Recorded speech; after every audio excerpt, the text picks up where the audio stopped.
The Iliad of Homer, translated by Alexander Pope. Read and published by Audiobook Library. If you enjoy audiobooks, consider subscribing and turning on notifications to stay updated. Feel free to like the video if you're enjoying it and share your thoughts or audiobook suggestions in the comments. Book 1. The contention of Achilles and Agamemnon. In the War of Troy, the Greeks, having sacked some of the neighboring towns and taken from thence two beautiful captives, Chryses and Brises, allotted the first to Agamemnon and the last to Achilles. Chryses, the father of Chryses and priest of Apollo, comes to the Grecian camp to ransom her, with which the action of the poem opens in the 10th year of the siege. The priest, being refused and insolently dismissed by Agamemnon, entreats for vengeance from his god, who inflicts a pestilence on the Greeks. Achilles calls a council and encourages Chalcas to declare the cause of it, who attributes it to the refusal of Chryses. The king, being obliged to send back his captive, enters into a furious contest with Achilles, which Nestor pacifies. However, as he had the absolute command of the army, he seizes on Brises in revenge. Achilles, in discontent, withdraws himself and his forces from the rest of the Greeks, and complaining to Thetis, she supplicates Jupiter to render them sensible of the wrong done to her son by giving victory to the Trojans. Jupiter, granting her suit, incenses Juno, between whom the debate runs high, till they are reconciled by the address of Vulcan. The time of 22 days is taken up in this book, 9 during the plague, 1 in the council and quarrel of the princes, and 12 for Jupiter's stay with the Ethiopians, at whose return Thetis prefers her petition. The scene lies in the Grecian camp, then changes to Chrysa, and lastly to Olympus. Achilles' wrath, to Greece the direful spring of woes unnumbered. Heavenly goddess, sing, that wrath which hurled to Pluto's gloomy reign the souls of mighty chiefs untimely slain, whose limbs unburied on the naked shore, devouring dogs and hungry vultures tore. Since great Achilles and Atride strove, such was the sovereign doom and such the will of Jove. Declare, O Muse.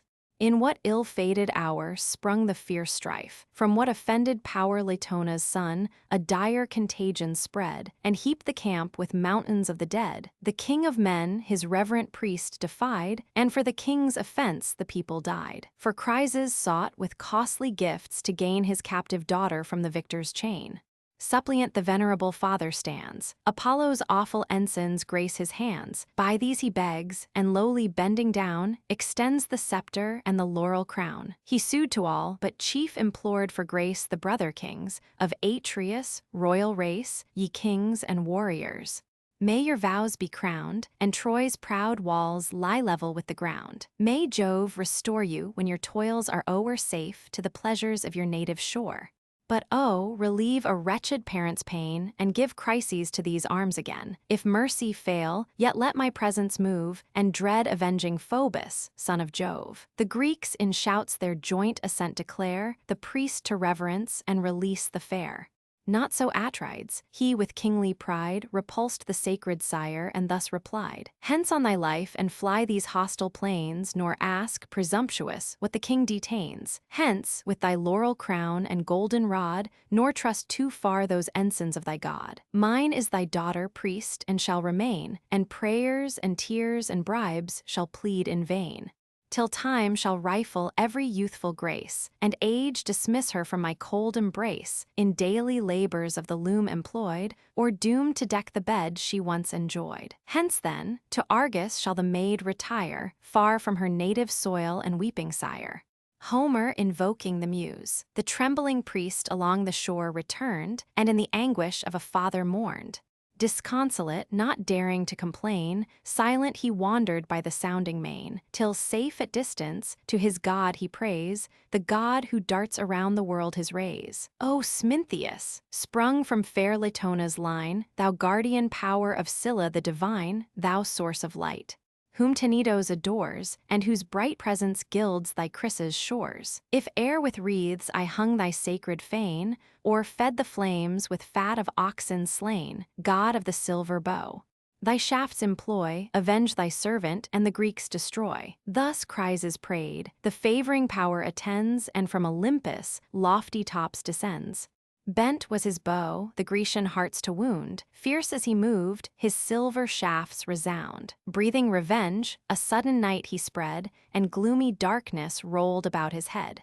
The fleet in view, he twanged his deadly bow, and hissing fly the feathered fates below. On mules and dogs the infection first began, and last, the vengeful arrows fixed in man. For 9 long nights, through all the dusky air, the pyres, thick flaming, shot a dismal glare. But ere the 10th revolving day was run, inspired by Juno, Thetis, godlike son, convened to counsel all the Grecian train, for much the goddess mourned her heroes slain. The assembly seated, rising o'er the rest, Achilles thus the king of men addressed. Why leave we not the fatal Trojan shore, and measure back the seas we crossed before? The plague destroying whom the sword would spare, 'tis time to save the few remains of war. But let some prophet, or some sacred sage, explore the cause of great Apollo's rage, or learn the wasteful vengeance to remove by mystic dreams, for dreams descend from Jove. If broken vows this heavy curse have laid, let altars smoke, and hecatombs be paid. So heaven, atoned, shall dying Greece restore, and Phoebus dart his burning shafts no more. He said and sat, when Chalcas thus replied. Chalcas the wise, the Grecian priest and guide, that sacred seer, whose comprehensive view the past, the present, and the future knew. Uprising slow, the venerable sage thus spoke the prudence and the fears of age. Beloved of Jove, Achilles, wouldst thou know why angry Phoebus bends his fatal bow? First give thy faith, and plight a prince's word of sure protection, by thy power and sword. For I must speak what wisdom would conceal, and truths, invidious to the great, reveal. Bold is the task, when subjects, grown too wise, instruct a monarch where his error lies. For though we deem the short-lived fury past, 'tis sure the mighty will revenge at last. To whom Pelides, from thy inmost soul speak what thou knowst, and speak without control. E'en by that God I swear who rules the day, to whom thy hands the vows of Greece convey, and whose blessed oracles thy lips declare. Long as Achilles breathes this vital air, no daring Greek, of all the numerous band, against his priest shall lift an impious hand. Not e'en the chief by whom our hosts are led, the King of Kings, shall touch that sacred head. Encouraged thus, the blameless man replies, nor vows unpaid, nor slighted sacrifice, but he, our chief, provoked the raging pest, Apollo's vengeance for his injured priest. Nor will the gods' awakened fury cease, but plagues shall spread, and funeral fires increase, till the great king, without a ransom paid, to her own Chrysa send the black-eyed maid. Perhaps, with added sacrifice and prayer, the priest may pardon, and the god may spare. The prophet spoke, when with a gloomy frown the monarch started from his shining throne. Black choler filled his breast that boiled with ire, and from his eyeballs flashed the living fire. Augur accursed, denouncing mischief still, prophet of plagues, forever boding ill. Still must that tongue some wounding message bring, and still thy priestly pride provoke thy king. For this our Phoebus, oracles explored, to teach the Greeks to murmur at their lord. For this with falsehood is my honor stained, is heaven offended, and a priest profaned. Because my prize, my beauteous maid, I hold, and heavenly charms prefer to proffered gold? A maid, unmatched in manners as in face, skilled in each art, and crowned with every grace. Not half so dear were Clytemnestra's charms, when first her blooming beauties blessed my arms. Yet if the gods demand her, let her sail. Our cares are only for the public weal. Let me be deemed the hateful cause of all, and suffer, rather than my people fall. The prize, the beauteous prize, I will resign, so dearly valued, and so justly mine. But since for common good I yield the fair, my private loss let grateful Greece repair. Nor unrewarded let your prince complain, that he alone has fought and bled in vain. Insatiate king, fond of the power, but fonder of the prize.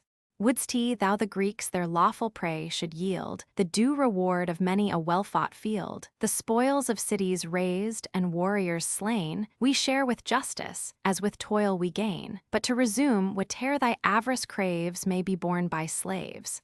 Yet if our chief for plunder only fight, the spoils of Iliad shall thy loss requite, whene'er, by Jove's decree, our conquering powers shall humble to the dust her lofty towers. Then thus the king, shall I my prize resign with tame content, and thou possessed of thine?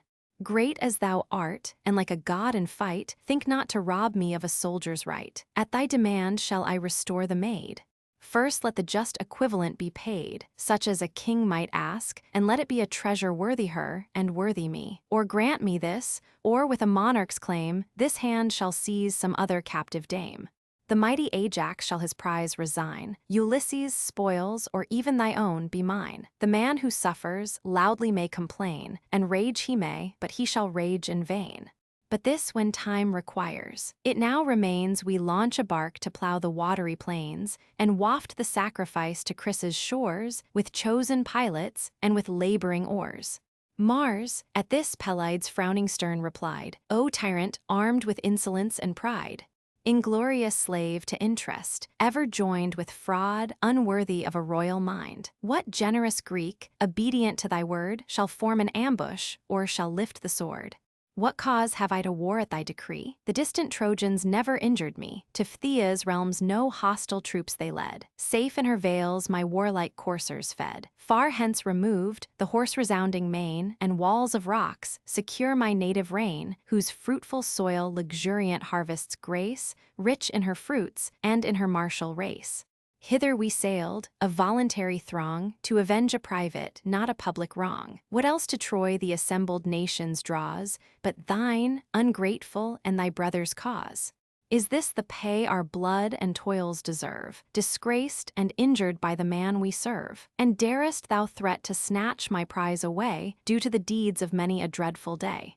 A prize is small, O tyrant, matched with thine, as thy own actions if compared to mine.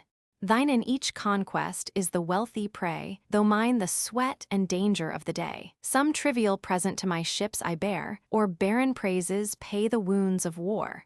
But no, proud monarch, I'm thy slave no more. My fleet shall waft me to Thessalia's shore. Left by Achilles on the Trojan plain, what spoils, what conquests shall Atrides gain? To this the king, fly, mighty warrior. Fly, thy aid we need not, and thy threats defy.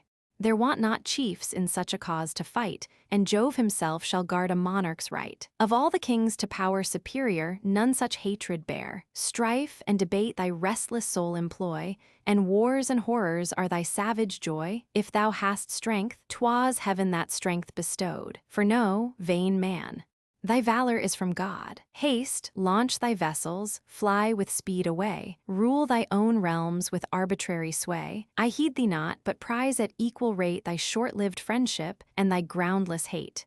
Go, threat thy earth-born Myrmidons, but here 'tis mine to threaten, prince, and thine to fear. No, if the god the beauteous dame demand, my bark shall waft her to her native land. But then prepare, imperious prince. Prepare, fierce as thou art, to yield thy captive fair. Even in thy tent I'll seize the blooming prize, thy loved Brises with the radiant eyes. Hence shalt thou prove my might, and curse the hour thou stoodst a rival of imperial power. And hence, to all our hosts it shall be known, that kings are subject to the gods alone. Achilles heard, with grief and rage oppressed, his heart swelled high and labored in his breast. Distracting thoughts by turns his bosom ruled, now fired by wrath and now by reason cooled. That prompts his hand to draw the deadly sword, force through the Greeks, and pierce their haughty lord. This whispers soft his vengeance to control, and calm the rising tempest of his soul. Just as in anguish of suspense he stayed, while half unsheathed. The glittering blade, Minerva swift descended from above, sent by the sister and the wife of Jove, behind she stood, and by the golden hair Achilles seized, to him alone confessed. A sable cloud concealed her from the rest. He sees, and sudden to the goddess cries, known by the flames that sparkle from her eyes, Minerva repressing the fury of Achilles.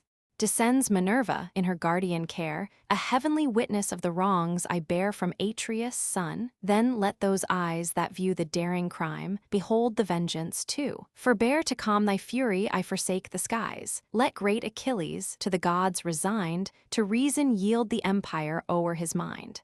By awful Juno this command is given, the king and you are both the care of heaven. The force of keen reproaches let him feel, but sheathe, obedient, thy revenging steel.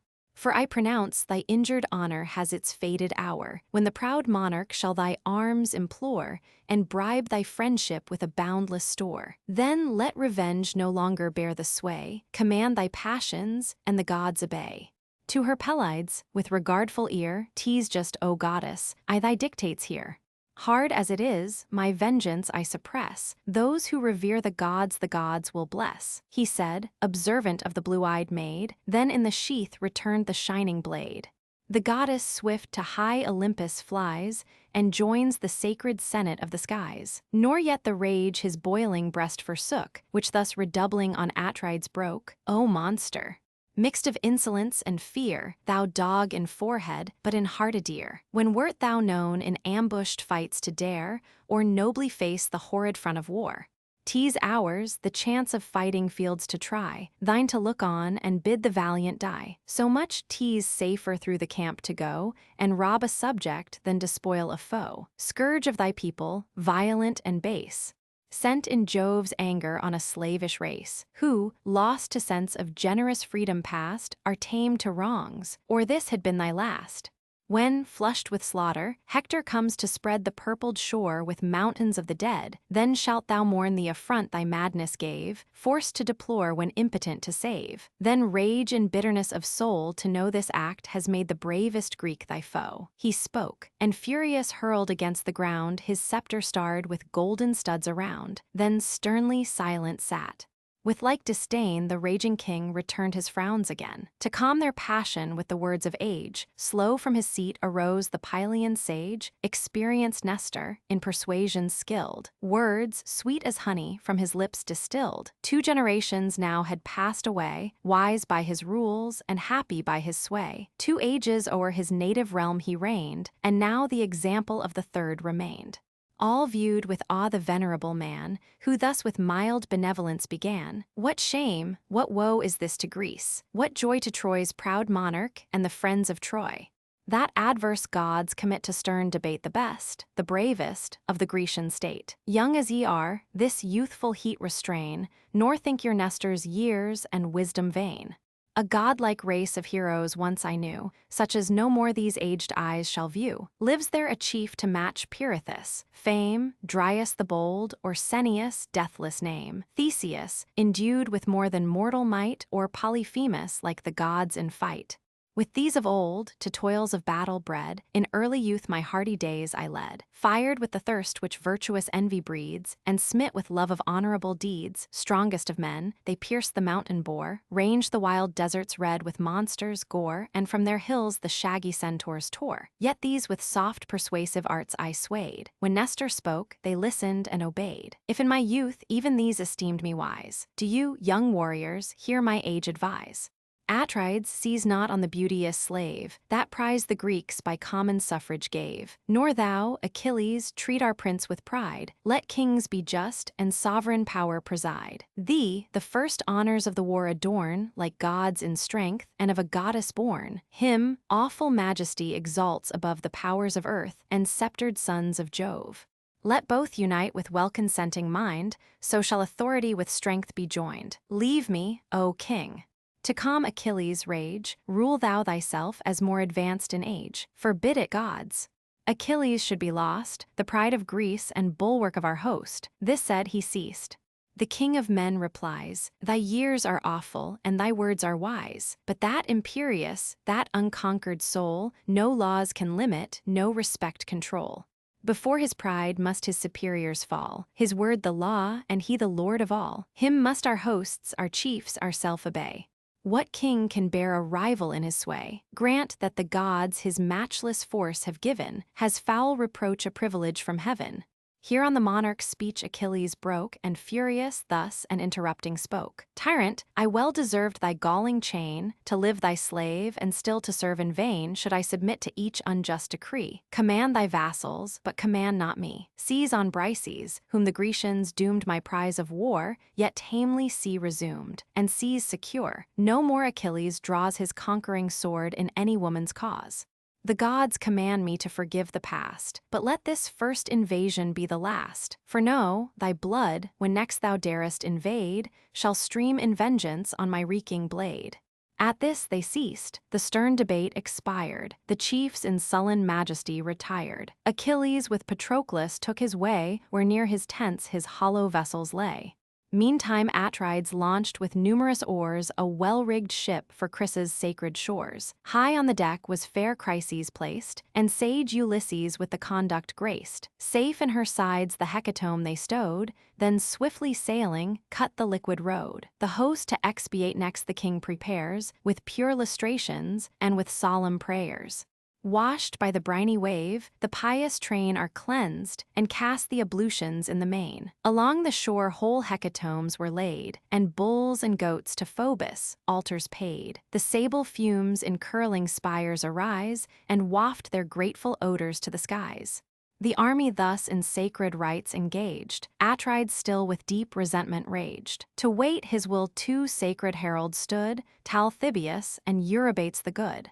Haste to the fierce Achilles' tent, thence bear Brises as our royal prize. Submit he must, or if they will not part, ourself in arms shall tear her from his heart. The unwilling heralds act their lord's commands, pensive they walk along the barren sands. Arrived, the hero in his tent they find, with gloomy aspect on his arm reclined.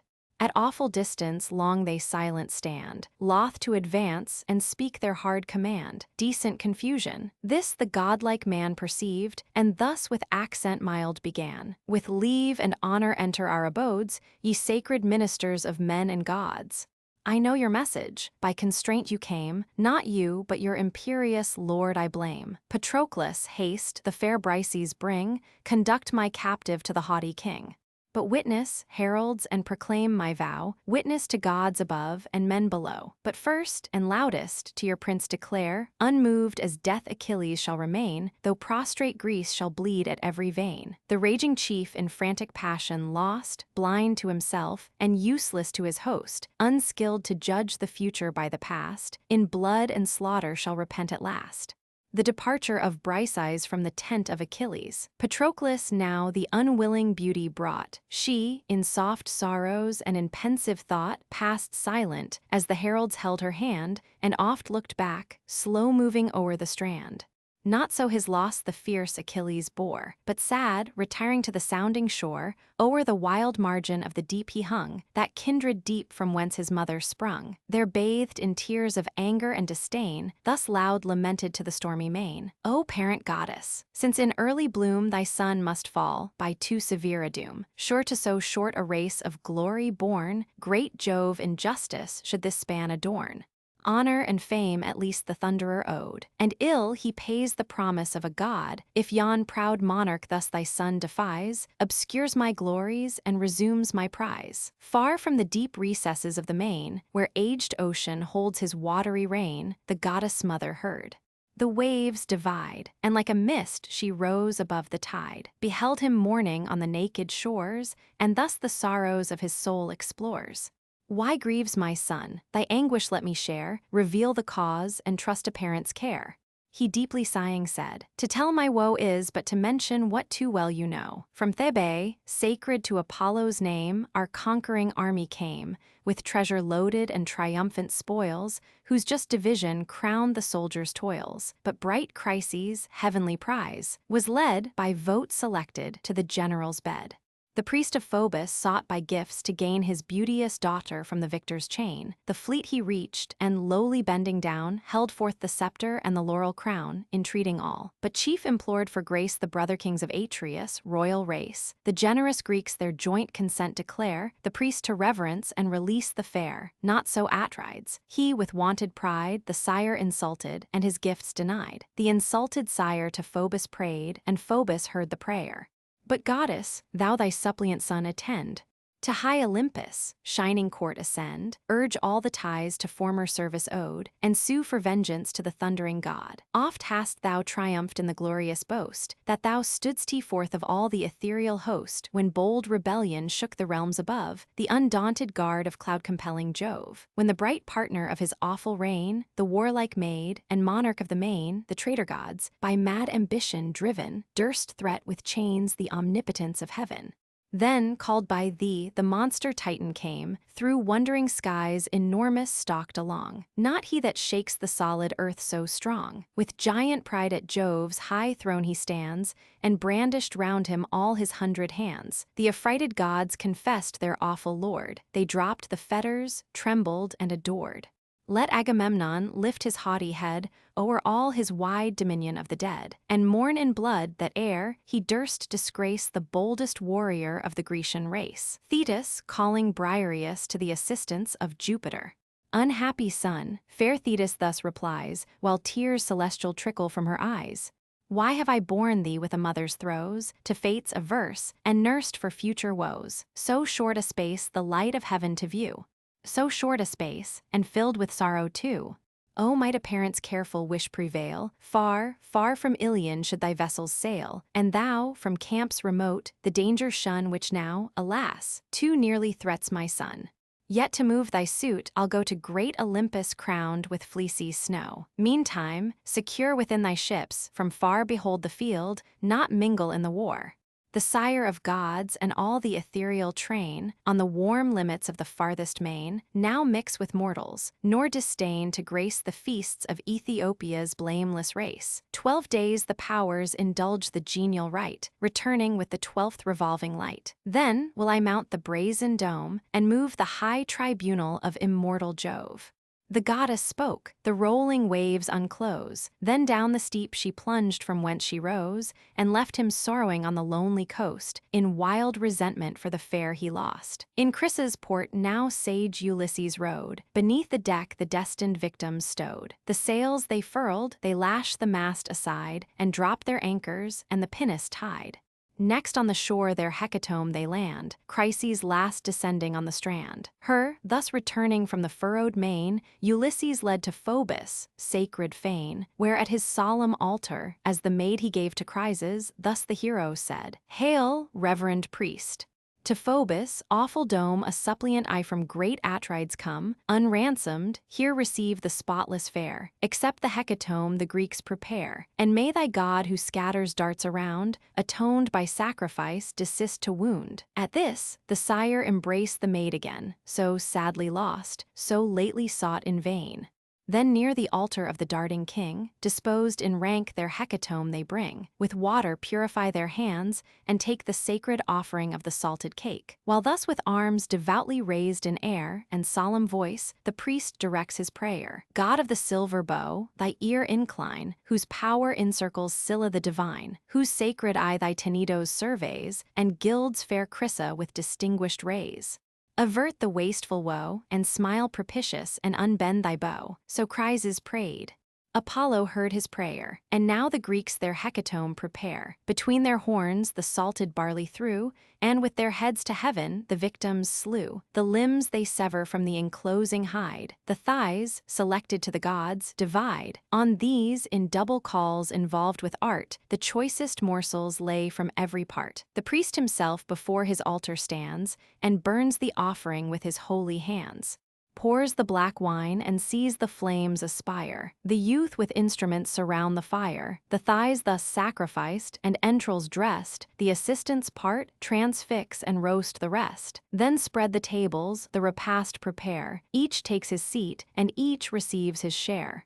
'Twas night, the chiefs beside their vessel lie, till rosy morn had purpled o'er the sky. Then launch and hoist the mast. Indulgent gales, supplied by Phoebus, fill the swelling sails, the milk-white canvas bellying as they blow, the parted ocean foams and roars below. Above the bounding billows swift they flew, till now the Grecian camp appeared in view. Far on the beach they haul their bark to land, then part, where stretched along the winding bay, the ships and tents in mingled prospect lay. But raging still, amidst his navy sat the stern Achilles, steadfast in his hate, nor mixed in combat, nor in council joined. But wasting cares lay heavy on his mind. In his black thoughts revenge and slaughter roll, and scenes of blood rise dreadful in his soul. 12 days were past, and now the dawning light the gods had summoned to the Olympian height. Jove, first ascending from the watery bowers, leads the long order of ethereal powers. When, like the morning mist in early day, rose from the flood the daughter of the sea, and to the seats divine her flight addressed. There, far apart and high above the rest, the Thunderer sat, where old Olympus shrouds his 100 heads in heaven and props the clouds. Suppliant the goddess stood, one hand she placed beneath his beard, and one his knees embraced. If e'er, O father of the gods, my words could please thee, or my actions aid, some marks of honor on my son bestow, and pay in glory what in life you owe. Fame is at least by heavenly promise due to life so short, and now dishonored too. Avenge this wrong, O ever just and wise. Let Greece be humbled, and the Trojans rise, till the proud king and all the Achaean race shall heap with honors him. They now disgrace Thetis entreating Jupiter to honor Achilles. Thus Thetis spoke, but Jove in silence held the sacred counsels of his breast concealed. Not so repulsed, the goddess closer pressed, still grasped his knees and urged the dear request. O sire of gods and men, thy suppliant here, refuse or grant, for what is Jove to fear? Or declare of all the powers above, is wretched Thetis least the care of Jove?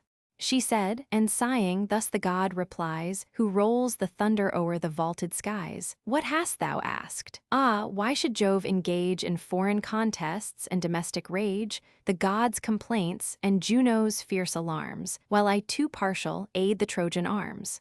Go, lest the haughty partner of my sway with jealous eyes thy close access survey, but part in peace, secure thy prayer is sped. Witness the sacred honors of our head, the nod that ratifies the will divine, the faithful, fixed, irrevocable sign. This seals thy suit, and this fulfills thy vows. He spoke, and awful bends his sable brows, shakes his ambrosial curls, and gives the nod, the stamp of fate and sanction of the god.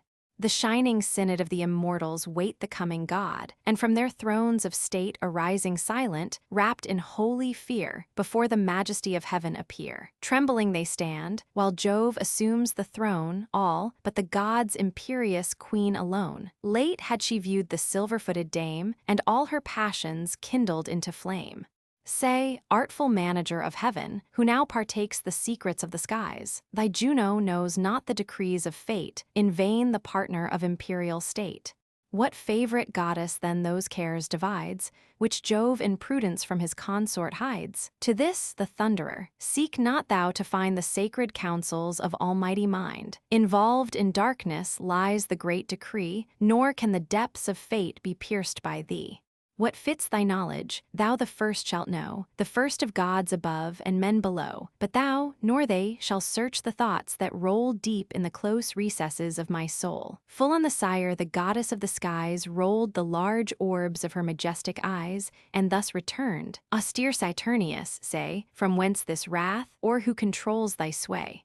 Thy boundless will, for me, remains in force, and all thy counsels take the destined course. But tease for Greece I fear, for late was seen, in close consult, the silver-footed queen. Jove to his Thetis nothing could deny, nor was the signal vain that shook the sky. What fatal favor has the goddess won, to grace her fierce, inexorable son? Perhaps in Grecian blood to drench the plain, and glut his vengeance with my people slain. Then thus the god, O restless fate of pride, that strives to learn what heaven resolves to hide. Vain is the search, presumptuous and abhorred, anxious to thee, and odious to thy lord. Let this suffice, the immutable decree no force can shake. What is, that ought to be. Goddess, submit, nor dare our will withstand, but dread the power of this avenging hand. The united strength of all the gods above in vain resists the omnipotence of Jove. Vulcan, the Thunderer spoke, nor durst the queen reply. A reverent horror silenced all the sky. The feast disturbed, with sorrow Vulcan saw his mother menaced, and the gods in awe, peace at his heart and pleasure his design, thus interposed the architect divine. The wretched quarrels of the mortal state are far unworthy, gods. Of your debate, let men their days in senseless strife employ, we in eternal peace and constant joy. Thou, goddess mother, with our sire comply, nor break the sacred union of the sky, lest, roused to rage, he shake the blessed abodes, launch the red lightning, and dethrone the gods. If you submit, the Thunderer stands appeased, the gracious power is willing to be pleased. Thus Vulcan spoke, and rising with a bound, the double bowl with sparkling nectar crowned, which held to Juno in a cheerful way, "Goddess, be patient and obey. Dear as you are, if Jove his arm extend, I can but grieve, unable to defend. What god so daring in your aid to move, or lift his hand against the force of Jove? Once in your cause I felt his matchless might, hurled headlong down from the ethereal height, tossed all the day in rapid circles round, nor till the sun descended touched the ground. Breathless I fell, in giddy motion lost. The Cynthians raised me on the Lemnian coast, he said, and to her hands the goblet heaved, which with a smile the white-armed queen received then to the rest he filled, and in his turn, each to his lips applied the nectared urn. Vulcan with awkward grace his office plies, and unextinguished laughter shakes the skies. Thus the blessed gods the genial day prolong, in feasts ambrosial and celestial song. Apollo tuned the lyre, the muses round with voice alternate aid the silver sound. Meantime the radiant sun to mortal sight descending swift, rolled down the rapid light. Then to their starry domes the gods depart, the shining monuments of Vulcan's art. Jove on his couch reclined his awful head, and Juno slumbered on the golden bed. Jupiter, the apotheosis of Homer. Book 2, the trial of the army and catalogue of the forces. Jupiter, in pursuance of the request of Thetis, sends a deceitful vision to Agamemnon, persuading him to lead the army to battle, in order to make the Greeks sensible of their want of Achilles. The general, who is deluded with the hopes of taking Troy without his assistance, but fears the army was discouraged by his absence, and the late plague, as well as by the length of time, contrives to make trial of their disposition by a stratagem. He first communicates his design to the princes in council, that he would propose a return to the soldiers, and that they should put a stop to them if the proposal was embraced. Then he assembles the whole host, and upon moving for a return to Greece, they unanimously agree to it and run to prepare the ships. They are detained by the management of Ulysses, who chastises the insolence of their sights. The assembly is recalled, several speeches made on the occasion, and at length the advice of Nestor followed, which was to make a general muster of the troops and to divide them into their several nations before they proceeded to battle. This gives occasion to the poet to enumerate all the forces of the Greeks and Trojans, and in a large catalogue. The time employed in this book consists not entirely of one day. The scene lies in the Grecian camp, and upon the seashore. Towards the end it removes to Troy. Now pleasing sleep had sealed each mortal eye, stretched in the tents the Grecian leaders lie, the immortals slumbered on their thrones above, all but the ever-wakeful eyes of Jove. To honor Thetis, son, he bends his care, and plunge the Greeks in all the woes of war, then bids an empty phantom rise to sight, and thus commands the vision of the night. Fly hence, deluding dream, and light as air, to Agamemnon's ample tent repair. Bid him in arms draw forth the embattled train, lead all his Grecians to the dusty plain. Declare, e'en now, 'tis given him to destroy the lofty towers of wide-extended Troy. For now no more the gods with fate contend, at Juno's suit the heavenly factions end. Destruction hangs o'er yon devoted wall, and nodding Ilion waits the impending fall. Swift as the word the vain illusion fled, descends, and hovers o'er Atride's head, clothed in the figure of the Pylian sage, renowned for wisdom and revered for age. Around his temples spreads his golden wing, and thus the flattering dream deceives the king. Jupiter sending the evil dream to Agamemnon. Canst thou, with all a monarch's cares oppressed, O Atreus' son, canst thou indulge thy rest? Ill fits a chief who mighty nations guides, directs in council, and in war presides, to whom its safety a whole people owes, to waste long nights in indolent repose.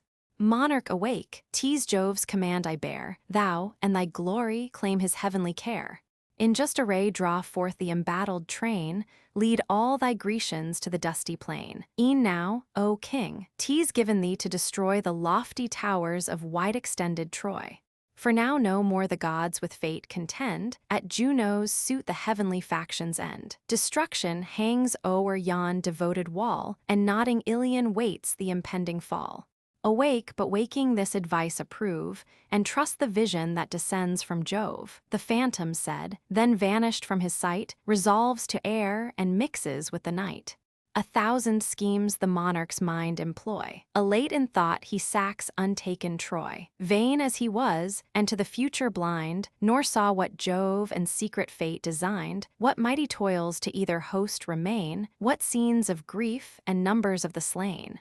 Eager he rises, and in fancy hears the voice celestial murmuring in his ears. First on his limbs a slender vest he drew, around him next the regal mantle threw, the embroidered sandals on his feet were tied, the starry falchion glittered at his side, and last, his arm the massy scepter loads, unstained, immortal, and the gift of gods. Now rosy morn ascends the court of Jove, lifts up her light, and opens day above. The king dispatched his heralds with commands to range the camp and summon all the bands. The gathering hosts the monarch's word obey, while to the fleet Atrides bends his way.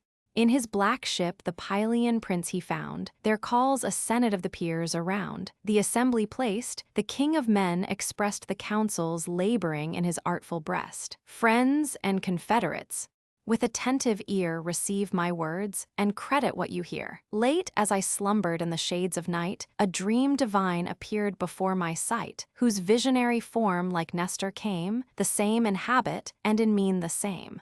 The heavenly phantom hovered o'er my head. And dost thou sleep, O Atreus' son? Ill fits a chief who mighty nations guides, directs in council, and in war presides, to whom its safety a whole people owes, to waste long nights in indolent repose.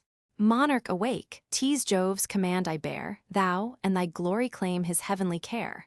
In just array draw forth the embattled train, and lead the Grecians to the dusty plain. E'en now, O king, 'tis given thee to destroy the lofty towers of wide-extended Troy. For now no more the gods with fate contend, at Juno's suit the heavenly factions end. Destruction hangs o'er yon devoted wall, and nodding Ilion waits the impending fall. This here observant, and the gods obey, the vision spoke, and passed in air away.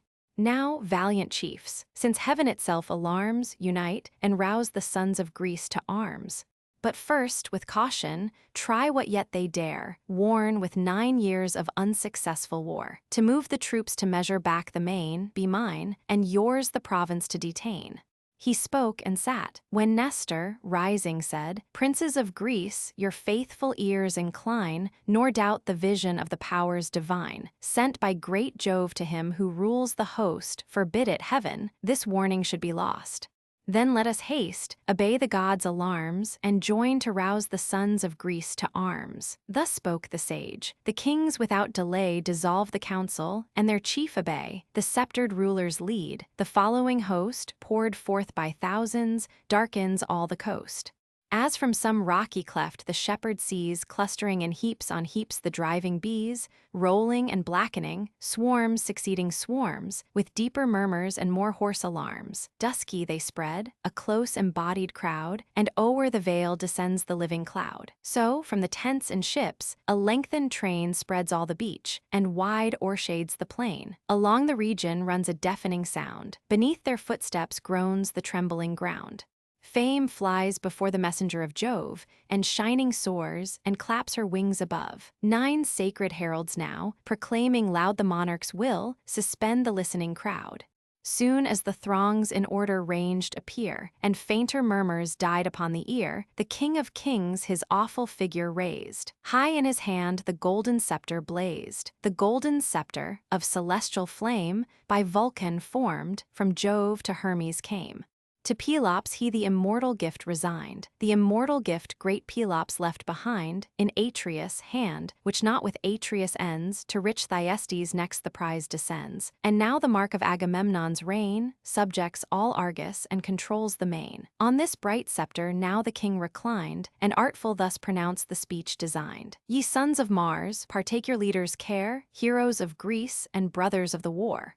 Of partial Jove with justice I complain, and heavenly oracles believed in vain. A safe return was promised to our toils, renowned, triumphant, and enriched with spoils. Now shameful flight alone can save the host, our blood, our treasure, and our glory lost. So Jove decrees, resistless lord of all, at whose command whole empires rise or fall. He shakes the feeble props of human trust, and towns and armies humbles to the dust. What shame to Greece a fruitful war to wage! Oh, lasting shame in every future age. Once great in arms, the common scorn we grow, repulsed and baffled by a feeble foe. So small their number, that if wars were ceased, and Greece triumphant held a general feast, all ranked by tens, whole decades when they dine must want a Trojan slave to pour the wine. But other forces have our hopes o'erthrown, and Troy prevails by armies not her own. Now 9 long years of mighty Jove are run, since first the labors of this war begun. Our cordage torn, decayed our vessels lie, and scarce ensure the wretched power to fly. Haste, then, for ever leave the Trojan wall. Our weeping wives our tender children call. Love, duty, safety, summon us away, tease nature's voice, and nature we obey. Our shattered barks may yet transport us o'er, safe and inglorious, to our native shore. Fly, Grecians, fly, your sails and oars employ, and dream no more of heaven-defended Troy. His deep design unknown, the hosts approve Atrides' speech. The mighty numbers move. So roll the billows to the Icarian shore. From east and south, when winds begin to roar, burst their dark mansions in the clouds, and sweep the whitening surface of the ruffled deep. And as on corn when western gusts descend, before the blast the lofty harvests bend. Thus o'er the field the moving host appears, with nodding plumes and groves of waving spears. The gathering murmur spreads, their trampling feet beat the loose sands, and thicken to the fleet. With long resounding cries they urge the train to fit the ships, and launch into the main. They toil, they sweat, thick clouds of dust arise, the doubling clamors echo to the skies. E'en then the Greeks had left the hostile plain, and fate decreed the fall of Troy in vain. But Jove's imperial queen their flight surveyed, and sighing thus bespoke the blue-eyed maid. Shall then the Grecians fly? O dire disgrace! And leave unpunished this perfidious race? Shall Troy, shall Priam, and the adulterous spouse, in peace enjoy the fruits of broken vows? And bravest chiefs, in Helen's quarrel slain, lie unrevenged on yon detested plain. No, let my Greeks, unmoved by vain alarms, once more refulgent shine in brazen arms. Haste, goddess, haste, the flying host detain, nor let one sail be hoisted on the main. Pallas obeys, and from Olympus, height swift to the ships precipitates her flight. Ulysses, first in public cares, she found, for prudent counsel like the gods renowned. Oppressed with generous grief the hero stood, nor drew his sable vessels to the flood. And is it thus, divine Laert's son, thus fly the Greeks, thus to their country bear their own disgrace, and fame eternal leave to Priam's race? Shall beauteous Helen still remain unfreed, still unrevenged, 1,000 heroes bleed? Haste, generous Ithacus, prevent the shame, recall your armies, and your chiefs reclaim. Your own resistless eloquence employ, and to the immortals trust the fall of Troy. The voice divine confessed the warlike maid, Ulysses heard, nor uninspired obeyed. Then meeting first Atrides, from his hand received the imperial scepter of command. Thus graced, attention and respect to gain, he runs, he flies through all the Grecian train. Each prince of name, or chief in arms approved, he fired with praise, or with persuasion moved. Warriors like you, with strength and wisdom blessed, by brave examples should confirm the rest. The monarch's will not yet revealed appears. He tries our courage, but resents our fears. The unwary Greeks his fury may provoke, not thus the king in secret council spoke. Jove loves our chief, from Jove his honor springs, beware, for dreadful is the wrath of kings.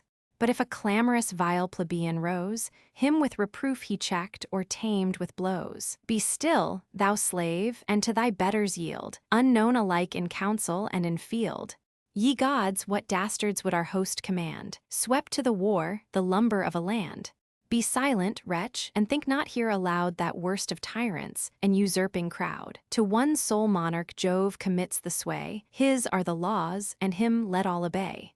With words like these the troops Ulysses ruled, the loudest silenced, and the fiercest cooled. Back to the assembly roll the thronging train, desert the ships, and pour upon the plain.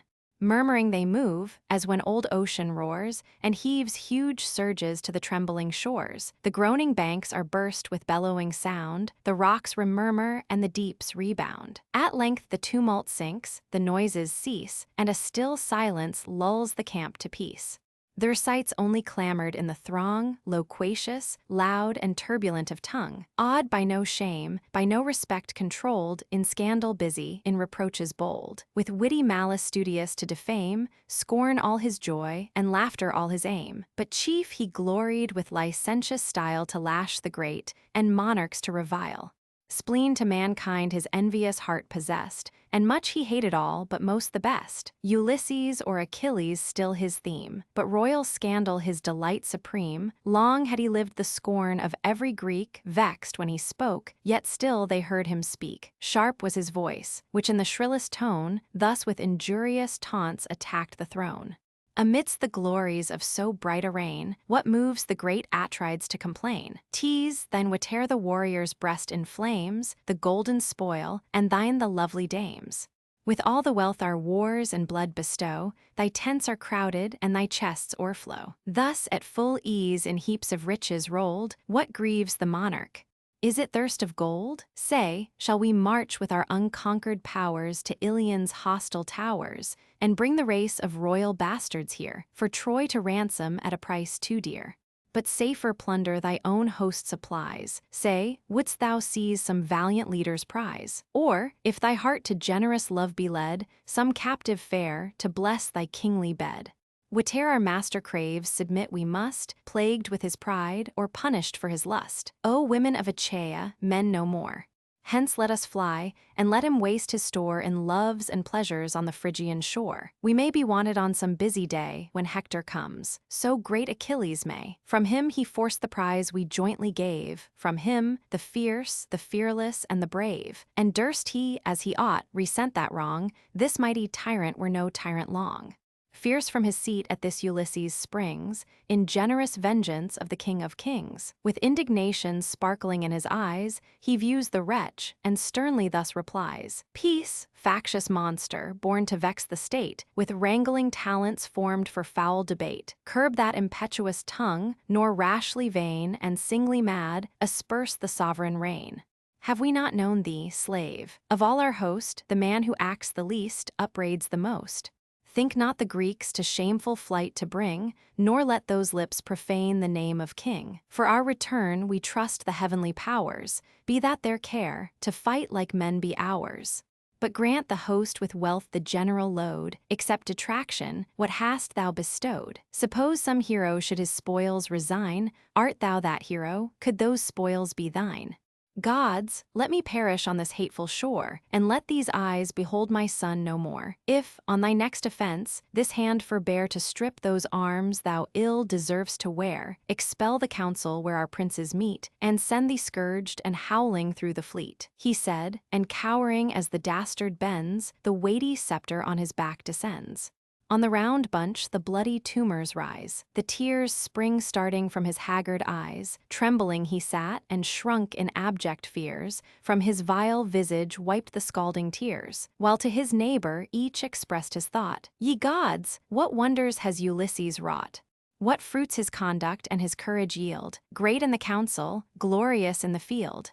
Generous he rises in the crown's defense, to curb the factious tongue of insolence. Such just examples on offenders shown, sedition silence, and assert the throne. 'Twas thus the general voice the hero praised, who, rising, high the imperial scepter raised. The blue-eyed Pallas, his celestial friend, bade the crowds attend. The expecting crowds in still attention hung, to hear the wisdom of his heavenly tongue. Then deeply thoughtful, pausing ere he spoke, his silence thus the prudent hero broke. Unhappy monarch, whom the Grecian race with shame deserting, heap with vile disgrace. Not such at Argos was their generous vow, once all their voice, but forgot now, ne'er to return was then the common cry, till Troy's proud structures should in ashes lie. Behold them weeping for their native shore. What could their wives or helpless children more? What heart but melts to leave the tender train, and, one short month, endure the wintry main? Few leagues removed, we wish our peaceful seat when the ship tosses and the tempests beat. Then well may this long stay provoke their tears, the tedious length of 9 revolving years. Not for their grief the Grecian host I blame, but vanquished, baffled. Oh, eternal shame! Expect the time to Troy's destruction given, and try the faith of Chalcas and of heaven. What passed at Aulis, Greece can witness bear, and all who live to breathe this Phrygian air. Beside a fountain's sacred brink we raised our verdant altars, and the victims blazed. 'Twas where the plane tree spread its shades around, the altars heaved, and from the crumbling ground a mighty dragon shot of dire portent. From Jove himself the dreadful sign was sent. The mother last, as round the nest she flew, seized by the beating wing, the monster slew, nor long survived. To marble turned, he stands a lasting prodigy on Aulis' sands. Such was the will of Jove, and hence we dare trust in his omen and support the war. For while around we gazed with wondering eyes, and trembling sought the powers with sacrifice, full of his god, the reverend Chalcas cried, "Ye Grecian warriors, lay your fears aside." This wondrous signal Jove himself displays, of long, long labors but eternal praise. As many birds as by the snake were slain, so many years the toils of Greece remain. But wait the 10th, for Ilion's fall decreed. Thus spoke the prophet, thus the fates succeed. Obey, ye Grecians, with submission wait, nor let your flight avert the Trojan fate. He said, the shores with loud applauses sound, the hollow ships each deafening shout rebound. Then Nestor thus, these vain debates forbear, ye talk like children, not like heroes dare. Where now are all your high resolves at last? Your leagues concluded, your engagements past. Vowed with libations and with victims then, now vanished like their smoke, the faith of men. While useless words consume the unactive hours, no wonder Troy so long resists our powers. Rise, great Atrides, and with courage sway, we march to war if thou direct the way. But leave the few that dare resist thy laws, the mean deserters of the Grecian cause, to grudge the conquests mighty Jove prepares, and view with envy our successful wars. On that great day, when first the martial train, big with the fate of Ilion, plowed the main, Jove, on the right, a prosperous signal sent, and thunder rolling shook the firmament.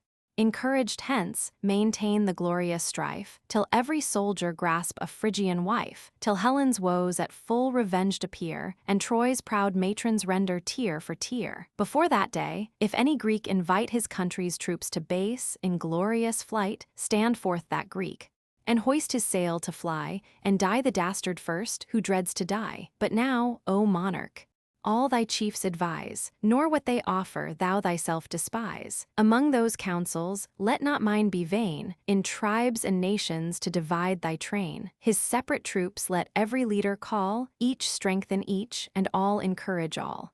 What chief or soldier of the numerous band, or bravely fights, or ill obeys command, when thus distinct they war, shall soon be known, and what the cause of Ilion not o'erthrown, if fate resists, or if our arms are slow, if gods above prevent, or men below. To him the king, how much thy years excel in arts of counsel, and in speaking well.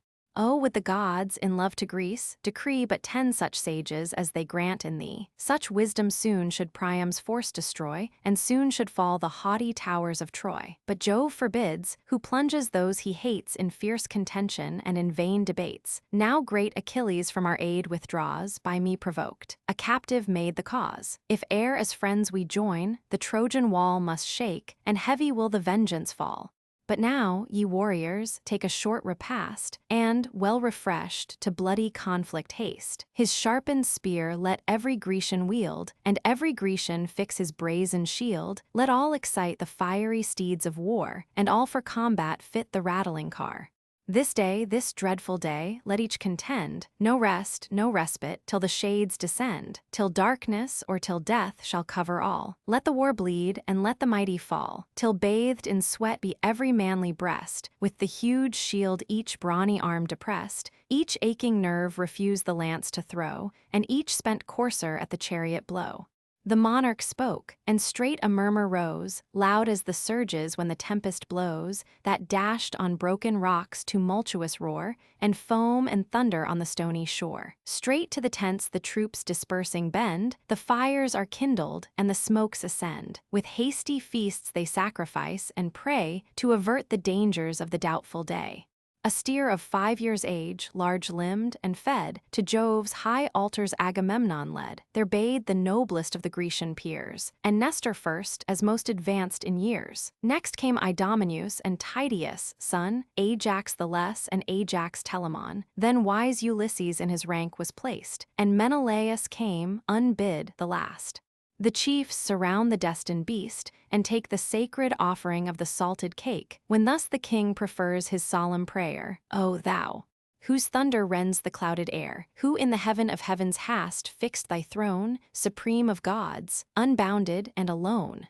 Here, and before the burning sun descends, before the night her gloomy veil extends, low in the dust be laid yon hostile spires, be Priam's palace sunk in Grecian fires. In Hector's breast be plunged this shining sword, and slaughtered heroes groan around their lord. Thus prayed the chief. His unavailing prayer great Jove refused, and tossed in empty air. The god of verse, while yet the fumes arose, prepared new toils, and doubled woes on woes. Their prayers performed the chiefs the right pursue, the barley sprinkled, and the victims slew. The limbs they sever from the enclosing hide, the thighs, selected to the gods, divide. On these, in double calls involved with art, the choicest morsels lie from every part. From the cleft wood the crackling flames aspire, while the fat victims feed the sacred fire. The thighs thus sacrificed, and entrails dressed. The assistants part, transfix, and roast the rest. Then spread the tables, the repast prepare, each takes his seat, and each receives his share. Soon as the rage of hunger was suppressed, the generous Nestor thus the prince addressed. Now bid thy heralds sound the loud alarms, and call the squadrons sheathed in brazen arms. Now seize the occasion, now the troops survey, and lead to war when heaven directs the way. He said. The monarch issued his commands. Straight the loud heralds call the gathering bands. The chiefs enclose their king, the hosts divide, in tribes and nations ranked on either side.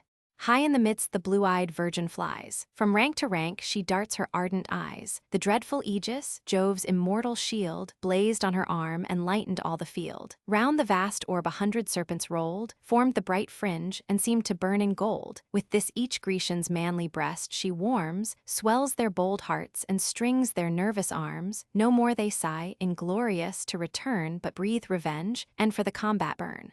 So from the polished arms and brazen shields, a gleamy splendor flashed along the fields, not less their number than the embodied cranes, or milk-white swans in Aeaeus' watery plains, that, o'er the windings of Castor's springs, stretch their long necks and clap their rustling wings, now tower aloft and course in airy rounds, now light with noise the field resounds. Thus numerous and confused, extending wide, the legions crowd Scamander's flowery side. With rushing troops the plains are covered o'er, and thundering footsteps shake the sounding shore.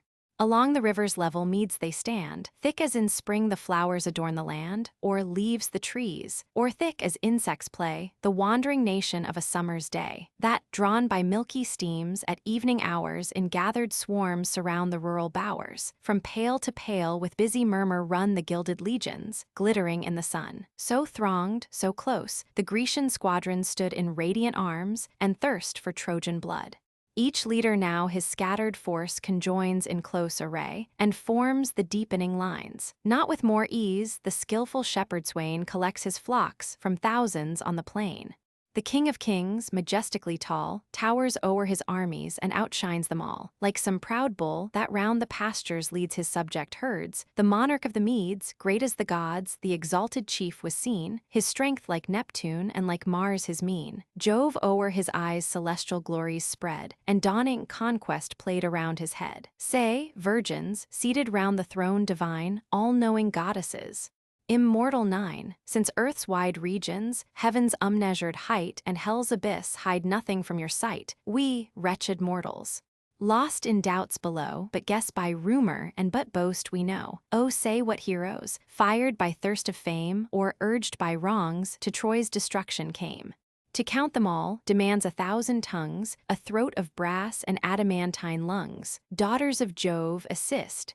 Inspired by you the mighty labor dauntless I pursue. What crowded armies, from what climes they bring, their names, their numbers, and their chiefs I sing. The catalogue of the ships. Neptune, the hardy warriors whom Boeotia bred, Peneleus, Latus, Prothoenor led. With these Arcesilaus and Clonius stand, equal in arms and equal in command. These head the troops that rocky Aulis yields, and Eetion's hills, and Hyres' watery fields, and Skonos, Skolos, Gria near the main, and Mycales's ample piney plain. Those who in Pedion or Alcyon dwell, or Harma where Apollo's prophet fell, Helion and Hyle which the springs o'erflow, and Medion lofty and Ocalia low, or in the meads of Haliartus stray, or Thespia sacred to the god of day. Onchestus, Neptune's celebrated groves, Copy and Thisbe, famed for silver doves. Full 50 ships they send, and each conveys twice 60 warriors through the foaming seas. To these succeed Aspledon's martial train, who plow the spacious Orchomenian plain. 2 valiant brothers rule the undaunted throng, Iliad and Ascalaphus the strong, sons of Astyoche, the heavenly fair, whose virgin charms subdued the god of war. In Actor's court, as she retired to rest, the strength of Mars the blushing maid compressed. Their troops in 30 sable vessels sweep, with equal oars the horse-resounding deep. The Phocians next in 40 barks repair. Epistrophus and Schedius head the war, from those rich regions where Cephisus leads his silver current through the flowery meads, from Panopea, Crissa the divine, where Anemoria's stately turrets shine, where Pytho, Daulis, Cyparissus stood, and fair Lily views the rising flood. These, ranged in order on the floating tide, close on the left, the bold Boeotians side. Fierce Ajax led the Locrian squadrons on, Ajax the less, Aelius' valiant son, skilled to direct the flying dart aright, swift in pursuit and active in the fight. Him as their chief the chosen troops attend, which Bessa, Thronus, and rich Cynos send, Opus, Calhyrus, and Scarphis bands, and those who dwell where pleasing Auge stands, and where Beagrius floats the lowly lands, or in fair Tarphis' sylvan seats reside. In 40 vessels cut the yielding tide. Eubea next her martial sons prepares, and sends the brave Abants to the wars. Breathing revenge, in arms they take their way from Chalcis, walls, and strong Eretria, the Istian fields for generous vines renowned, the fair Caristos, and the Styrian ground, where Dios from her towers o'erlooks the plain, and high Cerinthus views the neighboring main.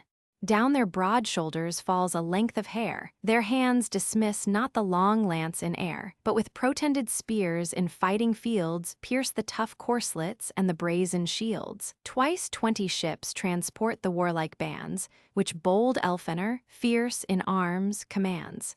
Full 50 more from Athens stem the main, led by Menestheus through the liquid plain. Athens the fair, where great Erechtheus swayed, that owed his nurture to the blue-eyed maid, but from the teeming furrow took his birth, the mighty offspring of the foodful earth. Him Pallas placed amidst her wealthy fane, adored with sacrifice and oxen slain, where, as the years revolve, her altars blaze, and all the tribes resound the goddess praise. No chief like thee, Menestheus.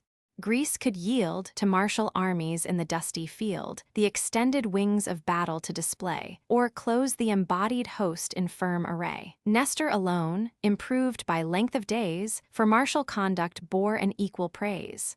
With these appear the Salaminian bands, whom the gigantic Telamon commands. In 12 black ships to Troy they steer their course, and with the great Athenians join their force. Next move to war the generous Argive train, from high Troezene and Mazeda's plain, and fair Aegina circled by the main, whom strong Tyrant's lofty walls surround, and Epidora with viny harvests crowned, and where fair Asinion and Hermine show their cliffs above, and ample bay below.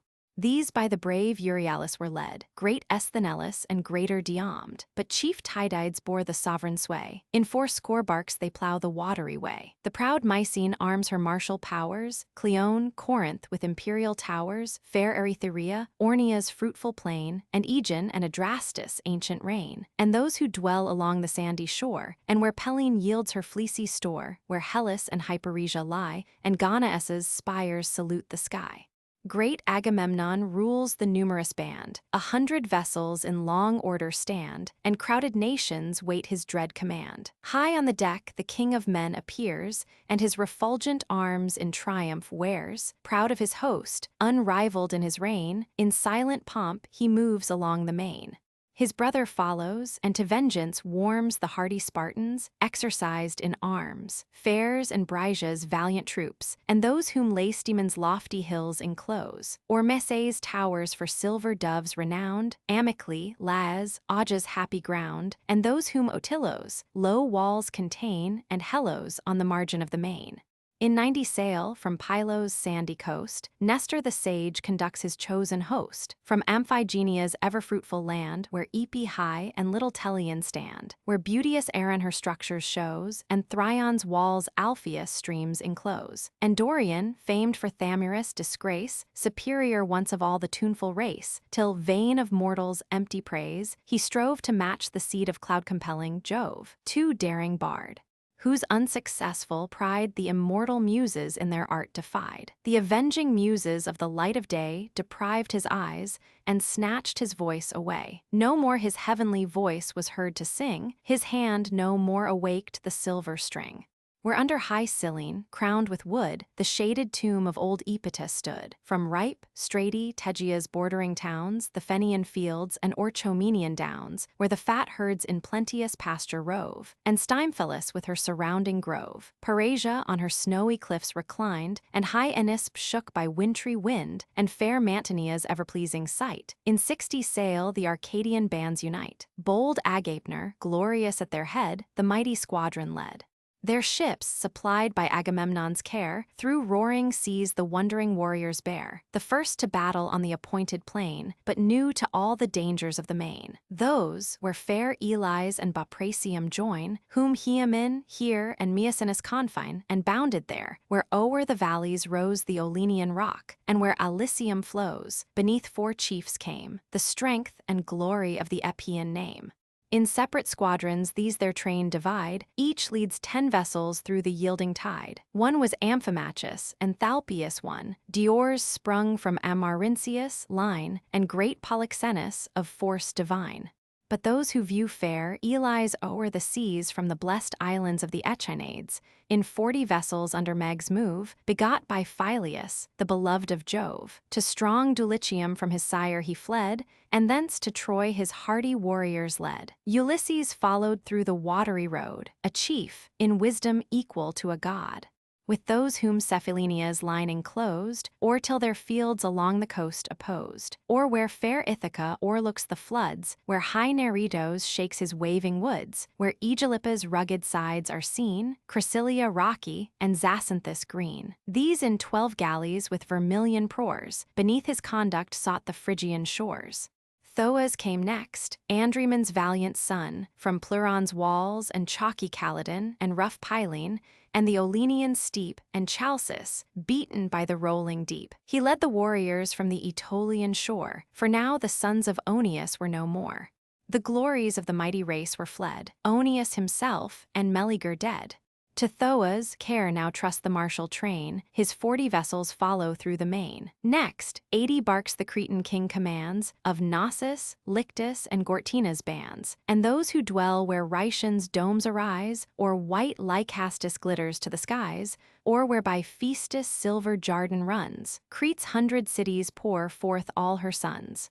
These marched, Idomeneus, beneath thy care, and Merion, dreadful as the god of war. Tlepolemus, the son of Hercules, led 9 swift vessels through the foamy seas, from Rhodes, with everlasting sunshine bright, Jalysus, Lindus, and Camarus white. His captive mother fierce Alcides bore from Ephr's walls and cells winding shore, where mighty towns in ruins spread the plain, and saw their blooming warriors early slain. The hero, when to manly years he grew, Alcides, uncle, old Licymnius, slew. For this, constrained to quit his native place, and shun the vengeance of the Herculean race, a fleet he built, and with a numerous train of willing exiles wandered o'er the main, where many seas and many sufferings passed. On happy roads the chief arrived at last. There in 3 tribes divides his native band, and rules them peaceful in a foreign land. Increased and prospered in their new abodes by mighty Jove, the sire of men and gods. With joy they saw the growing empire rise, and showers of wealth descending from the skies. Next 30 galleys cleave the liquid plain, of those Calydnes sea-girt isles contain. With them the youth of Niceris repair, Cossus the strong and Crapathus the fair. Cos, where Eurypylus possessed the sway, till great Alcides made the realms obey. These Antiphus and bold Phidippus bring, sprung from the god by Thessalus the king. Now Muse recount Pelasgic Argus, powers from Alos, Olypae and Trechan's towers, from Phthea's spacious vales, and Hella, blessed with female beauty far beyond the rest.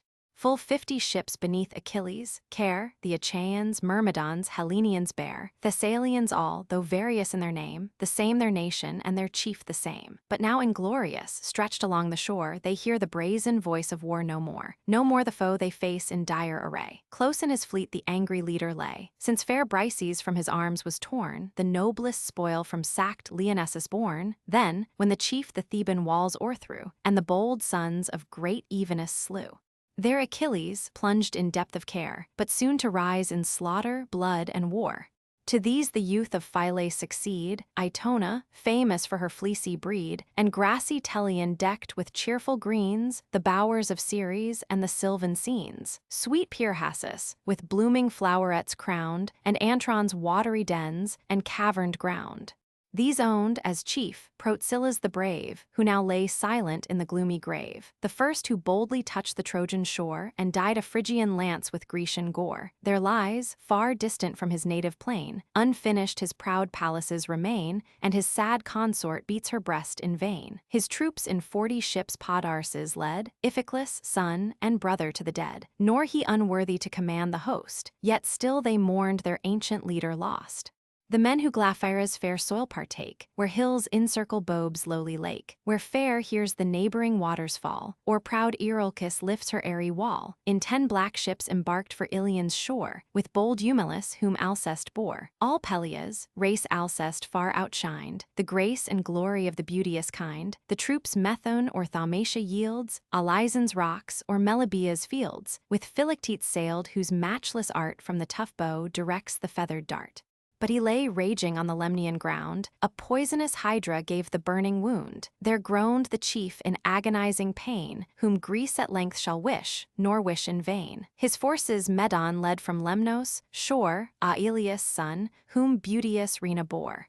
The Oechalian race, in those high towers contained where once Eurytus in proud triumph reigned, or where her humbler turrets trick arrears, or where Ithome, rough with rocks, appears, in 30 sail the sparkling waves divide, which Podalirius and Machaon guide. To these his skill their parent god imparts, divine professors of the healing arts. The bold Ormenian and Asterian bands in 40 barks Eurypylus commands, where Titan hides his hoary head in snow, and where Hyperia's silver fountains flow. Thy troops, Argissa, Polypoetes leads, and Ilion, sheltered by Olympus, shades, Gietone's warriors, and where Orth lies, and Olerson's chalky cliffs arise. Sprung from Pirithous of immortal race, the fruit of fair Hippodame's embrace. That day, when hurled from Pelion's cloudy head, to distant dens the shaggy centaurs fled, with Polypoetes joined in equal sway Leonteus leads, and 40 ships obey. In 20 sail the bold Perhebians came from Cyphus, Gunnius was their leader's name. With these the Aenians joined, and those who freeze where cold Dodona lifts her holy trees, or where the pleasing Titarsius glides, and into Peneus rolls his easy tides. Yet o'er the silvery surface pure they flow, the sacred stream, with streams below, sacred and awful.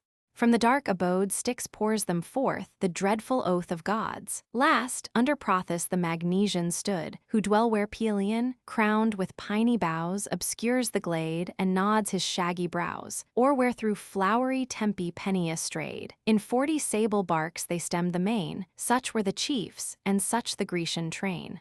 Say next, O Muse, of all Achaea breeds, who bravest fought or reined the noblest steeds. Eumelus' mares were foremost in the chase, as eagles fleet and of Phaeacian race, bred where Pieria's fruitful fountains flow, and trained by him who bears the silver bow. Fierce in the fight their nostrils breathed a flame, their height, their color, and their age the same. O'er fields of death they whirl the rapid car, and break the ranks, and thunder through the war. Ajax in arms the first renown acquired, while stern Achilles in his wrath retired. His was the strength that mortal might exceeds, and his the unrivaled race of heavenly steeds. But Thetis' sun now shines in arms no more, his troops neglected on the sandy shore. Now like a deluge, covering all around, the shining armies sweep along the ground. Swift as a flood of fire, when storms arise, floats the wild field and blazes to the skies. Earth groaned beneath them, as when angry Jove hurls down the forky lightning from above, on Arame when he the thunder throws, and fires Typhus with redoubled blows, where Typhon, pressed beneath the burning load, still feels the fury of the avenging god. But various Iris, Jove's commands to bear, speeds on the wings of winds through liquid air. In Priam's porch the Trojan chiefs she found, the old consulting, and the youths around. Polite's shape the monarch's son she chose, who from Aesye's tomb observed the foes, high on the mound, from whence in prospect lay the fields, the tents, the navy, and the bay. In this dissembled form, she hastes to bring the unwelcome message to the Phrygian king. Cease to consult, the time for action calls. War, horrid war, approaches to your walls. Assembled armies oft have I beheld, but ne'er till now such numbers charged a field. Thick as autumnal leaves or driving sand, the moving squadrons blacken all the strand. Thou, godlike Hector, all thy force employ, assemble all the united bands of Troy. In just array let every leader call the foreign troops, this day demands them all. The voice divine the mighty chief alarms, the council breaks, the warriors rush to arms. The gates unfolding pour forth all their train, nations on nations fill the dusky plain, men, steeds, and chariots shake the trembling ground. The tumult thickens, and the skies resound. Amidst the plain, in sight of Ilion, stands a rising mount, the work of human hands. This for Myron's tomb the immortals know, though called Baedia in the world below. Beneath their chiefs in martial order here, the auxiliar troops and Trojan hosts appear. The godlike Hector, high above the rest, shakes his huge spear and nods his plumy crest. In throngs around his native bands repair, and groves of lances glitter in the air. Divine Aeneas brings the Dardan race, Anchises' son, by Venus, stolen embrace, born in the shades of Ida's secret grove. Archilochus and Acamas divide the warrior's toils, and combat by his side, who fare Zelia's wealthy valleys till, fast by the foot of Ida's sacred hill, or drink Aesepus of thy sable flood, were led by Pandarus of royal blood, to whom his art Apollo deigned to show, graced with the presence of his shafts and bow. From rich Apesus and Adresja's towers, high Teres' summits and Pityea's bowers. From these the congregated troops obey young Amphius and Adrastus, equal sway. Old Merop's sons, whom, skilled in fates to come, the sire forewarned and prophesied their doom. Fate urged them on. The sire forewarned in vain, they rushed to war and perished on the plain. From Practius, stream, Percote's pasture lands, and Sestos and Abydos neighboring strands, from great Arispa's walls and Sel's coast, Asius Hietacides conducts his host. High on his car he shakes the flowing reins, his fiery coursers thunder o'er the plains. The fierce Pelasgi next, in war renowned, march from Larissa's ever-fertile ground. In equal arms their brother leaders shine, Hippothous bold, and Pyleus the divine. Next Acamas and Pyrrhus lead their hosts, in dread array, from Thracia's wintry coasts, round the bleak realms where Hellespontus roars, and Boreas beats the horse-resounding shores. With great Euphemus the Ciconians move, sprung from Trozenian sows, loved by Jove.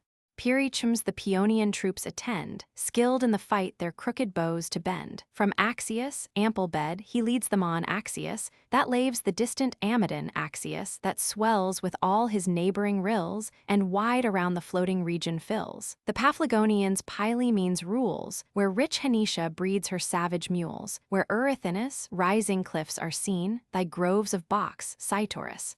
Ever green, and where Aegialus and Cromna lie, and lofty Sesamus invades the sky, and where Parthenius, rolled through banks of flowers, reflects her bordering palaces and bowers. Here marched in arms the Halizonian band, whom Odius and Epistrophus command, from those far regions where the sun refines the ripening silver in Alybean mines.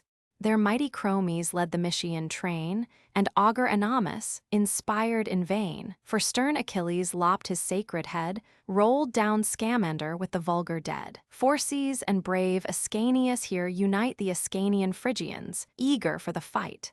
Of those who round Maeonia's realms reside, or whom the vales in shades of Tmolus hide, Messals and Antiphus the charge partake, born on the banks of Gyges' silent lake. There, from the fields where wild Meander flows, high Mycale and Latmos, shady brows, and proud Miletus, came the Carian throngs, with mingled clamors and with barbarous tongues.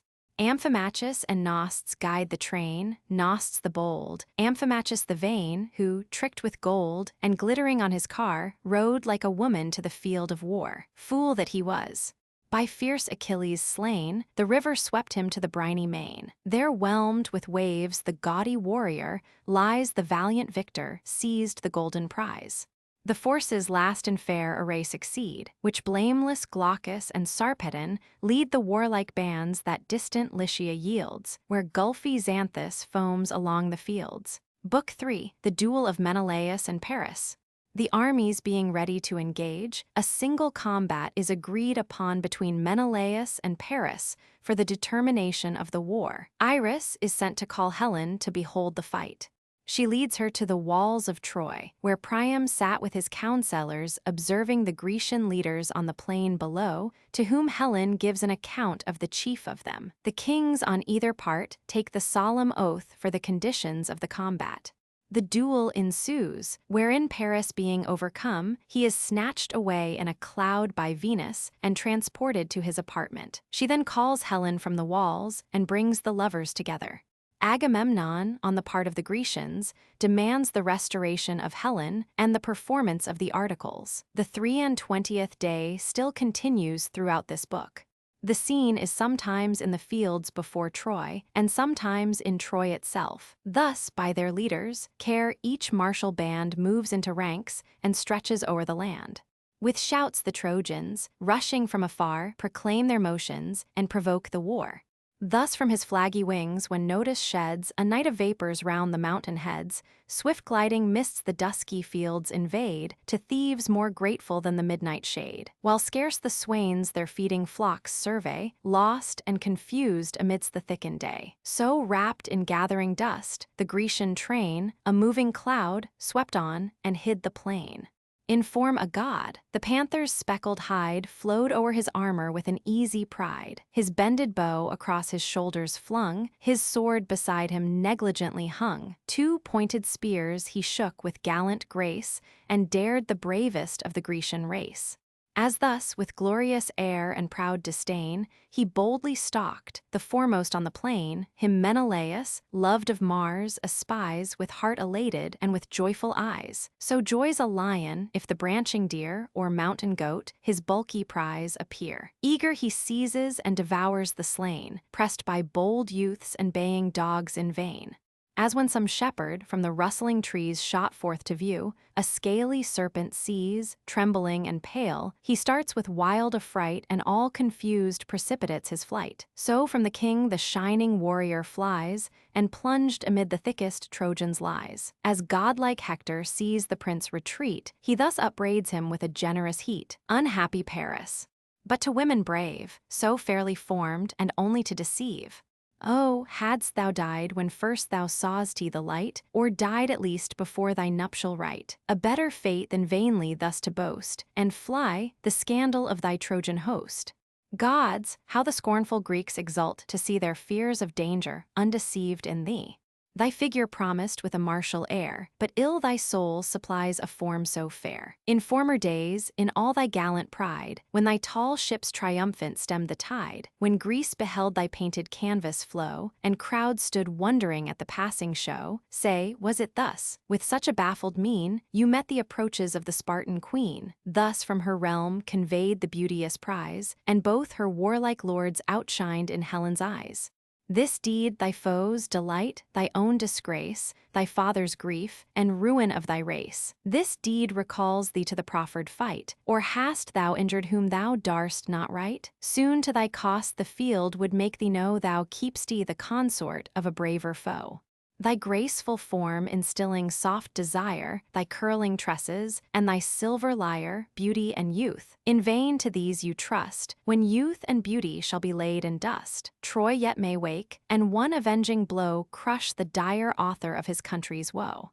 His silence here, with blushes, Paris breaks. 'Tis just, my brother, what your anger speaks. But who like thee can boast a soul sedate, so firmly proof to all the shocks of fate? Thy force, like steel, a tempered hardness shows, still edged to wound, and still untired with blows, like steel, uplifted by some strenuous swain, with falling woods to strew the wasted plain.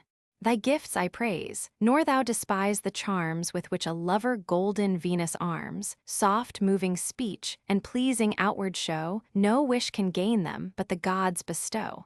Thus with a lasting league your toils may cease, and Troy possess her fertile fields in peace. Thus may the Greeks review their native shore, much famed for generous steeds, for beauty more, he said.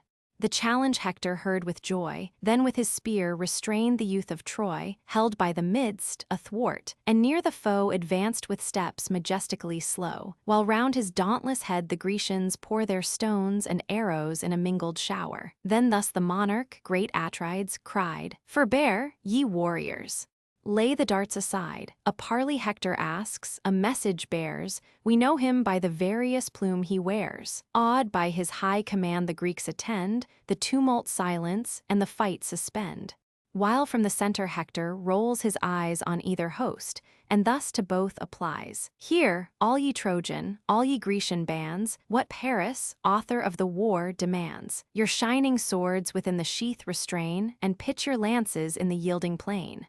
Here in the midst, in either army's sight, he dares the Spartan king to single fight, and wills that Helen and the ravished spoil, that caused the contest, shall reward the toil. Let these the brave triumphant victor grace, and different nations part in leagues of peace. He spoke, in still suspense on either side each army stood. The Spartan chief replied, "Me too, ye warriors here, whose fatal right a world engages in the toils of fight. To me the labor of the field resign, me Paris injured, all the war be mine. Fall he that must beneath his rival's arms, and live the rest, secure of future harms. 2 lambs, devoted by your country's right, to earth a sable, to the sun a white, prepare, ye Trojans. While a 3rd we bring select to Jove, the inviolable king. Let reverend Priam in the truce engage, and add the sanction of considerate age. His sons are faithless, headlong in debate, and youth itself an empty wavering state. Cool age advances, venerably wise, turns on all hands its deep discerning eyes, sees what befell, and what may yet befall, concludes from both, and best provides for all. The nations here with rising hopes possessed, and peaceful prospects dawn in every breast. Within the lines they drew their steeds around, and from their chariots issued on the ground. Next, all unbuckling the rich mail they wore, laid their bright arms along the sable shore. On either side the meeting hosts are seen with lances fixed, and close the space between. 2 heralds now, dispatched to Troy, invite the Phrygian monarch to the peaceful rite. Talthybius hastens to the fleet to bring the lamb for Jove, the inviolable king. Meantime to beauteous Helen, from the skies the various goddess of the rainbow flies. Like fair Laodice in form and face, the loveliest nymph of Priam's royal race. Her in the palace, at her loom she found, the golden web her own sad story crowned, the Trojan wars she weaved and the dire triumphs of her fatal eyes. To whom the goddess of the painted bow, approach and view the wondrous scene below. Each hardy Greek and valiant Trojan knight, so dreadful late and furious for the fight, now rest their spears or lean upon their shields. Ceased is the war and silent all the fields. Paris alone and Sparta's king advance, in single fight to toss the beamy lance. Each met in arms, the fate of combat tries, thy love the motive, and thy charms the prize. This said, the many-colored maid inspires her husband's love and wakes her former fires. Her country, parents, all that once were dear, rush to her thought and force a tender tear. O'er her fair face a snowy veil she threw, and, softly sighing, from the loom withdrew. Her handmaids, climbing an Aethra, wait her silent footsteps to the Scaean gate. There sat the seniors of the Trojan race, the king the first, Thymoetes at his side, Lampus and Clytius long in council tried, Panthus and Histoun once the strong. And next, the wisest of the reverend throng, Antenor grave and sage Eucalgon, leaned on the walls and basked before the sun. Chiefs, who no more in bloody fights engage, but wise through time and narrative with age, in summer days like grasshoppers rejoice, a bloodless race, that send a feeble voice. What majestic mien! She moves a goddess and she looks a queen. Yet hence, O heaven, convey that fatal face, and from destruction save the Trojan race. The good old Priam welcomed her, and cried, Approach, my child, and grace thy father's side. See, on the plain thy Grecian spouse appears, the friends and kindred of thy former years. No crime of thine our present sufferings draws, not thou, but heaven's disposing will, the cause the gods these armies and this force employ. The hostile gods conspire the fate of Troy. But lift thy eyes, and say, what Greek is he around whose brow such martial graces shine, so tall, so awful, and almost divine? Though some of larger stature tread the green, none match his grandeur and exalted mien. He seems a monarch and his country's pride. Thus ceased the king, and thus the fair replied, Before thy presence, father, I appear, with conscious shame and reverential fear. Ah, had I died, ere to these walls I fled, false to my country and my nuptial bed, my brothers, friends, and daughter left behind, false to them all, to Paris only kind. For this I mourn, till grief or dire disease shall waste the form whose fault it was to please. The king of kings, Atrides, you survey, great in the war and great in arts of sway. My brother once, before my days of shame. And oh, that still he bore a brother's name. With wonder Priam viewed the godlike man, extolled the happy prince, and thus began, O blessed Atrides! Born to prosperous fate, successful monarch of a mighty state, how vast thy empire! Of your matchless train what numbers lost, what numbers yet remain. In Phrygia once were gallant armies known, in ancient time, when Atreus filled the throne, when godlike Mygdon led their troops of horse, and I, to join them, raised the Trojan force. Against the manlike Amazons we stood, and Sangar's stream ran purple with their blood. But far inferior those, in martial grace and strength of numbers, to this Grecian race. This said, once more he viewed the warrior train. What's he, whose arms lie scattered on the plain? Broad is his breast, his shoulders larger spread, though great Atrides overtops his head. Nor yet appear his care and conduct small, from rank to rank he moves and orders all. The stately ram thus measures o'er the ground, and, master of the flock, surveys them round. Then Helen thus, whom your discerning eyes have singled out, is Ithacus the wise. A barren island boasts his glorious birth. His fame for wisdom fills the spacious earth. Antenor took the word and thus began, Myself, O king, have seen that wondrous man when, trusting Jove and hospitable laws, to Troy he came to plead the Grecian cause. My house was honored with each royal guest. I knew their persons, and admired their parts, both brave in arms and both approved in arts. Erect, the Spartan most engaged our view. Ulysses seated, greater reverence drew. When Atreus, son harangued the listening train, just was his sense, and his expression plain, his words succinct, yet full, without a fault. He spoke no more than just the thing he ought. But when Ulysses rose, in thought profound, his modest eyes he fixed upon the ground. As one unskilled or dumb, he seemed to stand, nor raised his head, nor stretched his sceptred hand. But when he speaks, what elocution flows!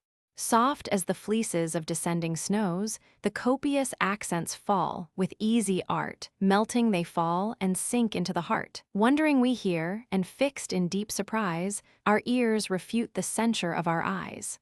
The king then asked, "What chief is that, with giant strength endued, whose brawny shoulders and whose swelling chest and lofty stature far exceed the rest? Ajax the Great, himself a host, the Grecian strength and pride.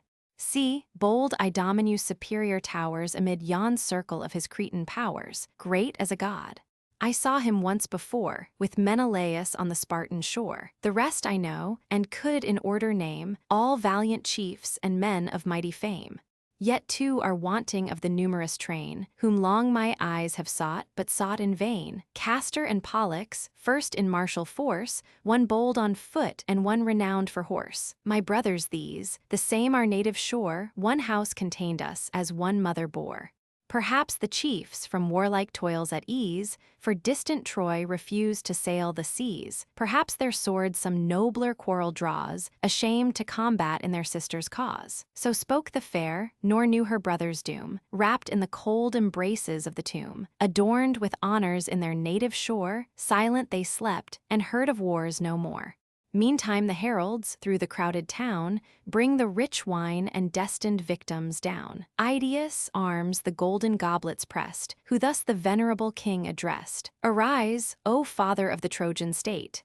The nations call, thy joyful people wait to seal the truce and end the dire debate. Paris, thy son, and Sparta's king advance in measured lists to toss the weighty lance. And who his rival shall in arms subdue, his be the dame, and his the treasure too. Thus with a lasting league our toils may cease, and Troy possess her fertile fields in peace. So shall the Greeks review their native shore, much famed for generous steeds, for beauty more." With grief he heard, and bade the chiefs prepare to join his milk-white coursers to the car. He mounts the seat, Antenor at his side. The gentle steeds through Scia's gates they guide. Next from the car descending on the plain, amid the Grecian host and Trojan train, slow they proceed. The sage Ulysses then arose, and with him rose the king of men, whom all obey, who high on Ida's holy mountains sway, eternal Jove. And you bright orb that roll from east to west, and view from pole to pole.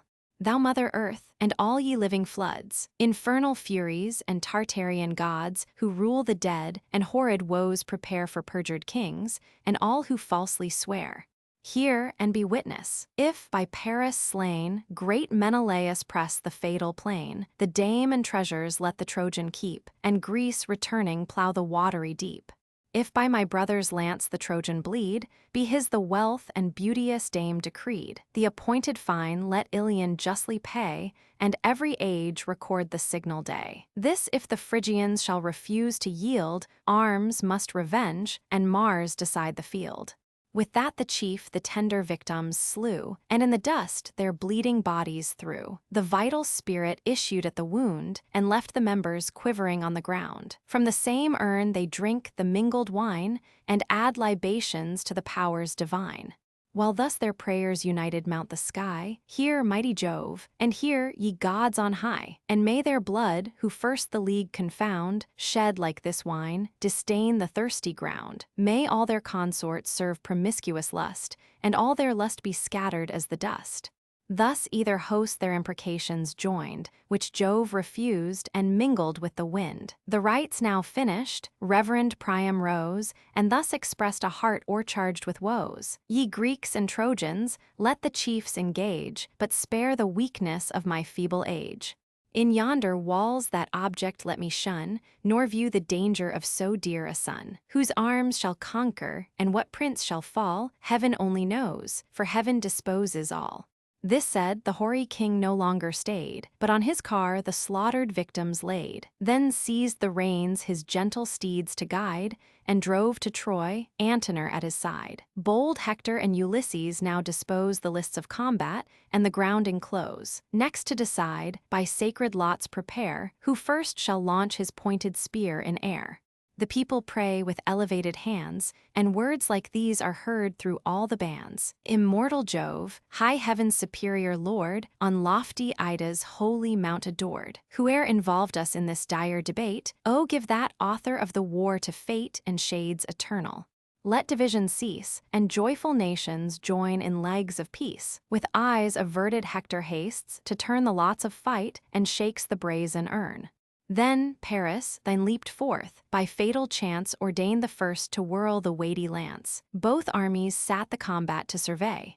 Beside each chief his azure armor lay, and round the lists the generous coursers neigh. With equal speed and fired by equal charms, the Spartan hero sheathes his limbs in arms. Now round the lists the admiring armies stand, with javelins fixed, the Greek and Trojan band. Amidst the dreadful veil, the chiefs advance, all pale with rage, and shake the threatening lance. The Trojan first his shining javelin threw, full on Atrides' ringing shield it flew, nor pierced the brazen orb, but with a bound leaped from the buckler, blunted on the ground. Atrides then his massy lance prepares in act to throw, but first prefers his prayers. Give me, great Jove, to punish lawless lust, and lay the Trojan gasping in the dust. Destroy the aggressor, aid my righteous cause, avenge the breach of hospitable laws. The wary Trojan, bending from the blow, eludes the death and disappoints his foe. But fierce Atrides waved his sword and struck full on his casque. The crested helmet shook. The brittle steel, unfaithful to his hand, broke short. The fragments glittered on the sand. The raging warrior to the spacious skies raised his upbraiding voice and angry eyes. Then is it vain in Jove himself to trust? And is it thus the gods assist the just? When crimes provoke us, heaven success denies, the dart falls harmless, and the falchion flies.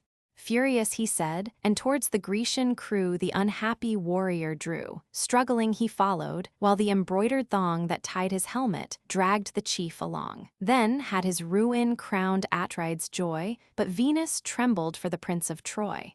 Unseen she came, and burst the golden band, and left an empty helmet in his hand. The casque, enraged, amidst the Greeks he threw, the Greeks with smiles the polished trophy view. Then, as once more he lifts the deadly dart, in thirst of vengeance, at his rival's heart, the queen of love her favored champion shrouds in a veil of clouds. Raised from the field the panting youth she led, and gently laid him on the bridal bed. With pleasing sweets his fainting sense renews, and all the dome perfumes with heavenly dews. Meantime the brightest of the female kind, the matchless Helen, o'er the walls reclined. To her, beset with Trojan beauties, came in borrowed form the laughter-loving dame. She seemed an ancient maid, well skilled to cull the snowy fleece and wind the twisted wool. The goddess softly shook her silken vest that shed perfumes, and whispering thus addressed, Venus, disguised, inviting Helen to the chamber of Paris. Haste, happy nymph!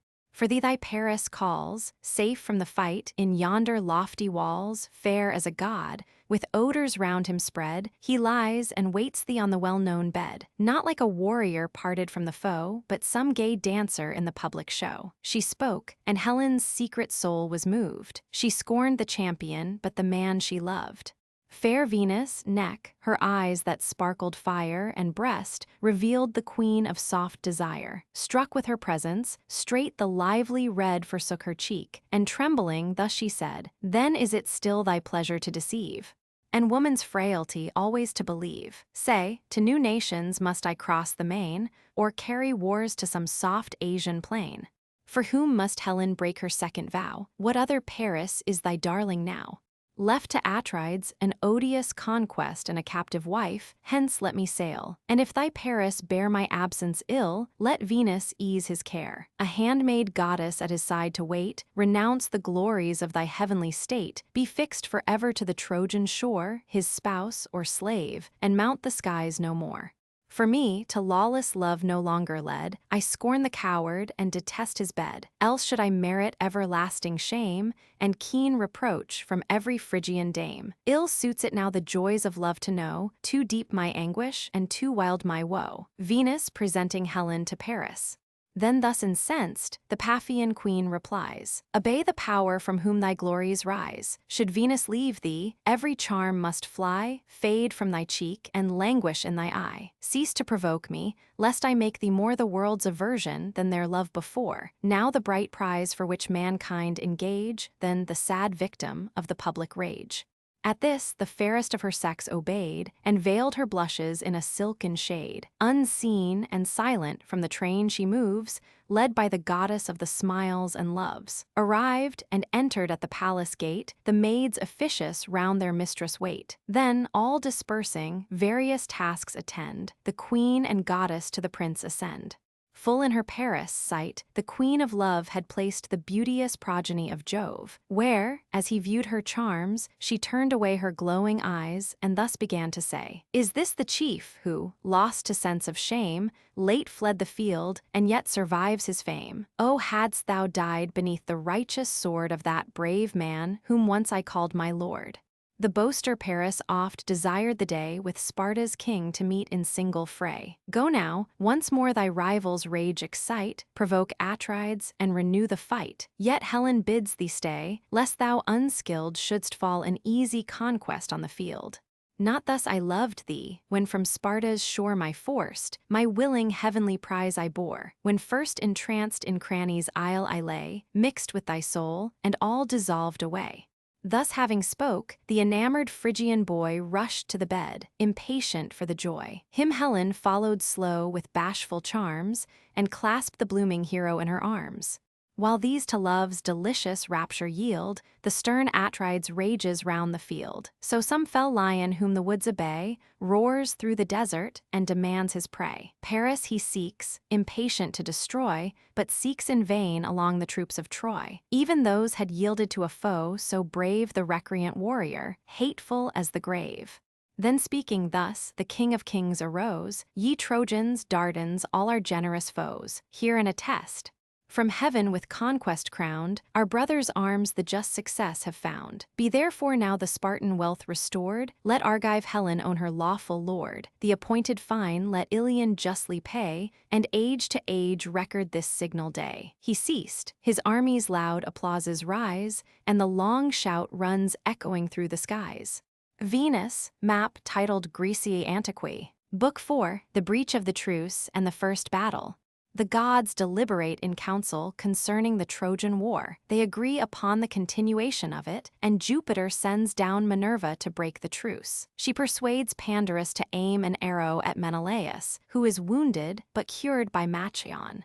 In the meantime, some of the Trojan troops attack the Greeks. Agamemnon is distinguished in all the parts of a good general. He reviews the troops and exhorts the leaders, some by praises and others by reproof.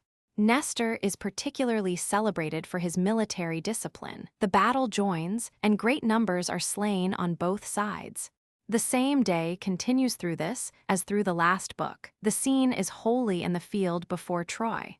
And now Olympus, shining gates unfold. The gods, with Jove, assume their thrones of gold. Immortal Hebe, fresh with bloom divine, the golden goblet crowns with purple wine. While the full bowls flow round, the powers employ their careful eyes on long-contended Troy. Not thus fair Venus helps her favored knight. The queen of pleasures shares the toils of fight, each danger wards, and constant in her care, saves in the moment of the last despair. Her act has rescued Paris, forfeit life, though great Atrides gain the glorious strife. Then say, ye powers, what signal issue waits to crown this deed and finish all the fates? Shall heaven by peace the bleeding kingdoms spare, or rouse the furies and awake the war? Yet, would the gods for human good provide, Atrides soon might gain his beauteous bride. Still Priam's walls in peaceful honors grow, and through his gates the crowding nations flow.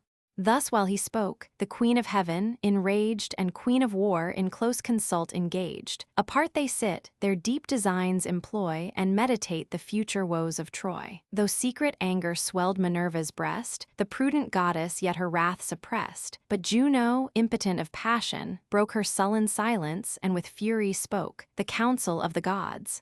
Shall then, O tyrant of the ethereal reign, my schemes, my labors, and my hopes be vain? Have I for this shook Ilion with alarms, assembled nations, set 2 worlds in arms? To spread the war, I flew from shore to shore, the immortal coursers scarce the labor bore. At length ripe vengeance o'er their heads impends, but Jove himself the faithless race defends. Loth as thou art to punish lawless lust, not all the gods are partial and unjust. The sire whose thunder shakes the cloudy skies, sighs from his inmost soul, and thus replies, O lasting rancor, O insatiate hate to Phrygia's monarch and the Phrygian state! What high offense has fired the wife of Jove? Can wretched mortals harm the powers above, that Troy, and Troy's whole race thou wouldst confound, and yon fair structures level with the ground? Haste, leave the skies, fulfill thy stern desire, burst all her gates, and wrap her walls in fire. Let Priam bleed. If yet you thirst for more, bleed all his sons, and Ilion float with gore. To boundless vengeance the wide realm be given, till vast destruction glut the queen of heaven.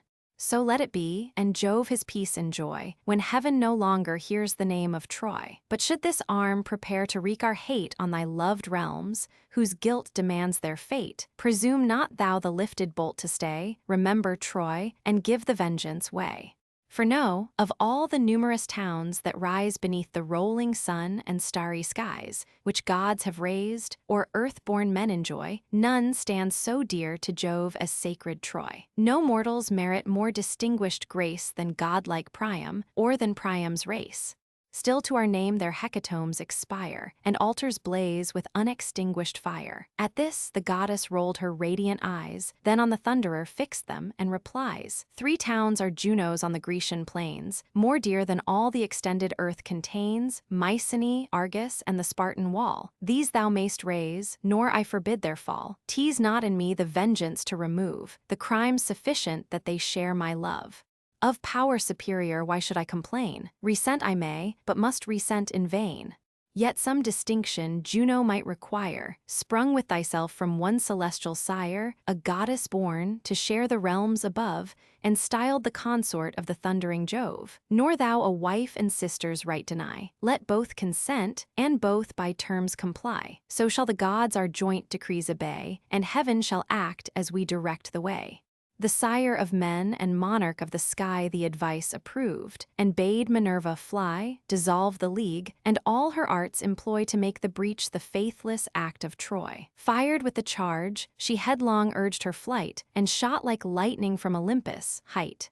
As the red comet, from Saturnius sent to fright the nations with a dire portent, a fatal sign to armies on the plain, or trembling sailors on the wintry main, with sweeping glories glides along in air, and shakes the sparkles from its blazing hair. Between both armies thus, in open sight shot the bright goddess in a trail of light, with eyes erect the gazing hosts admire the power descending, and the heavens on fire. The gods this signal sent, and fate now labors with some vast event. Jove seals the league or bloodier scenes prepares. Jove, the great arbiter of peace and wars, they said, while Pallas through the Trojan throng passed disguised along. Like bold Laodocus, her course she bent, who from Antenor traced his high descent. Amidst the ranks Lycaon's son she found, the warlike Pandarus, for strength renowned, whose squadrons, led from black Aesepus, flood, with flaming shields in martial circle stood. To him the goddess, Phrygian, canst thou hear a well-timed counsel with a willing ear? What praise were thine, couldst thou direct thy dart, amidst his triumph to the Spartan's heart? What gifts from Troy, from Paris wouldst thou gain, thy country's foe, the Grecian glory slain? Then seize the occasion, dare the mighty deed, aim at his breast, and may that aim succeed. But first, to speed the shaft, address thy vow to Lycian Phoebus with the silver bow, and swear the firstlings of thy flock to pay, on Zelia's altars, to the god of day. He heard, and madly at the motion pleased, his polished bow with hasty rashness seized. 'Twas formed of horn, and smoothed with artful toil. A mountain goat resigned the shining spoil, who pierced long since beneath his arrows bled. The stately quarry on the cliffs lay dead, and 16 palms his brow's large honors spread. The workmen joined, and shaped the bended horns, and beaten gold each taper point adorns. This, by the Greeks unseen, the warrior bends, screened by the shields of his surrounding friends. There meditates the mark, and couching low, fits the sharp arrow to the well-strung bow. One from 100 feathered deaths he chose, fated to wound, and cause of future woes. Then offers vows with hecatombs to crown Apollo's altars in his native town. Now with full force the yielding horn he bends, drawn to an arch, and joins the doubling ends. Close to his breast he strains the nerve below, till the barbed points approach the circling bow. The impatient weapon whizzes on the wing, sounds the tough horn, and twangs the quivering string. But thee, Atrides, in that dangerous hour the gods forget not, nor thy guardian power, Pallas assists, and diverts the weapon from its destined course. So from her babe, when slumber seals his eye, the watchful mother wafts the envenomed fly. Just where his belt with golden buckles joined, where linen folds the double corslet lined, she turned the shaft, which, hissing from above, passed the broad belt, and through the corslet drove. The folds it pierced, the plaited linen tore, and raised the skin, and drew the purple gore. As when some stately trappings are decreed to grace a monarch on his bounding steed, a nymph in Caria or Maeonia bred stains the pure ivory with a lively red. With equal luster various colors vie, the shining whiteness and the Tyrian dye. So great Atrides showed thy sacred blood, as down thy snowy thigh distilled the streaming flood. With horror seized, the king of men descried the shaft infixed, and saw the gushing tide. Nor less the Spartan feared, before he found the shining barb appear above the wound. Then, with a sigh that heaved his manly breast, the royal brother thus his grief expressed, and grasped his hand, while all the Greeks around with answering sighs returned the plaintive sound. Oh, dear as life, did I for this agree the solemn truce, a fatal truce to thee. Wert thou exposed to all the hostile train, to fight for Greece and conquer, to be slain, the race of Trojans in thy ruin join, and faith is scorned by all the perjured line. Not thus our vows, confirmed with wine and gore, those hands we plighted, and those oaths we swore, shall all be vain. When heaven's revenge is slow, Jove but prepares to strike the fiercer blow. The day shall come, that great avenging day, when Troy's proud glories in the dust shall lay, when Priam's powers and Priam's self shall fall, and one prodigious ruin swallow all. I see the god already from the pole bear his red arm and bid the thunder roll. I see the Eternal all his fury shed and shake his aegis o'er their guilty head. Such mighty woes on perjured princes wait, but thou, alas, deservest a happier fate. Still must I mourn the period of thy days, and only mourn without my share of praise. Deprived of thee, the heartless Greeks no more shall dream of conquests on the hostile shore. Troy seized of Helen, and our glory lost, thy bones shall moulder on a foreign coast. While some proud Trojan thus insulting cries, such are the trophies Greece from Iliad brings, and such the conquest of her king of kings. Lo, his proud vessels scattered o'er the main, and unrevenged, his mighty brother slain. Oh, ere that dire disgrace shall blast my fame, o'erwhelm me earth, and hide a monarch's shame. He said, a leader's and a brother's fears possess his soul, which thus the Spartan cheers. Let not thy words the warmth of Greece abate, the feeble dart is guiltless of my fate. Stiff with the rich embroidered work around, my varied belt repelled the flying wound. To whom the king, my brother and my friend thus, always thus, may heaven thy life defend. Now seek some skillful hand, whose powerful art may staunch the effusion and extract the dart. Herald, be swift, and bid Machaon bring his speedy succor to the Spartan king, pierced with a winged shaft, the Grecian's sorrow, and the Dardan's joy. With hasty zeal the swift Talthybius flies, through the thick files he darts his searching eyes, and finds Machaon, where sublime he stands in arms encircled with his native bands. Then thus, Machaon, to the king repair, his wounded brother claims thy timely care. Pierced by some Lycian or Dardanian bow, a grief to us, a triumph to the foe. The heavy tidings grieved the godlike man. Swift to his succor through the ranks he ran. The dauntless king yet standing firm he found, and all the chiefs in deep concern around. Where to the steely point the reed was joined, the shaft he drew, but left the head behind. Straight the broad belt with gay embroidery graced, he loosed, the corslet from his breast unbraced, then sucked the blood, and sovereign balm infused, which Chiron gave and Aesculapius used. While round the prince the Greeks employ their care, the Trojans rush tumultuous to the war. Once more they glitter in refulgent arms, once more the fields are filled with dire alarms. Nor had you seen the king of men appear confused, unactive, or surprised with fear, but fond of glory, with severe delight, his beating bosom claimed the rising fight. No longer with his warlike steeds he stayed, or pressed the car with polished brass inlaid, but left Eurymedon the reins to guide. The fiery coursers snorted at his side. On foot through all the martial ranks he moves, and these encourages, and those reproves. "Brave men," he cries, to such who boldly dare urge their swift steeds to face the coming war, "your ancient valor on the foes approve. Jove is with Greece, and let us trust in Jove. 'Tis not for us, but guilty Troy, to dread, whose crimes sit heavy on her perjured head. Her sons and matrons Greece shall lead in chains, and her dead warriors strew the mournful plains." Thus with new ardor he the brave inspires, or thus the fearful with reproaches fires. "Shame to your country, scandal of your kind, born to the fate ye well deserve to find. Why stand ye gazing round the dreadful plain, prepared for flight, but doomed to fly in vain?" Confused and panting thus, the hunted deer falls as he flies, a victim to his fear. Still must ye wait the foes, and still retire, till yon tall vessels blaze with Trojan fire. Or trust ye, Jove a valiant foe shall chase, to save a trembling, heartless, dastard race. This said, he stalked with ample strides along, to Crete's brave monarch and his martial throng. High at their head he saw the chief appear, and bold Merians excite the rear. At this, the king his generous joy expressed, and clasped the warrior to his armed breast. "Divine Idomeneus, what thanks we owe to worth like thine? What praise shall we bestow? To thee the foremost honors are decreed, first in the fight and every graceful deed. For this, in banquets when the generous bowls restore our blood, and raise the warriors' souls, though all the rest with stated rules we bound, unmixed, unmeasured, are thy goblets crowned. Be still thyself, in arms a mighty name, maintain thy honors, and enlarge thy fame." To whom the Cretan thus his speech addressed: "Secure of me, O king, exhort the rest.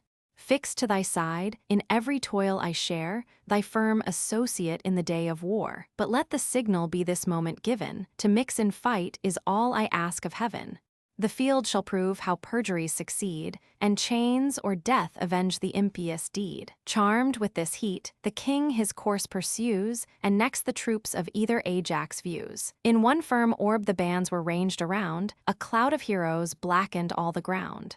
Thus from the lofty promontory's brow a swain surveys the gathering storm below. Slow from the main the heavy vapors rise, spread in dim streams, and sail along the skies, till black as night the swelling tempest shows, the cloud condensing as the west wind blows. He dreads the impending storm, and drives his flock to the close covert of an arching rock. Such and so thick the embattled squadron stood, with spears erect, a moving iron wood. A shady light was shot from glimmering shields, and their brown arms obscured the dusky fields. O heroes! Worthy such a dauntless train, whose godlike virtue we but urge in vain, who raise your eager bands with great examples, more than loud commands. Ah, would the gods but breathe in all the rest such souls as burn in your exalted breast, soon should our arms with just success be crowned, and Troy's proud walls lie smoking on the ground. Then to the next the general bends his course. There reverend Nestor ranks his Pylian bands, and with inspiring eloquence commands. With strictest order sets his train in arms, the chiefs advises, and the soldiers warms. Alastor, Chromius, Heman, round him wait Bias the good, and Pelagon the great. The horse and chariots to the front assigned, the foot he ranged behind, the middle space suspected troops supply, enclosed by both, nor left the power to fly. He gives command to curb the fiery steed, nor cause confusion, nor the ranks exceed. Before the rest let none too rashly ride, no strength nor skill, but just in time be tried. The charge once made, no warrior turn the rein, but fight or fall, a firm embodied train.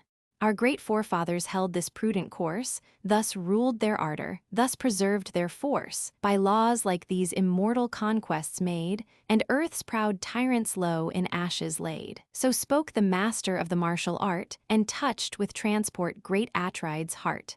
Oh, hadst thou strength to match thy brave desires, and nerves to second what thy soul inspires. But wasting years, that wither human race, exhaust thy spirits, and thy arms unbrace. What once thou wert, oh, ever mightst thou be, and age the lot of any chief but thee.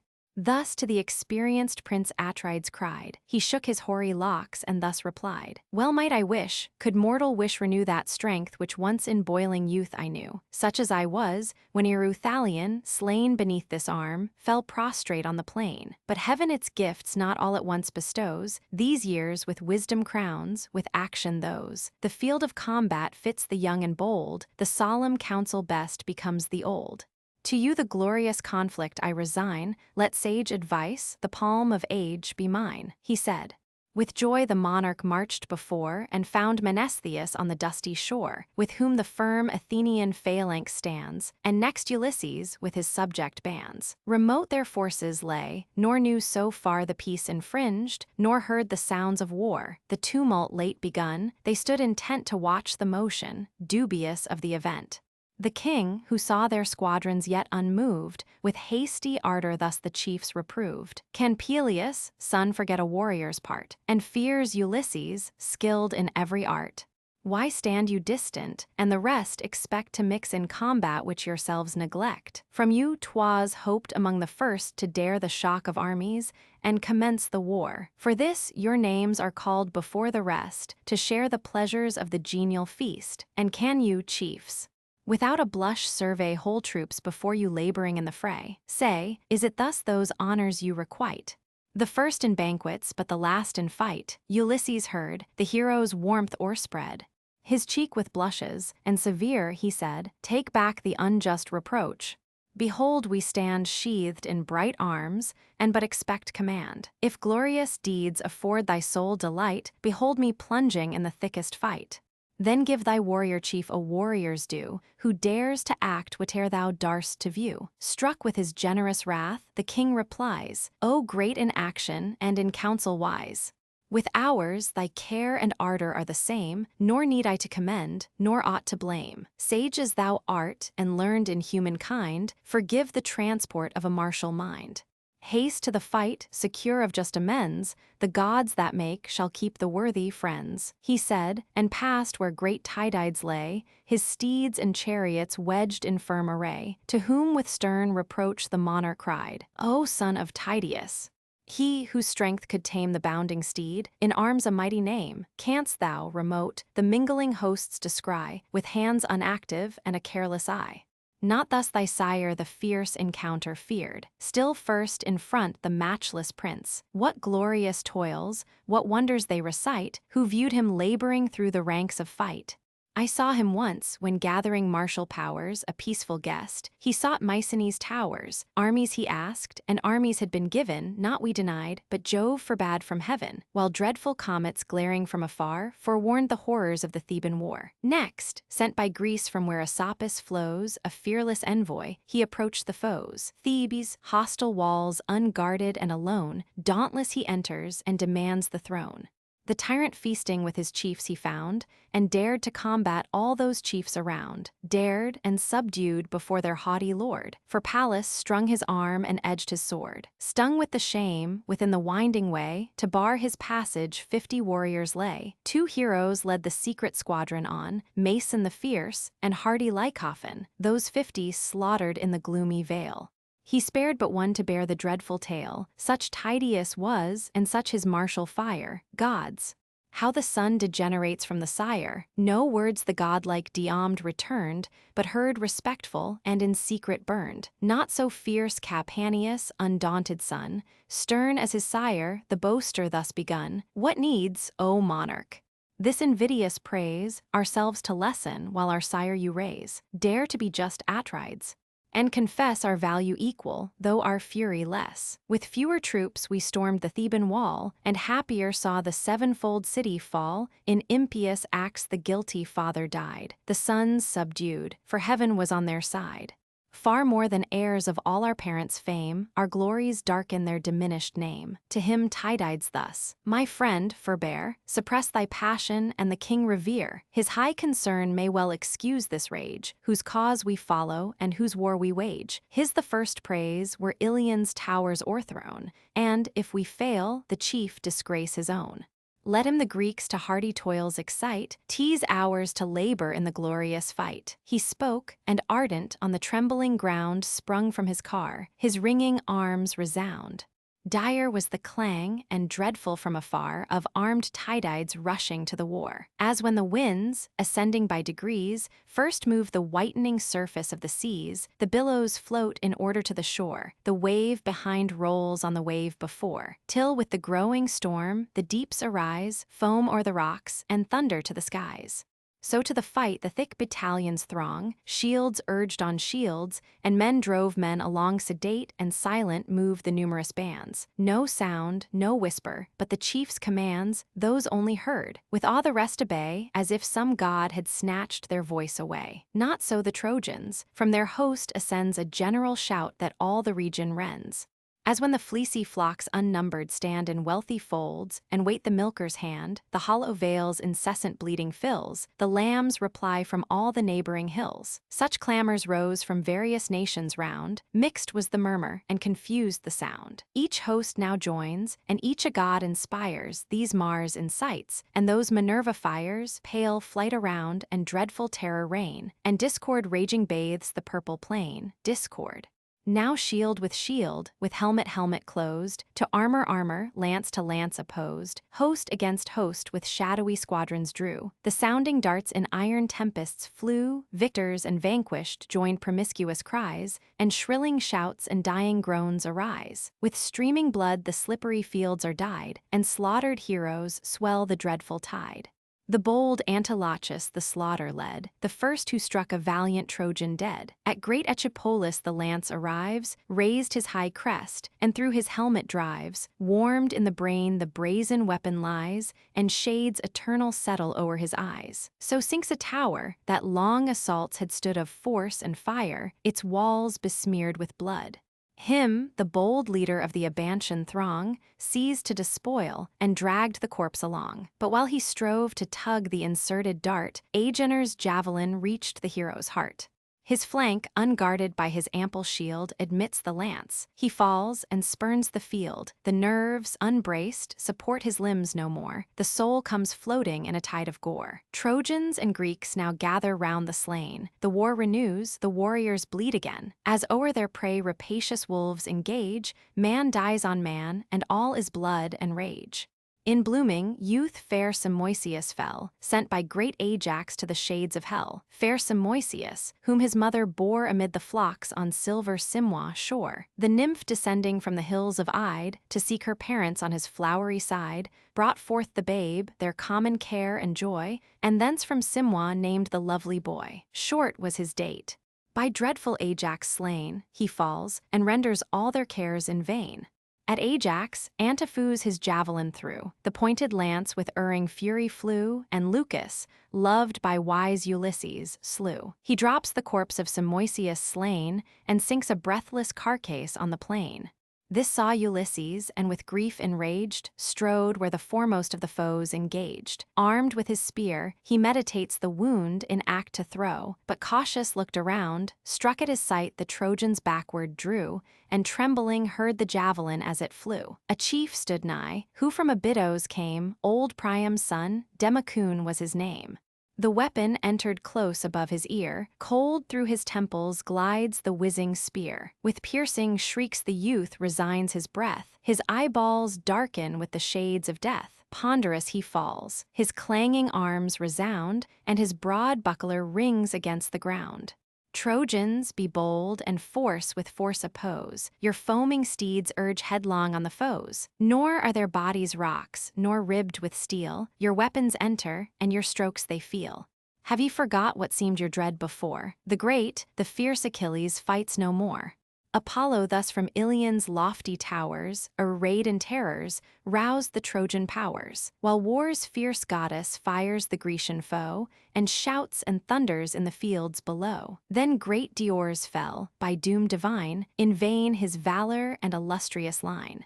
A broken rock the force of Pyrrhus threw, full on his ankle dropped the ponderous stone, burst the strong nerves, and crashed the solid bone. Supine he tumbles on the crimson sands, before his helpless friends and native bands, and spreads for aid his unavailing hands. The foe rushed furious as he pants for breath, and through his navel drove the pointed death. His gushing entrails smoked upon the ground, and the warm life came issuing from the wound. Stern Thoas, glaring with revengeful eyes, in sullen fury slowly quits the prize. Thus fell two heroes, one the pride of Thrace, and one the leader of the Epeian race. Death's sable shade at once o'ercast their eyes, in dust the vanquished and the victor lies. With copious slaughter all the fields are red, and heaped with growing mountains of the dead. Had some brave chief this martial scene beheld, by Pallas guarded through the dreadful field, might darts be bid to turn their points away, and swords around him innocently play. The war's whole art with wonder had he seen, and counted heroes where he counted men. So fought each host, with thirst of glory fired, and crowds on crowds triumphantly expired. Map of the plain of Troy. Book 5, The Acts of Diomed. Diomed, assisted by Pallas, performs wonders in this day's battle. Pandarus wounds him with an arrow, but the goddess cures him, enables him to discern gods from mortals, and prohibits him from contending with any of the former, excepting Venus.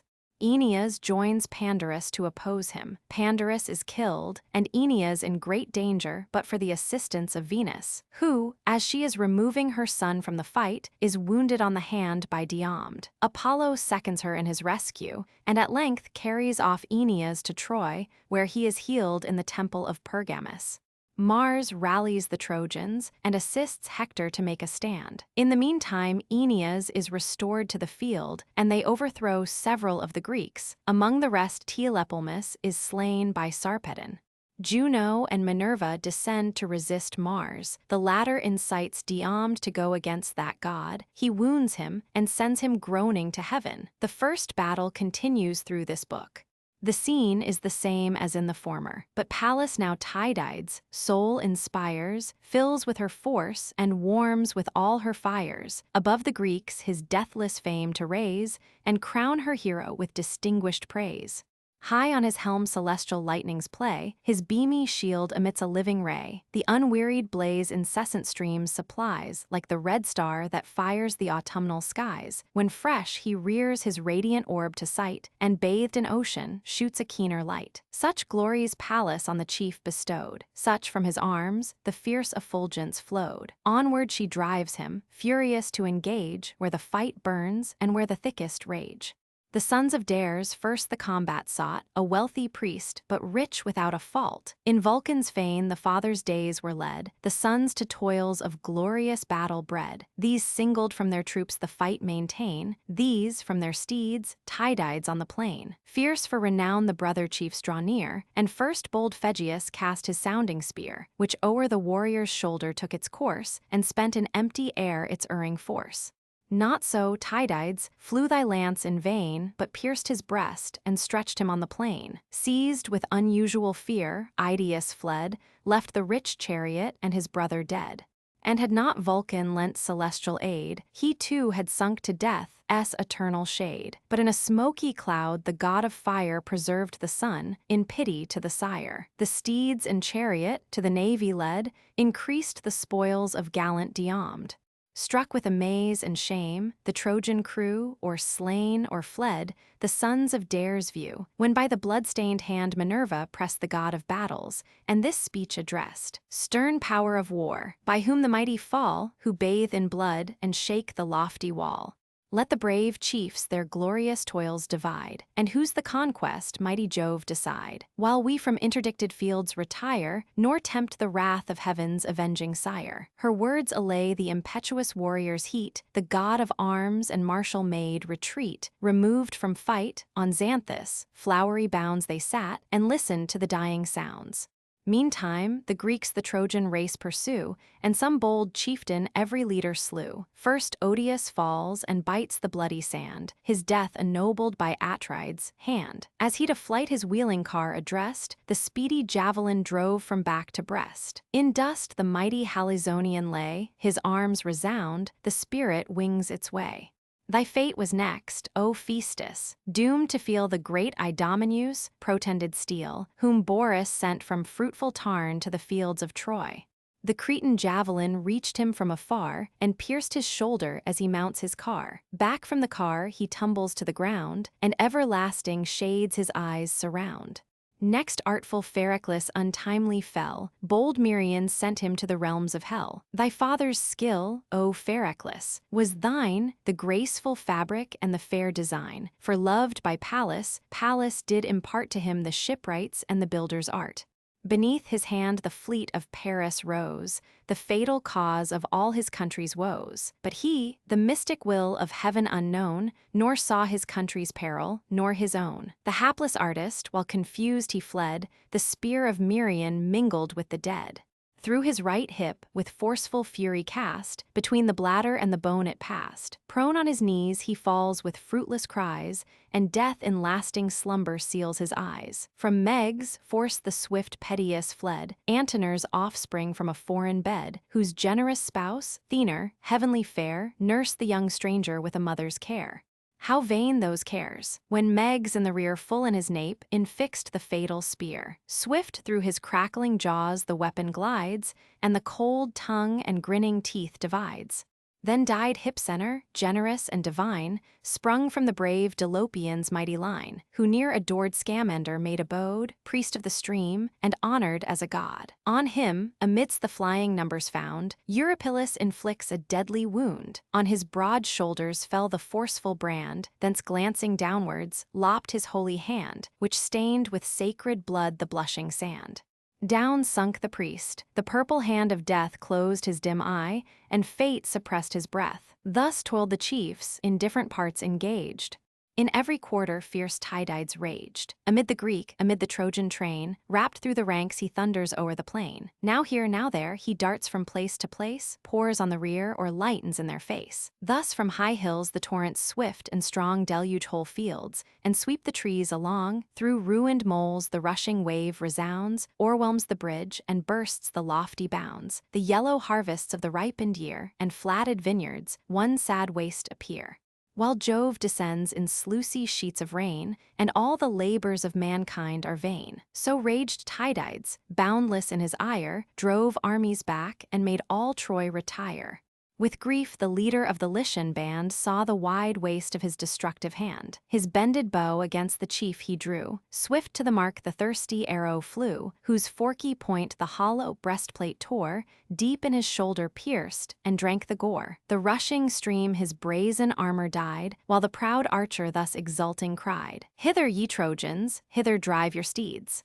So spoke he, boastful, but the winged dart stopped short of life and mocked the shooter's art. The wounded chief, behind his car retired, the helping hand of Esthenelus required. Swift from his seat he leaped upon the ground, and tugged the weapon from the gushing wound. When thus the king his guardian power addressed, the purple current wandering o'er his vest, "O progeny of Jove, unconquered maid, if e'er my godlike sire deserved thy aid, if e'er I felt thee in the fighting field, now, goddess, now, thy sacred succor yield. Oh, give my lance to reach the Trojan knight, whose arrow wounds the chief thou guard'st in fight, and lay the boaster groveling on the shore, that vaunts these eyes shall view the light no more." Thus prayed Tydides, and Minerva heard, his nerves confirmed, his languid spirits cheered. He feels each limb with wonted vigor light, his beating bosom claimed the promised fight. Be bold, in every combat shine, war be thy province, thy protection mine. Rush to the fight, and every foe control. Wake each paternal virtue in thy soul. Strength swells thy boiling breast, infused by me, and all thy godlike father breathes in thee. Yet more, from mortal mists I purge thy eyes, and set to view the warring deities. These see thou shun, through all the embattled plain, nor rashly strive where human force is vain. If Venus mingle in the martial band, her shalt thou wound, so Pallas gives command. With that, the blue-eyed virgin winged her flight. The hero rushed impetuous to the fight. With tenfold ardor now invades the plain, wild with delay, and more enraged by pain. As on the fleecy flocks when hunger calls, amidst the field a brindled lion falls. If chance some shepherd with a distant dart the savage wound, he rouses at the smart, he foams, he roars. The shepherd dares not stay, but trembling leaves the scattering flocks a prey. Heaps fall on heaps, he bathes with blood the ground, then leaps victorious o'er the lofty mound. Those slain he left, and sprung with noble rage Abaz and Polyidus to engage, sons of Eurydamas, who, wise and old, could fate foresee, and mystic dreams unfold. The youths returned not from the doubtful plain, and the sad father tried his arts in vain. No mystic dream could make their fates appear, though now determined by Tydides' spear. Cold death o'ertakes them in their blooming years, and leaves the father unavailing tears. To strangers now descends his heapy store, the race forgotten, and the name no more. Two sons of Priam in one chariot ride, glittering in arms, and combat side by side. As when the lordly lion seeks his food where grazing heifers range the lonely wood, he leaps amidst them with a furious bound, bends their strong necks, and tears them to the ground. So from their seats the brother chiefs are torn, their steeds and chariot to the navy borne. With deep concern divine Aeneas viewed the foe prevailing, and his friends pursued. Through the thick storm of singing spears he flies, exploring Pandarus with careful eyes.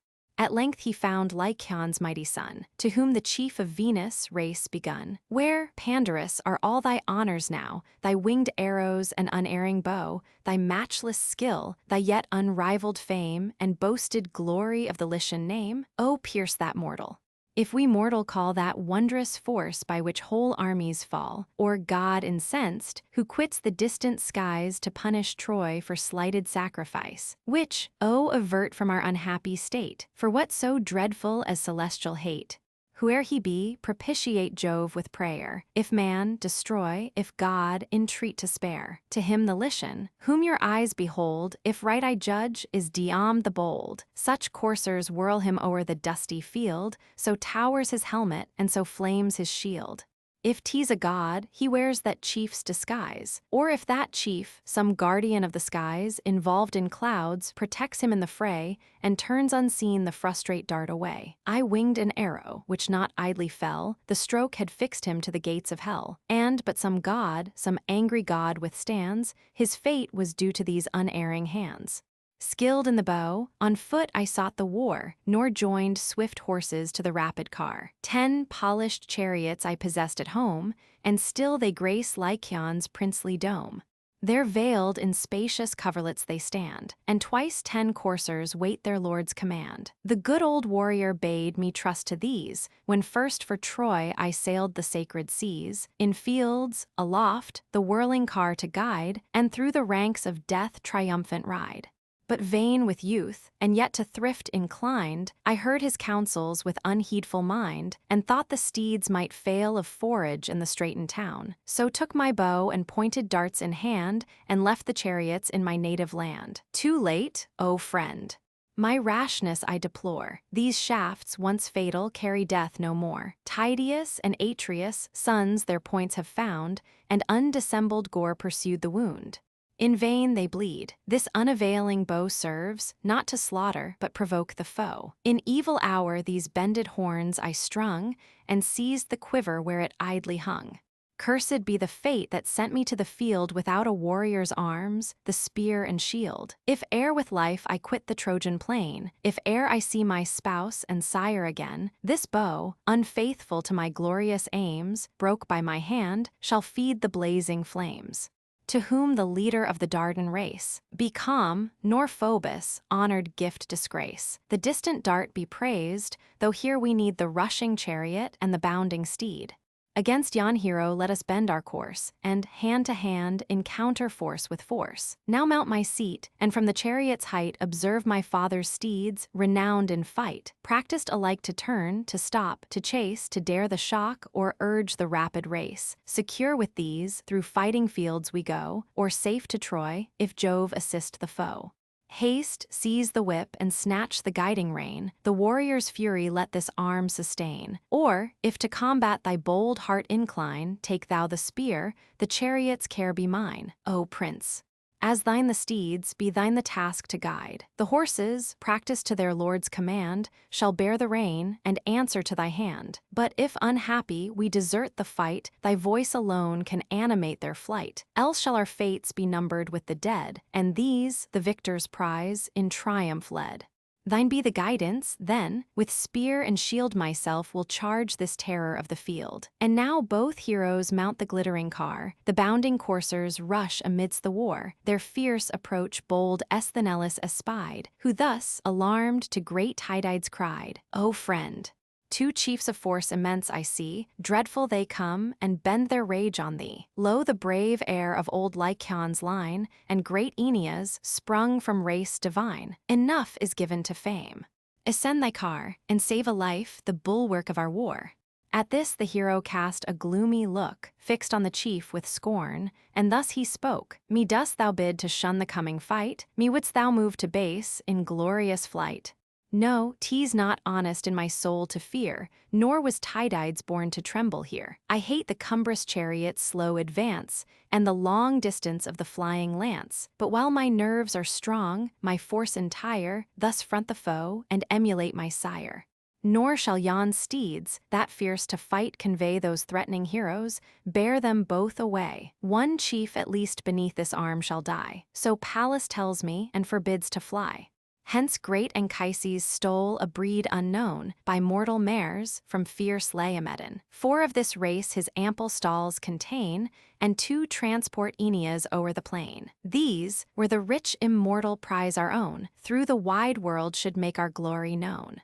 Thus while they spoke, the foe came furious on, and stern Lycaon's warlike race begun. Prince, thou art met. Though late in vain assailed, the spear may enter where the arrow failed. He said, then shook the ponderous lance, and flung on his broad shield the sounding weapon rung, pierced the tough orb, and in his cuirass hung. He bleeds, the pride of Greece. Our triumph now, the mighty warrior lies, mistaken vaunter.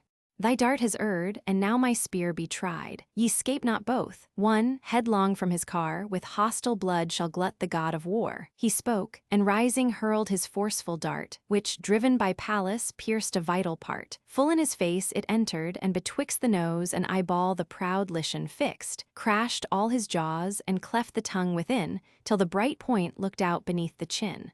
Headlong he falls, his helmet knocks the ground. Earth groans beneath him, and his arms resound. The starting coursers tremble with affright. The soul indignant seeks the realms of night. To guard his slaughtered friend, Aeneas flies, his spear extending where the carcass lies. Watchful he wheels, protects it every way, as the grim lion stalks around his prey.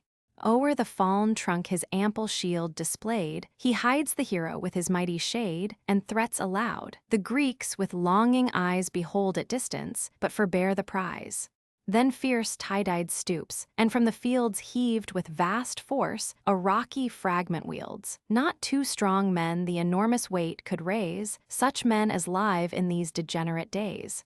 He swung it round, and, gathering strength to throw, discharged the ponderous ruin at the foe. Where to the hip the inserted thigh unites, full on the bone the pointed marble lights. Through both the tendons broke the rugged stone, and stripped the skin, and cracked the solid bone.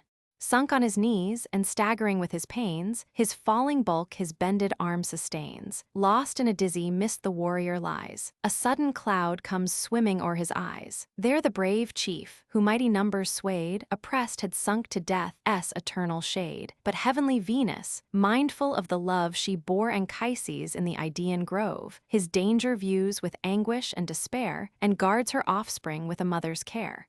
About her much-loved son her arms she throws, her arms whose whiteness match the falling snows. Screened from the foe behind her shining veil, the swords wave harmless, and the javelins fail. Safe through the rushing horse and feathered flight of sounding shafts, she bears him from the fight.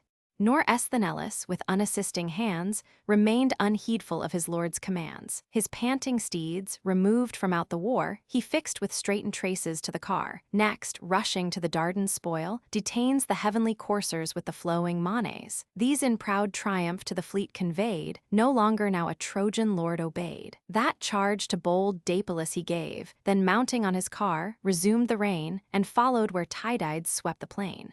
Meanwhile the raging chief in chase of Venus flies. No goddess she, commissioned to the field, like Pallas dreadful with her sable shield, or fierce Bellona thundering at the wall, while flames ascend and mighty ruins fall. He knew soft combats suit the tender dame, new to the field, and still a foe to fame. Uncorrupted flood, unlike our gross, diseased, terrestrial blood. For not the bread of man their life sustains, nor wine's inflaming juice supplies their veins. With tender shrieks the goddess filled the place, and dropped her offspring from her weak embrace. Him Phoebus took. He casts a cloud around the fainting chief, and wards the mortal wound. Then with a voice that shook the vaulted skies, the king insults the goddess as she flies. Ill with Jove's daughter bloody fights agree, the field of combat is no scene for thee. Go, let thy own soft sex employ thy care, go, lull the coward, or delude the fair. Taught by this stroke renounce the war's alarms, and learn to tremble at the name of arms. Tydides thus, the goddess, seized with dread, confused, distracted, from the conflict fled. To aid her, swift the winged Iris flew, wrapped in a mist above the warring crew. The queen of love with faded charms she found. Pale was her cheek, and livid looked the wound. To Mars, who sat remote, they bent their way. Far, on the left, with clouds involved he lay. Beside him stood his lance, distained with gore, and reined with gold his foaming steeds before. Low at his knee, she begged with streaming eyes her brother's car to mount the distant skies, and showed the wound by fierce Tydides given, a mortal man who dares encounter heaven. Stern Mars attentive hears the queen complain, and to her hand commits the golden rein. She mounts the seat, oppressed with silent woe, driven by the goddess of the painted bow. The lash resounds, the rapid chariot flies, and in a moment scales the lofty skies. They stop the car, and there the coursers stood, fed by fair Iris with ambrosial food. Before her mother, love's bright queen appears, o'erwhelmed with anguish and dissolved in tears. She raised her in her arms, beheld her bleed, and asked what god had wrought this guilty deed. Venus, wounded in the hand, conducted by Iris to Mars. Then she, this insult from no god I found, an impious mortal gave the daring wound. Behold the deed of haughty Diomed. 'Twas in the son's defense the mother bled. The war with Troy no more the Grecians wage, but with the gods engage. Dione then, thy wrongs with patience bear, and share those griefs inferior powers must share. Unnumbered woes mankind from us sustain, and men with woes afflict the gods again. The mighty Mars in mortal fetters bound, and lodged in brazen dungeons underground, full 13 moons imprisoned roared in vain. Attis and Ephialtes held the chain. Perhaps had perished had not Hermes, care, restored the groaning god to upper air. Great Juno's self has borne her weight of pain, the imperial partner of the heavenly reign. Amphitrion's son infixed the deadly dart, and filled with anguish her immortal heart. E'en hell's grim King Alcid's power confessed, the shaft found entrance in his iron breast. To Jove's high palace for a cure he fled, pierced in his own dominions of the dead, where Paean, sprinkling heavenly balm around, assuaged the glowing pangs and closed the wound. Rash, impious man, to stain the blessed abodes, and drench his arrows in the blood of gods, Attis and Ephialtes holding Mars captive. But thou, whose spear ill-fated makes a goddess bleed, know thou, whoe'er with heavenly power contends, short is his date, and soon his glory ends. From fields of death when late he shall retire, no infant on his knees shall call him sire. This said, she wiped from Venus, wounded palm the sacred ichor, and infused the balm. Juno and Pallas with a smile surveyed, and thus to Jove began the blue-eyed maid. Permit thy daughter, gracious Jove, to tell how this mischance the Cyprian queen befell, as late she tried with passion to inflame the tender bosom of a Grecian dame, allured the fair, with moving thoughts of joy, to quit her country for some youth of Troy. The clasping zone, with golden buckles bound, raised her soft hand with this lamented wound. The sire of gods and men superior smiled, and, calling Venus, thus addressed his child. Not these, O daughter, are thy proper cares, thee milder arts befit and softer wars. Sweet smiles are thine, and kind endearing charms. To Mars and Pallas leave the deeds of arms. Thrice rushing furious, at the chief he strook. His blazing buckler thrice Apollo shook. He tried the fourth, when breaking from the cloud, a more than mortal voice was heard aloud. O son of Tydeus, cease. Be wise and see how vast the difference of the gods and thee, distance immense, between the powers that shine above, eternal, deathless, and divine, and mortal man. A wretch of humble birth, a short-lived reptile in the dust of earth. So spoke the god who darts celestial fires. He dreads his fury, and some steps retires. Then Phoebus bore the chief of Venus' race to Troy's high fane, and to his holy place. Latona there and Phoebe healed the wound, with vigor armed him, and with glory crowned. This done, the patron of the silver bow a phantom raised, the same in shape and show with great Aeneas, such the form he bore, and such in fight the radiant arms he wore. Around the spectre bloody wars are waged, and Greece and Troy with clashing shields engaged. Meantime on Ilion's tower Apollo stood, and calling Mars, thus urged the raging god. Stern power of arms, by whom the mighty fall, who bathest in blood, and shakest the embattled wall, rise in thy wrath. To hell's abhorred abodes dispatch yon Greek, and vindicate the gods. First rosy Venus felt his brutal rage, me next he charged, and dares all heaven engage. The wretch would brave high heaven's immortal sire, his triple thunder, and his bolts of fire. The god of battle issues on the plain, stirs all the ranks, and fires the Trojan train. In form like a Camas, the Thracian guide, enraged to Troy's retiring chiefs he cried, "How long, ye sons of Priam? Will ye fly, and unrevenged see Priam's people die? Still unresisted shall the foe destroy, and stretch the slaughter to the gates of Troy. Lo, brave Aeneas sinks beneath his wound, not godlike Hector more in arms renowned. Haste all, and take the generous warrior's part." He said, new courage swelled each hero's heart. Sarpedon first his ardent soul expressed, and turned to Hector these bold words addressed. "Say, chief, is all thy ancient valor lost? Where are thy threats, and where thy glorious boast, that propped alone by Priam's race should stand Troy's sacred walls, nor need a foreign hand? Now thy country calls her wanted friends, and the proud vaunt in just derision ends. Remote they stand while alien troops engage, like trembling hounds before the lion's rage. Far distant hence I held my wide command, where foaming Xanthus laves the Lycian land, with ample wealth blessed, a beauteous wife, and infant at her breast. With those I left whatever dear could be. Greece, if she conquers, nothing wins from me. Yet first in fight my Lycian bands I cheer, and long to meet this mighty man ye fear. While Hector idle stands, nor bids the brave their wives, their infants, and their altars save. Haste, warrior, haste, preserve thy threatened state, or one vast burst of all-involving fate full o'er your towers shall fall, and sweep away sons, sires, and wives, an undistinguished prey. Rouse all thy Trojans, urge thy aids to fight. These claim thy thoughts by day, thy watch by night. With force incessant the brave Greeks oppose. Such cares thy friends deserve, and such thy foes. Stung to the heart the generous Hector hears, but just reproof with decent silence bears.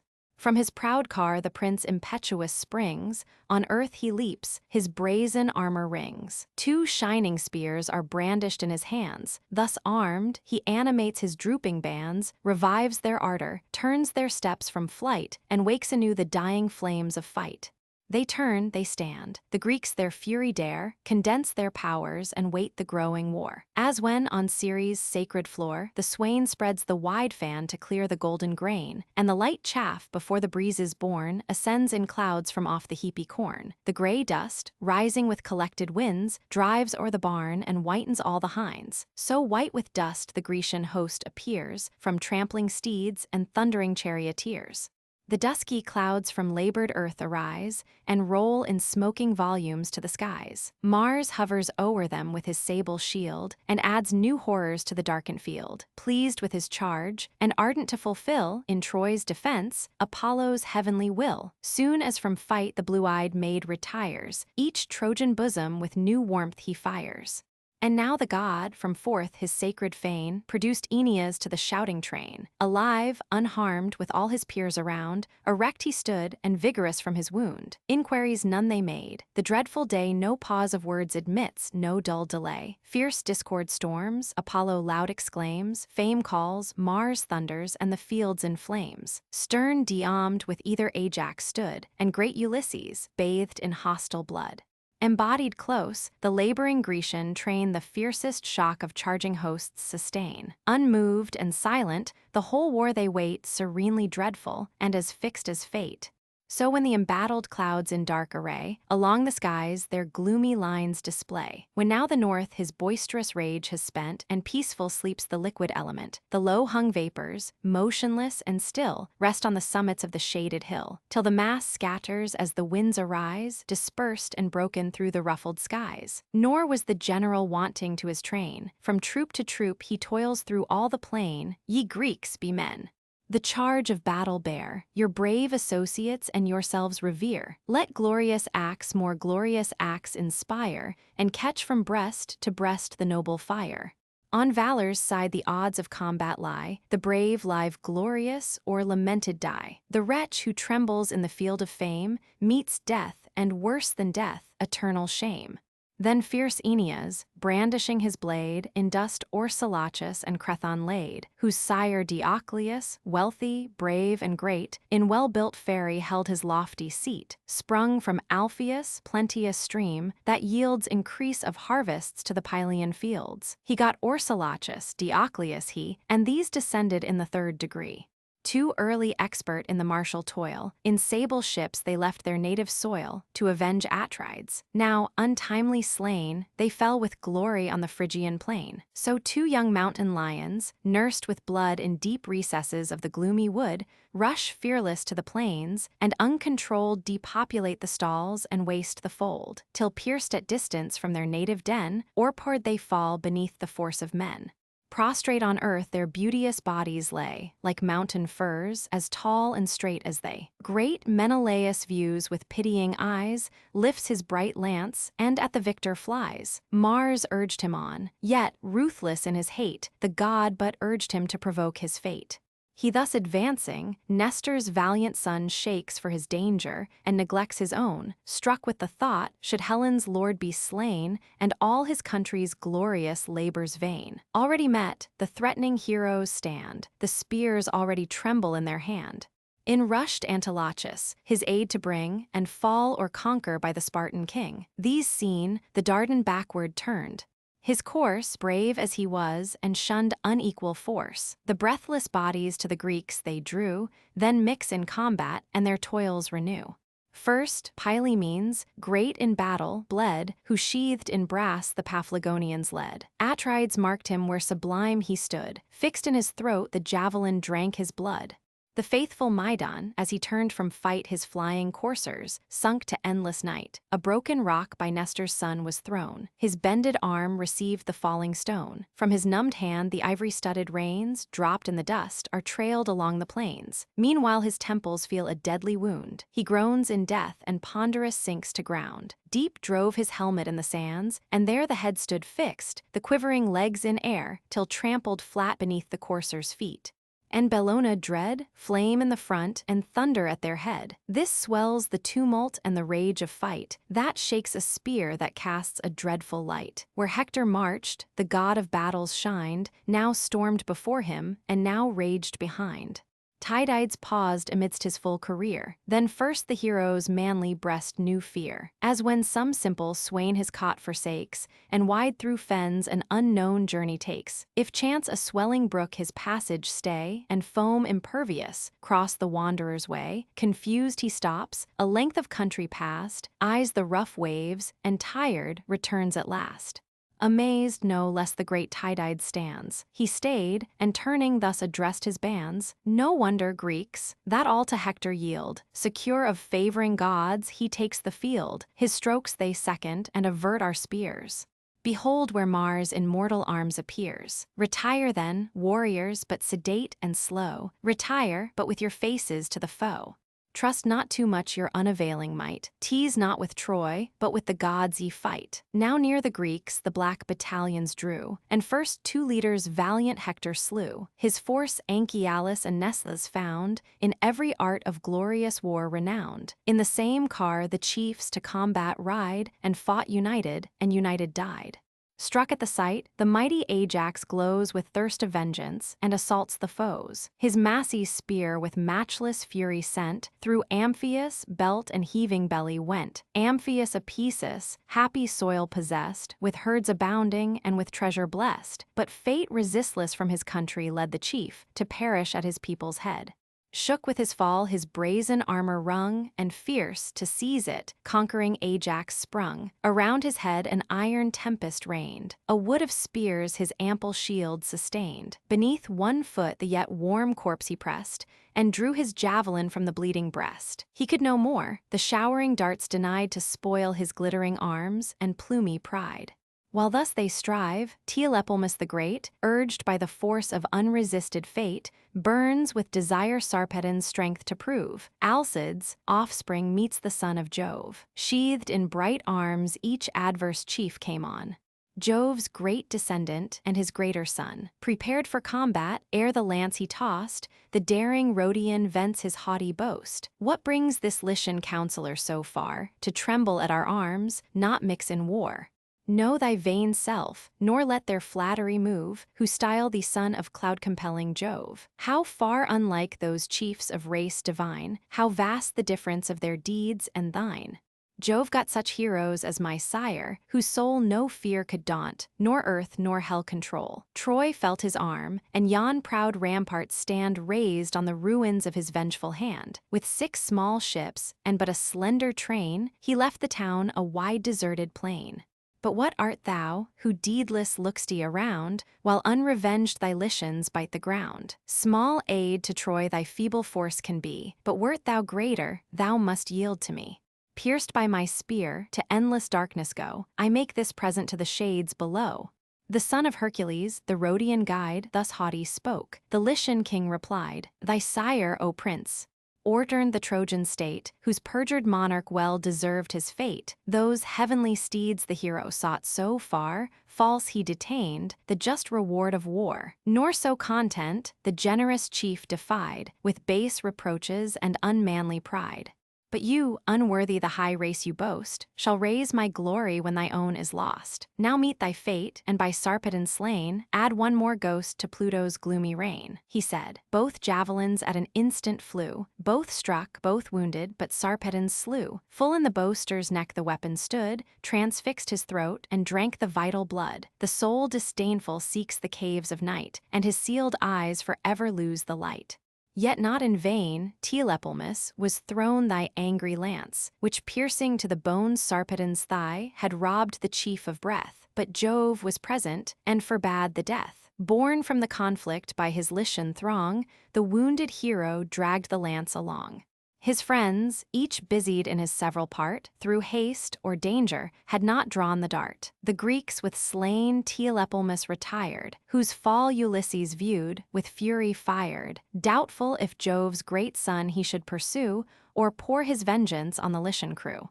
But heaven and fate the first design withstand, nor this great death must grace Ulysses' hand. Minerva drives him on the Lycian train. Alastor, Cronius, Halius strewed the plain. Alcander, Prytanes, Naaman fell, and numbers more his sword had sent to hell. But Hector saw, and furious at the sight, rushed terrible amidst the ranks of fight. With joy Sarpedon viewed the wished relief, and, faint, lamenting, thus implored the chief. Oh, suffer not the foe to bear away my helpless corpse and unassisted prey. If I, unblessed, must see my son no more, my much-loved consort, and my native shore, yet let me die in Ilion's sacred wall. Troy, in whose cause I fell, shall mourn my fall. He said, nor Hector to the chief replies, but shakes his plume and fierce to combat flies, swift as a whirlwind, drives the scattering foes, and dyes the ground with purple as he goes. Beneath a beech, Jove's consecrated shade, his mournful friends divine Sarpedon laid. Brave Pelagon, his favorite chief, was nigh, who wrenched the javelin from his sinewy thigh. The fainting soul stood ready-winged for flight, and o'er his eyeballs swam the shades of night. But Boreas, rising fresh, with gentle breath, recalled his spirit from the gates of death. The generous Greeks recede with tardy pace, though Mars and Hector thunder in their face. None turn their backs to mean ignoble flight, slow they retreat, and even retreating fight. Who first, who last, by Mars and Hector's hand, stretched in their blood, lay gasping on the sand. Tenthras the great, Orestes the renowned for managed steeds, and Treches pressed the ground. Next Oenomaus and Oenop's offspring died. Orspius last fell groaning at their side. Orspius, in his painted mitre gay, in fat Boeotia held his wealthy sway, where lakes surround low Hyle's watery plain, a prince and people studious of their gain. The carnage Juno from the skies surveyed, and touched with grief bespoke the blue-eyed maid. Oh, sight accursed! Shall faithless Troy prevail, and shall our promise to our people fail? How vain the word to Menelaus given by Jove's great daughter and the queen of heaven, beneath his arms that Priam's towers should fall, if warring gods forever guard the wall. Mars, red with slaughter, aids our hated foes. Haste, let us arm, and force with force oppose. She spoke, Minerva burns to meet the war, and now heaven's empress calls her blazing car. At her command rush forth the steeds divine, rich with immortal gold their trappings shine. Bright Hebe waits, by Hebe, ever young, the whirling wheels are to the chariot hung. On the bright axle turns the bidden wheel of sounding brass, the polished axle steel. 8 brazen spokes in radiant order flame, the circle's gold, of uncorrupted frame, such as the heavens produce. And round the gold 2 brazen rings of work divine were rolled. The bossy naves of soled silver shone, braces of gold suspend the moving throne. The car, behind, an arching figure bore, the bending concave formed an arch before. Silver the beam, the extended yoke was gold, and golden reins the immortal coursers hold. Herself, impatient to the ready car, the coursers joins and breathes revenge and war. Pallas disrobes, her radiant veil untied, with flowers adorned with art diversified, flows on the pavement of the court of Jove. Now heaven's dread arms her mighty limbs invest, Jove's cuirass blazes on her ample breast. Decked in sad triumph for the mournful field, o'er her broad shoulders hangs his horrid shield, dire, black, tremendous. Round the margin rolled, a fringe of serpents hissing guards the gold. Here all the terrors of grim war appear, here rages force, here tremble flight and fear, here stormed contention, and here fury frowned, and the dire orb portentous Gorgon crowned. The massy golden helm she next assumes, that dreadful nods with 4 o'ershading plumes. So vast, the broad circumference contains 100 armies on 100 plains. The goddess thus the imperial car ascends. Shook by her arm the mighty javelin bends, ponderous and huge, that when her fury burns, proud tyrants humbles, and whole hosts o'erturns. Swift at the scourge the ethereal coursers fly, while the smooth chariot cuts the liquid sky. Heaven's gates spontaneous open to the powers, heaven's golden gates, kept by the winged hours. Commissioned in alternate watch they stand, the sun's bright portals and the sky's command, involve in clouds the eternal gates of day, or the dark barrier roll with ease away. The sounding hinges ring, on either side the gloomy volumes, pierced with light, divide. The chariot mounts, where deep in ambient skies, confused, Olympus 100 heads arise, where far apart the thunderer fills his throne, o'er all the gods superior and alone. There with her snowy hand the queen restrains the fiery steeds, and thus to Jove complains, O sire! Can no resentment touch thy soul? Can Mars rebel, and does no thunder roll? What lawless rage on yon forbidden plain? What rash destruction? And what heroes slain? Venus and Phobos with the dreadful bow smile on the slaughter and enjoy my woe. Mad, furious power, whose unrelenting mind no god can govern and no justice bind. Say, mighty father, shall we scourge this pride and drive from fight the impetuous homicide? To whom assenting, thus the thunderer said, Go, and the great Minerva be thy aid. To tame the monster god Minerva knows, and oft afflicts his brutal breast with woes. He said, Saturnia, ardent to obey, lashed her white steeds along the aerial way. Swift down the steep of heaven the chariot rolls, between the expanded earth and starry poles. Far as a shepherd from some point on high, o'er the wide main extends his boundless eye. Through such a space of air, with thundering sound, at every leap the immortal coursers bound Troy. Now they reached and touched those banks divine, where silver Simwa and Scamander join. There Juno stopped, and of air condensed a vapor circumfused. For these, impregnate with celestial dew, on Simwa brink ambrosial herbage grew. Thence, to relieve the fainting Argive throng, smooth as the sailing doves they glide along. The best and bravest of the Grecian band round Tydides stand.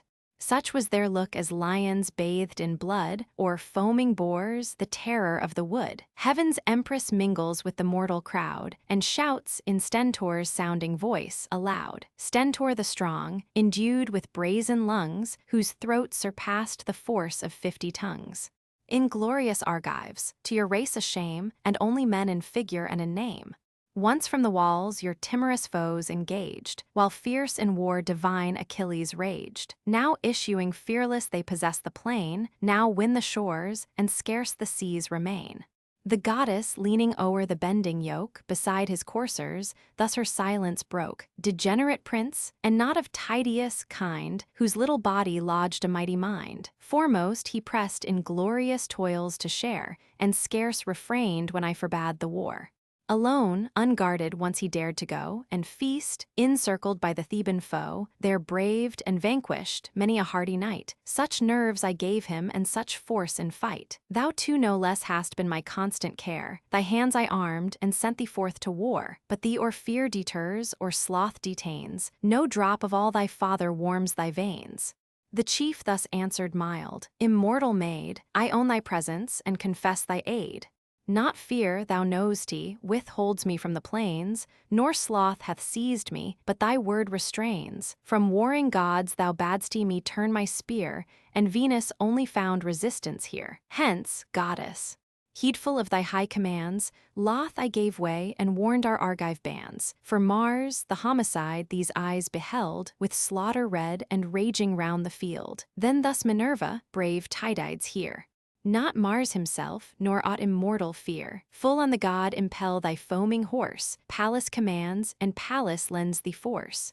Rash, furious, blind, from these to those he flies, and every side of wavering combat tries. Large promise makes, and breaks the promise made. Now gives the Grecians, now the Trojans aid. She said, and to the steeds approaching near, drew from his seat the martial charioteer.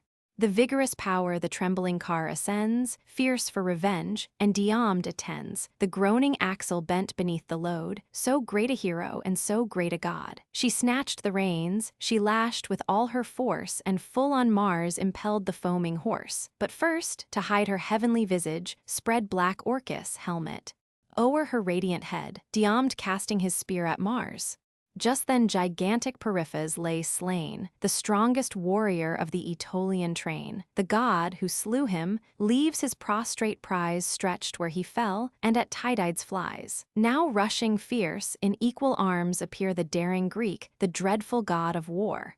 Full at the chief, above his courser's head, from Mars's arm the enormous weapon fled. Pallas opposed her hand, and caused to glance far from the car the strong immortal lance. Then through the force of Tydeus, warlike son, the javelin hissed, the goddess urged it on. Where the broad cincture girt his armor round, it pierced the god, his groin received the wound. From the rent skin, the warrior tugs again the smoking steel. Mars bellows with the pain. Loud as the roar encountering armies yield, when shouting millions shake the thundering field. Both armies start, and trembling gaze around, and earth and heaven rebellow to the sound.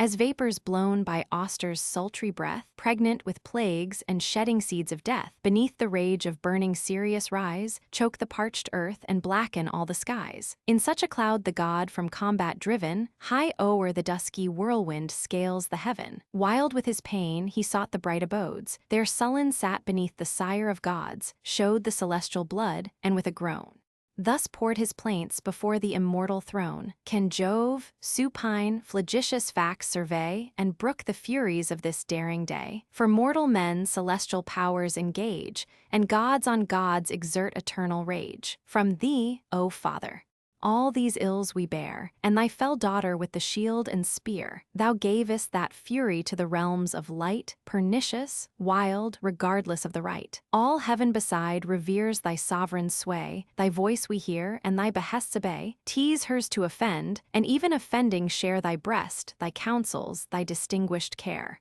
So boundless she, and thou so partial grown, well may we deem the wondrous birth thy own. Now frantic Diomed, at her command, against the immortals lifts his raging hand. The heavenly Venus first his fury found, me next encountering, me he dared to wound. Vanquished I fled. Even I, the god of fight, from mortal madness scarce was saved by flight. Else hadst thou seen me sink on yonder plain, heaped round, and heaving under loads of slain, or pierced with Grecian darts, for ages lie, condemned to pain, though fated not to die.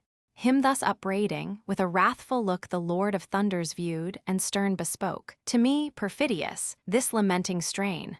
Of lawless force shall lawless Mars complain. Of all the gods who tread the spangled skies, thou most unjust, most odious in our eyes. In human discord is thy dire delight, the waste of slaughter, and the rage of fight. No bounds, no law, thy fiery temper quells, and all thy mother in thy soul rebels. In vain our threats, in vain our power we use. She gives the example, and her son pursues. Yet long the inflicted pangs thou shalt not mourn, sprung since thou art from Jove, and heavenly born. Else, singed with lightning, hadst thou hence been thrown, where chained on burning rocks the Titans groan. Thus he who shakes Olympus with his nod, then gave to Paeon's care the bleeding god. With gentle hand the balm he poured around, and healed the immortal flesh, and closed the wound. As when the fig's pressed juice, infused in cream, to curds coagulates the liquid stream, sudden the fluids fix the parts combined. Such, and so soon, the ethereal texture joined. Cleansed from the dust and gore, fair he bedressed his mighty limbs in an immortal vest. Glorious he sat, in majesty restored, fast by the throne of heaven's superior lord. Juno and Pallas mount the blessed abodes, their task performed and mix among the gods. Juno. Book 6, the episodes of Glaucus and Diomed, and of Hector and Andromache. The gods having left the field, the Grecians prevail. Helenus, the chief augur of Troy, commands Hector to return to the city, in order to appoint a solemn procession of the queen and the Trojan matrons to the temple of Minerva, to entreat her to remove Diomed from the fight. The battle relaxing during the absence of Hector, Glaucus and Diomed have an interview between the two armies, where, coming to the knowledge of the friendship and hospitality passed between their ancestors, they make exchange of their arms. Hector, having performed the orders of Helenus, prevails upon Paris to return to the battle, and, taking a tender leave of his wife Andromache, hastens again to the field. The scene is first in the field of battle, between the rivers Simwa and Scamander, and then changes to Troy. Now heaven forsakes the fight. The immortals yield to human force and human skill the field. Dark showers of javelins fly from foes to foes. Now here, now there, the tide of combat flows, while Troy's famed streams, that bound the deathful plain on either side, run purple to the main. Great Ajax first to conquest led the way, broke the thick ranks, and turned the doubtful day. The Thracian Acamas his falchion found, and hewed the enormous giant to the ground. His thundering arm a deadly stroke impressed where the black horsehair nodded o'er his crest. Fixed in his front the brazen weapon lies, and seals in endless shades his swimming eyes. Next Teuthras, son disdained the sands with blood, Axylus, hospitable, rich, and good. In fair Arisb's walls he held his seat, a friend to human race. Fast by the road, his ever-open door obliged the wealthy, and relieved the poor. To stern Tydides now he falls a prey, no friend to guard him in the dreadful day. Breathless the good man fell, and by his side his faithful servant, old Calesius, died. By great Euryalus was Dressus slain, and next he laid Opheltius on the plain. Two twins were near, bold, beautiful, and young, from a fair Naiad and Bucolion sprung. Laomedon's white flocks Bucolion fed, that monarch's firstborn by a foreign bed. In secret woods he won the Naiad's grace, and two fair infants crowned his strong embrace. Here dead they lay in all their youthful charms, the ruthless victor stripped their shining arms. Aestyalus by Polypoetes fell, Ulysses spear Pidites sent to hell, by Teucer's shaft brave Aretown bled, and Nestor's son laid stern Abelrus dead. Great Agamemnon, leader of the brave, the mortal wound of rich Elatus gave, who held in Pedasus his proud abode, and tilled the banks where silver Satnio flowed. Melanthius by Eurypylus was slain, and Phylacus from Latus flies in vain. Unblessed Adrastus next at mercy lies beneath the Spartan's spear, a living prize. Scared with the din and tumult of the fight, his headlong steeds, precipitate in flight, rushed on a tamarisk's strong trunk, and broke the shattered chariot from the crooked yoke. Wide o'er the field, resistless as the wind, for Troy they fly, and leave their lord behind. Prone on his face, he sinks beside the wheel. Atrides o'er him shakes his vengeful steel. The fallen chief in suppliant posture pressed the victor's knees, and thus his prayer addressed. "O spare my youth, and for the life I owe large gifts of price my father shall bestow. When fame shall tell, that, not in battle slain, thy hollow ships his captive son detain. Rich heaps of brass shall in thy tent be told, and steel well-tempered, and persuasive gold." He said, compassion touched the hero's heart he stood, suspended with the lifted dart. As pity pleaded for his vanquished prize, stern Agamemnon swift to vengeance flies, and, furious, thus, "O impotent of mind, shall these Atrides mercy find? Well hast thou known proud Troy's perfidious land, and well her natives merit at thy hand. Not one of all the race, nor sex, nor age, shall save a Trojan from our boundless rage. Ilion shall perish whole, and bury all. Her babes, her infants at the breast, shall fall. A dreadful lesson of exampled fate, to warn the nations, and to curb the great." The monarch spoke, the words with warmth addressed, to rigid justice steeled his brother's breast. Fierce from his knees the hapless chief he thrust. The monarch's javelin stretched him in the dust, then pressing with his foot his panting heart, forth from the slain he tugged the reeking dart. Old Nestor saw, and roused the warrior's rage. "Thus, heroes, thus the vigorous combat wage. No son of Mars descend, for servile gains, to touch the booty, while a foe remains. Behold yon glittering host, your future spoil. First gain the conquest, then reward the toil." And now had Greece eternal fame acquired, and frighted Troy within her walls retired, had not sage Helenus her state redressed, taught by the gods that moved his sacred breast. Where Hector stood, with great Aeneas joined, the seer revealed the counsels of his mind. "Ye generous chiefs, on whom the immortals lay the cares and glories of this doubtful day, on whom your aids, your country's hopes depend, wise to consult, and active to defend. Here, at our gates, your brave efforts unite, turn back the rooted, and forbid the flight, ere yet their wives, soft arms the cowards gain, the sport and insult of the hostile train. When your commands have heartened every band, ourselves, here fixed, will make the dangerous stand. Pressed as we are, and sore of former fight, these straits demand our last remains of might. Meanwhile thou, Hector, to the town retire, and teach our mother what the gods require. Direct the queen to lead the assembled train of Troy's chief matrons to Minerva's fane. Unbar the sacred gates, and seek the power, with offered vows, in Ilion's topmost tower. The largest mantle her rich wardrobes hold, most prized for art, and labored o'er with gold, before the goddess, honored knees be spread, and 12 young heifers to her altars led. If so the power, atoned by fervent prayer, our wives, our infants, and our city spare, and far avert Tydides, wasteful ire, that mows whole troops, and makes all Troy retire. Not thus Achilles taught our hosts to dread, sprung though he was from more than mortal bed. With rage recruited the bold Trojans glow, and turn the tide of conflict on the foe. Fierce in the front he shakes 2 dazzling spears. All Greece recedes, and midst her triumphs fears. Some god, they thought, who ruled the fate of wars, shot down avenging from the vault of stars. Then thus aloud, "Ye dauntless Dardans, hear. And you whom distant nations send to war, be mindful of the strength your fathers bore. Be still yourselves, and Hector asks no more. 1 hour demands me in the Trojan wall, to bid our altars flame, and victims fall. Nor shall, I trust, the matrons, holy train, and reverend elders seek the gods in vain." This said, with ample strides the hero passed, the shield's large orb behind his shoulder cast, his neck o'ershading, to his ankle hung. And as he marched the brazen buckler rung. Now paused the battle, where daring Glaucus and great Tydeus, son between both armies met. The chiefs from far observed each other, and had marked for war. Near as they drew, Tydides thus began. What art thou, boldest of the race of man? Our eyes till now that aspect ne'er beheld, where fame is reaped amid the embattled field. Yet far before the troops thou darst appear, and meet a lance the fiercest heroes fear. Unhappy they, and born of luckless sires, who tempt our fury when Minerva fires. But if from heaven, celestial, thou descend, know with immortals we no more contend.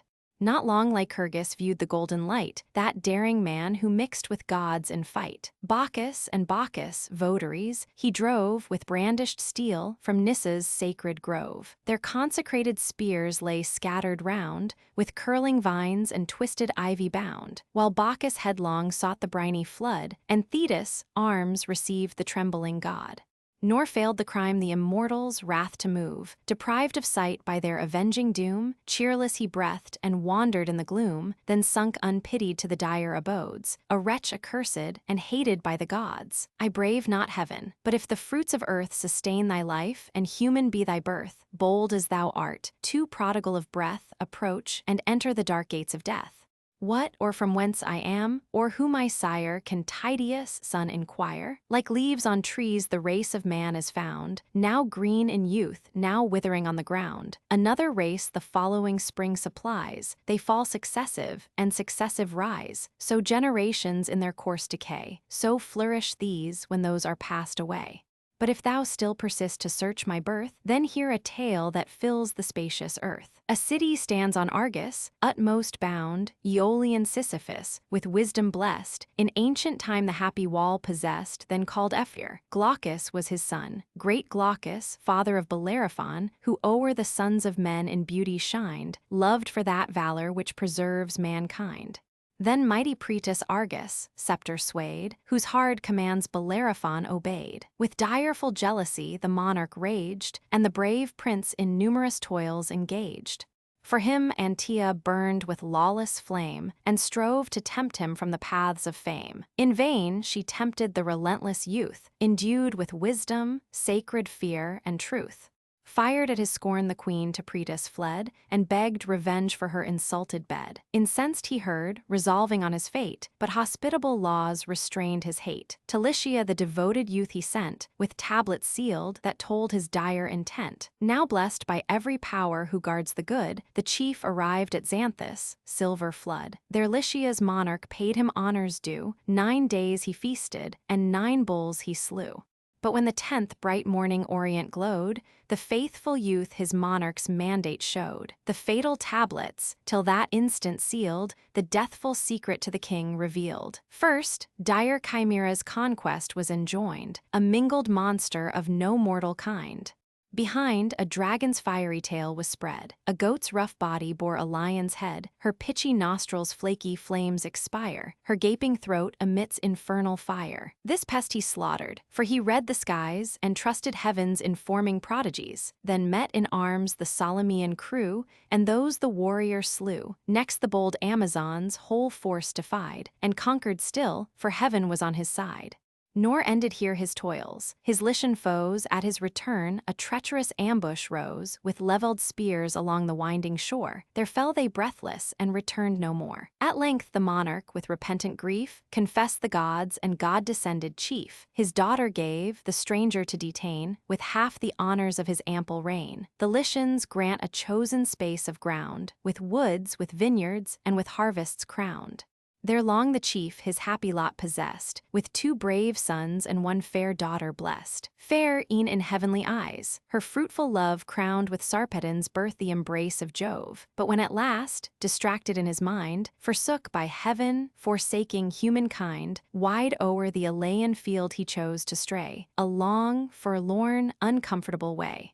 Woes heaped on woes consumed his wasted heart. His beauteous daughter fell by Phoebe's dart. His eldest born by raging Mars was slain in combat on the Solymian plain. Hippolytus survived. From him I came, the honored author of my birth and name. By his decree I sought the Trojan town. By his instructions learned to win renown, to stand the first in worth as in command, to add new honors to my native land, before my eyes my mighty sires to place, and emulate the glories of our race.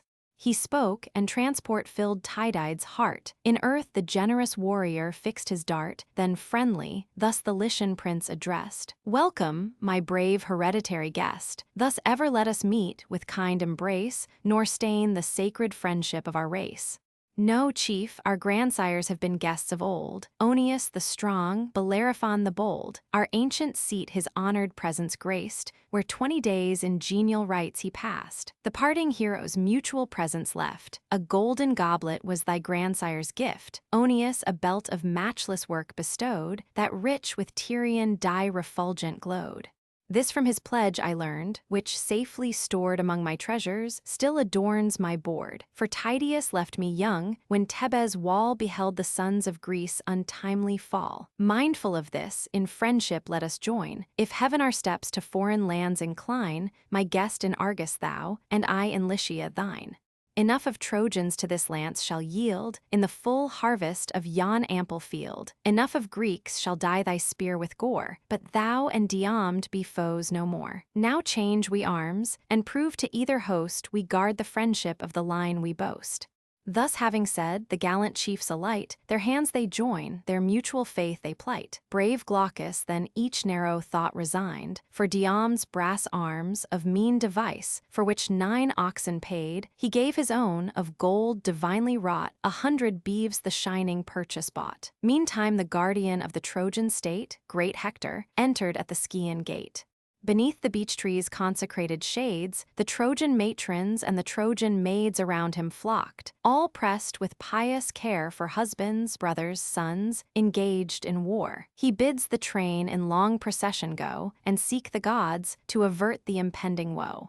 And now to Priam's stately courts he came, raised on arched columns of stupendous frame. O'er these a range of marble structure runs, the rich pavilions of his 50 sons, in 50 chambers lodged, and rooms of state, opposed to those, where Priam's daughters sate. 12 domes for them and their loved spouses shone, of equal beauty, and of polished stone.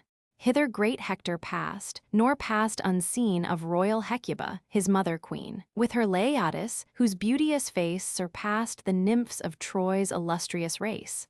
Long in a strict embrace she held her son, and pressed his hand, and tender thus begun. "O Hector, say, what great occasion calls my son from fight, when Greece surrounds our walls? Com'st thou to supplicate the almighty power with lifted hands, from Ilion's lofty tower? Stay, till I bring the cup with Bacchus crowned, in Jove's high name, to sprinkle on the ground, and pay due vows to all the gods around. Then, with a plenteous draught, refresh thy soul, and draw new spirits from the generous bowl. Spent as thou art with long laborious fight, the brave defender of thy country's right. Far hence be Bacchus' gifts, inflaming wine, pernicious to mankind, unnerves the limbs and dulls the noble mind. Let chiefs abstain, and spare the sacred juice to sprinkle to the gods, its better use. By me that holy office were profaned. Ill fits it me, with human gore disdained, to the pure skies these horrid hands to raise, or offer heaven's great sire polluted praise. You, with your matrons, go a spotless train, and burn rich odors in Minerva's fane. The largest mantle your full wardrobes hold, most prized for art, and labored o'er with gold. Before the goddess, honored knees be spread, and 12 young heifers to her altar led. So may the power, atoned by fervent prayer, our wives, our infants, and our city spare, and far avert Tydides, wasteful ire, who mows whole troops and makes all Troy retire. Be this, O mother, your religious care. I go to rouse soft Paris to the war. If yet not lost to all the sense of shame, the recreant warrior hear the voice of fame. Oh, would kind earth the hateful wretch embrace, that pest of Troy, that ruin of our race. Deep to the dark abyss might he descend, Troy yet should flourish, and my sorrows end. This heard, she gave command, and summoned came each noble matron and illustrious dame. The Phrygian queen to her rich wardrobe went, where treasured odors breathed a costly scent. There lay the vestures of no vulgar art, Sidonian maids embroidered every part, whom from soft Sidon youthful Paris bore, with Helen touching on the Tyrian shore. Here, as the queen revolved with careful eyes the various textures and the various dyes, she chose a veil that shone superior far, and glowed refulgent as the morning star. Herself with this the long procession leads, the train majestically slow proceeds. Soon as to Ilion's topmost tower they come, and awful reach the high Palladian dome, Antenor's consort, fair Theano, waits as Pallas, priestess, and unbars the gates. With hands uplifted and imploring eyes, they fill the dome with supplicating cries. The priestess then the shining veil displays, placed on Minerva's knees, and thus she prays, "O awful goddess! Ever dreadful maid, Troy's strong defense, Pallas aid. Break thou Tydide's spear, and let him fall prone on the dust before the Trojan wall. So 12 young heifers, guiltless of the yoke, shall fill thy temple with a grateful smoke. But thou, atoned by penitence and prayer, ourselves, our infants, and our city spare." So prayed the priestess in her holy fane, so the matrons, but they vowed in vain. While these appear before the power with prayers, Hector to Paris, lofty dome repairs. Himself the mansion raised, from every part assembling architects of matchless art. Near Priam's court and Hector's palace stands the pompous structure, and the town commands. A spear the hero bore of wondrous strength, of full 10 cubits was the lance's length. The steely point with golden ringlets joined, before him brandished, at each motion shined thus entering. In the glittering rooms he found his brother chief, whose useless arms lay round, his eyes delighting with their splendid show, brightening the shield and polishing the bow. Beside him Helen with her virgin stands, guides their rich labors and instructs their hands. Him thus inactive, with an ardent look the prince beheld, and high resenting spoke, "Thy hate to Troy, is this the time to show? Paris and Greece against us both conspire, thy close resentment, and their vengeful ire. For the great Ilion's guardian heroes fall, till heaps of dead alone defend her wall. For thee the soldier bleeds, the matron mourns, and wasteful war in all its fury burns. Ungrateful man, deserves not this thy care, our troops to hearten and our toils to share? Rise, or behold the conquering flames ascend, and all the Phrygian glories at an end. Brother, 'tis just, thy free remonstrance proves thy worth and truth, yet charge my absence less, O generous chief. On hate to Troy, than conscious shame and grief. Here, hid from human eyes, thy brother sate, and mourned in secret his and Ilion's fate. 'Tis now enough, now glory spreads her charms, and beauteous Helen calls her chief to arms. Conquest today my happier sword may bless, 'tis man's to fight, but heaven's to give success. But while I arm, contain thy ardent mind, or go, and Paris shall not lag behind." Hector chiding Paris, he said, nor answered Priam's warlike son, when Helen thus with lowly grace begun, "O, generous brother! If the guilty dame that caused these woes deserve a sister's name, would heaven, ere all these dreadful deeds were done, the day that showed me to the golden sun, had seen my death. Why did not whirlwinds bear the fatal infant to the fowls of air? Why sunk I not beneath the whelming tide, and midst the roarings of the waters died? Heaven filled up all my ills, and I accursed bore all, and Paris of those ills the worst. Helen at least a braver spouse might claim, warmed with some virtue, some regard of fame.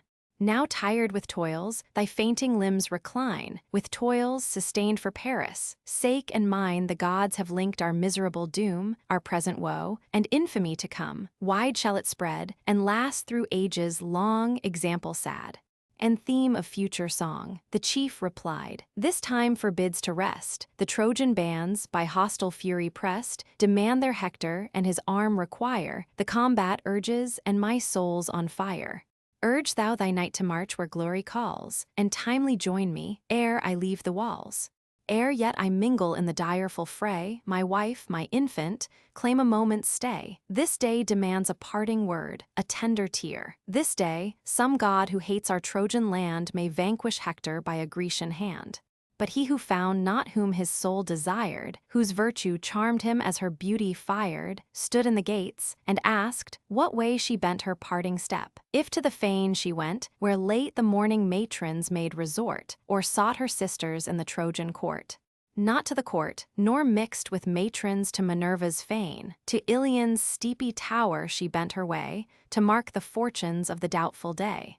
Troy fled, she heard, before the Grecian sword. She heard and trembled for her absent lord. Distracted with surprise, she seemed to fly, fear on her cheek and sorrow in her eye. The nurse attended with her infant boy, the young Astyanax, the hope of Troy.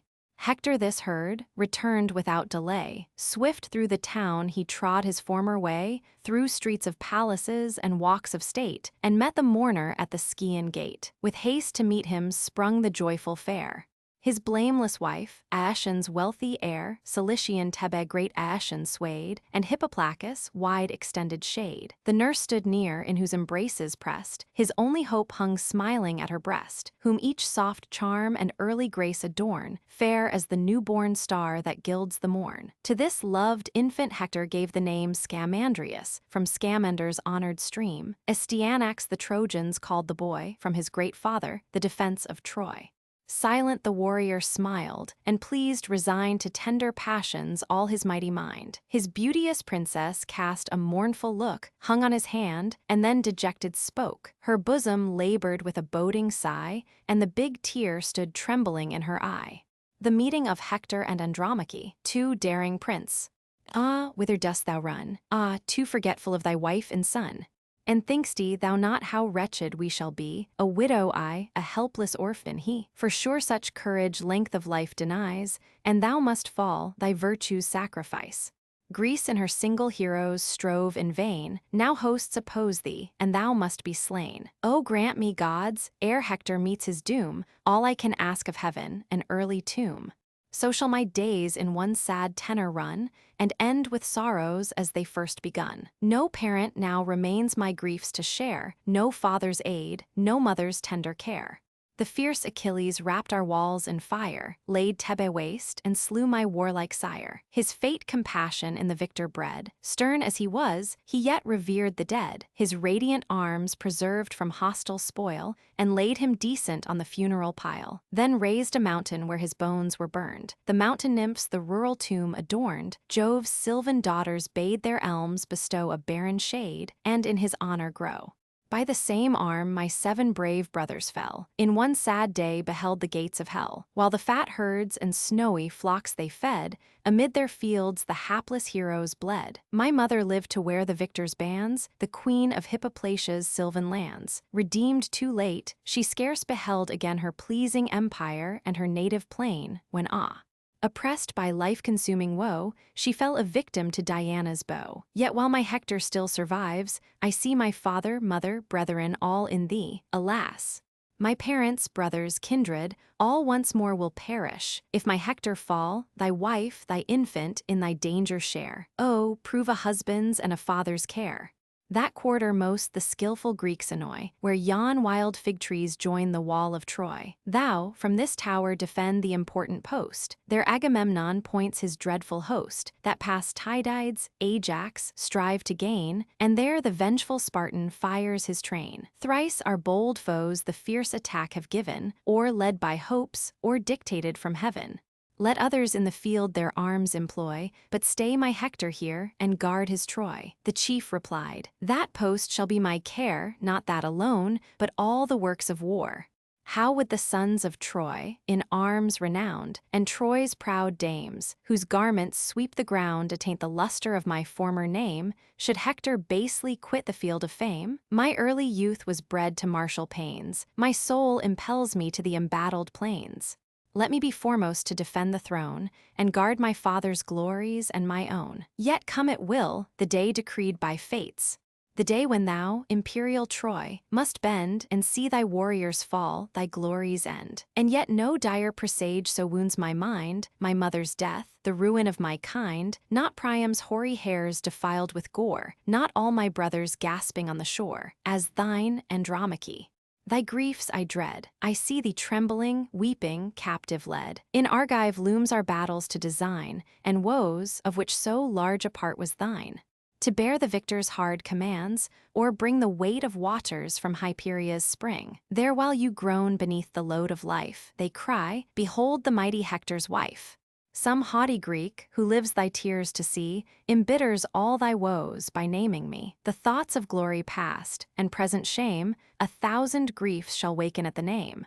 May I lie cold before that dreadful day, pressed with a load of monumental clay. Thy Hector, wrapped in everlasting sleep, shall neither hear thee sigh, nor see thee weep. Thus having spoke, the illustrious chief of Troy stretched his fond arms to clasp the lovely boy. The babe clung crying to his nurse's breast, scared at the dazzling helm and nodding crest. With secret pleasure each fond parent smiled, and Hector hasted to relieve his child, the glittering terrors from his brows unbound, and placed the beaming helmet on the ground, then kissed the child, and, lifting high in air, thus to the gods preferred a father's prayer. O thou, whose glory fills the ethereal throne, and all ye deathless powers! Protect my son, grant him, like me, to purchase just renown, to guard the Trojans, to defend the crown, against his country's foes the war to wage, and rise the Hector of the future age. So when triumphant from successful toils of heroes slain he bears the reeking spoils, whole hosts may hail him with deserved acclaim, and say, This chief transcends his father's fame. While pleased amidst the general shouts of Troy, his mother's conscious heart o'erflows with joy. He spoke, and fondly gazing on her charms, restored the pleasing burden to her arms. Soft on her fragrant breast the babe she laid, hushed to repose, and with a smile surveyed. The troubled pleasure soon chastised by fear, she mingled with a smile a tender tear. The softened chief with kind compassion viewed, and dried the falling drops, and thus pursued, Andromache, my soul's far better part, why with untimely sorrows heaves thy heart? No hostile hand can antedate my doom, till fate condemns me to the silent tomb. Fixed is the term to all the race of earth, and such the hard condition of our birth. No force can then resist, no flight can save, all sink alike, the fearful and the brave. No more, but hasten to thy tasks at home, there guide the spindle and direct the loom. Me glory summons to the martial scene, the field of combat is the sphere for men. Where heroes war, the foremost place I claim, the first in danger as the first in fame. Thus having said, the glorious chief resumes his towery helmet, black with shading plumes. His princess parts with a prophetic sigh, unwilling parts, and oft reverts her eye that streamed at every look. Then, moving slow, sought her own palace and indulged her woe. There, while her tears deplored the godlike man, through all her train the soft infection ran. The pious maids their mingled sorrows shed, and mourn the living Hector as the dead. But now, no longer deaf to honor's call, forth issues Paris from the palace wall. In brazen arms that cast a gleamy ray, swift through the town the warrior bends his way. The wanton courser thus with reins unbound breaks from his stall, and beats the trembling ground. Pampered and proud, he seeks the wonted tides, and laves, in height of blood his shining sides. His head now freed, he tosses to the skies. His mane dishevelled o'er his shoulders flies. He snuffs the females in the distant plain, and springs, exulting, to his fields again. With equal triumph, sprightly, bold, and gay, in arms refulgent as the god of day, the son of Priam, glorying in his might, rushed forth with Hector to the fields of fight. And now, the warriors passing on the way, the graceful Paris first excused his stay. To whom the noble Hector thus replied, O chief, in blood and now in arms allied, thy power in war with justice none contest. Known is thy courage, and thy strength confessed. What pity sloth should seize a soul so brave, or godlike Paris live a woman's slave? My heart weeps blood at what the Trojans say, and hopes thy deeds shall wipe the stain away. Haste then, in all their glorious labors share, for much they suffer, for thy sake, in war. These ills shall cease, whene'er by Jove's decree we crown the bowl to heaven and liberty, while the proud foe his frustrate triumphs mourns, and Greece indignant through her seas returns. Bows and bow case. Iris, Book 7, the single combat of Hector and Ajax. The battle renewing with double ardor upon the return of Hector, Minerva is under apprehensions for the Greeks. Apollo, seeing her descend from Olympus, joins her near the Scaean gate. They agree to put off the general engagement for that day and incite Hector to challenge the Greeks to a single combat. 9 of the princes accepting the challenge, the lot is cast and falls upon Ajax. These heroes, after several attacks, are parted by the night. The Trojans calling a council, Antenor purposes the delivery of Helen to the Greeks, to which Paris will not consent, but offers to restore them her riches. Priam sends a herald to make this offer, and to demand a truce for burning the dead, the last of which only is agreed to by Agamemnon. When the funerals are performed, the Greeks, pursuant to the advice of Nestor, erect a fortification to protect their fleet and camp, flanked with towers, and defended by a ditch and palisades. Neptune testifies his jealousy at this work, but is pacified by a promise from Jupiter. Both armies pass the night in feasting, but Jupiter disheartens the Trojans with thunder and other signs of his wrath. The 23rd day ends with the duel of Hector and Ajax. The next day the truce is agreed. Another is taken up in the funeral rites of the slain, and one more in building the fortification before the ships, so that somewhat about 3 days is employed in this book. The scene lies wholly in the field. So spoke the guardian of the Trojan state, then rushed impetuous through the Scaean gate. Him Paris followed to the dire alarms, both breathing slaughter, both resolved in arms. As when to sailors laboring through the main, that long have heaved the weary oar in vain, Jove bids at length the expected gales arise, the gales blow grateful, and the vessel flies. So welcome these to Troy's desiring train, the bands are cheered, the war awakes again. Bold Paris first the work of death begun on great Menestheus, Areithus' son, sprung from the fair Philomeda's embrace, the pleasing Arne was his native place. Then sunk Ionius to the shades below, beneath his steely casque he felt the blow full on his neck from Hector's weighty hand, and rolled, with limbs relaxed, along the land. By Glaucus' spear the bold Iphinus bleeds, fixed in the shoulder as he mounts his steeds. Headlong he tumbles, his slack nerves unbound, drop the cold, useless members on the ground. When now Minerva saw her Argives slain, from vast Olympus to the gleaming plain fierce she descends. Apollo marked her flight, nor shot less swift from Ilion's towery height. Radiant they met, beneath the beechen shade, when thus Apollo to the blue-eyed maid: "What cause, O daughter of almighty Jove, thus wings thy progress from the realms above?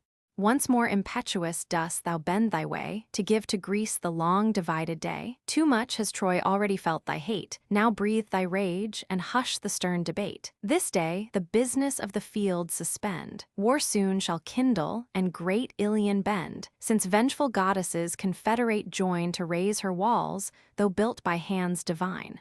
To whom the progeny of Jove replies: "I left, for this, the council of the skies, but who shall bid conflicting hosts forbear? What art shall calm the furious sons of war? To her the god, great Hector's sole insight to dare the boldest Greek to single fight, till Greece, provoked, from all her numbers show a warrior worthy to be Hector's foe."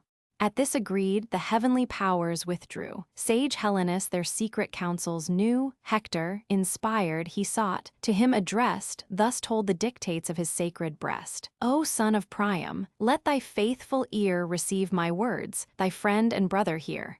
Go forth persuasive, and awhile engage the warring nations to suspend their rage. Then dare the boldest of the hostile train to mortal combat on the listed plain. For not this day shall end thy glorious date. The gods have spoke it, and their voice is fate."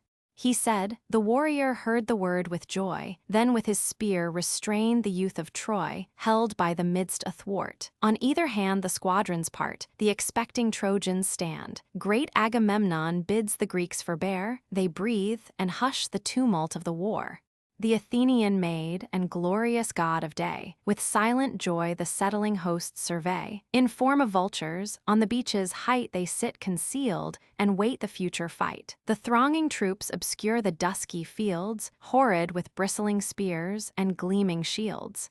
As when a general darkness veils the main, the waves scarce heave, the face of ocean sleeps, and a still horror saddens all the deeps, thus in thick orders settling wide around, at length composed they sit and shade the ground. Great Hector first amidst both armies broke the solemn silence, and their powers bespoke. Hear, all ye Trojan, all ye Grecian bands, what my soul prompts, and what some god commands. Great Jove, averse our warfare to compose, o'erwhelms the nations with new toils and woes. War with a fiercer tide once more returns, till Ilion falls or till yon navy burns. You then, O princes of the Greeks, appear, tease Hector speaks and calls the gods to hear. From all your troops select the boldest knight, and him, the boldest, Hector dares to fight. Here if I fall, by chance of battle slain, be his my spoil, and his these arms remain. But let my body, to my friends returned, by Trojan hands and Trojan flames be burned. This fierce defiance Greece astonished heard, blushed to refuse, and to accept it feared. Stern Menelaus first the silence broke, and, inly groaning, thus opprobrious spoke. Women of Greece! O scandal of your race, whose coward souls your manly form disgrace, how great the shame, when every age shall know that not a Grecian met this noble foe. Go then. Resolve to earth, from whence ye grew, a heartless, spiritless, inglorious crew. Be what ye seem, unanimated clay, myself will dare the danger of the day. Tease man's bold task the generous strife to try, but in the hands of God is victory. These words scarce spoke, with generous ardor pressed, his manly limbs in azure arms he dressed. That day, Atrides, a superior hand had stretched thee breathless on the hostile strand. But all at once, thy fury to compose, the kings of Greece, an awful band, arose. Even he their chief, great Agamemnon, pressed thy daring hand, and this advice addressed. Whither, O Menelaus? Wouldst thou run, and tempt a fate which prudence bids thee shun? Grieved though thou art, forbear the rash design. Great Hector's arm is mightier far than thine. Even fierce Achilles learned its force to fear, and trembling met this dreadful son of war. Sit thou secure, amidst thy social band. Greece in our cause shall arm some powerful hand. The mightiest warrior of the Achaean name, though bold and burning with desire of fame, content the doubtful honor might forgo, so great the danger, and so brave the foe. He said, and turned his brother's vengeful mind. He stooped to reason, and his rage resigned, no longer bent to rush on certain harms. His joyful friends unbrace his azure arms. He from whose lips divine persuasion flows, grave Nestor then, in graceful act arose. Thus to the kings he spoke. What grief, what shame attend on Greece, and all the Grecian name? How shall, alas, her hoary heroes mourn their sons degenerate, and their race a scorn? What terrors shall down thy silvery beard be rolled, O Peleus, old in arms, in wisdom old? Once with what joy the generous prince would hear of every chief who fought this glorious war, participate their fame, and pleased inquire each name, each action, and each hero's sire. Gods, should he see our warriors trembling stand, and trembling all before one hostile hand, how would he lift his aged arms on high, lament inglorious Greece, and beg to die? Oh, would to all the immortal powers above, Minerva, Phoebus, and almighty Jove, years might again roll back, my youth renew, and give this arm the spring which once it knew when fierce in war, where Jardan's waters fall, I led my troops to Phe's trembling wall, and with the Arcadian spears my prowess tried, where Celadon rolls down his rapid tide.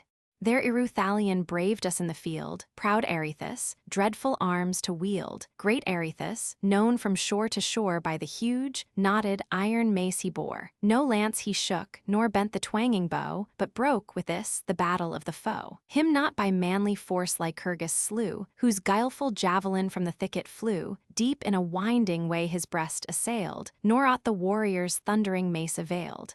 Supine he fell. Those arms which Mars before had given the vanquished, now the victor bore. But when old age had dimmed Lycurgus' eyes, to Eruthalion he consigned the prize.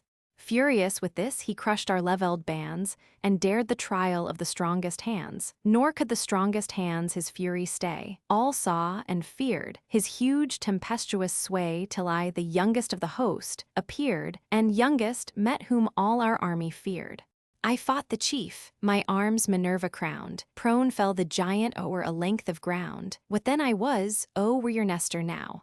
Not Hector's self should want an equal foe. But warriors, you that youthful vigor boast, the flower of Greece, the examples of our host, sprung from such fathers who such numbers sway, can you stand trembling and desert the day?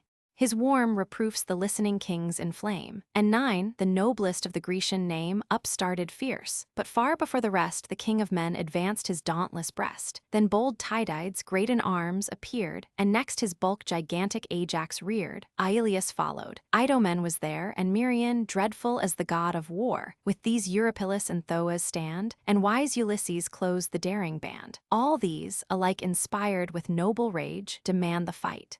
To whom the Pylian sage, lest thirst of glory your brave souls divide, what chief shall combat let the gods decide. Whom heaven shall choose, be his the chance to raise his country's fame, his own immortal praise. The lots produced, each hero signs his own. Then in the general's helm the fates are thrown, the people pray, with lifted eyes and hands, and vows like these ascend from all the bands. Grant, thou Almighty, in whose hand is fate, a worthy champion for the Grecian state. This task let Ajax or Tydides prove, or he, the king of kings, beloved by Jove. Old Nestor shook the cask, by heaven inspired, leaped forth the lot of every Greek desired. This from the right to left the herald bears, held out in order to the Grecian peers. Each to his rival yields the mark unknown, till godlike Ajax finds the lot his own, surveys the inscription with rejoicing eyes, then casts before him and with transport cries, "Warriors, I claim the lot and arm with joy, be mine the conquest of this chief of Troy.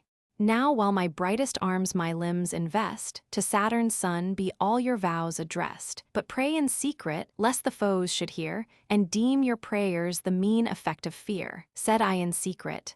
No, your vows declare in such a voice as fills the earth and air, lives there a chief whom Ajax ought to dread. Ajax, in all the toils of battle bred.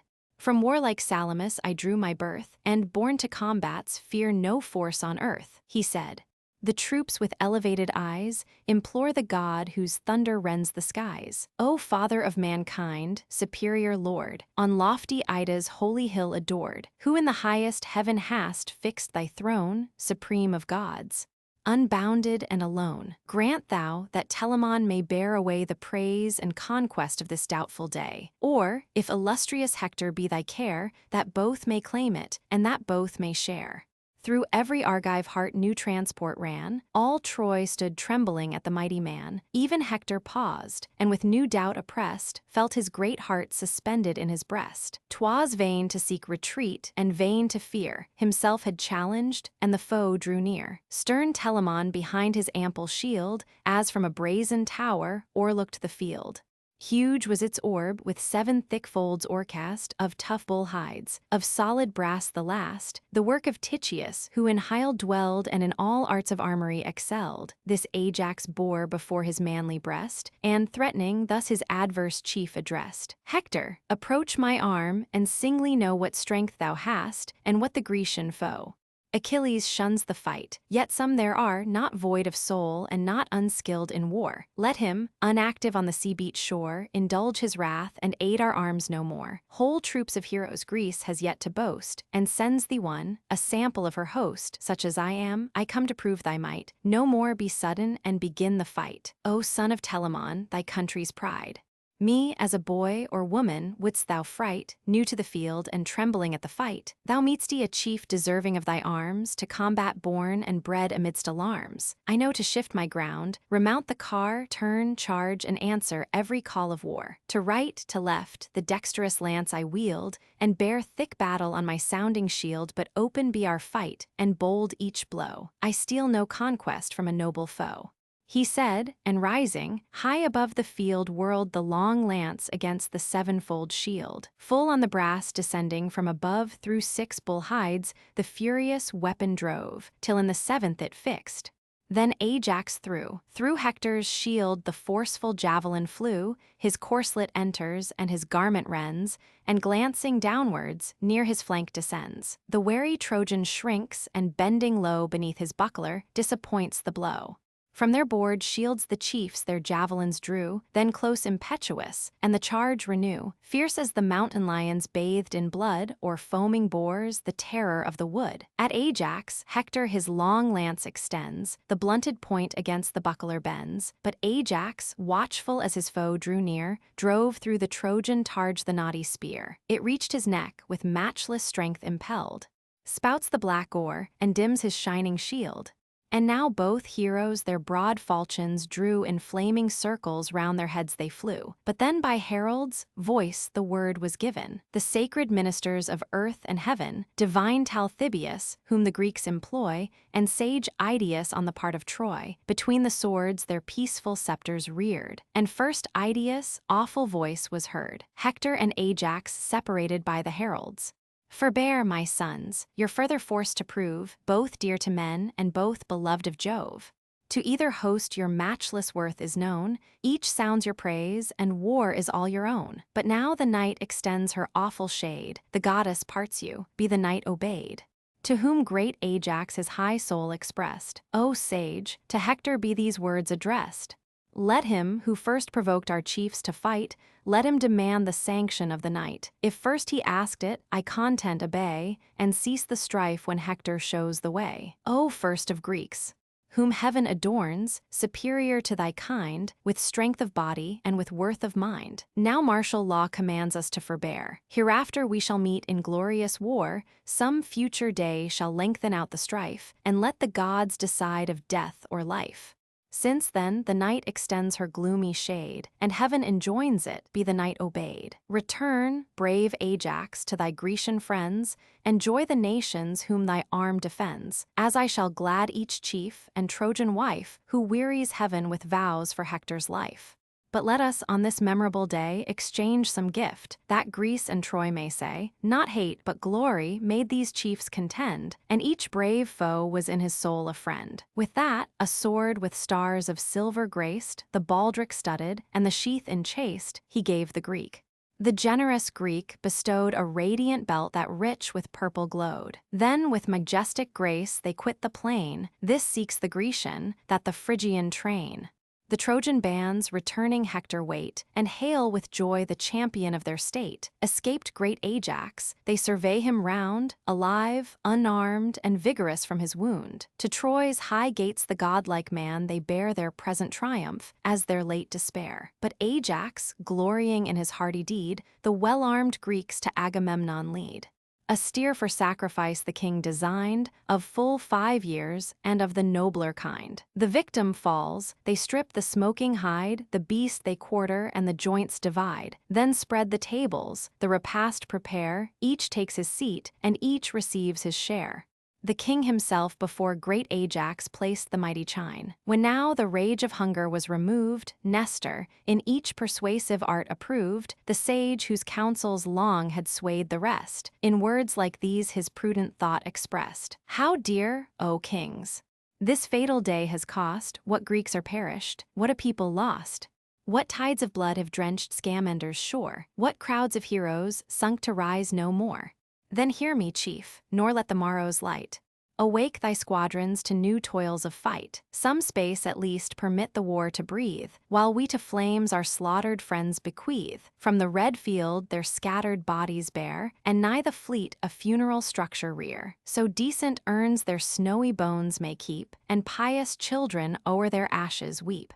So Greece to combat shall in safety go, nor fear the fierce incursions of the foe. 'Twas thus the sage his wholesome counsel moved, the sceptred kings of Greece his words approved. Meanwhile, convened at Priam's palace gate, the Trojan peers in nightly council sate, a senate void of order, as of choice. Their hearts were fearful, and confused their voice.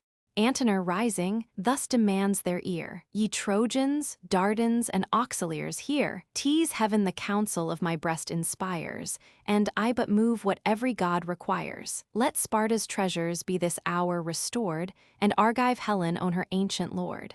The ties of faith, the sworn alliance, broke, our impious battles the just gods provoke. As this advice ye practice, or reject, so hope success, or dread the dire effect.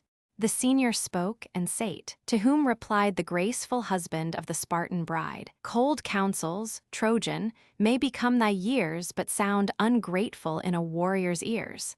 Old man, if void of fallacy or art, thy words express the purpose of thy heart. Thou, in thy time, more sound advice hast given, but wisdom has its date, assigned by heaven. Then hear me, princes of the Trojan name.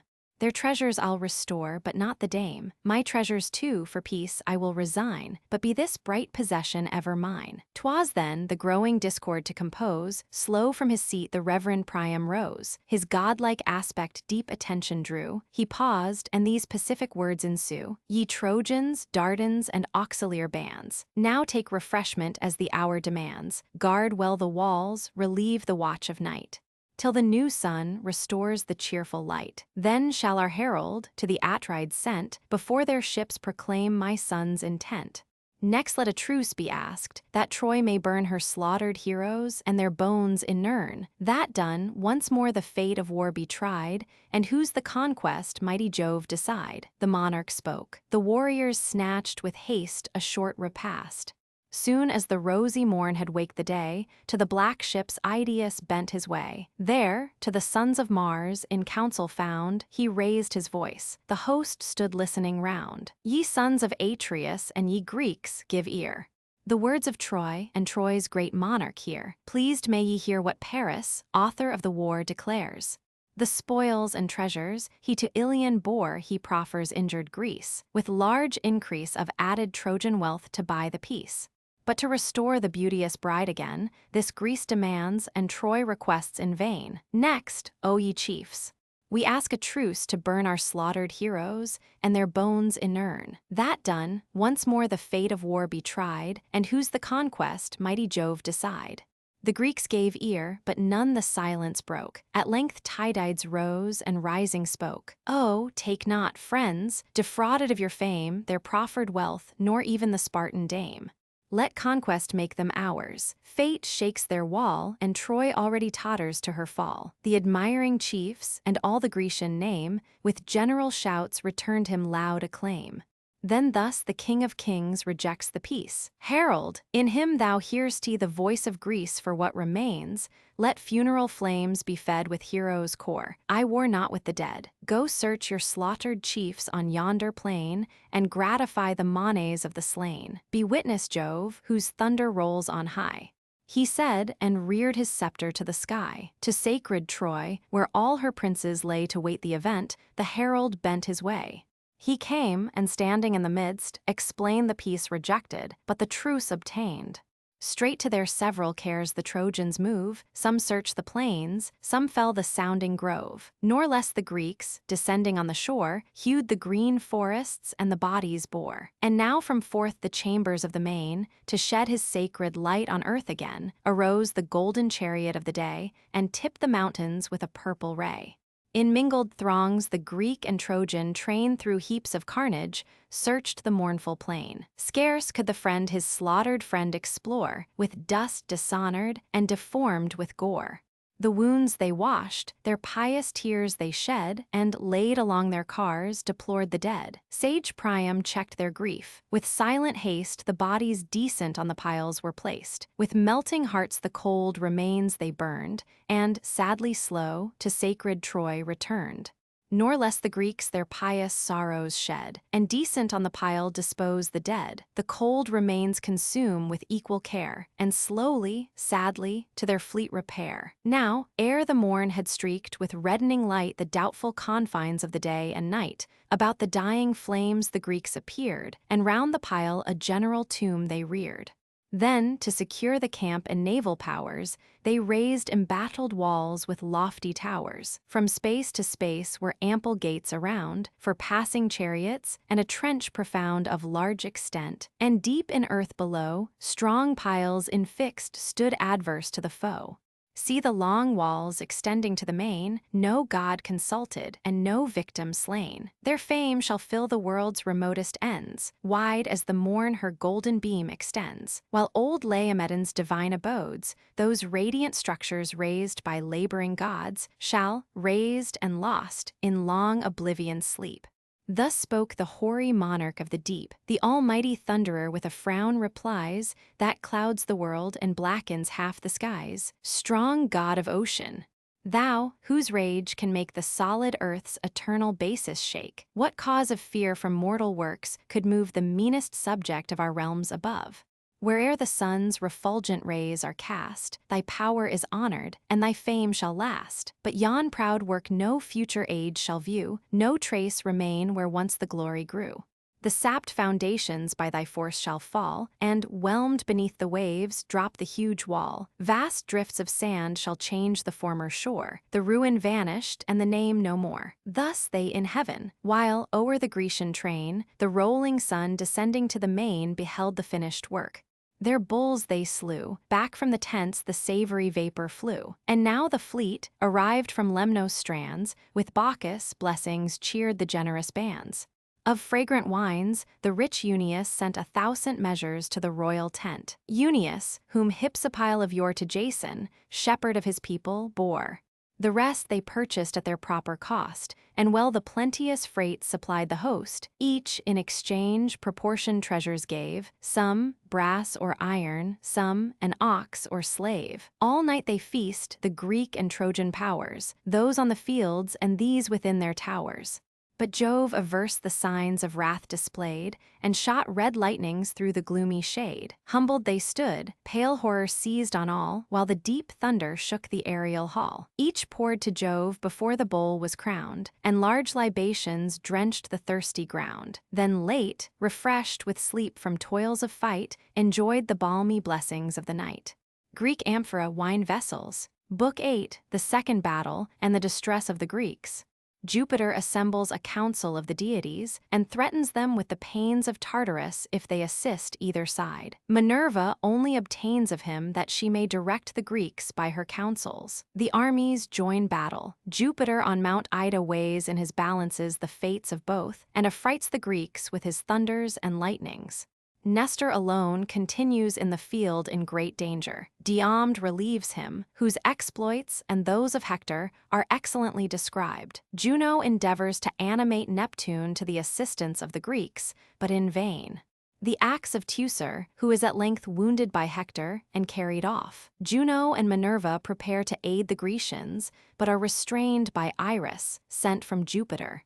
The night puts an end to the battle. Hector continues in the field and gives orders to keep the watch all night in the camp to prevent the enemy from re-embarking and escaping by flight. They kindle fires through all the fields and pass the night under arms. The time of 27 days is employed from the opening of the poem to the end of this book. The scene here lies in the field towards the seashore. Aurora now, fair daughter of the dawn, sprinkled with rosy light the dewy lawn, when Jove convened the senate of the skies, where high Olympus, cloudy tops arise, the sire of gods his awful silence broke. The heavens attentive trembled as he spoke. Celestial states, immortal gods, give ear, hear our decree, and reverence what ye hear. The fixed decree which not all heaven can move, thou, fate, fulfill it, and ye powers approve.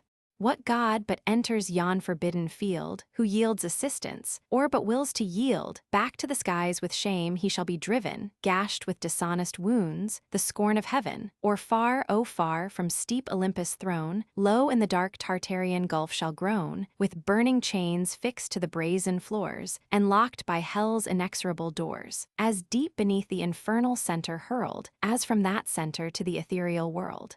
League all your forces, then, ye powers above, join all, and try the omnipotence of Jove. Let down our golden everlasting chain, whose strong embrace holds heaven and earth, and main strive all of mortal and immortal birth to drag, by this, the thunderer down to earth. Ye strive in vain.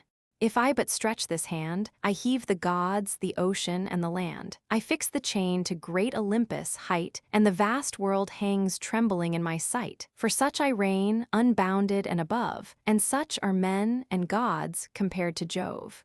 The Almighty spoke, nor durst the powers reply. A reverend horror silenced all the sky. Trembling they stood before their sovereign's look. At length his best beloved, the power of wisdom, spoke. O first and greatest God, by gods adored, we own thy might, our Father and our Lord.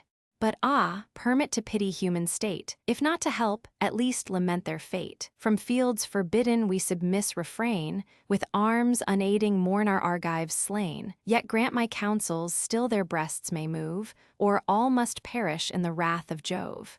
The cloud-compelling god her suit approved, and smiled superior on his best beloved, then called his coursers, and his chariot took. The steadfast firmament beneath them shook. Wrapped by the ethereal steeds the chariot rolled. Brass were their hoofs, their curling manes of gold. Of heaven's undrossy gold the gods' array, refulgent, flashed intolerable day. High on the throne he shines. His coursers fly between the extended earth and starry sky. But when to Ida's topmost height he came, where o'er her pointed summits proudly raised, his fane breathed odors, and his altar blazed. There, from his radiant car, the sacred sire of gods and men released the steeds of fire. Blue ambient mists the immortal steeds embraced. High on the cloudy point his seat he placed. Thence his broad eye the subject world surveys, the town, and tents, and navigable seas. Now had the Grecians snatched a short repast, and buckled on their shining arms with haste. Troy roused as soon, for on this dreadful day the fate of fathers, wives, and infants lay. The gates unfolding pour forth all their train. Squadrons on squadrons cloud the dusky plain. Men, steeds, and chariots shake the trembling ground, the tumult thickens, and the skies resound. And now with shouts the shocking armies closed, to lances, shields to shields opposed. Host against host with shadowy legends drew, the sounding darts in iron tempests flew. Victors and vanquished join promiscuous cries, triumphant shouts and dying groans arise. But when the sun the height of heaven ascends, the sire of gods his golden scales suspends with equal hand. In these explored the fate of Greece and Troy, and poised the mighty weight. Pressed with its load, the Grecian balance lies low sunk on earth, the Trojan strikes the skies. Then Jove from Ida's top his horror spreads. The clouds burst dreadful o'er the Grecian heads, thick lightnings flash, the muttering thunder rolls, their strength he withers, and unmans their souls. Before his wrath the trembling hosts retire, the gods in terrors, and the skies on fire. Nor great Idomeneus that sight could bear, nor each stern Ajax, thunderbolts of war. Nor he, the king of war, the alarm sustained Nestor alone, amidst the storm remained. Unwilling he remained, for Paris, dart had pierced his courser in a mortal part. Fixed in the forehead, where the springing mane curled o'er the brow, it stung him to the brain. Mad with his anguish, he begins to rear, paw with his hoofs aloft, and lash the air. Scarce had his falchion cut the reins, and freed the encumbered chariot from the dying steed, when dreadful Hector, thundering through the war, poured to the tumult on his whirling car. That day had stretched beneath his matchless hand the hoary monarch of the Pylian band, but Diomed beheld. From forth the crowd he rushed, and on Ulysses called aloud. Whither, oh whither does Ulysses run? Oh, flight unworthy great Laertes' son! Mixed with the vulgar shall thy fate be found, pierced in the back, a vile, dishonest wound. Oh, turn and save from Hector's direful rage the glory of the Greeks, the Pylian sage. His fruitless words are lost unheard in air. Ulysses seeks the ships and shelters there. But bold Tydides to the rescue goes, a single warrior midst a host of foes. Before the coursers with a sudden spring he leaped, and anxious thus bespoke the king, "Great perils, father! Wait the unequal fight, these younger champions will oppress thy might. Thy veins no more with ancient vigor glow, weak is thy servant, and thy coursers slow. Then haste, ascend my seat, and from the car observe the steeds of Tros, renowned in war, practiced alike to turn, to stop, to chase, to dare the fight, or urge the rapid race. These late obeyed Aeneas, guiding rein, leave thou thy chariot to our faithful train. With these against yon Trojans will we go, nor shall great Hector want an equal foe. Fierce as he is, even he may learn to fear the thirsty fury of my flying spear." Thus said the chief, and Nestor, skilled in war, approves his counsel and ascends the car. The steeds he left their trusty servants hold, Eurymedon and Esthenelus the bold. The reverend charioteer directs the course and strains his aged arm to lash the horse. Hector they face, unknowing how to fear, fierce he drove on, Tydides whirled his spear. The spear with erring haste mistook its way, but plunged in Aeniopeus' bosom lay. His opening hand in death forsakes the rein, the steeds fly back, he falls and spurns the plain. Great Hector sorrows for his servant killed, yet unrevenged permits to press the field, till, to supply his place and rule the car, rose Archeptolemus, the fierce in war. The intrepid Diomed, O chief, too daring in thy friend's defense retire advised, and urge the chariot hence. This day averse, the sovereign of the skies assists great Hector, and our palm denies. Some other son may see the happier hour, when Greece shall conquer by his heavenly power. 'Tis not in man his fixed decree to move, the great will glory to submit to Jove. O reverend prince! Thy years are awful, and thy words are wise, but ah, what grief! Should haughty Hector boast I fled inglorious to the guarded coast, before that dire disgrace shall blast my fame, o'erwhelm me, earth, and hide a warrior's shame. To whom Gerenian Nestor thus replied, Gods, can thy courage fear the Phrygians' pride? Hector may vaunt, but who shall heed the boast? Not those who felt thy arm, the Dardan host, nor Troy, yet bleeding in her heroes lost. Not even a Phrygian dame, who dreads the sword that laid in dust her loved, lamented lord. He said, and hasty, o'er the gasping throng drives the swift steeds. The chariot smokes along, the shouts of Trojans thicken in the wind, the storm of hissing javelins pours behind. Then with a voice that shakes the solid skies, pleased, Hector braves the warrior as he flies. Go, mighty hero! Graced above the rest in seats of council and the sumptuous feast. Now hope no more those honors from thy train. Go less than woman, in the form of man, to scale our walls, to wrap our towers in flames, to lead in exile the fair Phrygian dames, thy once proud hopes, presumptuous prince. Are fled, this arm shall reach thy heart and stretch thee dead. Now fears dissuade him, and now hopes invite.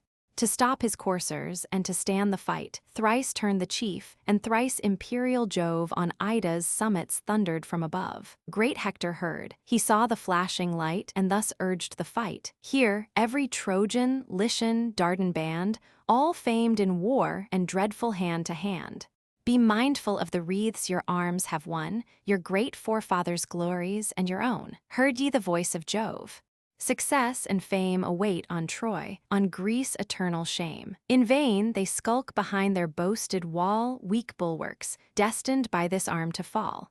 High o'er their slighted trench our steeds shall bound, and pass victorious o'er the levelled mound. Soon as before yon hollow ships we stand, fight each with flames, and toss the blazing brand, till their proud navy wrapped in smoke and fires, all Greece, encompassed, in one blaze expires.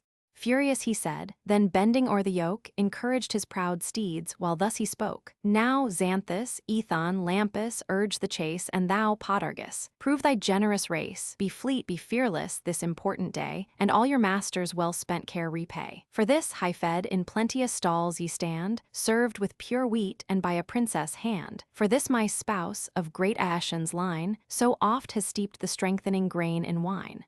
Now swift pursue, now thunder uncontrolled. Give me to seize rich Nestor's shield of gold. From Tydeus, shoulders strip the costly load, Vulcanian arms, the labor of a god. These if we gain, then victory, ye powers. This night, this glorious night, the fleet is ours. That heard, deep anguish stung Saturnia's soul. She shook her throne, that shook the starry pole, and thus to Neptune, thou, whose force can make the steadfast earth from her foundations shake, seest thou the Greeks by fates unjust oppressed, nor swells thy heart in that immortal breast. Yet Aegae, Hellas, thy power obey, and gifts unceasing on thine altars lay. Would all the deities of Greece combine, in vain the gloomy thunderer might repine. Sole should he sit, with scarce a god to friend, and see his Trojans to the shades descend. Such be the scene from his Idaean bower, ungrateful prospect to the sullen power. Neptune with wrath rejects the rash design. What rage, what madness, furious queen, is thine? I war not with the highest, all above submit and tremble at the hand of Jove. Now godlike Hector, to whose matchless might Jove gave the glory of the destined fight, squadrons on squadrons drives, and fills the fields with close-ranged chariots and with thickened shields. Where the deep trench in length extended lay, compacted troops stand wedged in firm array, a dreadful front. They shake the brands, and threat with long-destroying flames the hostile fleet. The king of men, by Juno's self-inspired, toiled through the tents, and all his army fired. Swift as he moved, he lifted in his hand his purple robe, bright ensign of command. High on the midmost bark the king, there, from Ulysses' deck, his voice was heard. To Ajax and Achilles reached the sound, whose distant ships the guarded navy bound. O Argives, shame of human race! He cried, the hollow vessels to his voice replied. Where now are all your glorious boasts of yore, your hasty triumphs on the Lemnian shore? Each fearless hero dares 100 foes, while the feast lasts, and while the goblet flows. But who to meet one martial man is found, when the fight rages and the flames surround? O mighty Jove! O sire of the distressed, was ever king like me? With power immense, with justice armed in vain, my glory ravished and my people slain. To thee my vows were breathed from every shore. What altar smoked not with our victims' gore? With fat of bulls I fed the constant flame, and asked destruction to the Trojan name. Now, gracious God, far humbler our demand, give these at least to 'scape from Hector's hand, and save the relics of the Grecian land. Thus prayed the king, and heaven's great Father heard his vows, in bitterness of soul preferred. The wrath appeased, by happy signs declares, and gives the people to their monarch's prayers. His eagle, sacred bird of heaven, he sent, a fawn his talons trust. High o'er the wondering hosts he soared above, who paid their vows to Panamphian Jove. Then let the prey before his altar fall. The Greeks beheld, and transport seized on all. Encouraged by the sign, the troops revive, and fierce on Troy with doubled fury drive. Tydides first, of all the Grecian force, o'er the broad ditch impelled his foaming horse, pierced the deep ranks, their strongest battle tore, and dyed his javelin red with Trojan gore. Young Agelaus with flying coursers shunned his dreadful ire, struck through the back, the Phrygian fell oppressed, the dart drove on, and issued at his breast.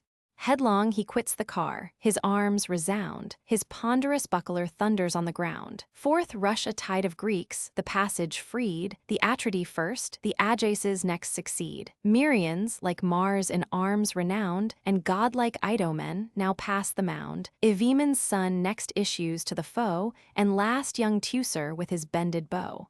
Secure behind the Telamonian shield, the skillful archer wide surveyed the field. With every shaft some hostile victim slew, then close beneath the sevenfold orb withdrew. The conscious infant so, when fear alarms, retires for safety to the mother's arms. Thus Ajax guards his brother in the field, moves as he moves, and turns the shining shield. Who first by Teucer's mortal arrows bled? Orsilochus, then fell Ormenus dead. The godlike Lycophon next pressed the plain, with Chromius, Dieter, Ophelest slain. Bold Hamapound breathless sunk to ground, the bloody pile great Melanippus crowned. Heaps fell on heaps, sad trophies of his art, a Trojan ghost attending every dart. Great Agamemnon views with joyful eye. The ranks grow thinner as his arrows fly. O youth forever dear, thus, always thus, thy early worth be tried. Thy brave example shall retrieve our host, thy country's savior and thy father's boast. Sprung from an alien's bed thy sire to grace, the vigorous offspring of a stolen embrace. Proud of his boy, he owned the generous flame, and the brave son repays his cares with fame. To this the chief, with praise the rest inspire, nor urge a soul already filled with fire. What strength I have, be now in battle tried, till every shaft in Phrygian blood be dyed. Since rallying from our wall we force the foe, still aimed at Hector have I bent my bow. 8 forky arrows from this hand have fled, and 8 bold heroes by their points lie dead. But sure some god denies me to destroy this fury of the field, this dog of Troy. He said, and twanged the string. The weapon flies at Hector's breast, and sings along the skies. He missed the mark, but pierced Gorgithio's heart, and drenched in royal blood the thirsty dart. Fair Castianira, nymph of form divine, this offspring added to King Priam's line. As full-blown poppies, overcharged with rain, decline the head, and drooping kiss the plain, so sinks the youth, his beauteous head depressed. Beneath his helmet, drops upon his breast. Another shaft the raging archer drew, that other shaft with erring fury flew, yet fell not dry or guiltless to the ground. Thy breast, brave Archeptolemus, it tore, and dipped its feathers in no vulgar gore. Headlong he falls. His sudden fall alarms the steeds that startle at his sounding arms. Hector with grief his charioteer beheld all pale and breathless on the sanguine field, then bids Cebrians direct the rein, quits his bright car, and issues on the plain. Dreadful he shouts. From earth a stone he took and rushed on Teucer with the lifted rock. The youth already strained the forceful yew. The shaft already to his shoulder drew. The feather in his hand, just winged for flight, touched where the neck and hollow chest unite. There, where the juncture knits the channel bone, the furious chief discharged the craggy stone. The bowstring burst beneath a ponderous blow, and his numbed hand dismissed his useless bow. He fell, but Ajax his broad shield displayed, and screened his brother with the mighty shade, till great Alastor and Mecistheus bore the battered archer groaning to the shore. Troy yet found grace before the Olympian sire. He armed their hands and filled their breasts with fire. The Greeks repulsed, retreat behind their wall, or in the trench on heaps confusedly fall. First of the foe, great Hector marched along, with terror clothed, and more than mortal strong. As the bold hound, that gives the lion chase, with beating bosom and with eager pace, hangs on his haunch or fastens on his heels, guards as he turns and circles as he wheels. Thus oft the Grecians turned, but still they flew. Thus following, Hector still the hindmost slew. When flying they had passed the trench profound, and many a chief lay gasping on the ground. Before the ships a desperate stand they made, and fired the troops, and called the gods to aid. Fierce on his rattling chariot Hector came. His eyes like Gorgon shot a sanguine flame that withered all their host. Like Mars he stood, dire as the monster, dreadful as the god. Their strong distress the wife of Jove surveyed, then pensive thus, to war's triumphant maid. O daughter of that god, whose arm can wield the avenging bolt and shake the sable shield. Now, in this moment of her last despair, shall wretched Greece no more confess our care, condemned to suffer the full force of fate, and drain the dregs of heaven's relentless hate? Gods! Shall one raging hand thus level all? What numbers fell? What numbers yet shall fall? What power divine shall Hector's wrath assuage? Still swells the slaughter and still grows the rage. So spake the imperial regent of the skies, to whom the goddess with the azure eyes. Long since had Hector stained these fields with gore, stretched by some Argive on his native shore. But he above, the sire of heaven, withstands, mocks our attempts, and slights our just demands. The stubborn god, inflexible and hard, forgets my service and deserved reward. Saved I, for this, his favorite son distressed, by stern Eurystheus with long labors pressed. He begged, with tears he begged, in deep dismay. I shot from heaven and gave his arm the day. Oh, had my wisdom known this dire event, when to grim Pluto's gloomy gates he went. The triple dog had never felt his chain, nor Styx been crossed, nor hell explored in vain. Averse to me of all his heaven of gods, at Thetis, suit the partial thunderer nods. To grace her gloomy, fierce, resenting son, my hopes are frustrate and my Greeks undone. Some future day, perhaps, he may be moved to call his blue-eyed maid his best beloved. Haste, launch thy chariot, through yon ranks to ride, myself will arm and thunder at thy side. Then, goddess, say, shall Hector glory then, when Juno's self and Pallas shall appear, all dreadful in the crimson walks of war? What mighty Trojan then, on yonder shore, expiring, pale and terrible no more, shall feast the fowls and glut the dogs with gore? She ceased, and Juno reigned the steeds with care. Pallas, meanwhile, her various veil unbound, with flowers adorned, with art immortal crowned. The radiant robe her sacred fingers wove floats in rich waves, and spreads the court of Jove. Her father's arms her mighty limbs invest, his cuirass blazes on her ample breast. The vigorous power the trembling car ascends. Shook by her arm, the massy javelin bends, huge, ponderous, strong, that when her fury burns proud tyrants humbles, and whole hosts o'erturns. Saturnia lends the lash, the coursers fly, smooth glides the chariot through the liquid sky. Heaven's gates spontaneous open to the powers, heaven's golden gates, kept by the winged hours.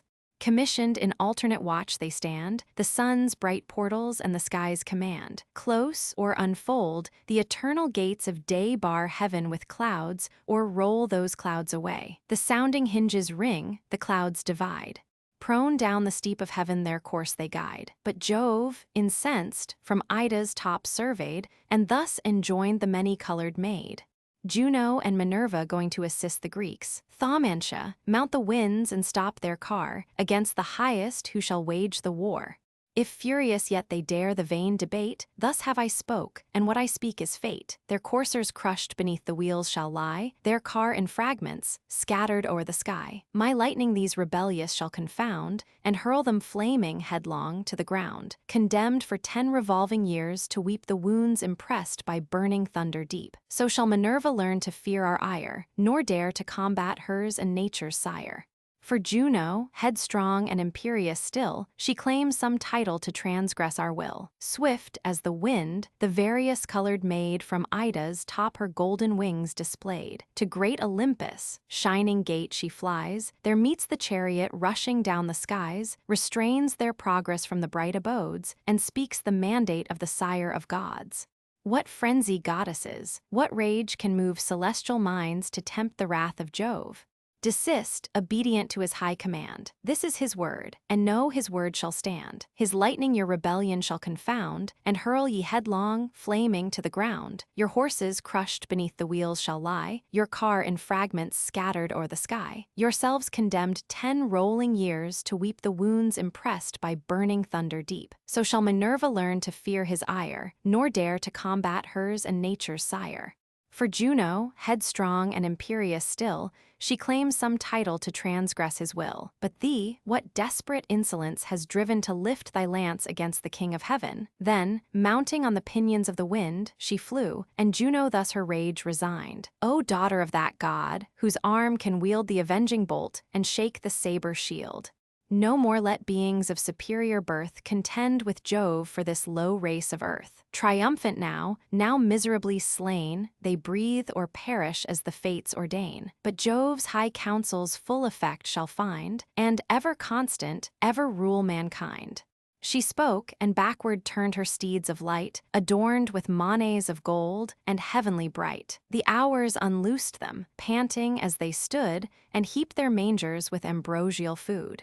There tied, they rest in high celestial stalls, the chariot propped against the crystal walls, the pensive goddesses, abashed, controlled, mix with the gods, and fill their seats of gold. The hours taking the horses from Juno's car. And now the thunderer meditates his flight from Ida's summits to the Olympian height. Swifter than thought, the wheels instinctive fly, flame through the vast of air, and reach the sky. 'Twas Neptune's charge his coursers to unbrace, and fix the car on its immortal base. There stood the chariot, beaming forth its rays, till with a snowy veil he screened the blaze. He, whose all-conscious eyes the world behold, the eternal thunderer sat, enthroned in gold. High heaven the footstool of his feet he makes, and wide beneath him all Olympus shakes. Trembling afar the offending powers appeared, confused and silent, for his frown they feared. He saw their soul, and thus his word imparts. Pallas and Juno, say, why heave your hearts? Soon was your battle o'er. Proud Troy retired before your face, and in your wrath expired. But know, whoe'er almighty power withstand, unmatched our force, unconquered is our hand, who shall the sovereign of the skies control? Not all the gods that crown the starry pole. Your hearts shall tremble, if our arms we take, and each immortal nerve with horror shake. For thus I speak, and what I speak shall stand. What power soe'er provokes our lifted hand, on this our hill no more shall hold his place, cut off, and exiled from the ethereal race. Juno and Pallas grieving here the doom, but feast their souls on Ilion's woes to come. Though secret anger swelled Minerva's breast, the prudent goddess yet her wrath repressed. But Juno, impotent of rage, replies, what hast thou said, O tyrant of the skies? Strength and omnipotence invest thy throne, tease thine to punish, ours to grieve alone. For Greece we grieve, abandoned by her fate to drink the dregs of thy unmeasured hate. From fields forbidden we submiss refrain, with arms unaiding see our Argives slain. Yet grant our counsels still their breasts may move, lest all should perish in the rage of Jove. The goddess thus, and thus the god replies, who swells the clouds and blackens all the skies. The morning sun, awaked by loud alarms, shall see the almighty thunderer in arms. What heaps of Argives then shall load the plain, those radiant eyes shall view, and view in vain. Nor shall great Hector cease the rage of fight, the navy flaming, and thy Greeks in flight, even till the day when certain fates ordain that stern Achilles shall rise in vengeance, and lay waste the plain. For such is fate, nor canst thou turn its course with all thy rage, with all thy rebel force.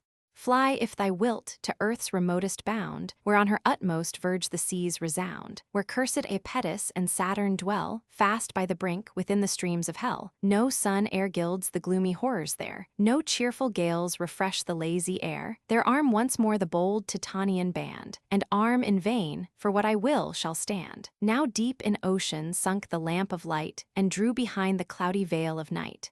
The conquering Trojans mourn his beams decayed, the Greeks rejoicing bless the friendly shade. The victors keep the field, and Hector calls a martial council near the navy walls. These to Scamander's bank apart he led, where thinly scattered lay the heaps of dead. The assembled chiefs, descending on the ground, attend his order, and their prince surround. A massy spear he bore of mighty strength, of full 10 cubits was the lance's length. The point was brass, refulgent to behold, fixed to the wood with circling rings of gold. The noble Hector on his lance reclined, and, bending forward, thus revealed his mind. Ye valiant Trojans, with attention hear.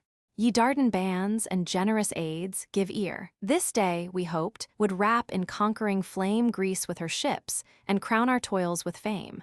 But darkness now, to save the cowards, falls, and guards them trembling in their wooden walls. Obey the night, and use her peaceful hours our steeds to forage, and refresh our powers. Straight from the town be sheep and oxen sought, and strengthening bread and generous wine be brought. Wide o'er the field, high blazing to the sky, let numerous fires the absent sun supply. The flaming piles with plenteous fuel raise, till the bright morn her purple beam displays. Lest, in the silence and the shades of night, Greece on her sable ships attempt her flight. Not unmolested let the wretches gain their lofty decks, or safely cleave the main. Some hostile wound let every dart bestow, some lasting token of the Phrygian foe, wounds that long hence may ask their spouses' care, and warn their children from a Trojan War. Now through the circuit of our Ilian wall, let sacred heralds sound the solemn call, to bid the sires with hoary honors crowned, and beardless youths our battlements surround. Firm be the guard, while distant lie our powers, and let the matrons hang with lights the towers, lest, under covert of the midnight shade, the insidious foe the naked town invade. Suffice, tonight, these orders to obey, a nobler charge shall rouse the dawning day. The gods, I trust, shall give to Hector's hand from these detested foes to free the land, who plowed, with fates averse, the watery way, for Trojan vultures a predestined prey.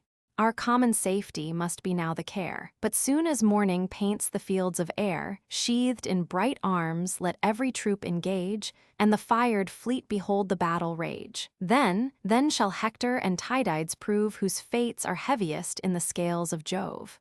Tomorrow's light shall see his bloody spoils in triumph borne. With this keen javelin shall his breast be gored, and prostrate heroes bleed around their lord. Certain as this, oh, might my days endure, from age inglorious and black death secure, so might my life and glory know no bound, like Pallas worshipped, like the sun renowned. As the next dawn, the last they shall enjoy, shall crush the Greeks, and end the woes of Troy. The leader spoke, from all his host around shouts of applause along the shores resound. Each from the yoke the smoking steeds untied, and fixed their headstalls to his chariot side. Fat sheep and oxen from the town are led, with generous wine, and all-sustaining bread, full hecatombs lay burning on the shore. The winds to heaven the curling vapors bore. Ungrateful offering to the immortal powers, whose wrath hung heavy o'er the Trojan towers. Nor Priam nor his sons obtained their grace. Proud Troy they hated, and her guilty race. The troops exulting sat in order round, and beaming fires illumined all the ground. So many flames before proud Ilion blaze, and light and glimmering Xanthus with their rays. The long reflections of the distant fires gleam on the walls and tremble on the spires.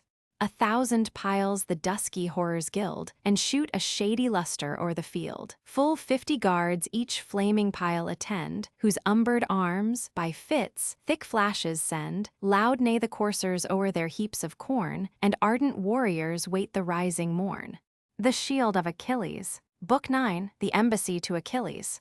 Agamemnon, after the last day's defeat, proposes to the Greeks to quit the siege and return to their country. Diomed opposes this, and Nestor seconds him, praising his wisdom and resolution. He orders the guard to be strengthened, and a council summoned to deliberate what measures are to be followed in this emergency. Agamemnon pursues this advice, and Nestor further prevails upon him to send ambassadors to Achilles in order to move him to a reconciliation. Ulysses and Ajax are made choice of, who are accompanied by old Phoenix. They make, each of them, very moving and pressing speeches, but are rejected with roughness by Achilles, who notwithstanding retains Phoenix in his tent. The ambassadors return unsuccessfully to the camp, and the troops betake themselves to sleep. This book, and the next following, take up the space of one night, which is the 27th from the beginning of the poem. The scene lies on the seashore, the station of the Grecian ships. Thus joyful Troy maintained the watch of night, while fear, pale comrade of inglorious flight, and heaven-bred horror on the Grecian part, sat on each face and saddened every heart. As from its cloudy dungeon issuing forth, a double tempest of the west and north swells o'er the sea, from Thracia's frozen shore, heaps waves on waves, and bids the Aegean roar. This way and that the boiling deeps are tossed. Such various passions urged the troubled host, great Agamemnon grieved above the rest. Superior sorrows swelled his royal breast. Himself his orders to the heralds bears, to bid to council all the Grecian peers, but bid in whispers. So silent fountains, from a rock's tall head, in sable streams soft trickling waters shed. With more than vulgar grief he stood oppressed, words, mixed with sighs, thus bursting from his breast. Ye sons of Greece, partake your leader's care, fellows in arms and princes of the war. Of partial Jove too justly we complain, and heavenly oracles believed in vain. A safe return was promised to our toils, with conquest honored and enriched with spoils. Now shameful flight alone can save the host, our wealth, our people, and our glory lost. So Jove decrees, almighty Lord of all. Jove, at whose nod whole empires rise or fall, who shakes the feeble props of human trust, and towers and armies humbles to the dust. Haste then, for ever quit these fatal fields, haste to the joys our native country yields. Spread all your canvas, all your oars employ, nor hope the fall of heaven-defended Troy. He said, deep silence held the Grecian band. Silent, unmoved, in dire dismay they stand. A pensive scene, till Tydeus, warlike son, rolled on the king his eyes, and thus begun. When kings advise us to renounce our fame, first let him speak who first has suffered shame. If I oppose thee, prince, thy wrath withhold, the laws of counsel bid my tongue be bold. Thou first, and thou alone, in fields of fight, durst brand my courage and defame my might. Nor from a friend the unkind reproach appeared, the Greeks stood witness, all our army heard. The gods, O chief, from whom our honors spring, the gods have made thee but by halves a king. They gave thee scepters and a wide command. They gave dominion o'er the seas and land. The noblest power that might the world control they gave thee not, a brave and virtuous soul. Is this a general's voice that would suggest fears like his own to every Grecian breast?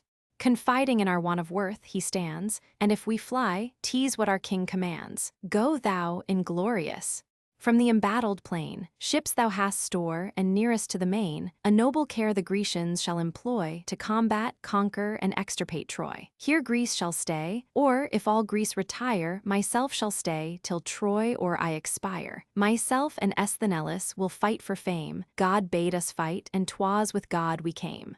He ceased, the Greeks loud acclamations raise, and voice to voice resounds Tydides' praise. Wise Nestor then his reverend figure reared, he spoke, the host in still attention heard. Oh, truly great!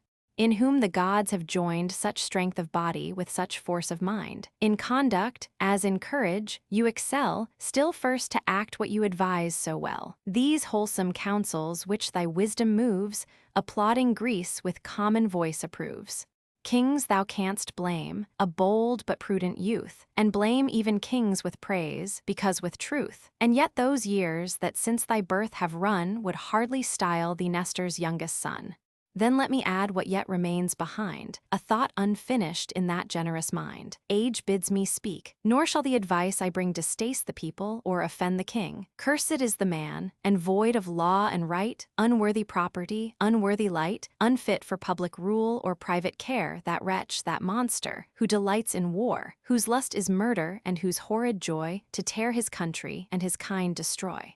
This night refresh and fortify thy train, between the trench and wall let guards remain, be that the duty of the young and bold. But thou, O king, to counsel call the old. Great is thy sway, and weighty are thy cares, thy high commands must spirit all our wars. With Thracian wines recruit thy honored guests, for happy counsels flow from sober feasts. Wise, weighty counsels aid a state distressed, and such a monarch as can choose the best. See what a blaze from hostile tents aspires, how near our fleet approach the Trojan fires. Who can, unmoved, behold the dreadful light? What eye beholds them, and can close tonight? This dreadful interval determines all. Tomorrow, Troy must flame, or Greece must fall. Thus spoke the hoary sage. The rest obey. Swift through the gates the guards direct their way. His son was first to pass the lofty mound, the generous Thrasymed, in arms renowned. Next him, Ascalaphus, Iliad, stood, the double offspring of the warrior god. Deipyrus, Apharis, Merion join, and Lycumned of Creon's noble line. 7 were the leaders of the knightly bands, and each bold chief 100 spears commands.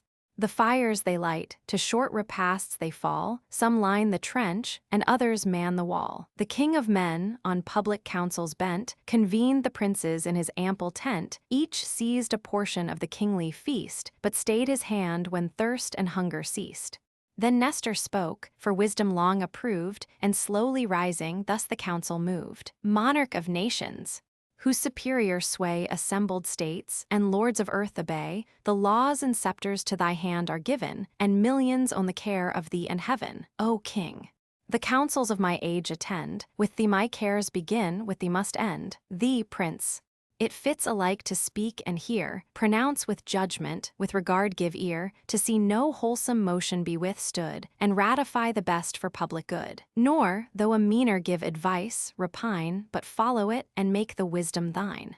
Hear then a thought, not now conceived in haste, at once my present judgment and my past. When from Pelides' tent you forced the maid, I first opposed, and faithful durst dissuade. But bold of soul, when headlong fury fired, you wronged the man, by men and gods admired. Now seek some means his fatal wrath to end, with prayers to move him, or with gifts to bend. To whom the king, with justice hast thou shown a prince's faults, and I with reason own. That happy man, whom Jove still honors most, is more than armies and himself a host. Blessed in his love, this wondrous hero stands. Heaven fights his war and humbles all our bands. Fain would my heart, which erred through frantic rage, the wrathful chief and angry gods assuage. If gifts immense his mighty soul can bow, hear, all ye Greeks, and witness what I vow. 10 weighty talents of the purest gold, and twice 10 vases of refulgent mold. 7 sacred tripods, whose unsullied frame yet knows no office, nor has felt the flame. 12 steeds unmatched in fleetness and in force, and still victorious in the dusty course. Rich were the man whose ample stores exceed the prizes purchased by their winged speed.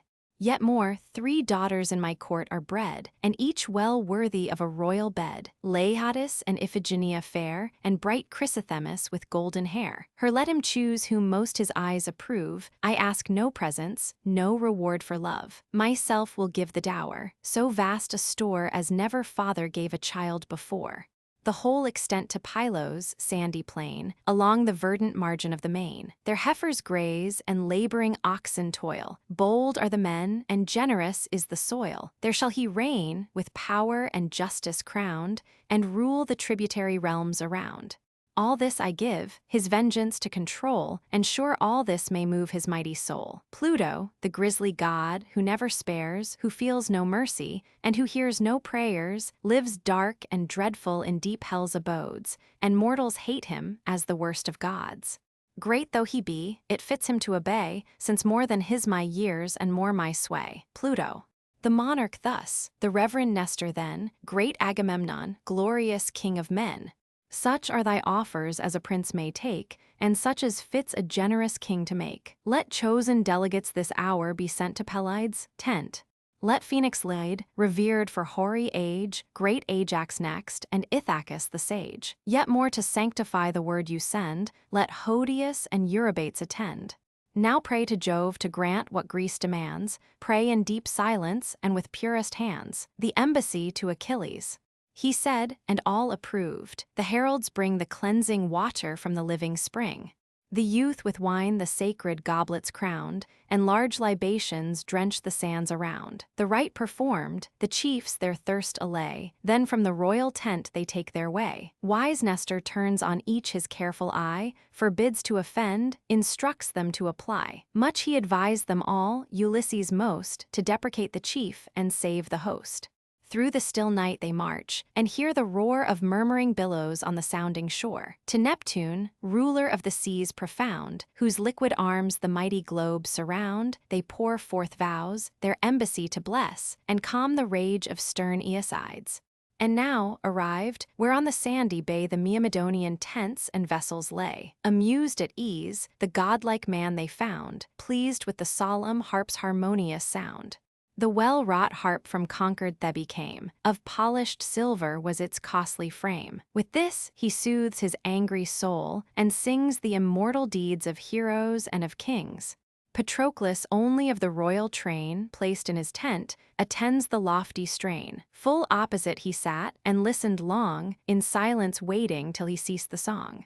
Unseen, the Grecian embassy proceeds to his high tent, the great Ulysses leads. Achilles starting, as the chiefs he spied, leaped from his seat, and laid the harp aside. With like surprise arose Menodius' son. Pelides grasped their hands and thus begun, Princes, all hail, whatever brought you here. Or strong necessity, or urgent fear, welcome, though Greeks, for not as foes ye came, to me more dear than all that bear the name.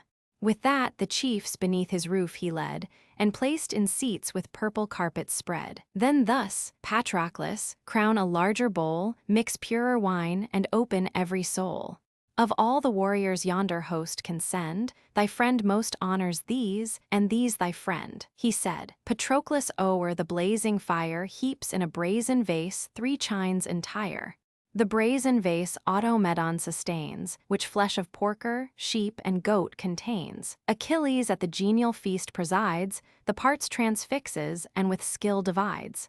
Meanwhile Patroclus sweats, the fire to raise, the tent is brightened with the rising blaze. Then, when the languid flames at length subside, he strows a bed of glowing embers wide. Above the coals the smoking fragments turns and sprinkles sacred salt from lifted urns. With bread the glittering canisters they load, which round the board Menodius' son bestowed. Himself, opposed to Ulysses full in sight, each portion parts, and orders every rite. The first fat offering to the immortals due, amidst the greedy flames Patroclus threw. Then each, indulging in the social feast, his thirst and hunger soberly repressed. That done, to Phoenix Ajax gave the sign, not unperceived. Ulysses crowned with wine the foaming bowl, and instant thus began, his speech addressing to the godlike man.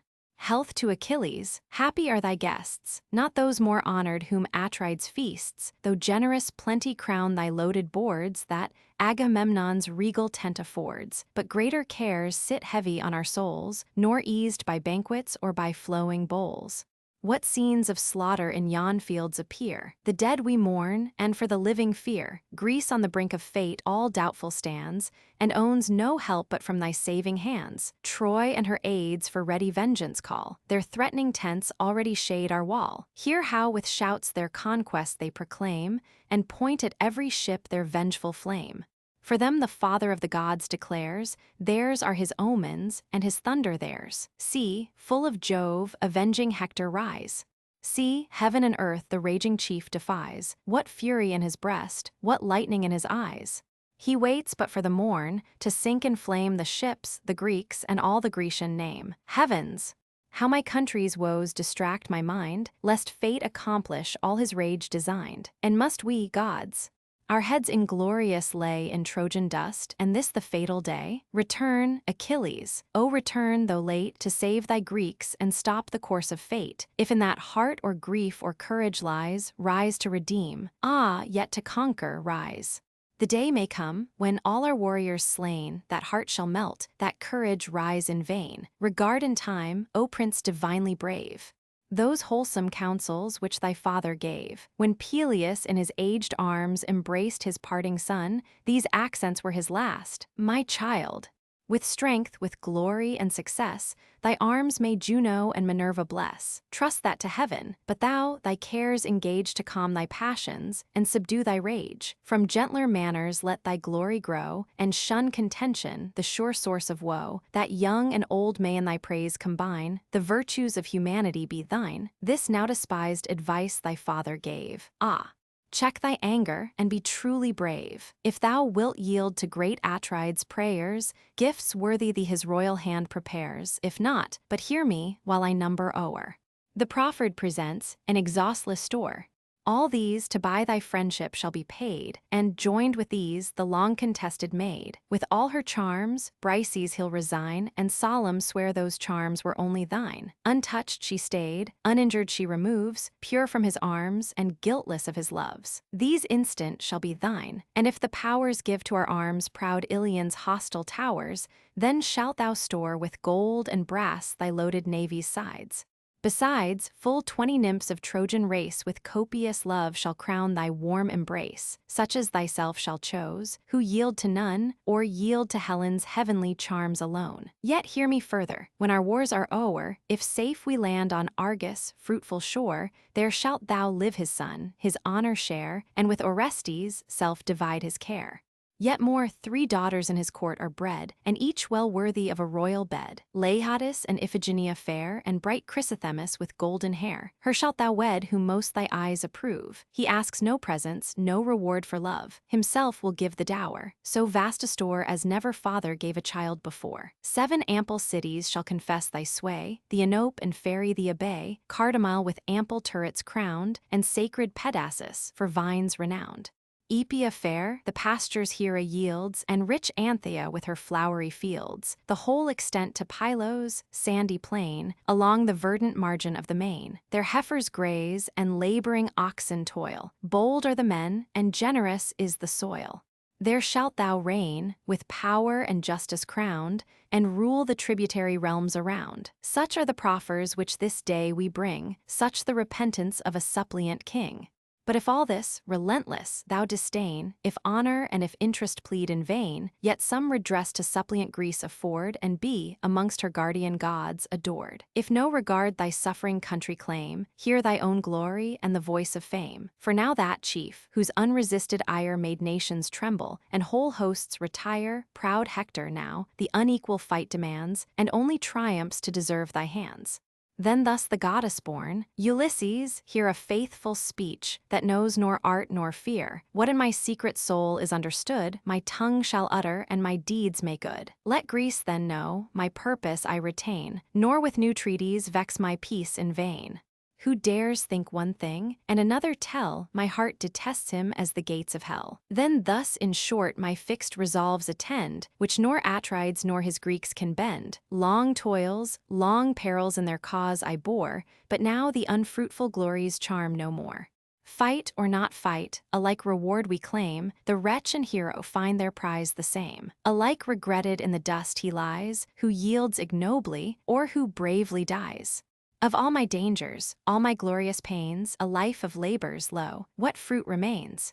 As the bold bird her helpless young attends, from danger guards them, and from want defends. In search of prey she wings the spacious air, and with the untasted food supplies her care. For thankless Greece such hardships have I braved, her wives, her infants, by my labors saved. Long sleepless nights in heavy arms I stood, and sweat laborious days in dust and blood. I sacked 12 ample cities on the main, and 12 lay smoking on the Trojan plain. Then at Atrides, haughty feet were laid the wealth I gathered, and the spoils I made. Your mighty monarch these in peace possessed. Some few my soldiers had, himself the rest. Some present, too, to every prince was paid, and every prince enjoys the gift he made. I only must refund of all his train, see what preeminence our merits gain. My spoil alone his greedy soul delights, my spouse alone must bless his lustful nights. The woman, let him enjoy, but what's the quarrel then of Greece to Troy? What to these shores the assembled nations draws? What calls for vengeance but a woman's cause? Our fair endowments and a beauteous face beloved by none but those of Atreus' race. The wife whom choice and passion doth approve, sure every wise and worthy man will love. Nor did my fair one less distinction claim. Slave as she was, my soul adored the dame. Wronged in my love, all proffers I disdain. Deceived for once, I trust not kings again. Ye have my answer. What remains to do, your king, Ulysses, may consult with you. What needs he the defense this arm can make? Has he not walls no human force can shake? Has he not fenced his guarded navy round with piles, with ramparts, and a trench profound? And will not these repel the rage of Priam's single son? There was a time when Hector's prowess no such wonders wrought. He kept the verge of Troy, nor dared to wait Achilles' fury at the Scaean gate. He tried it once, and scarce was saved by fate. But now those ancient enmities are o'er. Tomorrow we the favoring gods implore. Then shall you see our parting vessels crowned, and hear with oars the Hellespont resound. The third day hence shall Pythia greet our sails, if mighty Neptune send propitious gales. Pythia to her Achilles shall restore the wealth he left for this detested shore. Thither the spoils of this long war shall pass, the ruddy gold, the steel, and shining brass. My beauteous captives thither I'll convey, and all that rests of my unravished prey. One only valued gift your tyrant gave, and that resumed the fair Leonetian slave. Then tell him, loud, that all the Greeks may hear, and learn to scorn the wretch they basely fear. For armed in impudence, mankind he braves, and meditates new cheats on all his slaves. Though shameless as he is, to face these eyes is what he dares not. If he dares, he dies. Tell him all terms, all commerce I decline, nor share his counsel, nor his battle join. For once deceived was his, but twice were mine, no. Let the stupid prince, whom Jove deprives of sense and justice, run where frenzy drives. His gifts are hateful. Kings of such a kind stand, but as slaves before a noble mind, not though he proffered all himself possessed, and all his rapine could from others wrest. Not all the golden tides of wealth that crown the many-peopled Orchomenian town. If heaven restore me to my realms with life, the reverend Peleus shall elect my wife. Thessalian nymphs there are of form divine, and kings that sue to mix their blood with mine. Blessed in kind love, my years shall glide away, content with just hereditary sway. There, deaf forever to the martial strife, enjoy the dear prerogative of life. Life is not to be bought with heaps of gold. Not all Apollo's Pythian treasures hold, or Troy once held, in peace and pride of sway, can bribe the poor possession of a day. Lost herds and treasures we by arms regain, and steeds unrivaled on the dusty plain. But from our lips the vital spirit fled, returns no more to wake the silent dead. My fates long since by Thetis were disclosed, and each alternate, life or fame, proposed. Here, if I stay, before the Trojan town, short is my date, but deathless my renown. If I return, I quit immortal praise for years on years, and long extended days. Convinced, though late, I find my fond mistake, and warn the Greeks the wiser choice to make. To quit these shores, their native seats enjoy, nor hope the fall of heaven-defended Troy. Jove's arm displayed asserts her from the skies. Her hearts are strengthened, and her glories rise. Go then to Greece, report our fixed design, bid all your councils, all your armies join, let all your forces, all your arts conspire, to save the ships, the troops, the chiefs from fire. One stratagem has failed, and others will. Ye find, Achilles is unconquered still. Go then, digest my message as ye may.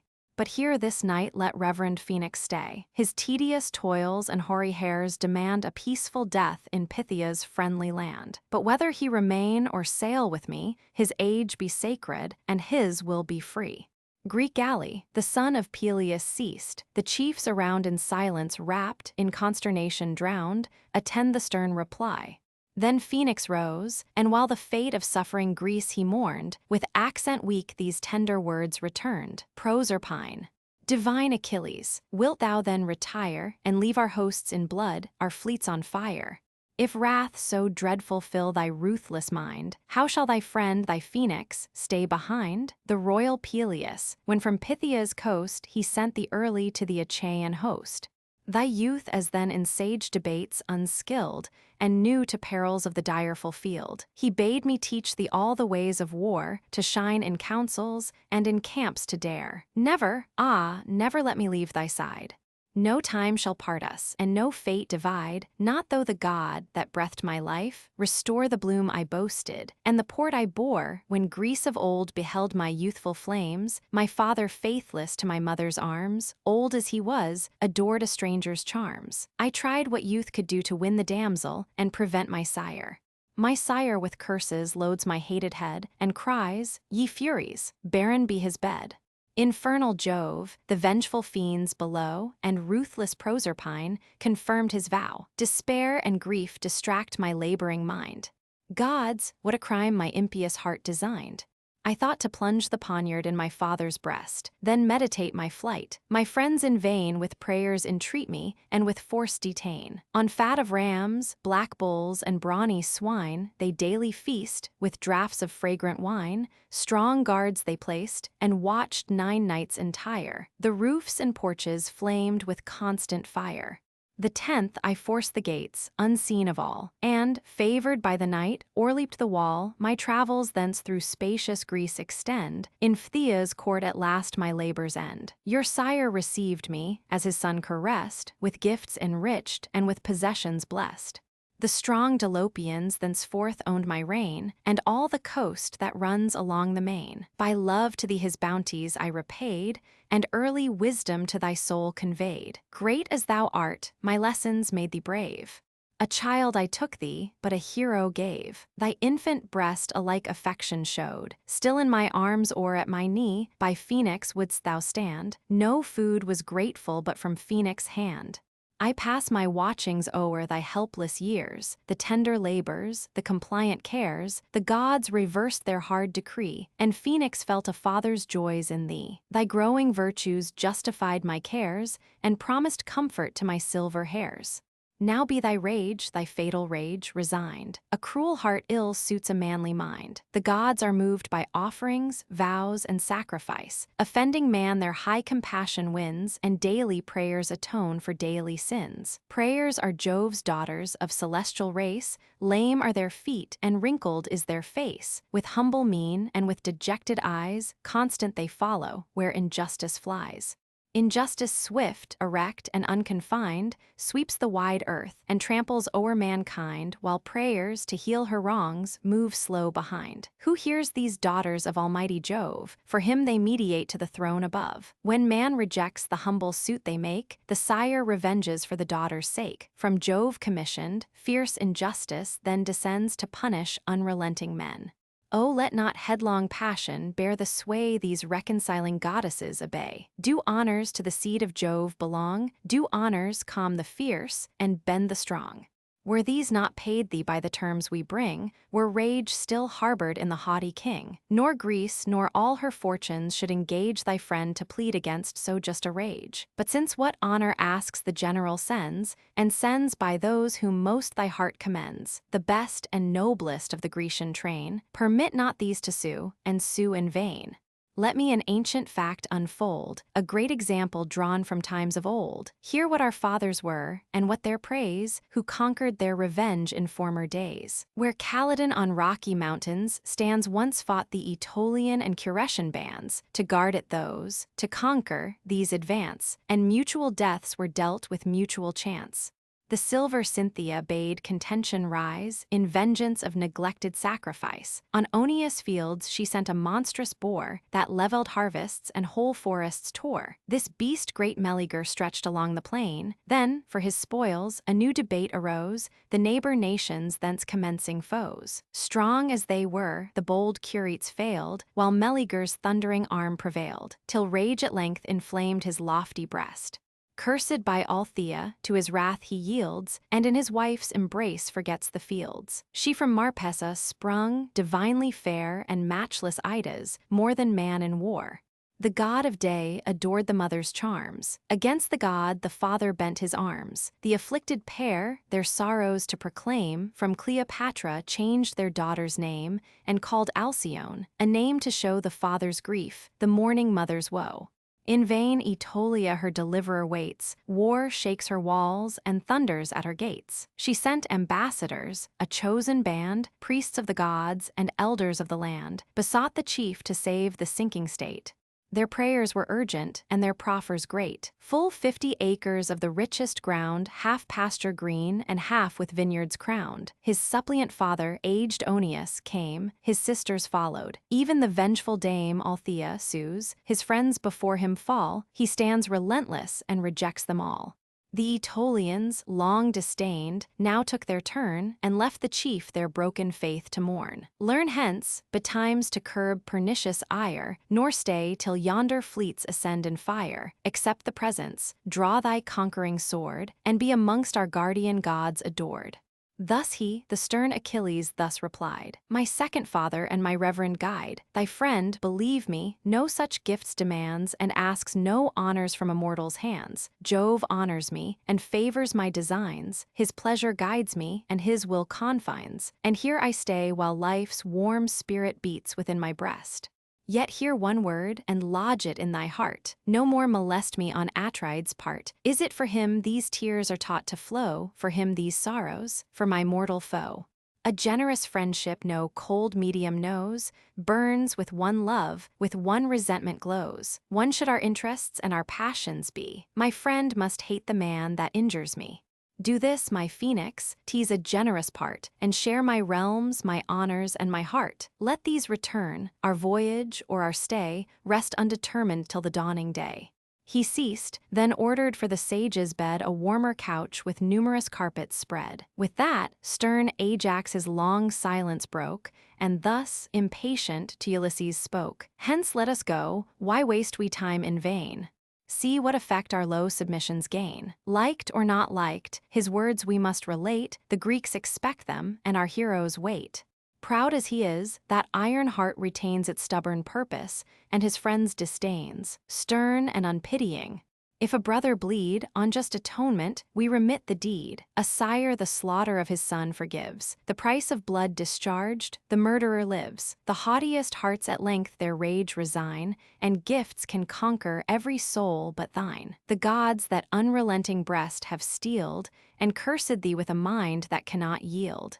One woman slave was ravished from thy arms. Lo, 7 are offered, and of equal charms.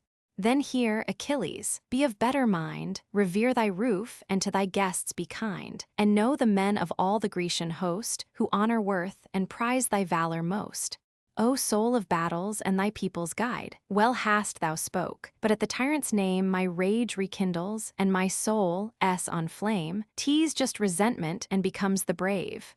Disgraced, dishonored like the vilest slave, return then, heroes.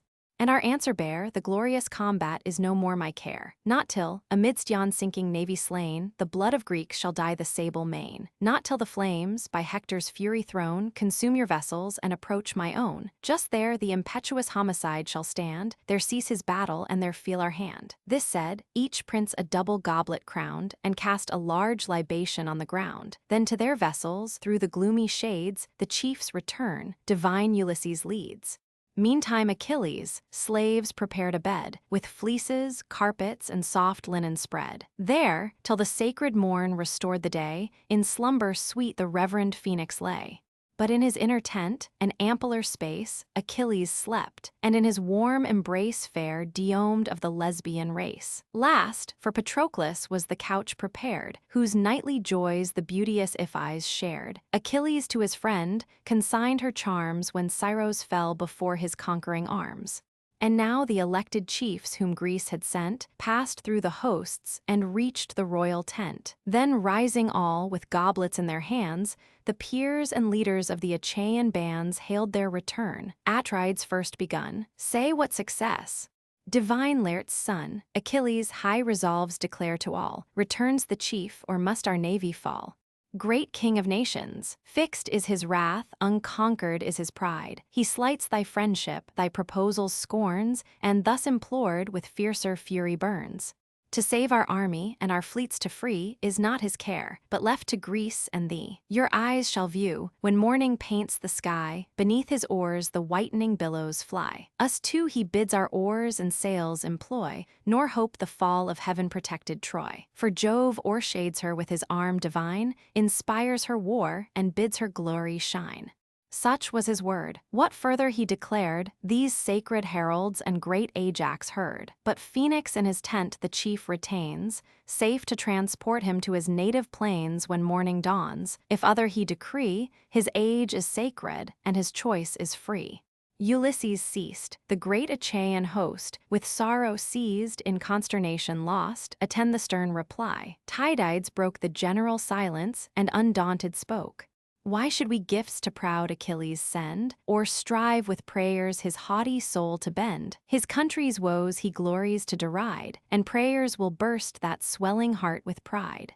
Be the fierce impulse of his rage obeyed, our battles let him or desert or aid. Then let him arm when Jove or he think fit, that to his madness or to heaven commit. What for ourselves we can, is always ours. This night, let due repast refresh our powers. For strength consists in spirits and in blood, and those are owed to generous wine and food. Shouts of acclaim the listening heroes raise, then each to heaven the due libations pays, till sleep, descending o'er the tents, bestows the grateful blessings of desired repose. Achilles. Book 10, The Night Adventure of Diomed and Ulysses. Upon the refusal of Achilles to return to the army, the distress of Agamemnon is described in the most lively manner. He takes no rest that night, but passes through the camp, awaking the leaders and contriving all possible methods for the public safety. Menelaus, Nestor, Ulysses, and Diomed are employed in raising the rest of the captains. They call a council of war and determine to send scouts into the enemy's camp to learn their posture and discover their intentions. Diomed undertakes this hazardous enterprise and makes choice of Ulysses for his companion. In their passage, they surprise Dolon, whom Hector had sent on a like design to the camp of the Grecians.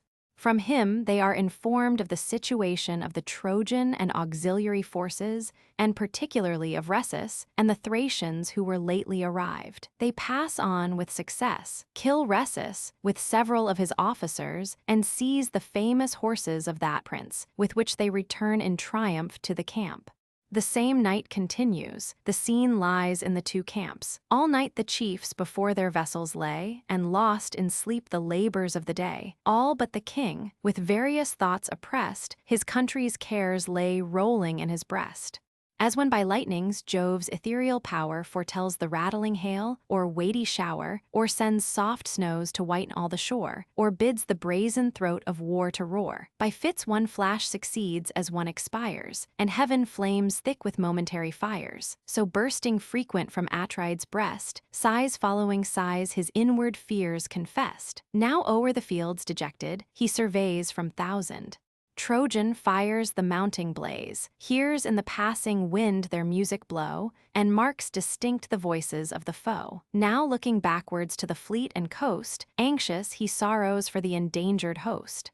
He rends his hair in sacrifice to Jove, and sues to him that ever lives above. Inly he groans, while glory and despair divide his heart and wage a double war. 1,000 cares his laboring breast revolves. To seek sage Nestor now the chief resolves, with him, in wholesome counsels, to debate what yet remains to save the afflicted state.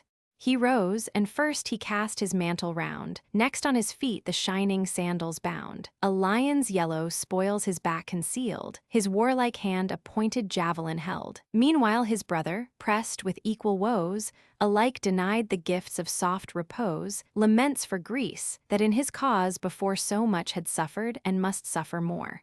A leopard's spotted hide his shoulders spread, a brazen helmet glittered on his head. Thus he went to wake Atrides in the royal tent. Already waked, Atrides he descried, his armor buckling at his vessel's side. Joyful they met, the Spartan thus begun, "Why puts my brother his bright armor on? Sends he some spy, amidst these silent hours, to try yon camp and watch the Trojan powers? But say, what hero shall sustain that task? Such bold exploits uncommon courage ask, guideless, alone, through night's dark shade to go, and midst a hostile camp explore the foe. To whom the king, in such distress we stand, no vulgar counsel our affairs demand. Greece to preserve is now no easy part, but asks high wisdom, deep design, and art. For Jove, averse, our humble prayer denies, and bows his head to Hector's sacrifice. What eye has witnessed, or what ear believed in one great day, by one great arm achieved, such wondrous deeds as Hector's hand has done, and we beheld the last revolving sun? What honors the beloved of Jove adorn? Sprung from no god and of no goddess born, yet such his acts as Greeks unborn shall tell, and curse the battle where their fathers fell. Now speed thy hasty course along the fleet, there call great Ajax and the prince of Crete. Ourself to hoary Nestor will repair, to keep the guards on duty be his care. For Nestor's influence best that quarter guides, whose son with Merion o'er the watch presides. To whom the Spartan, "These thy orders borne, say, shall I stay, or with dispatch return?" "There shall thou stay, else may we miss to meet without a guide, the paths so many, and the camp so wide." Still with your voice the slothful soldiers raise, urge by their fathers' fame their future praise. Forget we now our state and lofty birth, not titles here, but works, must prove our worth. To labor is the lot of man below, and when Jove gave us life, he gave us woe. This said, each parted to his several cares. The king to Nestor's sable ship repairs. The sage protector of the Greeks he found, stretched in his bed with all his arms around. The various-colored scarf, the shield he rears, the shining helmet, and the pointed spears. The dreadful weapons of the warrior's rage, that old in arms disdained the peace of age. Then, leaning on his hand his watchful head, the hoary monarch raised his eyes and said, "What art thou, speak, that on designs unknown, while others sleep, thus range the camp alone? Seek'st thou some friend or nightly sentinel? Stand off, approach not, but thy purpose tell. O son of Neleus, pride of the Greeks and glory of thy kind, lo, here the wretched Agamemnon stands, the unhappy general of the Grecian bands, whom Jove decrees with daily cares to bend, and woes that only with his life shall end. Scarce can my knees these trembling limbs sustain, and scarce my heart support its load of pain. No taste of sleep these heavy eyes have known, confused and sad, I wander thus alone, with fears distracted, with no fixed design, and all my people's miseries are mine. If aught of use thy waking thoughts suggest, impart thy counsel, and assist thy friend. Now let us jointly to the trench descend, at every gate the fainting guard excite, tired with the toils of day and watch of night. Else may the sudden foe our works invade, so near, and favored by the gloomy shade. To him thus Nestor, "Trust the powers above, nor think proud Hector's hopes confirmed by Jove. How ill agree the views of vain mankind, and the wise counsels of the eternal mind.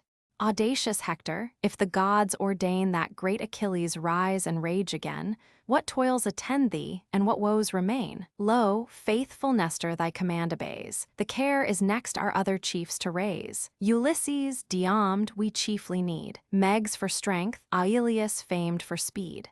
Some other be dispatched of nimbler feet to those tall ships, remotest of the fleet, where lie great Ajax and the king of Crete. To rouse the Spartan I myself decree. Dear as he is to us, and dear to thee, yet must I tax his sloth, that claims no share with his great brother in his martial care. Him it behoved to every chief to sue, preventing every part performed by you. For strong necessity our toils demands, claims all our hearts, and urges all our hands. The chiefs you named, already at his call, prepare to meet us near the navy wall. Assembling there, between the trench and gates, near the night guards, our chosen council waits. Then none shall his rule withstand, for great examples justify command. With that the venerable warrior rose, the shining greaves his manly legs enclose, his purple mantle golden buckles joined, warm with the softest wool, and doubly lined. Then rushing from his tent, he snatched in haste his steely lance, that lightened as he passed. The camp he traversed through the sleeping crowd, stopped at Ulysses' tent and called aloud. Ulysses, sudden as the voice was sent, awakes, starts up, and issues from his tent. What new distress, what sudden cause of fright, thus leads you wandering in the silent night, O prudent chief?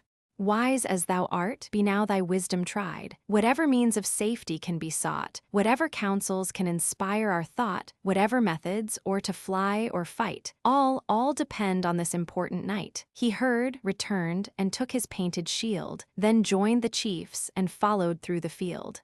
Without his tent, bold Diomed they found, all sheathed in arms, his brave companions round, each sunk in sleep, extended on the field, his head reclining on his bossy shield. A wood of spears stood by, that, fixed upright, shot from their flashing points a quivering light.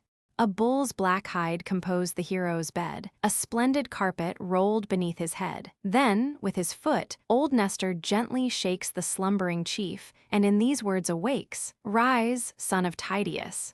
To the brave and strong rest seems inglorious, and the night too long. But sleep'st thou now, when from yon hill the foe hangs o'er the fleet and shades our walls below? At this, soft slumber from his eyelids fled. The warrior saw the hoary chief and said, "Wondrous old man, whose soul no respite knows, though years and honors bid thee seek repose, let younger Greeks our sleeping warriors wake. Ill fits thy age these toils to undertake." This said, the hero o'er his shoulders flung a lion's spoils, that to his ankles hung, then seized his ponderous lance and strode along. Meges the bold, with Ajax famed for speed, the warrior roused, and to the entrenchments lead. And now the chiefs approach the nightly guard, a wakeful squadron, each in arms prepared. The unwearied watch their listening leaders keep, and, couching close, repel invading sleep. Thus watched the Grecians, cautious of surprise, each voice, each motion, drew their ears and eyes. Each step of passing feet increased the affright, and hostile Troy was ever full in sight. Nestor with joy the wakeful band surveyed, and thus accosted through the gloomy shade. "'Tis well, my sons, your nightly cares employ, else must our host become the scorn of Troy.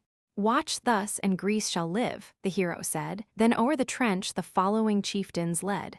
His son and godlike Merion marched behind. The trenches passed, the assembled kings around in silent state the consistory crowned. A place there was, yet undefiled with gore, the spot where Hector stopped his rage before, when night descending, from his vengeful hand reprieved the relics of the Grecian band. The plain beside with mangled core was spread, and all his progress marked by heaps of dead. There sat the mournful kings, when Neleus, son, the council opening, in these words begun, "Is there a chief so greatly brave, his life to hazard and his country save? Or favored by the night approach so near, their speech, their counsels, and designs to hear? If to besiege our navies they prepare, or Troy once more must be the seat of war?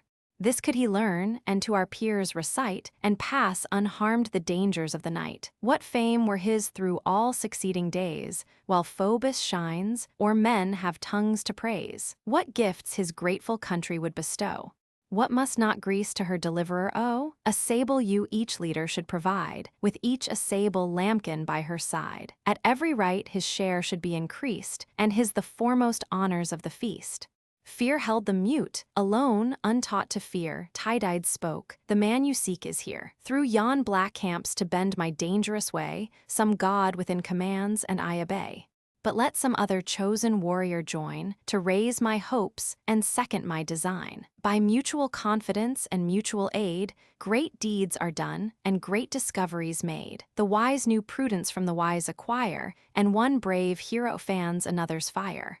Contending leaders at the word arose. Each generous breast with emulation glows. So brave a task each Ajax strove to share, bold Merion strove, and Nestor's valiant heir. The Spartan wished the second place to gain, and great Ulysses wished, nor wished in vain. Then thus the king of men the contest ends. Thou first of warriors, and thou best of friends, undaunted Diomed. What chief to join in this great enterprise is only thine. Just be thy choice, without affection made. To birth or office no respect be paid, let worth determine here. The monarch spake, and inly trembled for his brother's sake. Then thus my choice declares the impulse of my mind. How can I doubt, while great Ulysses stands to lend his counsels and assist our hands, a chief whose safety is Minerva's care, so famed, so dreadful in the works of war, blessed in his conduct, I no aid require, wisdom like his might pass through flames of fire. It fits thee not before these chiefs of fame to praise me or to blame. Praise from a friend or censure from a foe are lost on hearers that our merits know. But let us haste. Night rolls the hours away. The reddening orient shows the coming day. The stars shine fainter on the ethereal plains, and of night's empire but a third remains. Thus having spoke, with generous ardor pressed, in arms terrific their huge limbs they dressed. A two-edged falchion Thrasime the brave, and ample buckler to Tydides gave. Then in a leathern helm he cased his head, short of its crest, and with no plume o'erspread. No spoils enrich it, and no studs adorn. Next him Ulysses took a shining sword, a bow and quiver, with bright arrows stored, a well-proved casque, with leather braces bound, his temples crowned, soft wool within. Without, in order spread, a boar's white teeth grinned horrid o'er his head. This from Amintor, rich Ormeneu's son, Autolycus by fraudful rapine won, and gave Amphidamas. From him the prize Molus received, the pledge of social ties. The helmet next by Merion was possessed, and now Ulysses' thoughtful temples pressed. Thus sheathed in arms, the council they forsake, and dark through paths oblique their progress take. Just then, in sign she favored their intent, a long-winged heron great Minerva sent. This, though surrounding shades obscured their view, by the shrill clang and whistling wings they knew. As from the right she soared, Ulysses prayed, hailed the glad omen, and addressed the maid. O daughter of that god whose arm can wield the avenging bolt, and shake the saber shield, O thou! Forever present in my way, who all my motions, all my toils survey. Safe may we pass beneath the gloomy shade, safe by thy succor to our ships conveyed, and let some deed this signal night adorn, to claim the tears of Trojans yet unborn. Then godlike Diomed preferred his prayer, daughter of Jove, unconquered Pallas, hear. Great queen of arms, whose favor Tydeus won, as thou defend'st the sire, defend the son. When on Aesopus banks the banded powers of Greece he left, and sought the Theban towers, peace was his charge. Received with peaceful show, he went a legate, but returned a foe. Then helped by thee, and covered by thy shield, he fought with numbers, and made numbers yield. So now be present, O celestial maid, so still continue to the race thine aid. A youthful steer shall fall beneath the stroke, untamed, unconscious of the galling yoke, with ample forehead, and with spreading horns, whose taper tops refulgent gold adorns. The heroes prayed, and Pallas from the skies accords their vow, succeeds their enterprise.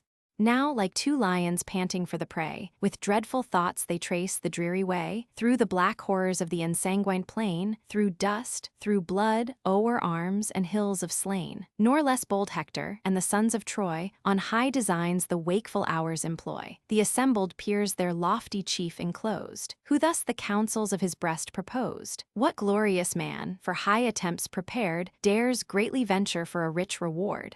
Of yonder fleet a bold discovery make, what watch they keep, and what resolves they take. If now subdued they meditate their flight, and, spent with toil, neglect the watch of night. His be the chariot that shall please him most, of all the plunder of the vanquished host. His the fair steeds that all the rest excel, and his the glory to have served so well. A youth there was among the tribes of Troy, Dalon his name, Eumed's only boy, rich was the son in brass, and rich in gold, not blessed by nature with the charms of face, but swift of foot, and matchless in the race.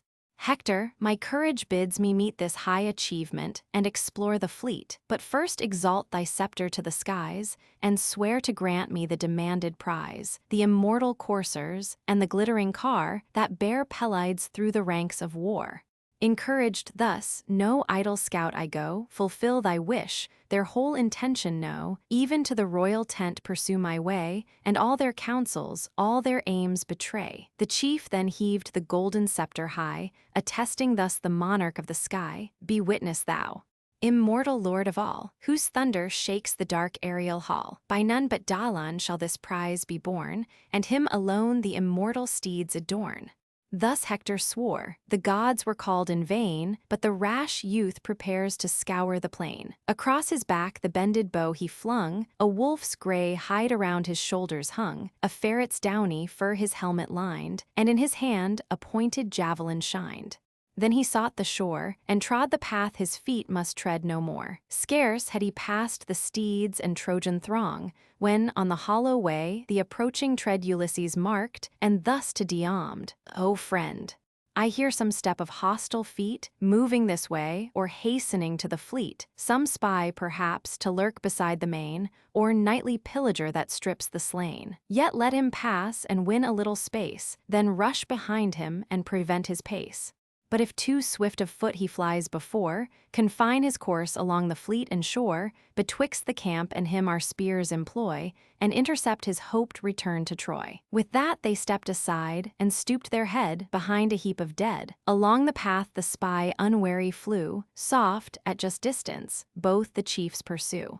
So distant they, and such the space between, as when two teams of mules divide the green, when now new furrows part the approaching plows. Now Dalan, listening, heard them as they passed. Hector had sent and checked his haste, till scarce at distance of a javelin's throw, no voice succeeding, he perceived the foe. As when two skillful hounds the leveret wind, or chase through woods obscure the trembling hind, now lost, now seen they intercept his way, and from the herd still turn the flying prey. So fast, and with such fears the Trojan flew, so close, so constant, the bold Greeks pursue.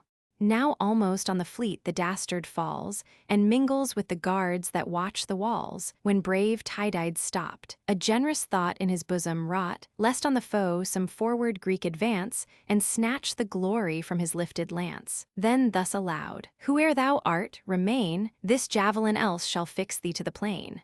He said, and high in air the weapon cast, which wilful erred, and o'er his shoulder passed, then fixed in earth. Against the trembling wood the wretch stood propped, and quivered as he stood. A sudden palsy seized his turning head, his loose teeth chattered, and his color fled. The panting warriors seize him as he stands, and with unmanly tears his life demands.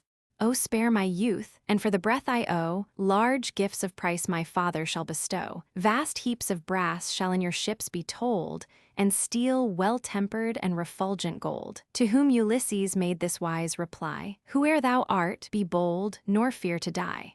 What moves thee, say, when sleep has closed the sight, to roam the silent fields in dead of night? Cam'st thou the secrets of our camp to find, by Hector prompted, or thy daring mind?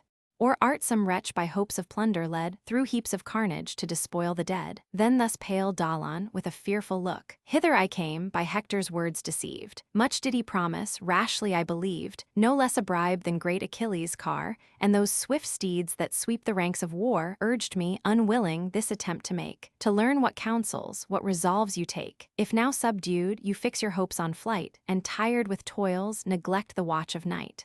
Bold was thy aim, and glorious was the prize. Far other rulers those proud steeds demand, and scorn the guidance of a vulgar hand. Even great Achilles scarce their rage can tame, Achilles sprung from an immortal dame. But say, be faithful, and the truth recite. Where lies encamped the Trojan chief tonight? Where stand his coursers?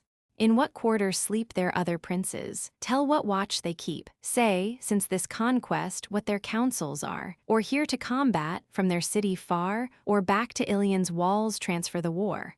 Ulysses thus, and thus Eumed's son, what Dalan knows, his faithful tongue shall own. Hector, the peers assembling in his tent, a council holds at Ilus' monument. No certain guards the nightly watch partake, where'er yon fires ascend, the Trojans wake. Anxious for Troy, the guard the natives keep. Safe in their cares, the auxiliar forces sleep, whose wives and infants, from the danger far, discharge their souls of half the fears of war. Then sleep those aids among the Trojan train, or scattered o'er the plain. To whom the spy, their powers they thus dispose the Paeans, dreadful with their bended bows, the Carians, Caucans, the Pelasgian host and Leleges, in camp along the coast. Not distant far, lie higher on the land the Lycian, Mysian and Meonian band and Phrygia's horse, by Thymbra's ancient wall, the Thracians' utmost, and apart from all. These Troy but lately to her succor won, led on by Rhesus, great Ionius' son. I saw his coursers in proud triumph go, swift as the wind and white as winter snow. Rich silver plates his shining car enfold, his solid arms, refulgent, flame with gold. No mortal shoulders suit the glorious load, celestial panoply to grace a god. Let me, unhappy, to your fleet be borne, or leave me here, a captive's fate to mourn, in cruel chains, till your return reveal the truth or falsehood of the news I tell. To this Tydides, with a gloomy frown, think not to live, though all the truth be shown. Shall we dismiss thee, in some future strife to risk more bravely thy now forfeit life? Or that again our camps thou mayst explore? No, once a traitor, thou betrayst no more. Sternly he spoke, and as the wretch prepared with humble blandishment to stroke his beard, like lightning swift the wrathful falchion flew, divides the neck and cuts the nerves in two. One instant snatched his trembling soul to hell, the head, yet speaking, muttered as it fell.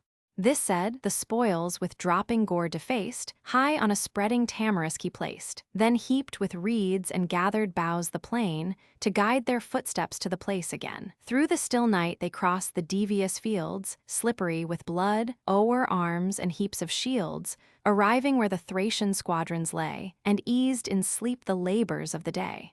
Ranged in 3 lines they view the prostrate band. The horses yoked beside each warrior stand. Their arms in order on the ground reclined. Through the brown shade the fulgid weapons shined. Amidst lay Rhesus, stretched in sleep profound, and the white steeds behind his chariot bound.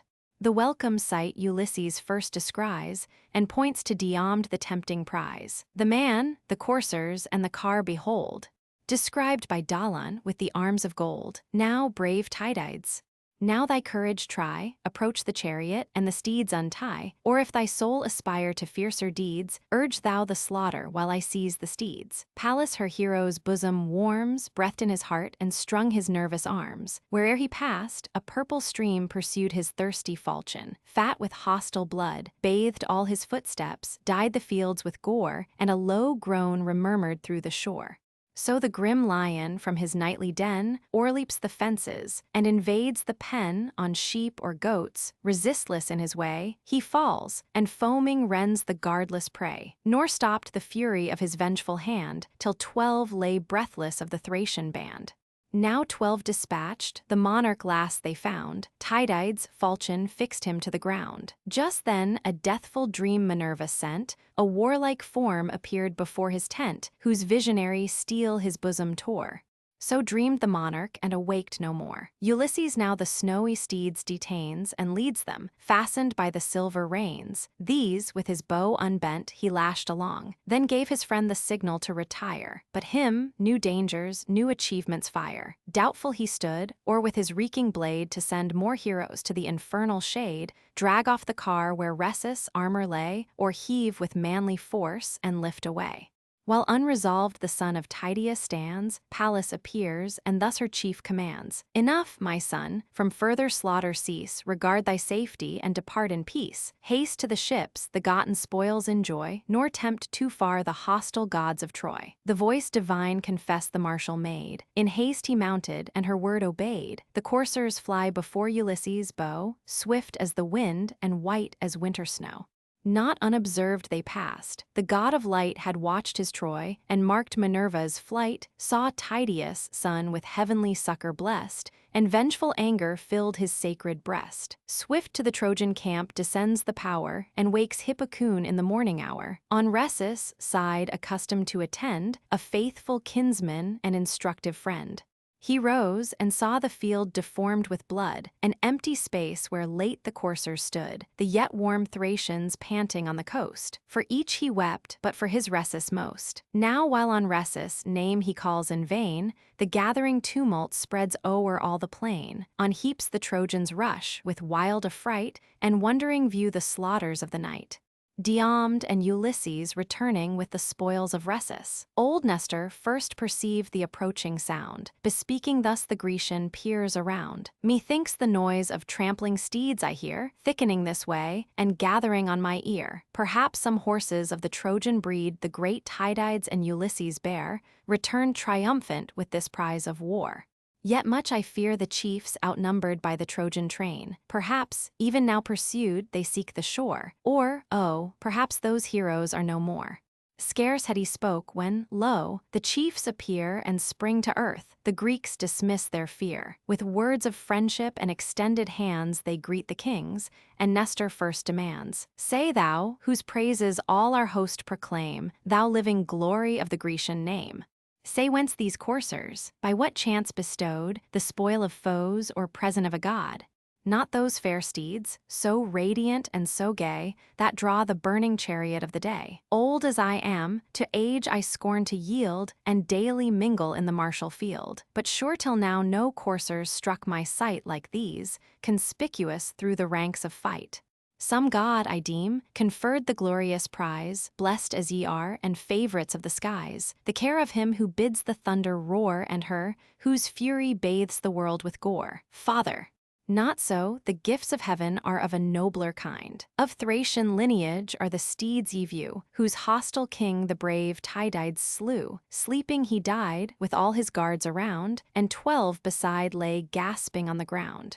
These other spoils from conquered Dolon came, a wretch, whose swiftness was his only fame. By Hector sent our forces to explore, he now lies headless on the sandy shore. Then, o'er the trench the bounding coursers flew, the joyful Greeks with loud acclaim pursue. Straight to Tydides, high pavilion borne, the matchless steeds his ample stalls adorn. The neighing coursers their new fellows greet, and the full racks are heaped with generous wheat. But Dolon's armor, to his ships conveyed, high on the painted stern Ulysses laid, a trophy destined to the blue-eyed maid. Now from nocturnal sweat and sanguine stain they cleanse their bodies in the neighboring main.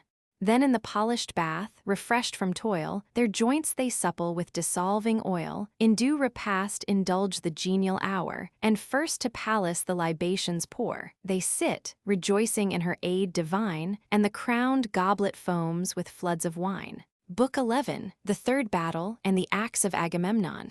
Agamemnon, having armed himself, leads the Grecians to battle. Hector prepares the Trojans to receive them, while Jupiter, Juno, and Minerva give the signals of war. Agamemnon bears all before him, and Hector is commanded by Jupiter to decline the engagement, till the king shall be wounded and retire from the field. He then makes a great slaughter of the enemy. Ulysses and Diomed put a stop to him for a time, but the latter, being wounded by Paris, is obliged to desert his companion, who is encompassed by the Trojans, wounded, and in the utmost danger, till Menelaus and Ajax rescue him. Hector comes against Ajax, but that hero alone opposes multitudes and rallies the Greeks. In the meantime, Machaon, in the other wing of the army, is pierced with an arrow by Paris and carried from the fight in Nestor's chariot. Achilles sent Patroclus to inquire which of the Greeks was wounded in that manner. Nestor entertains him in his tent with an account of the accidents of the day, and a long recital of some former wars which he remembered, tending to put Patroclus upon persuading Achilles to fight for his countrymen, or at least to permit him to do it, clad in Achilles' armor. Patroclus, on his return, meets Eurypylus also wounded, and assists him in that distress. This book opens with the 820th day of the poem, and the same day, with its various actions and adventures, is extended through the 12th, 13th, 14th, 15th, 16th, 17th, and part of the 18th books. The scene lies in the field near the monument of Ilus. The saffron morn, with early blushes spread, now rose refulgent from Tithonus' bed, with new-born day to gladden mortal sight, and gild the courts of heaven with sacred light. When baleful Eris, sent by Jove's command, the torch of discord blazing in her hand, through the red skies her bloody sign extends, and, wrapped in tempests, o'er the fleet descends. High on Ulysses' bark her horrid stand she took, and thundered through the seas and land. Even Ajax and Achilles heard the sound, whose ships, remote, the guarded navy bound. Thence the black fury through the Grecian throng with horror sounds the loud Orthian song. The navy shakes, and at the dire alarms each bosom boils, each warrior starts to arms. No more they sigh, inglorious to return, but breathe revenge, and for the combat burn.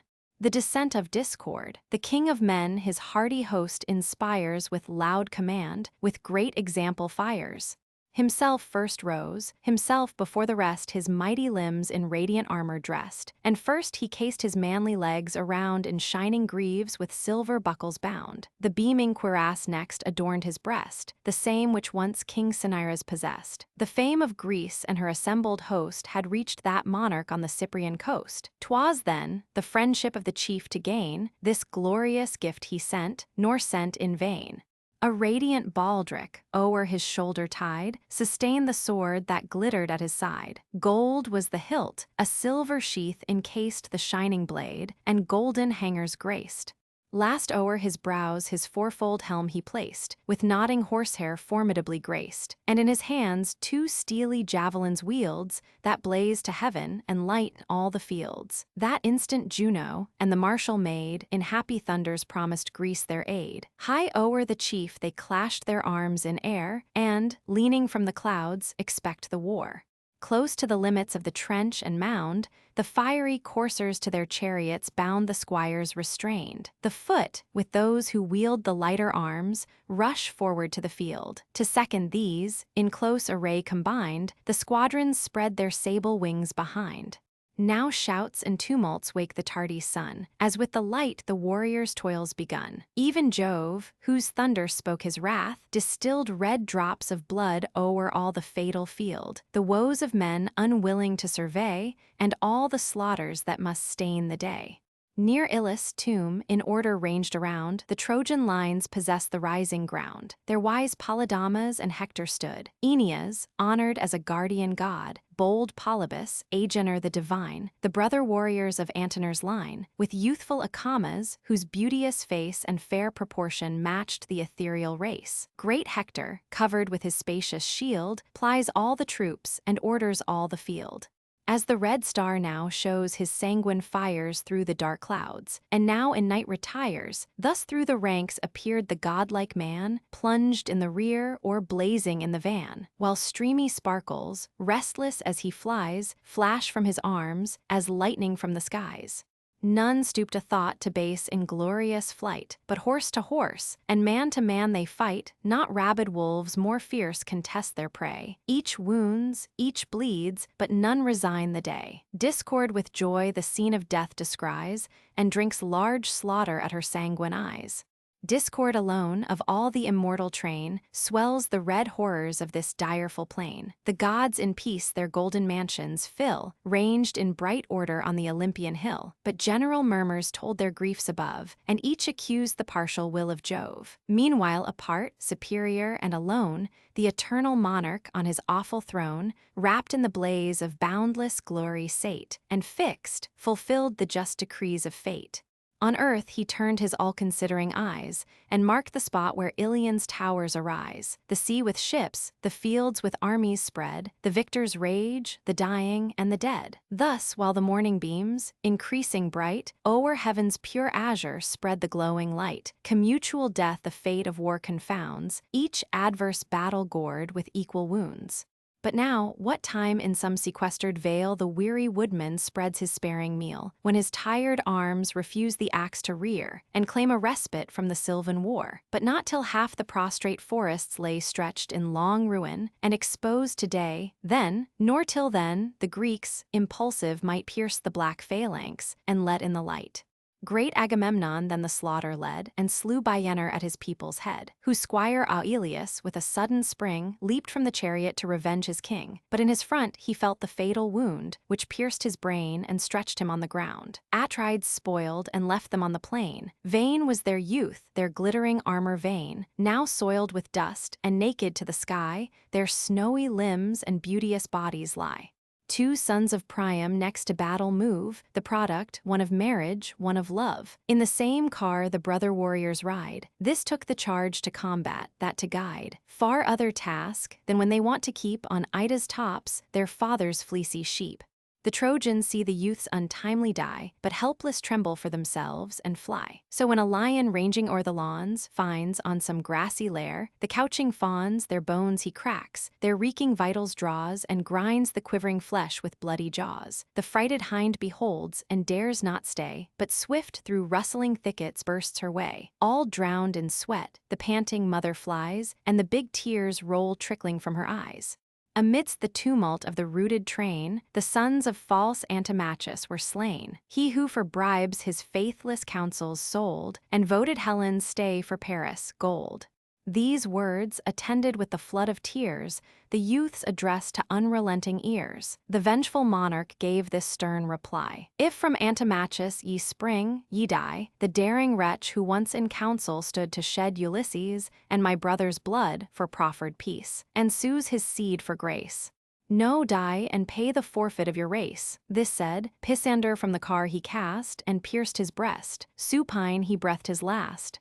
His brother leaped to earth, but as he lay, the trenchant falchion lopped his hands away. His severed head was tossed among the throng and, rolling, drew a bloody train along. Then, where the thickest fought, the victor flew, the king's example all his Greeks pursue. Now by the foot the flying foot were slain, horse trod by horse, lay foaming on the plain. From the dry fields thick clouds of dust arise, shade the black host, and intercept the skies. The brass-hoofed steeds tumultuous plunge and bound, and the thick thunder beats the laboring ground. Still slaughtering on, the king of men proceeds. The distanced army wonders at his deeds, as when the winds with raging flames conspire, and o'er the forests roll the flood of fire. In blazing heaps the groves old honors fall, and one refulgent ruin levels all. Before Atrides, rage so sinks the foe, whole squadrons vanish, and proud heads lie low. Perhaps great Hector then had found his fate, but Jove and destiny prolonged his date. Safe from the darts, the care of heaven he stood, amidst alarms and death and dust and blood. Now past the tomb where ancient Ilus lay, through the midfield the rooted urge their way. Where the wild figs the adjoining summit crown, the path they take, and speed to reach the town. As swift, Atrides with loud shouts pursued, hot with his toil, and bathed in hostile blood. Now near the beech tree and the Scaean gates, the hero halts and his associates waits. Meanwhile, on every side around the plain, dispersed, disordered, fly the Trojan train.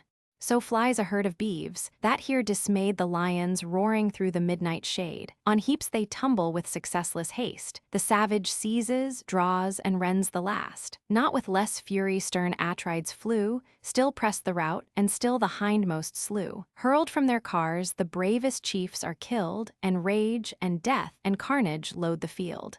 Now storms the victor at the Trojan wall, surveys the towers, and meditates their fall. Till to the main the burning sun descend, and sacred night her awful shade extend. He spoke, and Iris at his word obeyed. On wings of winds descends the various maid. The chief she found amidst the ranks of war, close to the bulwarks, on his glittering car. The goddess then, "O son of Priam, hear.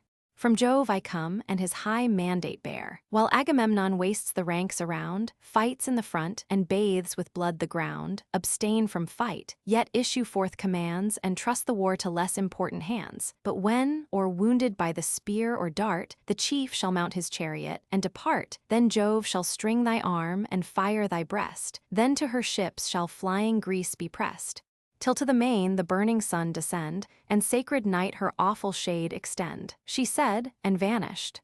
Hector, with a bound, springs from his chariot on the trembling ground, in clanging arms. He grasps in either hand a pointed lance, and speeds from band to band, revives their ardor, turns their steps from flight, and wakes anew the dying flames of fight. They stand to arms, the Greeks their onset dare, condense their powers, and wait the coming war.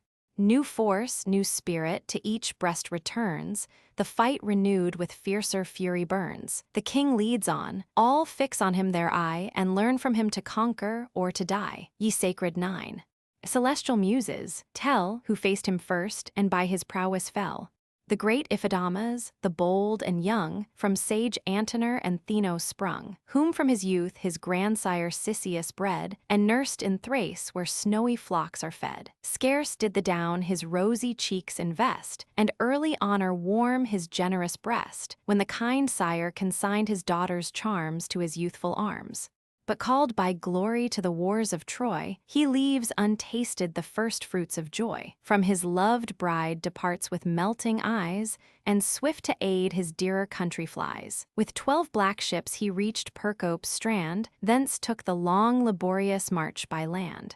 Now fierce for fame, before the ranks he springs, towering in arms and braves the king of kings. Atrides first discharged the missive spear, the Trojans stooped, the javelin passed in air. Then near the corslet, at the monarch's heart, with all his strength the youth directs his dart. But the broad belt, with plates of silver bound, the point rebaited and repelled the wound. Encumbered with the dart, Atrides stands, till grasped with force he wrenched it from his hands. At once his weighty sword discharged a wound full on his neck, that felled him to the ground. Stretched in the dust the unhappy warrior lies, and sleep eternal seals his swimming eyes. O worthy better fate! O early slain, thy country's friend, and virtuous though in vain! No more the youth shall join his consort's side, at once a virgin and at once a bride. No more with presents her embraces meet, or lay the spoils of conquest at her feet, on whom his passion, lavish of his store, bestowed so much, and vainly promised more. Unwept, uncovered, on the plain he lay, while the proud victor bore his arms away. Coon, Antenor's eldest hope, was nigh. Tears, at the sight, came starting from his eye, while pierced with grief the much-loved youth he viewed, and the pale features now deformed with blood. Then, with his spear unseen, his time he took, aimed at the king, and near his elbow strook. The thrilling steel transpierced the brawny part, and through his arm stood forth the barbed dart. Surprised the monarch feels, yet void of fear on Coon rushes with his lifted spear. His brother's corpse the pious Trojan draws, and calls his country to assert his cause, defends him breathless on the sanguine field, and o'er the body spreads his ample shield. The vengeful victor rages round the fields, with every weapon art or fury yields. By the long lance, the sword, or ponderous stone, whole ranks are broken, and whole troops o'erthrown. This, while yet warm, distilled the purple flood. But when the wound grew stiff with clotted blood, then grinding tortures his strong bosom rend, less keen those darts the fierce Ilithyi send. The powers that cause the teeming matron's throes, sad mothers of unutterable woes. Stung with the smart, all panting with the pain, he mounts the car and gives his squire the rein. Then with a voice which fury made more strong, and pain augmented, thus exhorts the throng. O friends, O Greeks! Assert your honors won, proceed and finish what this arm begun. Lo, angry Jove forbids your chief to stay, and envies half the glories of the day. He said, the driver whirls his lengthful thong, the horses fly, the chariot smokes along.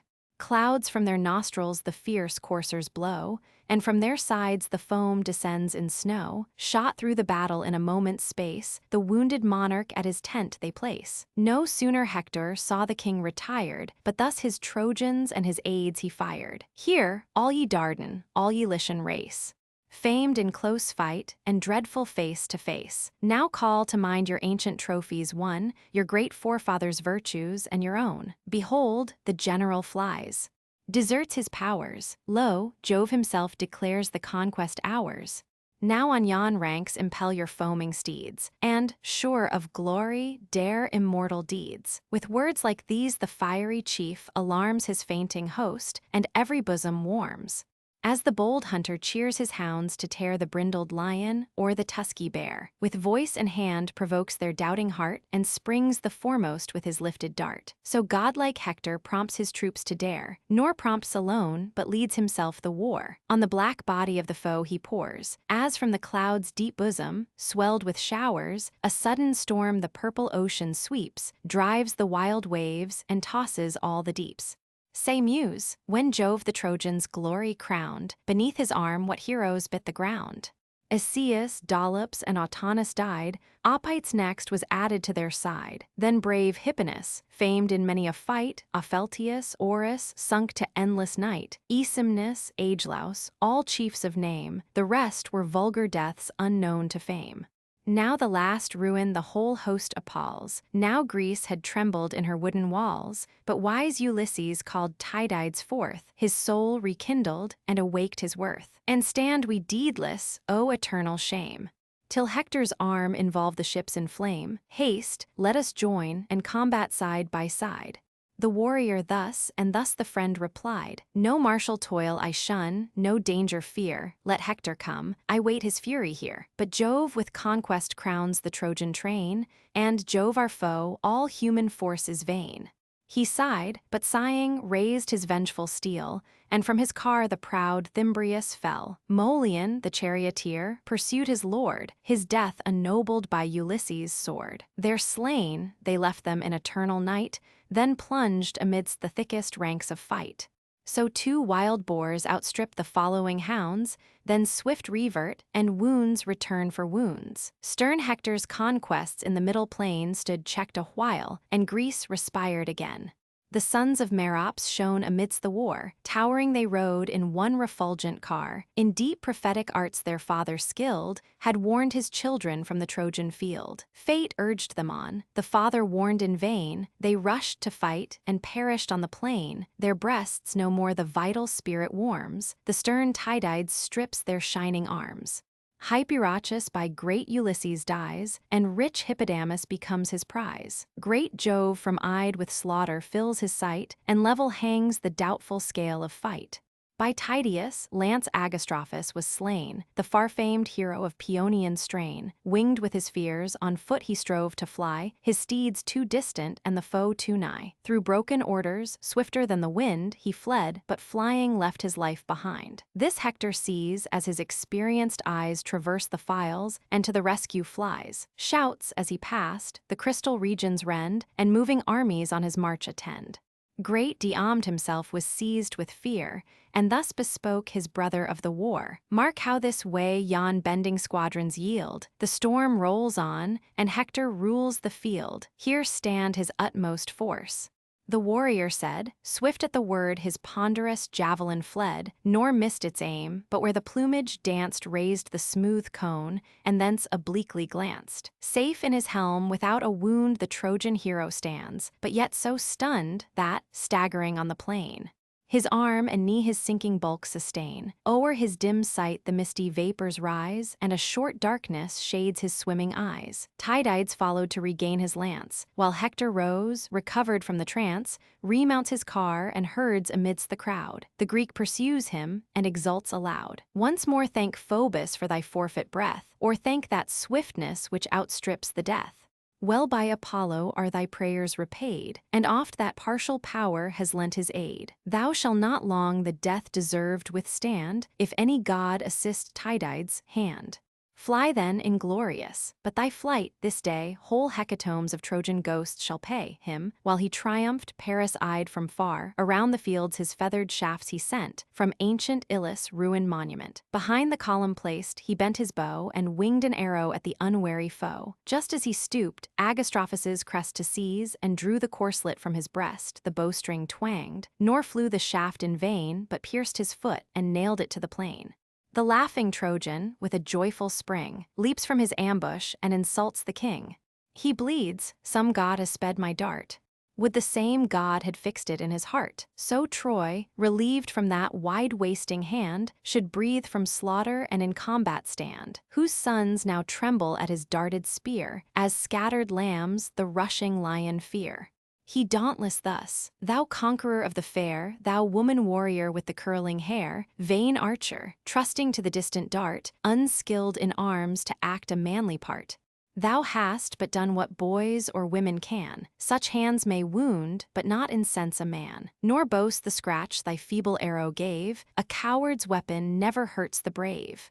Not so this dart, which thou mayst he one day feel. Fate wings its flight, and death is on the steel. Where this but lights, some noble life expires. Its touch makes orphans, bathes the cheeks of sires, steeps earth in purple, gluts the birds of air, and leaves such objects as distract the fair. Ulysses hastens with a trembling heart, before him steps, and bending draws the dart. Forth flows the blood, an eager pang succeeds, Tydides mounts, and to the navy speeds. Now on the field Ulysses stands alone, the Greeks all fled, the Trojans pouring on, but stands collected in himself, and whole, and questions thus his own unconquered soul. What further subterfuge, what hopes remain? What shame, inglorious if I quit the plain? What danger, singly if I stand the ground, my friends all scattered, all the foes around? Yet wherefore doubtful? Let this truth suffice: the brave meets danger, and the coward flies. To die or conquer proves a hero's heart, and knowing this I know a soldier's part. Such thoughts revolving in his careful breast, near, and more near, the shady cohorts pressed. These in the warrior their own fate enclose, and round him deep the steely circle grows. So fares a boar whom all the troop surrounds of shouting huntsmen and of clamorous hounds. He grinds his ivory tusks, he foams with ire, his sanguine eyeballs glare with living fire. By these, by those, on every part is plied, and the red slaughter spreads on every side. Pierced through the shoulder, first Diopes fell, next Anamas and Thunes sank to hell. Chersidamas, beneath the naval thrust, falls prone to earth and grasps the bloody dust. Cherops, the son of Hippasus, was near. Ulysses reached him with the fatal spear, but to his aid his brother Socus flies, Socus the brave, the generous, and the wise. Near as he drew, the warrior thus began: "O great Ulysses, much enduring man! Not deeper skilled in every martial sleight than worn to toils and active in the fight. This day 2 brothers shall thy conquest grace, and end at once the great Hippasian race, or thou beneath this lance must press the field." He said, and forceful pierced his spacious shield. Through the strong brass the ringing javelin thrown, ploughed half his side, and bared it to the bone. By Pallas' care, the spear, though deep infixed, stopped short of life, nor with his entrails mixed. The wound not mortal wise Ulysses knew, then furious thus: "Unhappy man, whose death our hands shall grace, fate calls thee hence, and finished is thy race. Nor longer check my conquests on the foe, but pierced by this to endless darkness go, and add one spectre to the realms below." He spoke, while Socus, seized with sudden fright, trembling gave way and turned his back to flight. Between his shoulders pierced the following dart, and held its passage through the panting heart. Wide in his breast appeared the grisly wound. He falls, his armor rings against the ground. Then thus Ulysses, gazing on the slain, famed son of Hippasus: "There press the plain, there ends thy narrow span assigned by fate. Heaven owes Ulysses yet a longer date. Ah, wretch! No father shall thy corpse compose, thy dying eyes no tender mother close, but hungry birds shall tear those balls away, and hovering vultures scream around their prey. Me Greece shall honor, when I meet my doom, with solemn funerals and a lasting tomb." Then raging with intolerable smart, he writhes his body and extracts the dart. The dart a tide of spouting gore pursued, and gladdened Troy with sight of hostile blood. Now troops on troops the fainting chief invade, forced he recedes, and loudly calls for aid. Thrice to its pitch his lofty voice he rears, the well-known voice thrice Menelaus hears. Alarmed, to Ajax Telamon he cried, who shares his labors and defends his side: "O friend! Ulysses' shouts invade my ear, distressed he seems, and no assistance near. Strong as he is, yet one opposed to all, oppressed by multitudes, the best may fall. Greece robbed of him must bid her host despair, and feel a loss not ages can repair." Then, where the cry directs, his course he bends. Great Ajax, like the god of war, attends. The prudent chief in sore distress they found, with bands of furious Trojans compassed round. Ulysses thus, unconquered by his pains, a single warrior half a host sustains. But soon as Ajax leaves his tower-like shield, the scattered crowds fly frighted o'er the field. Atrides arm the sinking hero stays, and saved from numbers to his car conveys. Victorious Ajax plies the routed crew, and first Doricles, Priam's son, he slew. On strong Pandocus next inflicts a wound, and lays Lysander bleeding on the ground. As when a torrent, swelled with wintry rains, pours from the mountains o'er the deluged plains, and pines and oaks from their foundations torn, a country's ruins, to the seas are borne. Fierce Ajax thus o'erwhelms the yielding throng. Men, steeds, and chariots roll in heaps along. But Hector, from this scene of slaughter far, raged on the left and ruled the tide of war. Loud groans proclaim his progress through the plain, and deep Scamander swells with heaps of slain. There Nestor and Idomeneus oppose the warrior's fury. There the battle glows, they're fierce on foot, or from the chariot's height, his sword deforms the beauteous ranks of fight. The spouse of Helen, dealing darts around, had pierced Machaon with a distant wound. In his right shoulder the broad shaft appeared, and trembling Greece for her physician feared. To Nestor then Idomeneus begun, glory of Greece, old Neleus, valiant son. Ascend thy chariot, haste with speed away, and great Machaon to the ships convey. A wise physician, skilled our wounds to heal, is more than armies to the public weal. Old Nestor mounts the seat, beside him rode the wounded offspring of the healing god. He lends the lash, the steeds with sounding feet shake the dry field, and thunder toward the fleet. But now Cebrians, from Hector's car, surveyed the various fortune of the war. While here the flying Greeks are slain, Trojans on Trojans yonder load the plain. Before great Ajax, see the mingled throng of men and chariots driven in heaps along. I know him well, distinguished o'er the field by the broad glittering of the sevenfold shield.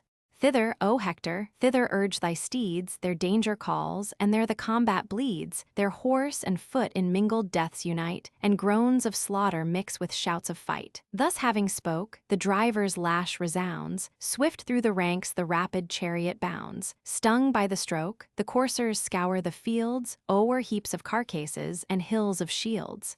The horses' hoofs are bathed in heroes' gore, and, dashing, purple all the car before. The groaning axle sable drops distills, and mangled carnage clogs the rapid wheels. Here Hector, plunging through the thickest fight, broke the dark phalanx and let in the light. By the long lance, the sword, or ponderous stone, the ranks he scattered and the troops o'erthrown.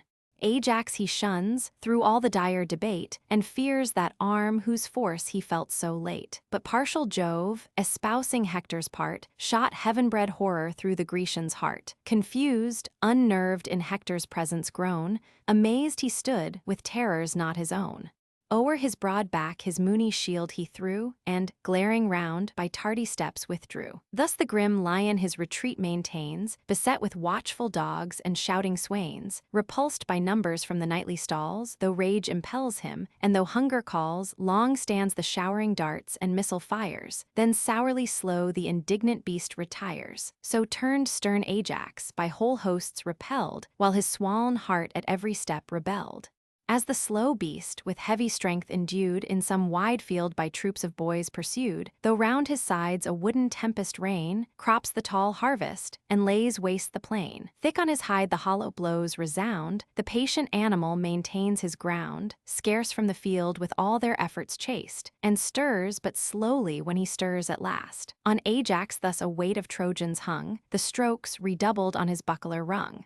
But bold Eurypylus his aid imparts, and dauntless springs beneath a cloud of darts, whose eager javelin launched against the foe, great Apisaon felt the fatal blow. From his torn liver the red current flowed, and his slack knees desert their dying load. The victor rushing to despoil the dead, from Paris, bow a vengeful arrow fled. Fixed in his nervous thigh the weapon stood, fixed was the point, but broken was the wood.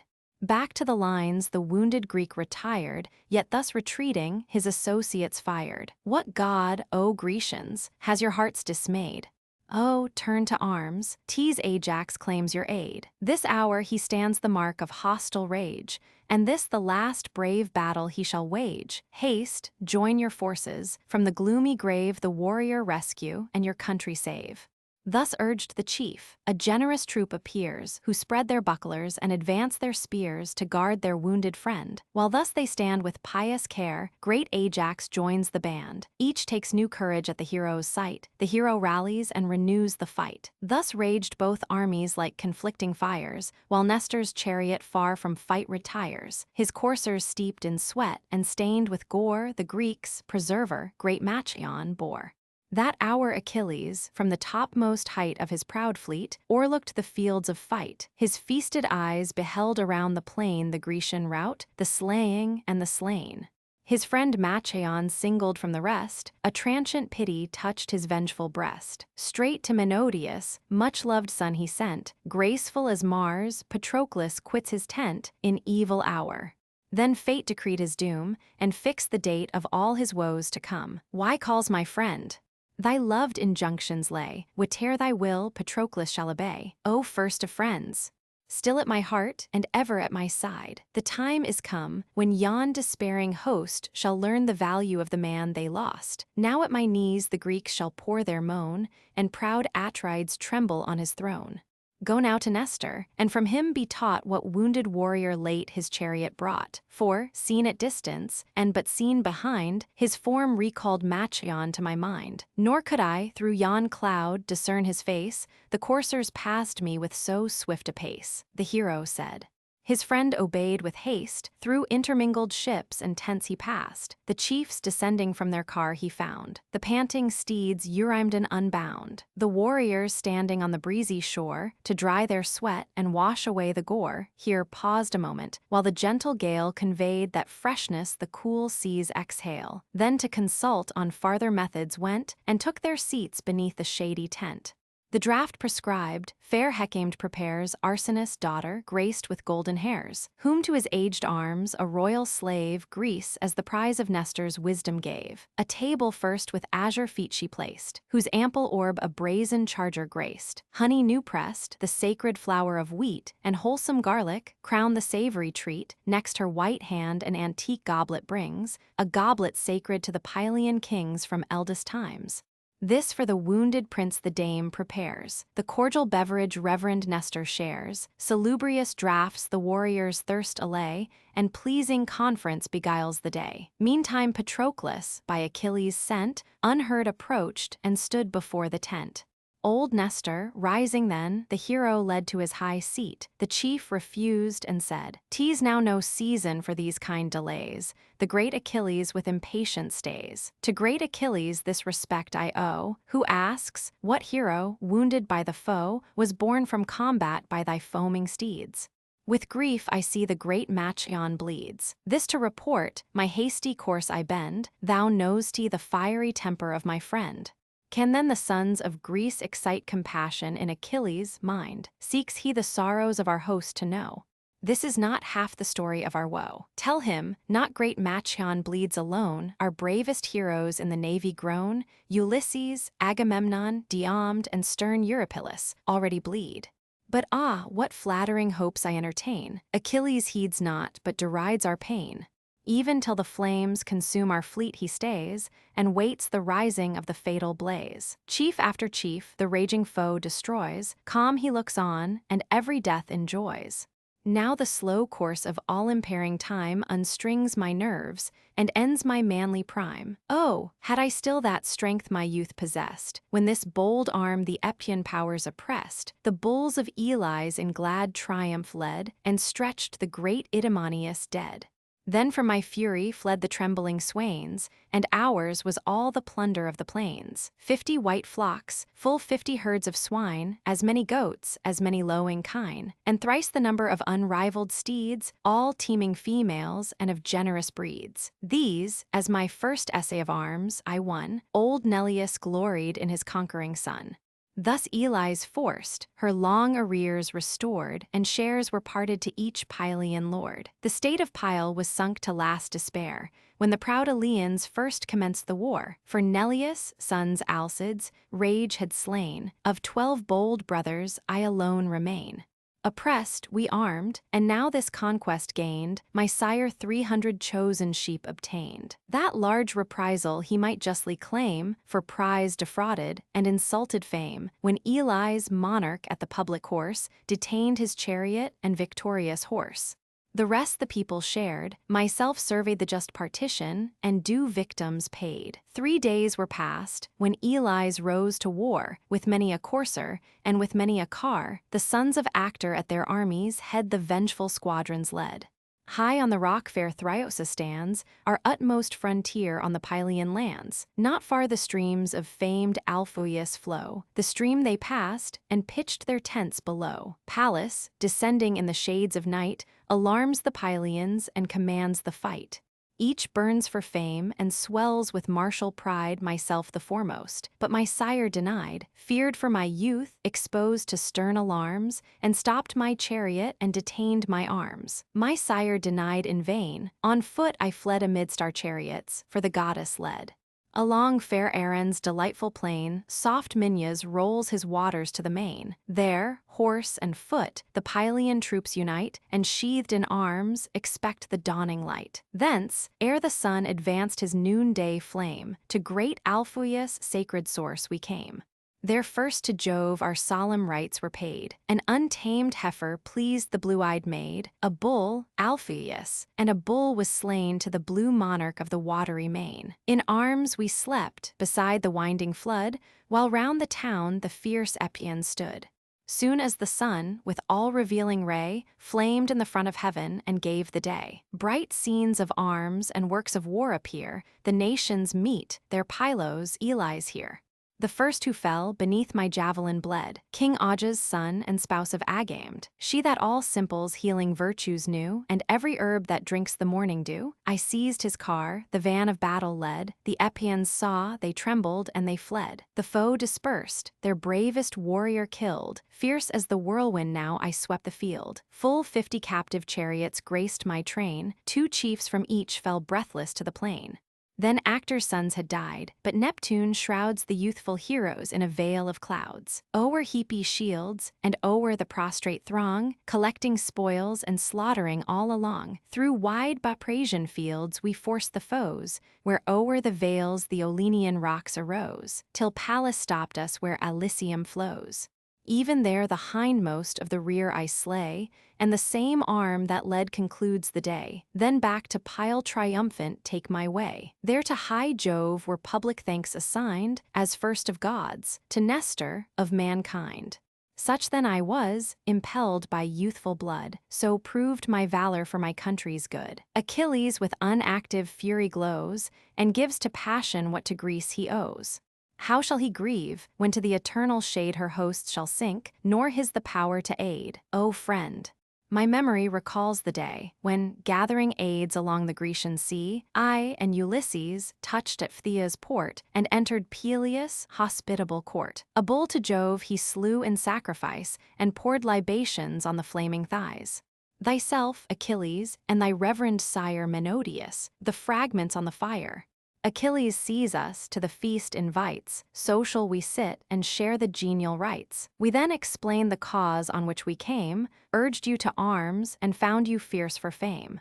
Your ancient fathers generous precepts gave. Peleus said only this, my son, be brave.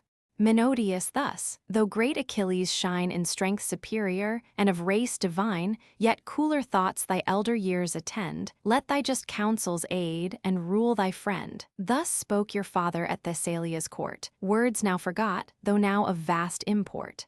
Ah, try the utmost that a friend can say, such gentle force the fiercest minds obey. Some favoring god Achilles' heart may move, though deaf to glory, he may yield to love. If some dire oracle his breast alarm, if aught from heaven withhold his saving arm, some beam of comfort yet on Greece may shine, if thou but lead the Myrmidonian line. Clad in Achilles' arms, if thou appear, proud Troy may tremble and desist from war. Pressed by fresh forces, her o'erlabored train shall seek their walls, and Greece respire again. As faintly reeling he confessed the smart, weak was his pace, but dauntless was his heart. Divine compassion touched Patroclus' breast, who, sighing, thus his bleeding friend addressed. Ah, hapless leaders of the Grecian host! Thus must ye perish on a barbarous coast. Is this your fate, to glut the dogs with gore, far from your friends, and from your native shore? Say, great Eurypylus, shall Greece yet stand? Resists she yet the raging Hector's hand? Or are her heroes doomed to die with shame? And this the period of our wars and fame? Eurypylus replies, no more, my friend, Greece is no more. This day her glories end, even to the ships victorious Troy pursues, her force increasing as her toil renews. Those chiefs, that used her utmost rage to meet, lie pierced with wounds and bleeding in the fleet.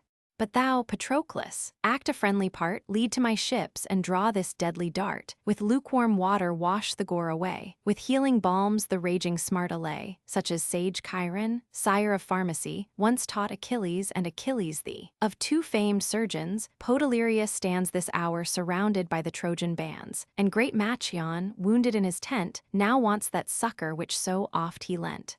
To him the chief, what then remains to do? The event of things the gods alone can view. Charged by Achilles, great command I fly, and bear with haste the Pylian king's reply. But thy distress this instant claims relief, he said, and in his arms upheld the chief. The slaves their master's slow approach surveyed, and hides of oxen on the floor displayed. There stretched at length the wounded hero lay, Patroclus cut the forky steel away. Then in his hands a bitter root he bruised, the wound he washed, the styptic juice infused, the closing flesh that instant ceased to glow, the wound to torture, and the blood to flow. Hercules. Book 12, The Battle at the Grecian Wall. The Greeks having retired into their entrenchments, Hector attempts to force them, but it proving impossible to pass the ditch, Polydamas advises to quit their chariots and manage the attack on foot. The Trojans follow his counsel, and having divided their army into 5 bodies of foot, begin the assault. But upon the signal of an eagle with a serpent in his talons, which appeared on the left hand of the Trojans, Polydamas endeavors to withdraw them again. This Hector opposes and continues the attack, in which, after many actions, Sarpedon makes the first breach in the wall. Hector also, casting a stone of vast size, forces open one of the gates, and enters at the head of his troops, who victoriously pursue the Grecians even to their ships. While thus the hero's pious cares attend the cure and safety of his wounded friend, Trojans and Greeks with clashing shields engage, and mutual deaths are dealt with mutual rage.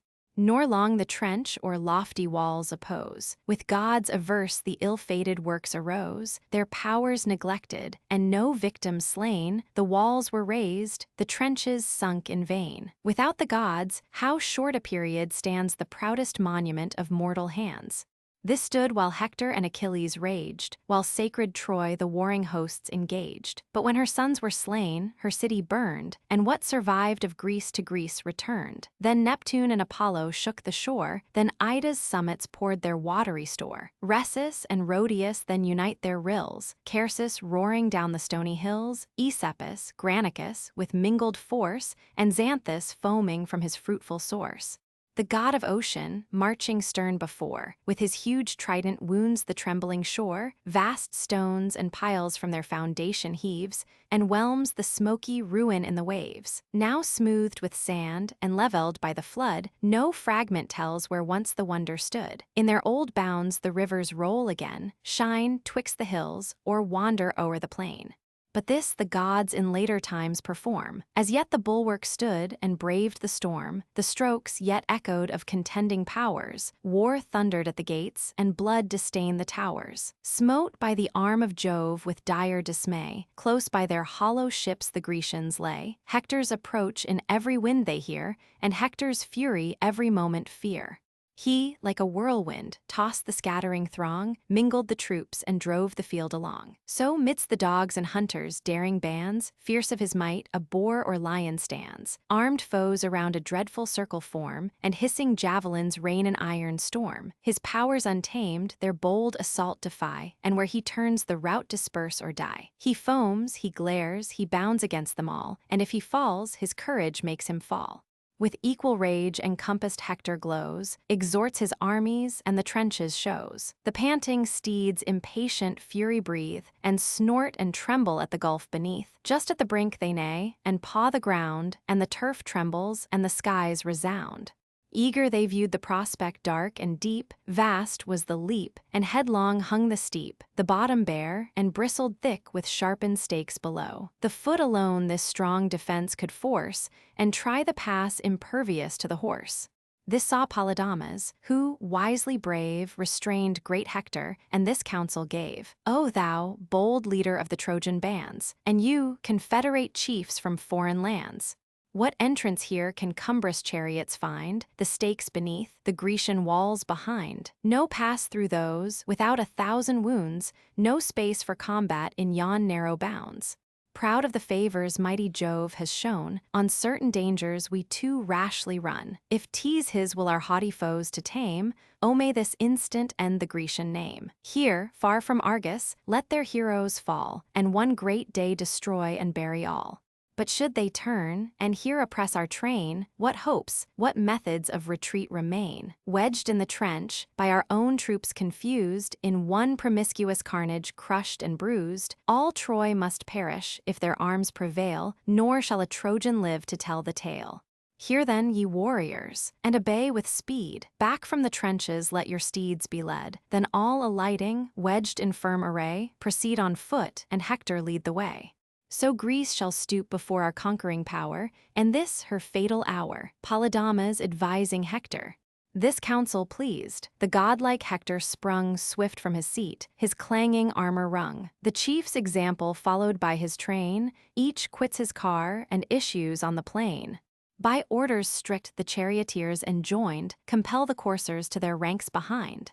The forces part in 5 distinguished bands, and all obey their several chiefs' commands. The best and bravest in the first conspire, pant for the fight, and threat the fleet with fire. Great Hector glorious in the van of these, Polydamas and brave Cebrians. Before the next the graceful Paris shines, and bold Alcathous and Agenor joins. The sons of Priam with the third appear, Deiphobus and Helena's the seer. In arms with these the mighty Achilles stood, who drew from Heotachus his noble blood, and whom Arispa's yellow coursers bore, the coursers fed on Sel's winding shore. Antenor's sons the 4th battalion guide, and great Aeneas, born on Fountful-eyed. Divine Sarpedon the last band obeyed, whom Glaucus and Asteropaeus aid. Next him, the bravest, at their army's head, but he more brave than all the hosts he led. Now with compacted shields in close array, the moving legions speed their headlong way. Already in their hopes they fire the fleet, and see the Grecians gasping at their feet. While every Trojan thus, and every aid, the advice of wise Polydamas obeyed, Achilles alone, confiding in his car, his vaunted coursers urged to meet the war. Unhappy hero! And advised in vain, those wheels returning ne'er shall mark the plain. No more those coursers with triumphant joy restore their master to the gates of Troy. Black death attends behind the Grecian wall, and great Idomeneus shall boast thy fall. Fierce to the left he drives, where from the plain the flying Grecians strove their ships to gain. Swift through the wall their horse and chariots passed, the gates half open to receive the last. Thither, exulting in his force, he flies. His following host with clamors rend the skies, to plunge the Grecians headlong in the main, such their proud hopes, but all their hopes were vain. To guard the gates, 2 mighty chiefs attend, who from the Lapiths' warlike race descend. This Polypoetes, great Perithous, heir, and that Leonteus, like the god of war. As 2 tall oaks, before the wall they rise, their roots in earth, their heads amidst the skies, whose spreading arms with leafy honors crowned, forbid the tempest, and protect the ground. High on the hills appears their stately form, and their deep roots forever brave the storm.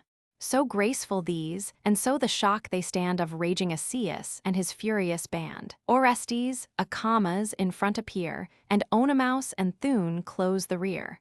In vain their clamors shake the ambient fields, in vain around them beat their hollow shields. The fearless brothers on the Grecians call, to guard their navies and defend the wall. Even when they saw Troy's sable troops impend, and Greece tumultuous from her towers descend, forth from the portals rushed the intrepid pair, opposed their breasts, and stood themselves the war. So two wild boars spring furious from their den, roused with the cries of dogs and voice of men. On every side the crackling trees they tear, and root the shrubs, and lay the forest bare. They gnash their tusks, with fire their eyeballs roll, till some wide wound lets out their mighty soul.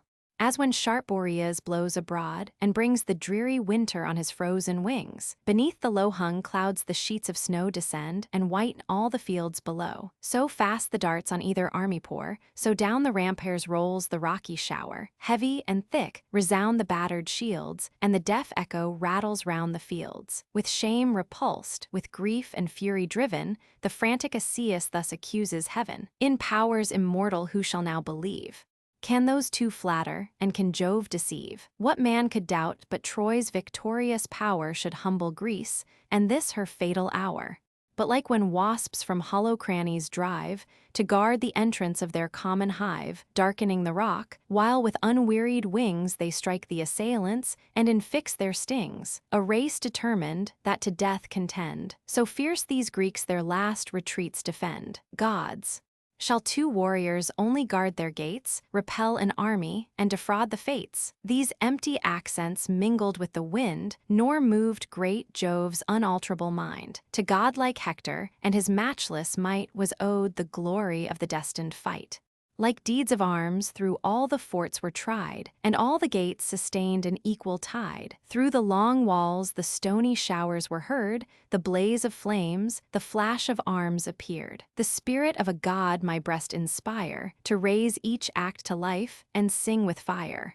While Greece unconquered kept alive the war, secure of death, confiding in despair, and all her guardian gods, in deep dismay, with unassisting arms deplored the day. Even yet the dauntless Lapithae maintain the dreadful pass, and round them heap the slain.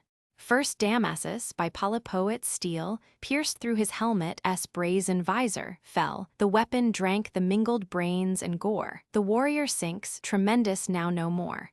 Next Ormenus and Pylon yield their breath, nor less Leontius strews the field with death. First through the belt Hippomachus he gored, then sudden waved his unresisted sword. Antiphates, as through the ranks he broke, the falchion struck, and fate pursued the stroke. Agamemnon, Orestes, Menon bled, and round him rose a monument of dead. Meantime, the bravest of the Trojan crew, bold Hector and Polydamas, pursue, fierce with impatience on the works to fall, and wrap in rolling flames the fleet and wall.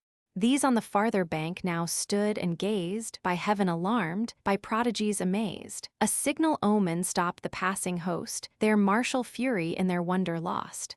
They, pale with terror, mark its spires unrolled, and Jove's portent with beating hearts behold. Then first Polydamas the silence broke, long weighed the signal, and to Hector spoke. How oft, my brother, thy reproach I bear, for words well meant, and sentiments sincere.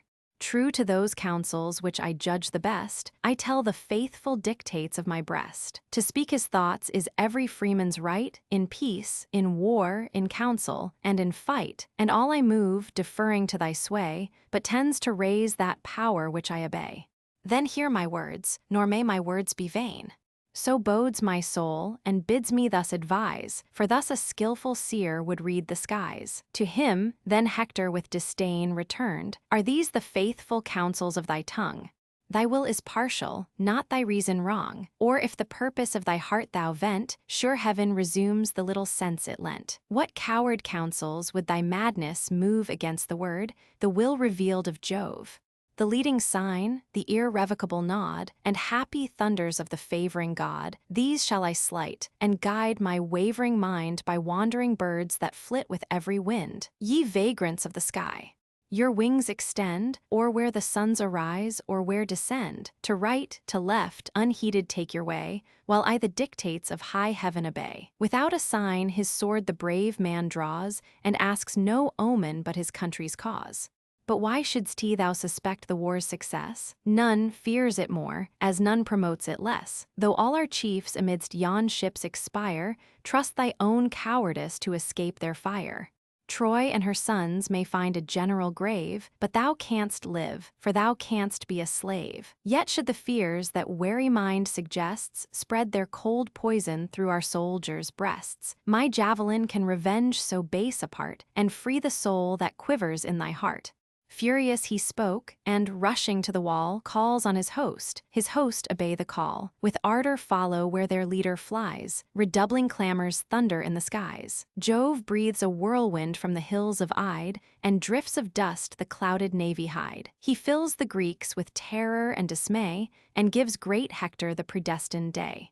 Strong in themselves, but stronger in his aid, close to the works their rigid siege they laid. In vain the mounds and massy beams defend, while these they undermine, and those they rend. Upheaved the piles that prop the solid wall, and heaps on heaps the smoky ruins fall.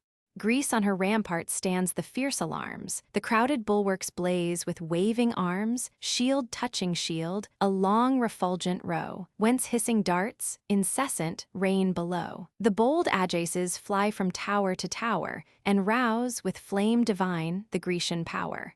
The generous impulse every Greek obeys, threats urge the fearful, and the valiant praise. Fellows in arms, whose deeds are known to fame, and you, whose ardor hopes an equal name, since not alike endued with force or art, behold a day when each may act his part.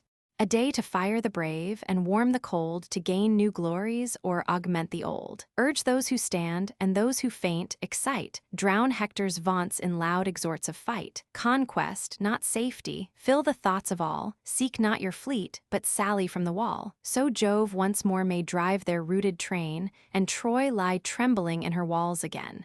Their ardor kindles all the Grecian powers, and now the stones descend in heavier showers. Thus godlike Hector and his troops contend to force the ramparts, and the gates to rend. Nor Troy could conquer, nor the Greeks would yield, till great Sarpedon towered amid the field. For mighty Jove inspired with martial flame his matchless son, and urged him on to fame. So pressed with hunger, from the mountain's brow descends a lion on the flocks below. So stalks the lordly savage o'er the plain, in sullen majesty and stern disdain. In vain loud mastiffs bay him from afar, and shepherds gall him with an iron war. Regardless, furious, he pursues his way. He foams, he roars, he rends the panting prey. Resolved alike, divine Sarpedon glows with generous rage that drives him on the foes. He views the towers and meditates their fall, to sure destruction dooms the aspiring wall. Then casting on his friend an ardent look, fired with the thirst of glory, thus he spoke. Why boast we, Glaucus? Our extended reign, where Xanthus streams enrich the Lycian plain, our numerous herds that range the fruitful field, and hills where vines their purple harvest yield, our foaming bowls with pure nectar crowned, our feasts enhanced with music's sprightly sound. Why on those shores are we with joy surveyed, admired as heroes, and as gods obeyed, unless great acts superior merit prove, and vindicate the bounteous powers above? 'Tis ours, the dignity they give to grace, the first in valor as the first in place, that when with wondering eyes our martial bands behold our deeds transcending our commands, such, they may cry, deserve the sovereign state, whom those that envy dare not imitate. Could all our care elude the gloomy grave, which claims no less the fearful and the brave? For lust of fame I should not vainly dare in fighting fields, nor urge thy soul to war. But since, alas, ignoble age must come, disease and death's inexorable doom, the life which others pay, let us bestow, and give to fame what we to nature owe. Brave though we fall, and honored if we live, or let us glory gain, or glory give. He said, his words the listening chief inspire with equal warmth and rouse the warrior's fire. The troops pursue their leaders with delight, rush to the foe, and claim the promised fight. Menestheus from on high, the storm beheld threatening the fort and blackening in the field. Around the walls he gazed, to view from far what aid appeared to avert the approaching war, and saw where Teucer with the Ajaces stood, of fight insatiate, prodigal of blood. In vain he calls, the din of helms and shields rings to the skies and echoes through the fields, the brazen hinges fly, the walls resound, heaven trembles, roar the mountains, thunders all the ground. Then thus to Theus, hence with speed and urge the bold Ajaces to our aid, their strength united, best may help to bear the bloody labors of the doubtful war. Hither the Lycian princes bend their course, the best and bravest of the hostile force.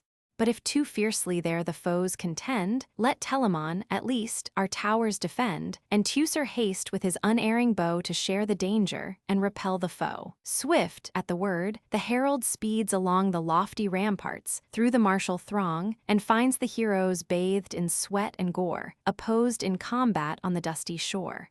Ye valiant leaders of our warlike bands, your aid Peleus' son demands, your strength, united, best may help to bear the bloody labors of the doubtful war. Thither the Lycian princes bend their course, the best and bravest of the hostile force. But if too fiercely here the foes contend, at least let Telamon those towers defend, and Teucer haste with his unerring bow to share the danger and repel the foe. Straight to the fort great Ajax turned his care, and thus bespoke his brothers of the war. Now, valiant Lycomed, exert your might, and, brave Achilles, prove your force in fight. To you I trust the fortune of the field, till by this arm the foe shall be repelled. That done, expect me to complete the day. Then with his sevenfold shield he strode away. With equal steps bold Teucer pressed the shore, whose fatal bow the strong Pandion bore. High on the walls appeared the Lycian powers, like some black tempest gathering round the towers. The Greeks, oppressed, their utmost force unite, prepared to labor in the unequal fight. The war renews, mixed shouts and groans arise, tumultuous clamor mounts and thickens in the skies.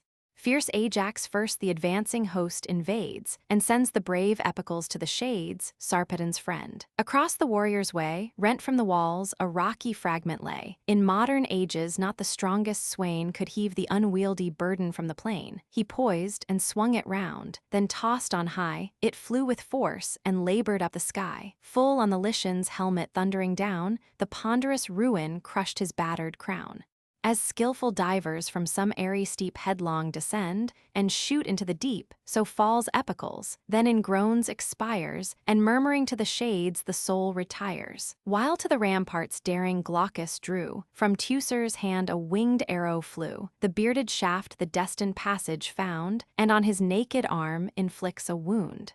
The chief, who feared some foe's insulting boast might stop the progress of his warlike host, concealed the wound, and, leaping from his height, retired reluctant from the unfinished fight. Divine Sarpedon with regret beheld disabled Glaucus slowly quit the field. His beating breast with generous ardor glows, he springs to fight, and flies upon the foes.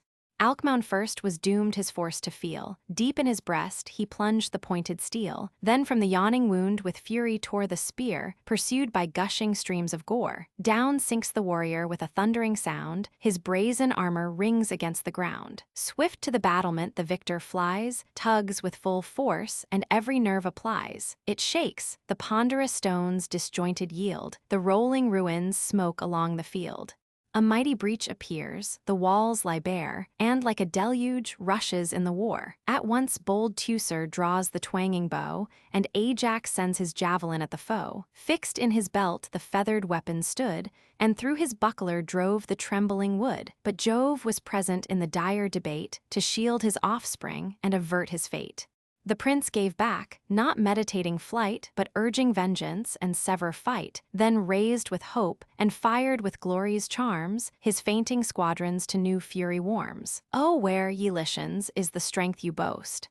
Your former fame and ancient virtue lost. The breach lies open, but your chief in vain attempts alone the guarded pass to gain. Unite, and soon that hostile fleet shall fall. The force of powerful union conquers all. This just rebuke inflamed the Lycian crew. They join, they thicken, and the assault renew. Unmoved the embodied Greeks their fury dare, and fixed support the weight of all the war. Nor could the Greeks repel the Lycian powers, nor the bold Lycians force the Grecian towers. Their manly breasts are pierced with many a wound, loud strokes are heard, and rattling arms resound. The copious slaughter covers all the shore, and the high ramparts drip with human gore. As when two scales are charged with doubtful loads, from side to side the trembling balance nods, while some laborious matron, just and poor, with nice exactness weighs her woolly store. Till poised aloft, the resting beam suspends each equal weight, nor this nor that descends. So stood the war, till Hector's matchless might, with fates prevailing, the scale of fight. Fierce as a whirlwind up the walls he flies, and fires his host with loud repeated cries. Advance, ye Trojans, lend your valiant hands, haste to the fleet, and toss the blazing brands. They hear, they run, and, gathering at his call, raise scaling engines and ascend the wall. Around the works a wood of glittering spears shoots up, and all the rising host appears. A ponderous stone bold Hector heaved to throw, pointed above, and rough and gross below. Not two strong men the enormous weight could raise, such men as live in these degenerate days. Yet this, as easy as a swain could bear the snowy fleece, he tossed and shook in air, for Jove upheld, and lightened of its load the unwieldy rock, the labor of a god. Now rushing in, the furious chief appears, gloomy as night, and shakes two shining spears. A dreadful gleam from his bright armor came, and from his eyeballs flashed the living flame.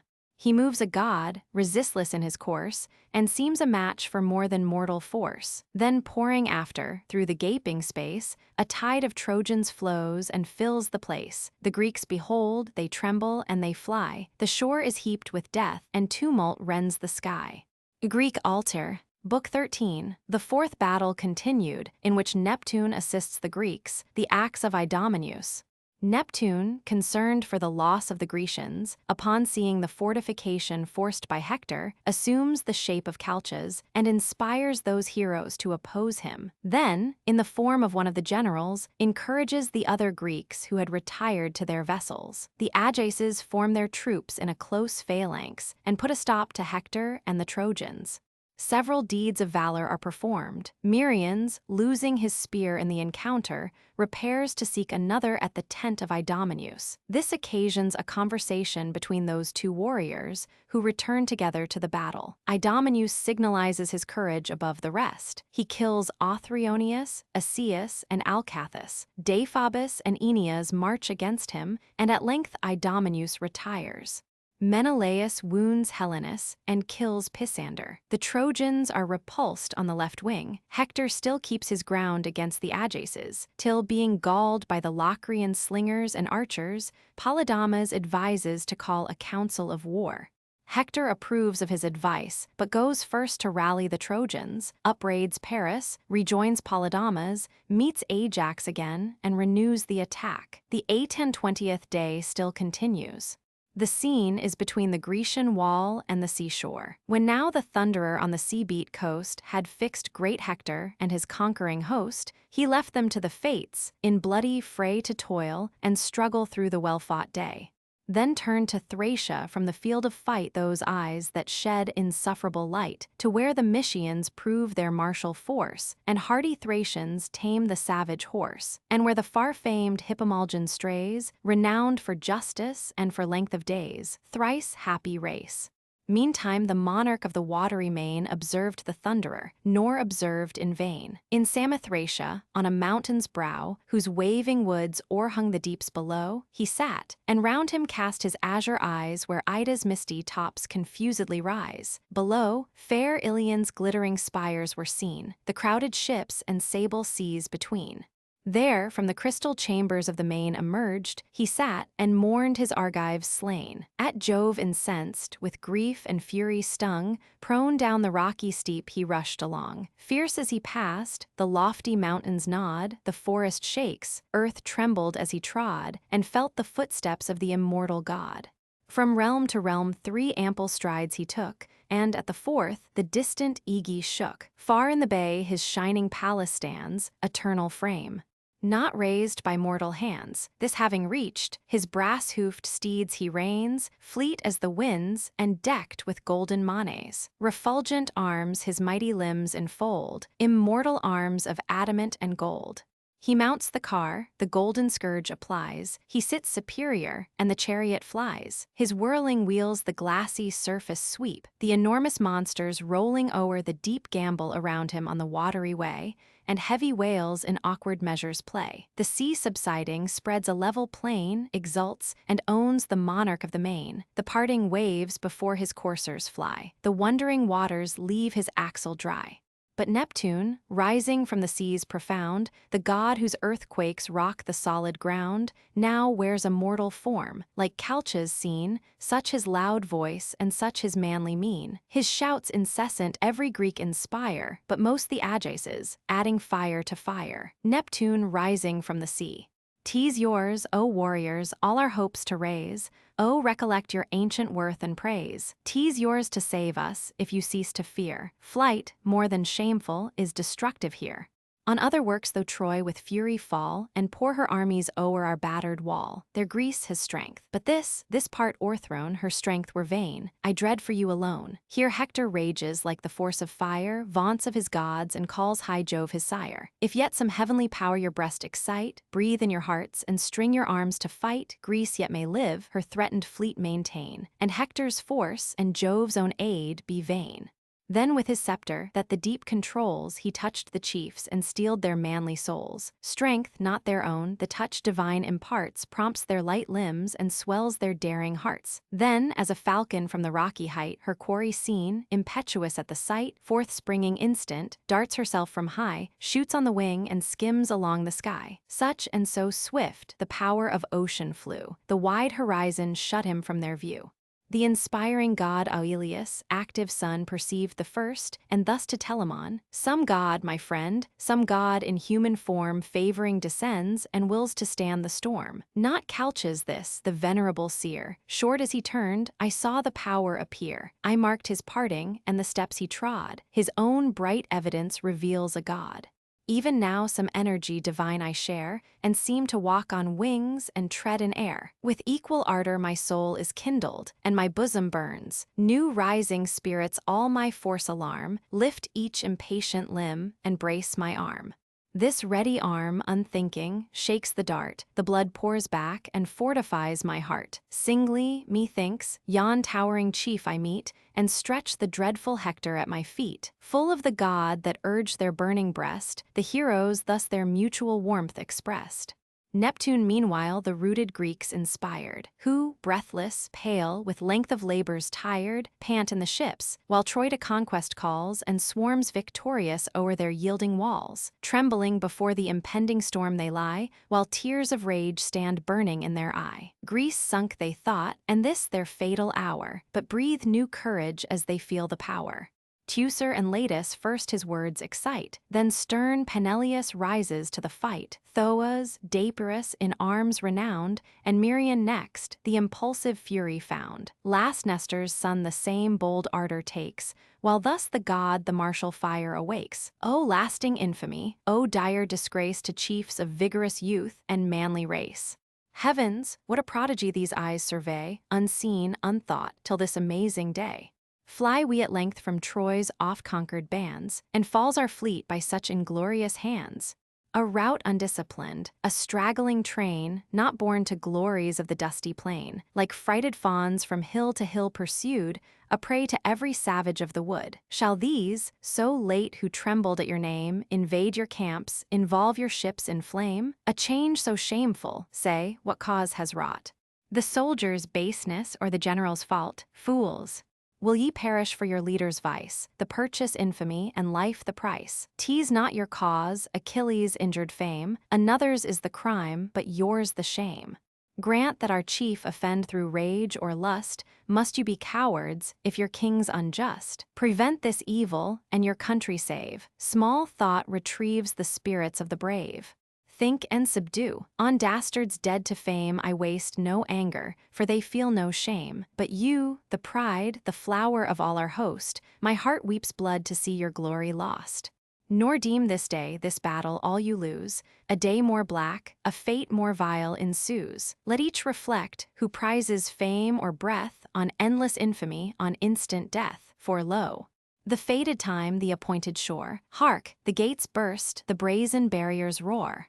Impetuous Hector thunders at the wall, the hour, the spot, to conquer or to fall. These words the Grecians' fainting hearts inspire, and listening armies catch the godlike fire. Fixed at his post was each bold Ajax found, with well-ranged squadrons strongly circled round. So closed their order, so disposed their fight, as Pallas, self might view with fixed delight. Or had the god of war inclined his eyes, the god of war had owned a just surprise. A chosen phalanx, firm, resolved as fate, descending Hector and his battle wait.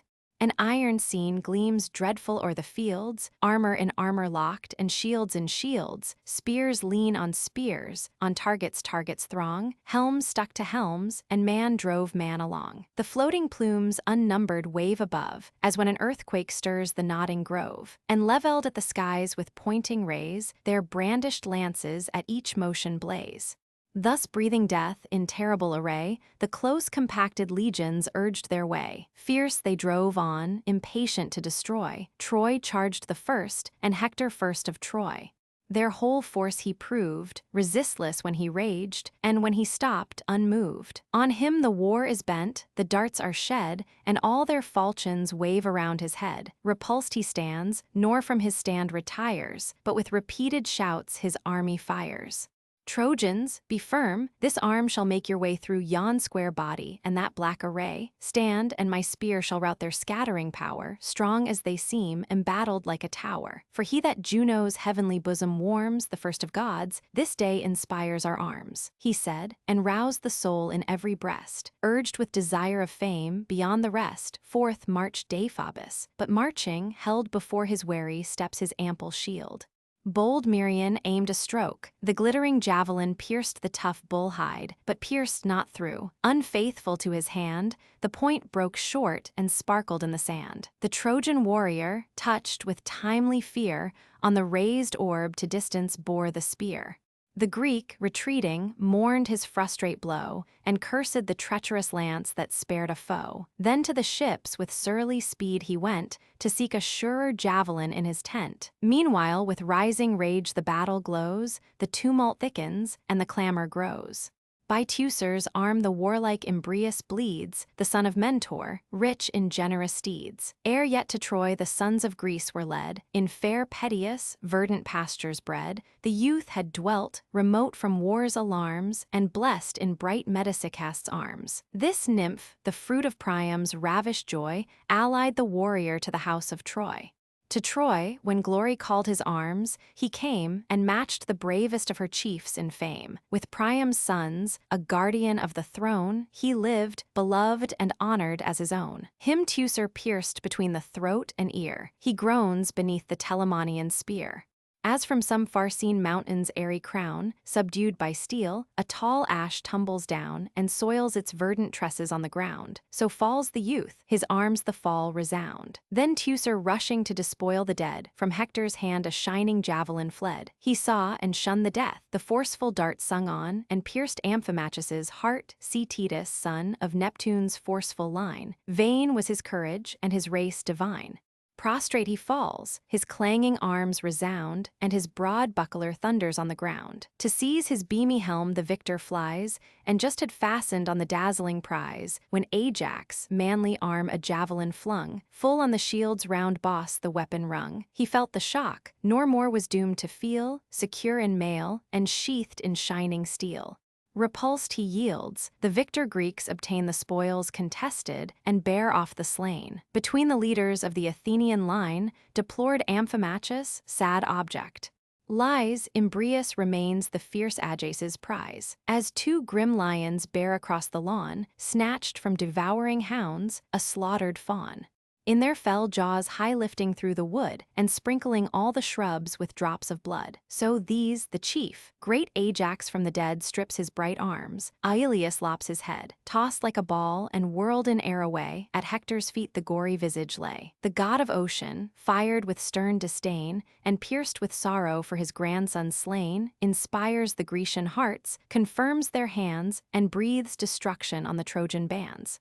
Swift as a whirlwind rushing to the fleet, he finds the lance-famed Idomen of Crete, his pensive brow the generous care expressed with which a wounded soldier touched his breast, whom in the chance of war a javelin tore, and his sad comrades from the battle bore. Him to the surgeons of the camp he sent. That office paid, he issued from his tent fierce for the fight. Her hardy heroes from the well-fought plains nor fear withholds, nor shameful sloth detains. 'Tis heaven, alas, and Jove's all-powerful doom, that far, far distant from our native home wills us to fall inglorious.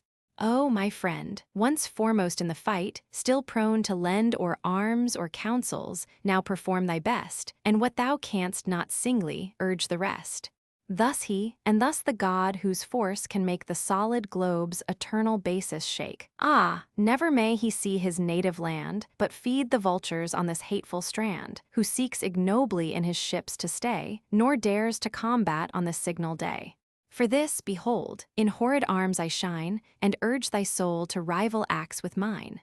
Together let us battle on the plain, two not the worst, nor even this succor vain, not vain the weakest, if their force unite, but ours, the bravest, have confessed in fight. Him near his tent Merions attends, whom thus he questions, ever best of friends. Oh say, in every art of battle skilled, what holds thy courage from so brave a field?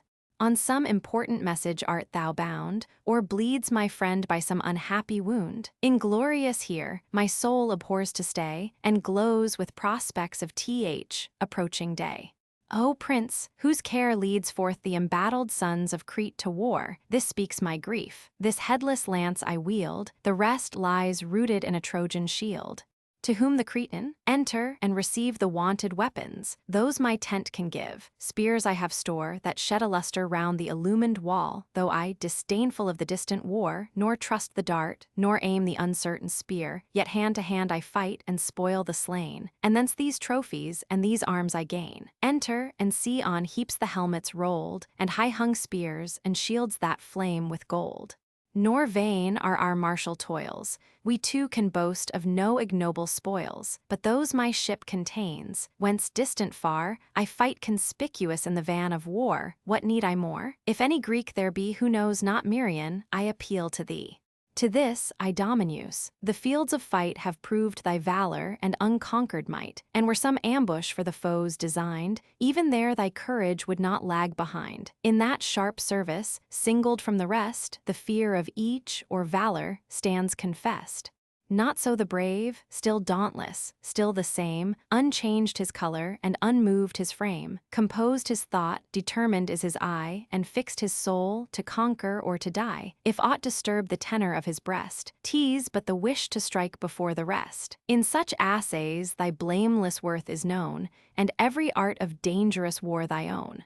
By chance of fight whatever wounds you bore, those wounds were glorious all, and all before, such as may teach, 'twas still thy brave delight Tiapos thy bosom, where thy foremost fight. But why, like infants, cold to honor, charms, stand we to talk when glory calls to arms? Go from my conquered spears the choicest take, and to their owners send them nobly back. Swift at the word bold Merion snatched a spear, and breathing slaughter, followed to the war. So Mars armipotent invades the plain, Terror, his best-beloved son, attends his course, armed with stern boldness and enormous force, the pride of haughty warriors to confound, and lay the strength of tyrants on the ground. From Thrace they fly, called to the dire alarms of warring Phlegians and Epherian arms, invoked by both, relentless they dispose to these glad conquest, murderous rout to those. So marched the leaders of the Cretan train, and their bright arms shot horror o'er the plain. Then first spake Merion, shall we join the right, or combat in the center of the fight? Or to the left our wanted succor lend? Hazard and fame all parts alike attend. Not in the center our ablest chieftains the main battle guide. Each godlike Ajax makes that post his care, and gallant Teucer deals destruction there, skilled or with shafts to gall the distant field, or bear close battle on the sounding shield. These can the rage of haughty Hector tame. Safe in their arms, the navy fears no flame, till Jove himself descends, his bolts to shed, and hurl the blazing ruin at our head. Great must he be, of more than human birth, nor feed like mortals on the fruits of earth. Him neither rocks can crush, nor steel can wound, whom Ajax fells not on the ensanguined ground. In standing fight he mates Achilles' force, excelled alone in swiftness in the course. Then to the left our ready arms apply, and live with glory or with glory die. He said, and Merion to th appointed place, fierce as the god of battles, urged his pace. Soon as the foe the shining chiefs beheld rush like a fiery torrent o'er the field, their force embodied in a tide they pour. The rising combat sounds along the shore. As warring winds in serious, sultry rain, from different quarters sweep the sandy plain. On every side the dusty whirlwinds rise, and the dry fields are lifted to the skies. Thus by despair, hope, rage, together driven, met the black hosts, and meeting, darkened heaven. All dreadful glared the iron face of war, bristled with upright spears that flashed afar. Dire was the gleam of breastplates, helms, and shields, and polished arms emblazed the flaming fields. Tremendous scene, that general horror gave, but touched with joy the bosoms of the brave. Saturn's great sons in fierce contention vied, and crowds of heroes in their anger died. The sire of earth and heaven, by Thetis won to crown with glory Peleus, godlike son, willed not destruction to the Grecian powers, but spared a while the destined Trojan towers. While Neptune, rising from his azure main, warred on the king of heaven with stern disdain, and breathed revenge, and fired the Grecian train. Gods of one source, of one ethereal race, alike divine, and heaven their native place, but Jove the greater, firstborn of the skies, and more than men or gods, supremely wise. For this, of Jove's superior might afraid, Neptune in human form concealed his aid. These powers enfold the Greek and Trojan train in war, and discord's adamantine chain, indissolubly strong. The fatal tie is stretched on both, and close compelled they die. Dreadful in arms, and grown in combats gray, the bold Idomeneus controls the day.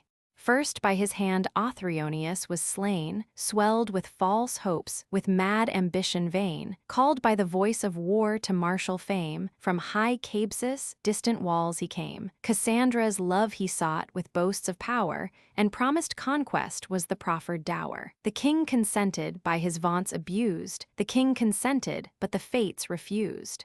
Proud of himself and of the imagined bride, the field he measured with a larger stride. Him as he stalked, the Cretan javelin found, vain was his breastplate to repel the wound. His dream of glory lost, he plunged to hell, his arms resounded as the boaster fell.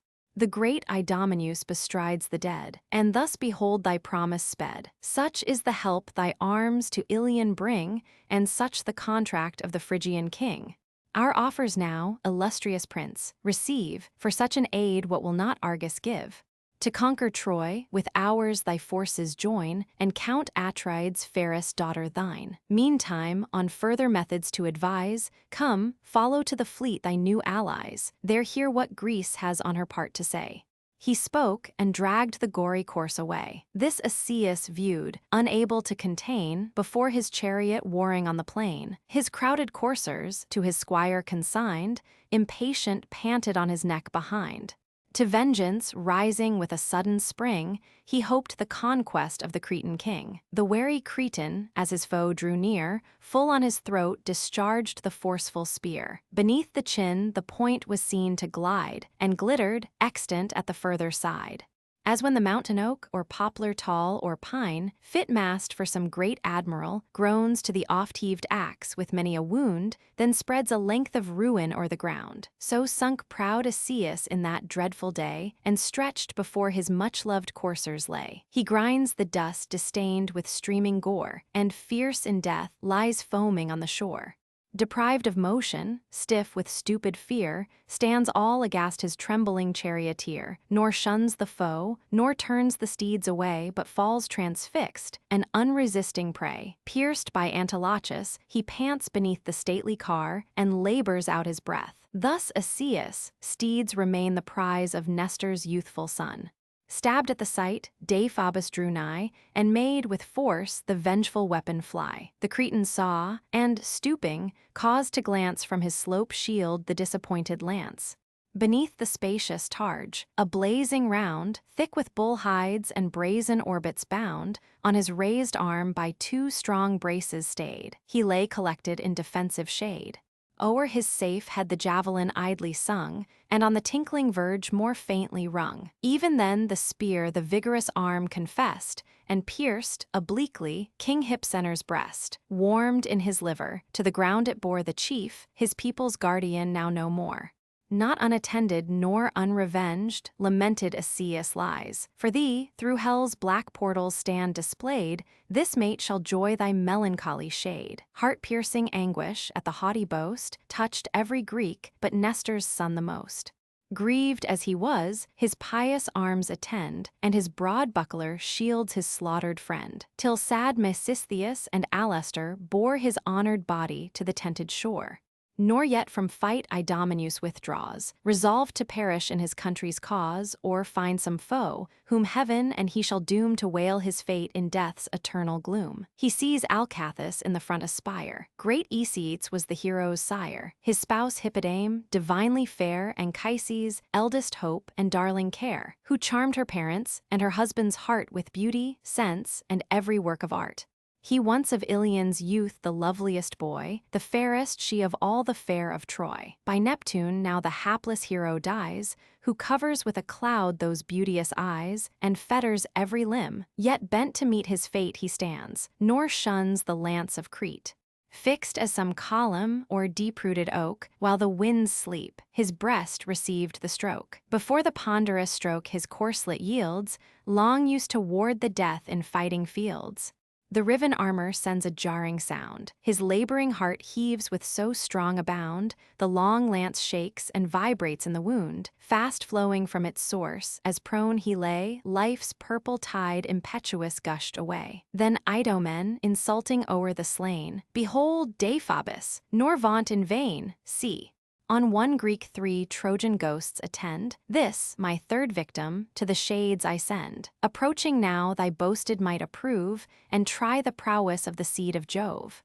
From Jove, enamored of a mortal dame, great Minos, guardian of his country, came. Deucalion, blameless prince, was Minos, heir. His firstborn I, the third from Jupiter. O'er spacious Crete and her bold sons I reign, and thence my ships transport me through the main. Lord of a host, o'er all my host I shine, a scourge to thee, thy father, and thy line. To him, ambitious of so great an aid, the bold Deiphobus approached and said, Now, Trojan prince, employ thy pious arms, if e'er thy bosom felt fair honor's charms. Alcathous dies, thy brother and thy friend, come, and the warrior's loved remains defend.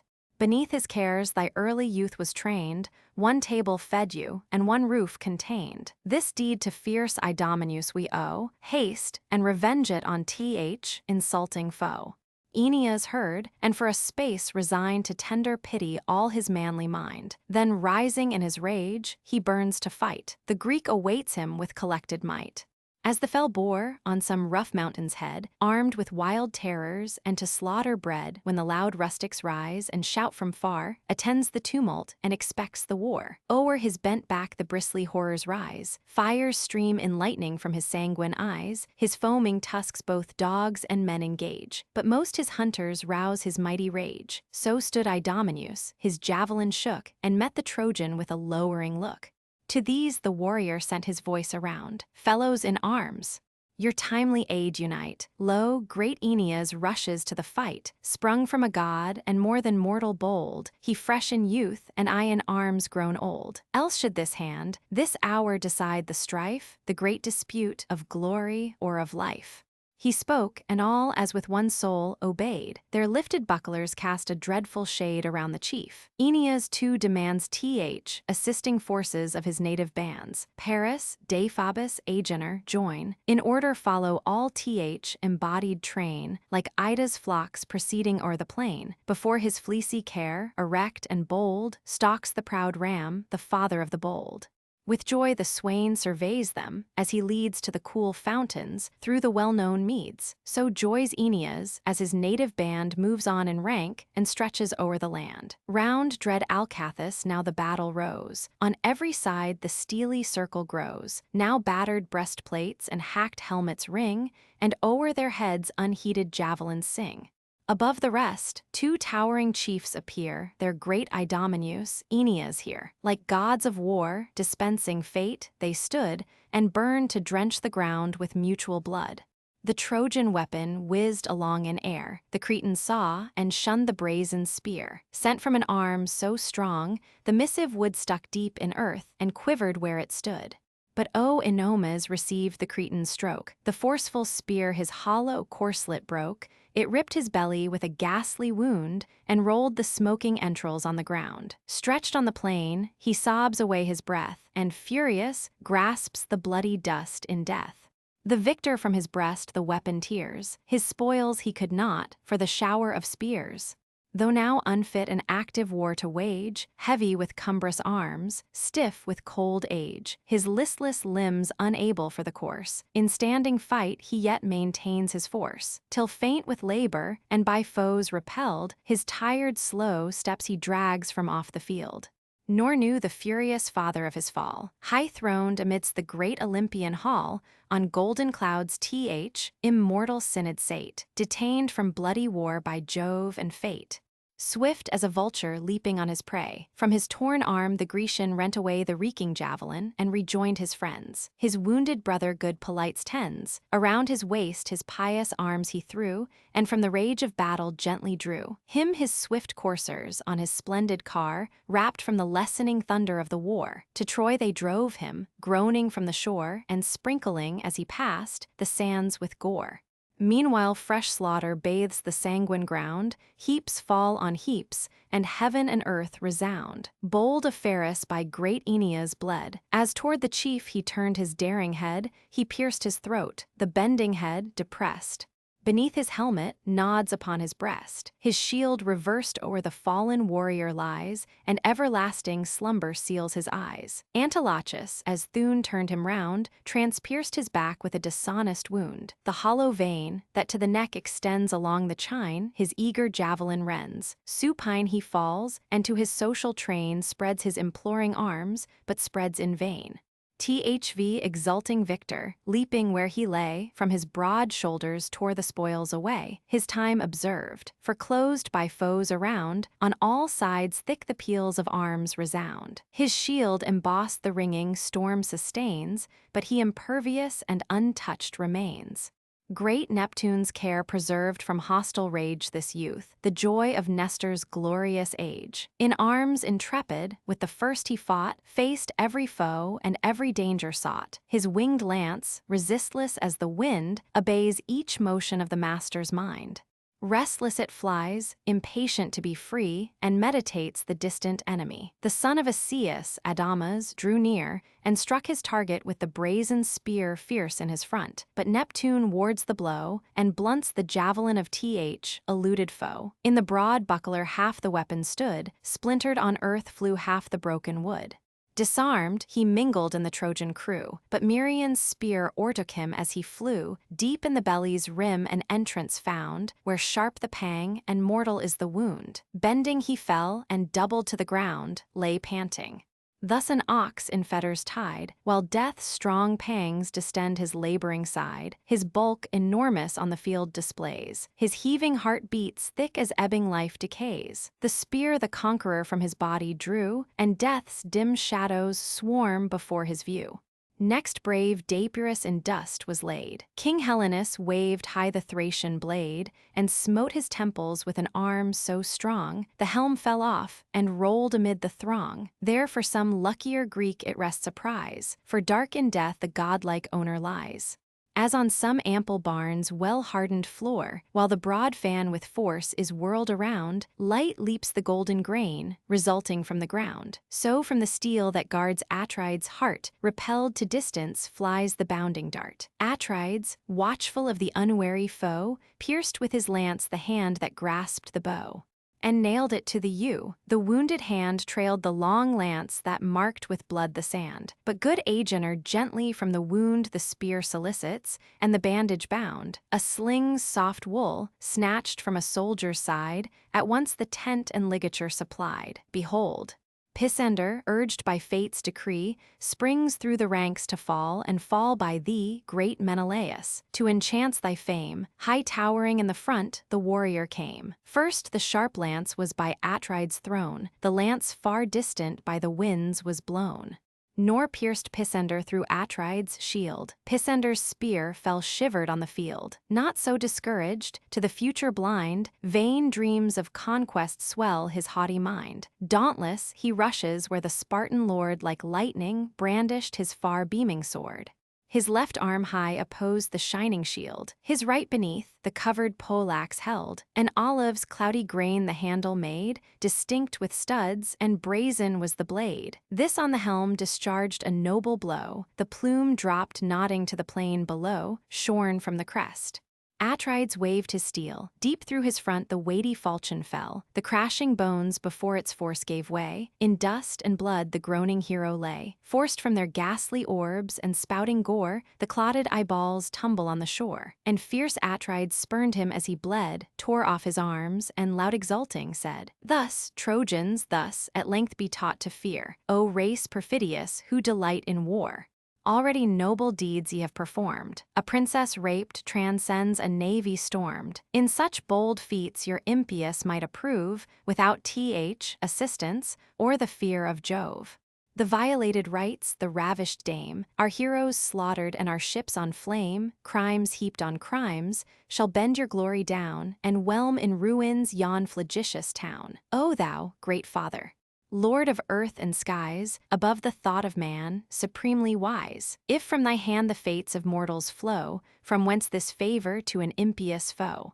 A godless crew, abandoned and unjust, still breathing rapine, violence, and lust. The best of things, beyond their measure, cloy, sleep's balmy blessing, love's endearing joy, the feast, the dance, whate'er mankind desire, even the sweet charms of sacred numbers tire.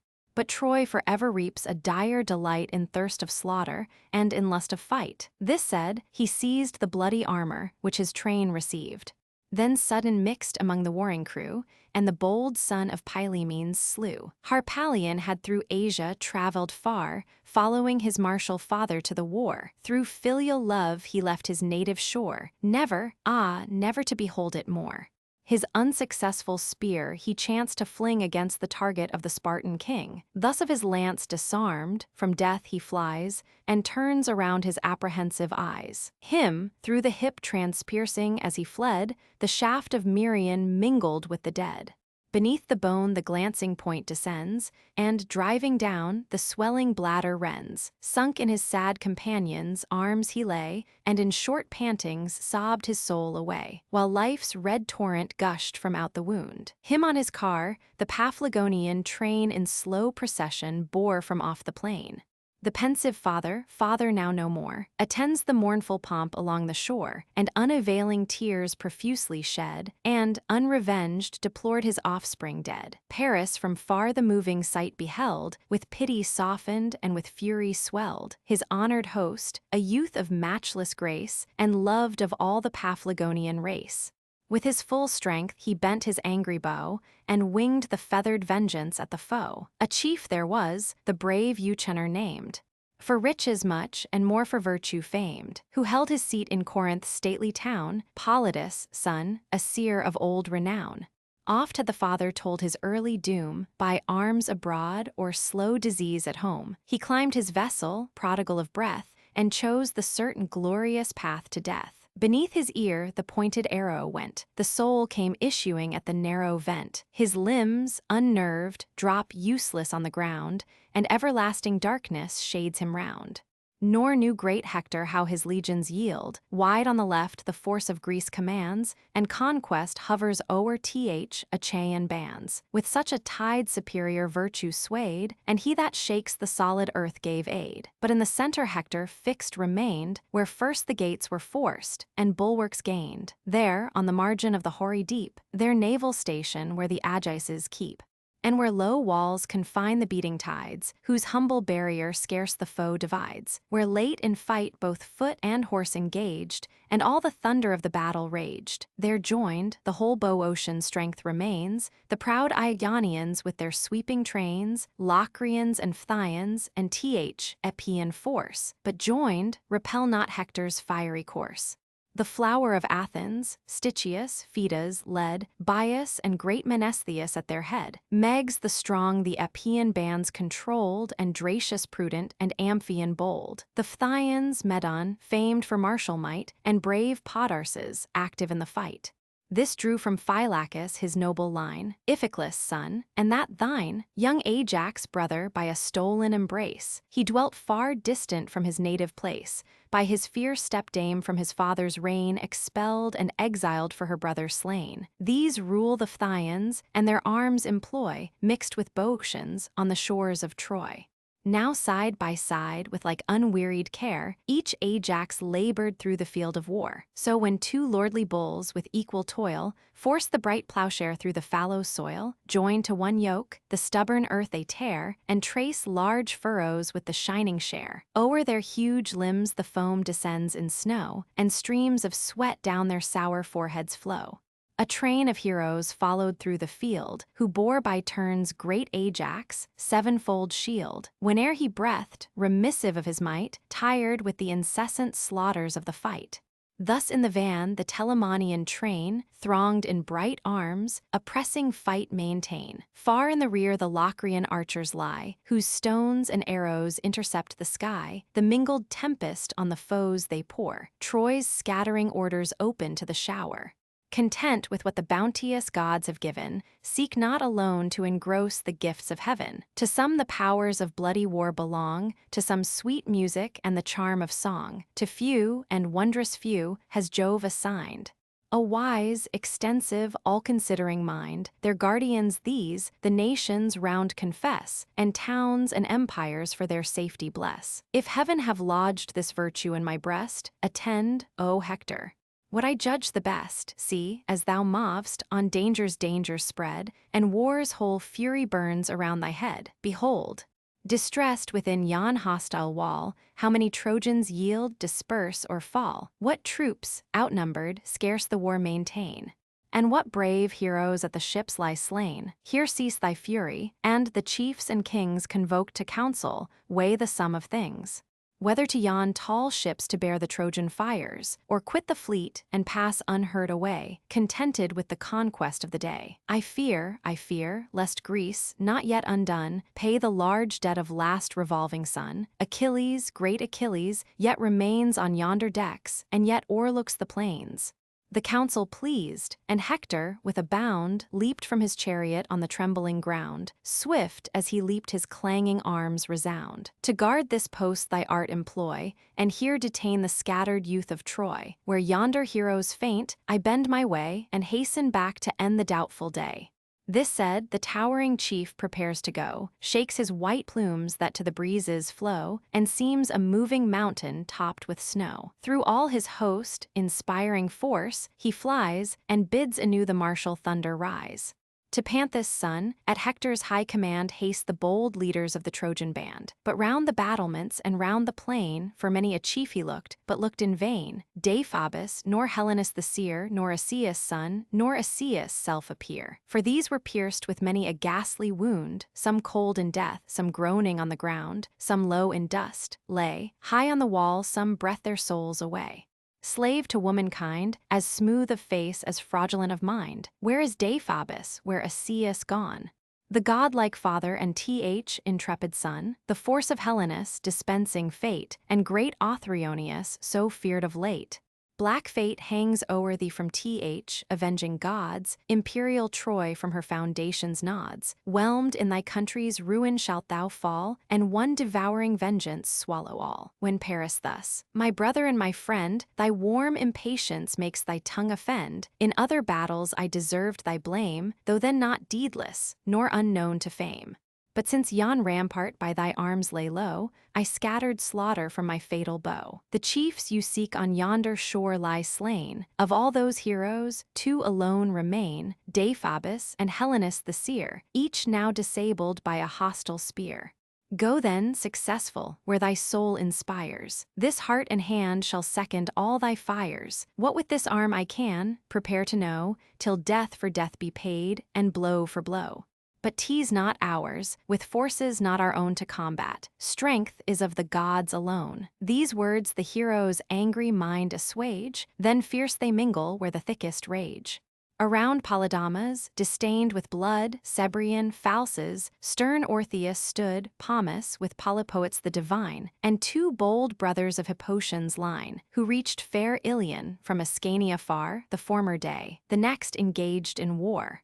Far o'er the plains, in dreadful order bright, the brazen arms reflect a beamy light. Full in the blazing van great Hector shined, like Mars commissioned to confound mankind. Before him, flaming his enormous shield, like the broad sun, illumined all the field. His nodding helm emits a streamy ray, his piercing eyes through all the battle stray. And while beneath his targe he flashed along, shot terrors round, that withered e'en the strong. Thus stalked he dreadful, death was in his look. Whole nations feared, but not an Argive shook. The towering Ajax with an ample stride advanced the first, and thus the chief defied. Hector, come on, thy empty threats forbear. Tease not thy arm, tease thundering Jove we fear. The skill of war to us not idly given, lo. Greece is humbled, not by Troy, but heaven. Vain are the hopes that haughty mind imparts to force our fleet. The Greeks have hands and hearts.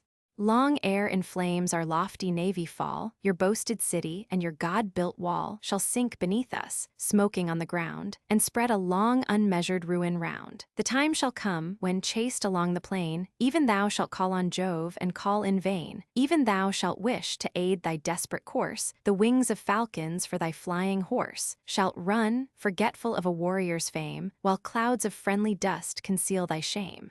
As thus he spoke, behold, in open view, on sounding wings a dexter eagle flew. To Jove's glad omen all the Grecians rise, and hail, with shouts, his progress through the skies. Far-echoing clamors bound from side to side, they ceased, and thus the chief of Troy replied. From whence this menace, this insulting strain?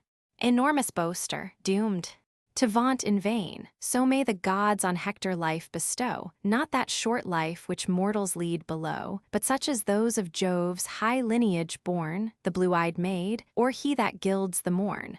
As this decisive day shall end the fame of Greece, and Argus be no more a name, and thou, imperious, if thy madness wait the lance of Hector, thou shalt meet thy fate. That giant corse, extended on the shore, shall largely feast the fowls with fat and gore, he said, and like a lion stalked along. With shouts incessant earth and ocean rung, sent from his following host. The Grecian train with answering thunders filled the echoing plain, a shout that tore heaven's concave, and above shook the fixed splendors of the throne of Jove. Greek earrings. Book 14, Juno deceives Jupiter by the girdle of Venus. Nestor, sitting at the table with Machaon, is alarmed with the increasing clamor of war and hastens to Agamemnon. On his way, he meets that prince with Diomed and Ulysses, whom he informs of the extremity of the danger. Agamemnon proposes to make their escape by night, which Ulysses withstands, to which Diomed adds his advice, that, wounded as they were, they should go forth and encourage the army with their presence, which advice is pursued. Juno, seeing the partiality of Jupiter to the Trojans, forms a design to overreach him. She sets off her charms with the utmost care and obtains the magic girdle of Venus. She then applies herself to the god of sleep, and with some difficulty persuades him to seal the eyes of Jupiter. This done, she goes to Mount Ida, where the god, at first sight, is ravished with her beauty, sinks in her embraces, and is laid asleep. Neptune takes advantage of his slumber and succors the Greeks. Hector is struck to the ground with a prodigious stone by Ajax and carried off from the battle. Several actions succeed, till the Trojans, much distressed, are obliged to give way. The lesser Ajax signalizes himself in a particular manner. Hark, how the shouts divide, and how they meet, and now come full and thicken to the fleet.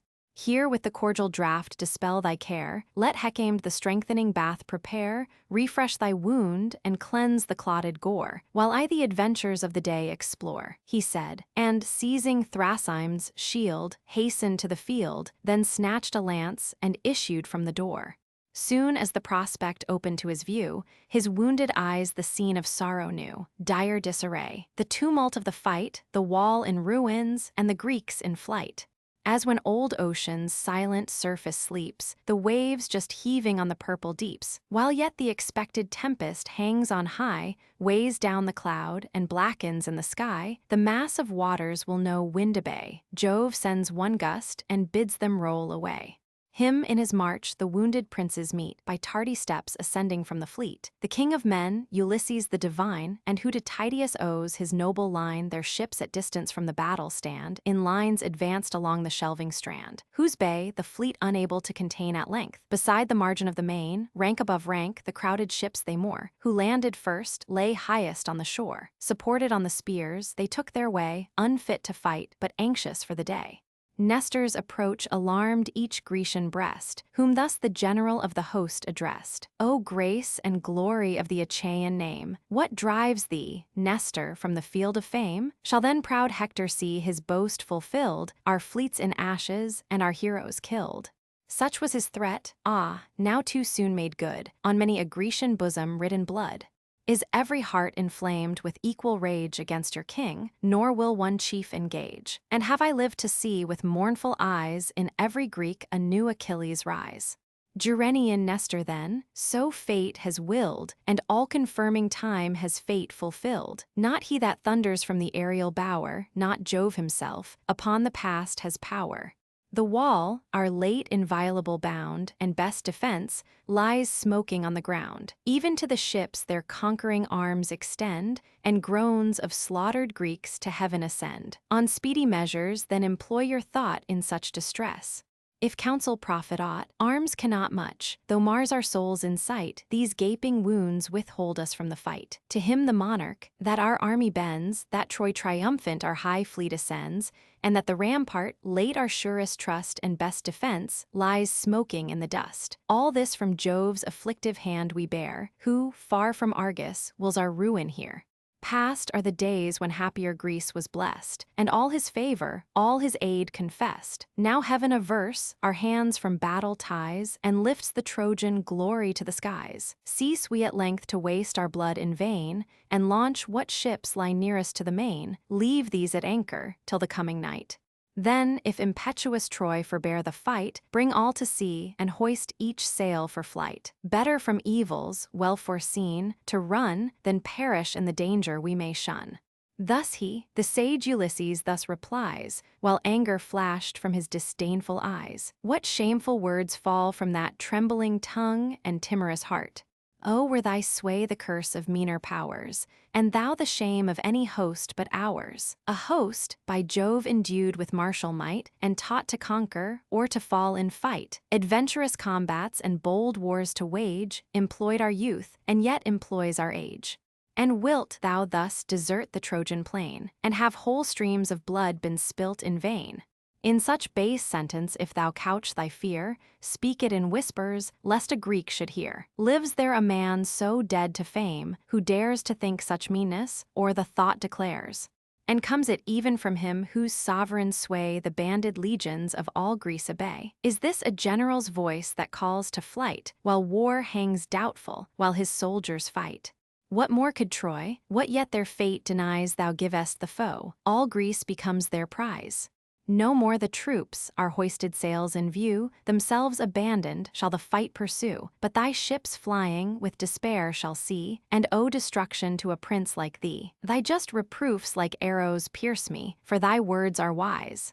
Unwilling as I am to lose the host, I force not Greece to quit this hateful coast. Glad I submit whoe'er, or young or old, aught more conducive to our weal unfold. Tydides cut him short, and thus began, Such counsel if you seek, behold the man who boldly gives it, and what he shall say, young though he be, disdain not to obey. A youth, who from the mighty Tydeus springs, may speak to councils and assembled kings. Hear then in me the great Oenid's son, whose honored dust lies whelmed in ruins of the Theban wall, brave in his life and glorious in his fall. With 3 bold sons was generous Prothous blessed, who Pleuron's walls and Calydon possessed, Melas and Agrius, but who far surpassed the rest in courage. Oeneus was the last, from him my sire. From Calydon expelled, he passed to Argos and in exile dwelled. The monarch's daughter there he won, and flourished where Adrastus reigned. There, rich in fortune's gifts, his acres tilled, beheld his vines their liquid harvest yield, and numerous flocks that whitened all the field. Such Tydeus was, the foremost once in fame, nor lives in Greece a stranger to his name. Then, what for common good my thoughts inspire, attend, and in the son respect the sire. Though sore of battle, though with wounds oppressed, let each go forth, and animate the rest, advance the glory which he cannot share, though not partaker, witness of the war. But lest new wounds on wounds o'erpower us quite, beyond the missile javelin's sounding flight, safe let us stand, and from the tumult far, inspire the ranks and rule the distant war. He added not, the listening kings obey, slow moving on, Atrides leads the way. The god of ocean appears a warrior furrowed o'er with age. Pressed in his own, the general's hand he took, and thus the venerable hero spoke. Atrides, lo, with what disdainful eye Achilles sees his country's forces fly. Blind, impious man, whose anger is his guide, who glories in unutterable pride. So may he perish, so may Jove disclaim the wretch relentless and o'erwhelm with shame. But heaven forsakes not thee. O'er yonder sands soon shalt thou view the scattered Trojan bands fly diverse, while proud kings, and chiefs renowned, driven heaps on heaps, with clouds involved around of rolling dust, their winged wheels employ to hide their ignominious heads in Troy. He spoke, then rushed amid the warrior crew, and sent his voice before him as he flew, loud, as the shout encountering armies yield when twice 10,000 shake the laboring field. Such was the voice, and such the thundering sound of him, whose trident rends the solid ground. Each Argive bosom beats to meet the fight, and grisly war appears a pleasing sight. Meantime Saturnia from Olympus' brow, high-throned in gold, beheld the fields below. With joy the glorious conflict she surveyed, where her great brother gave the Grecians aid. But placed aloft, on Ida's shady height she sees her Jove, and trembles at the sight. Jove to deceive, what methods shall she try, what arts to blind his all-beholding eye? At length she trusts her power, resolved to prove the old, yet still successful, cheat of love, against his wisdom to oppose her charms, and lull the Lord of Thunders in her arms. Swift to her bright apartment she repairs, sacred to dress and beauty's pleasing cares. With skill divine had Vulcan formed the bower, safe from access of each intruding power. Touched with her secret key, the doors unfold. Self-closed, behind her shut the valves of gold. Here first she bathes, and round her body pours soft oils of fragrance and ambrosial showers. The winds, perfumed, the balmy gale convey through heaven, through earth, and all the aerial way, spirit divine, whose exhalation greets the sense of gods with more than mortal sweets. Thus, while she breathed of heaven, with decent pride her artful hands the radiant tresses tied, part on her head in shining ringlets rolled, part o'er her shoulders waved like melted gold. Around her next a heavenly mantle flowed, that rich with Pallas, labored colors glowed. Large clasps of gold the foldings gathered round, a golden zone her swelling bosom bound. Far-beaming pendants tremble in her ear, each gem illumined with a triple star. Then o'er her head she cast a veil more white than new-fallen snow, and dazzling as the light. Last her fair feet celestial sandals grace, thus issuing radiant with majestic pace. Forth from the dome the imperial goddess moves, and calls the mother of the smiles and loves. How long shall human strife celestial minds divide? Ah, yet will Venus aid Saturnia's joy, and set aside the cause of Greece and Troy. Let heaven's dread empress speak her request, and deem her will obeyed. Then grant me those conquering charms, that power which mortals and immortals warms, that love which melts mankind in fierce desires, and burns the sons of heaven with sacred fires. For lo, I haste to those remote abodes, where the great parents, Ocean and Tethys their old empire keep, on the last limits of the land and deep. In their kind arms my tender years were past. What time old Saturn from Olympus cast, of upper heaven to Jove resigned the reign, whelmed under the huge mass of earth and main. For strife, I hear, has made the union cease, which held so long that ancient pair in peace. What honor and what love shall I obtain if I compose those fatal feuds again? Once more their minds in mutual ties engage, and, what my youth has owed, repay their age. She said, with awe divine, the queen of love obeyed the sister and the wife of Jove, and from her fragrant breast the zone embraced, with various skill and high embroidery graced. In this was every art and every charm to win the wisest and the coldest warm, fond love, the gentle vow, the gay desire, the kind deceit, the still reviving fire, persuasive speech, and the more persuasive sighs, silence that spoke, and eloquence of eyes. This on her hand the Cyprian goddess laid. Take this, and with it all thy wish, she said. With smiles she took the charm, and smiling pressed the powerful cestus to her snowy breast. Then Venus to the courts of Jove withdrew, whilst from Olympus pleased Saturnia flew. O'er high Pieria thence her course she bore, o'er fair Amathia's ever-pleasing shore, o'er Hemis, hills with snows eternal crowned, nor once her flying foot approached the ground. Then taking wing from Athos, lofty steep, she speeds to Lemnos o'er the rolling deep, and seeks the cave of death's half-brother, Sleep. Sweet pleasing Sleep, who spreads thee thy empire o'er each god and man, if e'er obsequious to thy Juno's will, O power of slumbers, hear and favor still. Shed thy soft dews on Jove's immortal eyes, while sunk in love's entrancing joys he lies. A splendid footstool and a throne that shine with gold unfading, Somnus shall be thine, the work of Vulcan, to indulge thy ease when wine and feasts thy golden humors please. Imperial dame, great Saturn's heir, and empress of the skies, o'er other gods I spread my easy chain, the sire of all, old ocean, owns my reign. And his hushed waves lie silent on the main, but how, unbidden, shall I dare to steep Jove's awful temples in the dew of sleep? Long since, too venturous, at thy bold command, on those eternal lids I laid my hand. What time, deserting Ilion's wasted plain, his conquering son, Alcides, ploughed the main, when lo! The deeps arise, the tempests roar, and drive the hero to the cone's shore. Great Jove, awaking, shook the blest abodes with rising wrath and tumbled gods on gods. Me chief he sought, and from the realms on high had hurled indignant to the nether sky, but gentle night, to whom I fled for aid, her wings displayed, empowered the wrath of gods and men to tame, even Jove revered the venerable dame. Hear and obey the mistress of the skies, nor for the deed expect a vulgar prize. For know, thy loved one shall be ever thine, the youngest Grace, Pasithea the divine.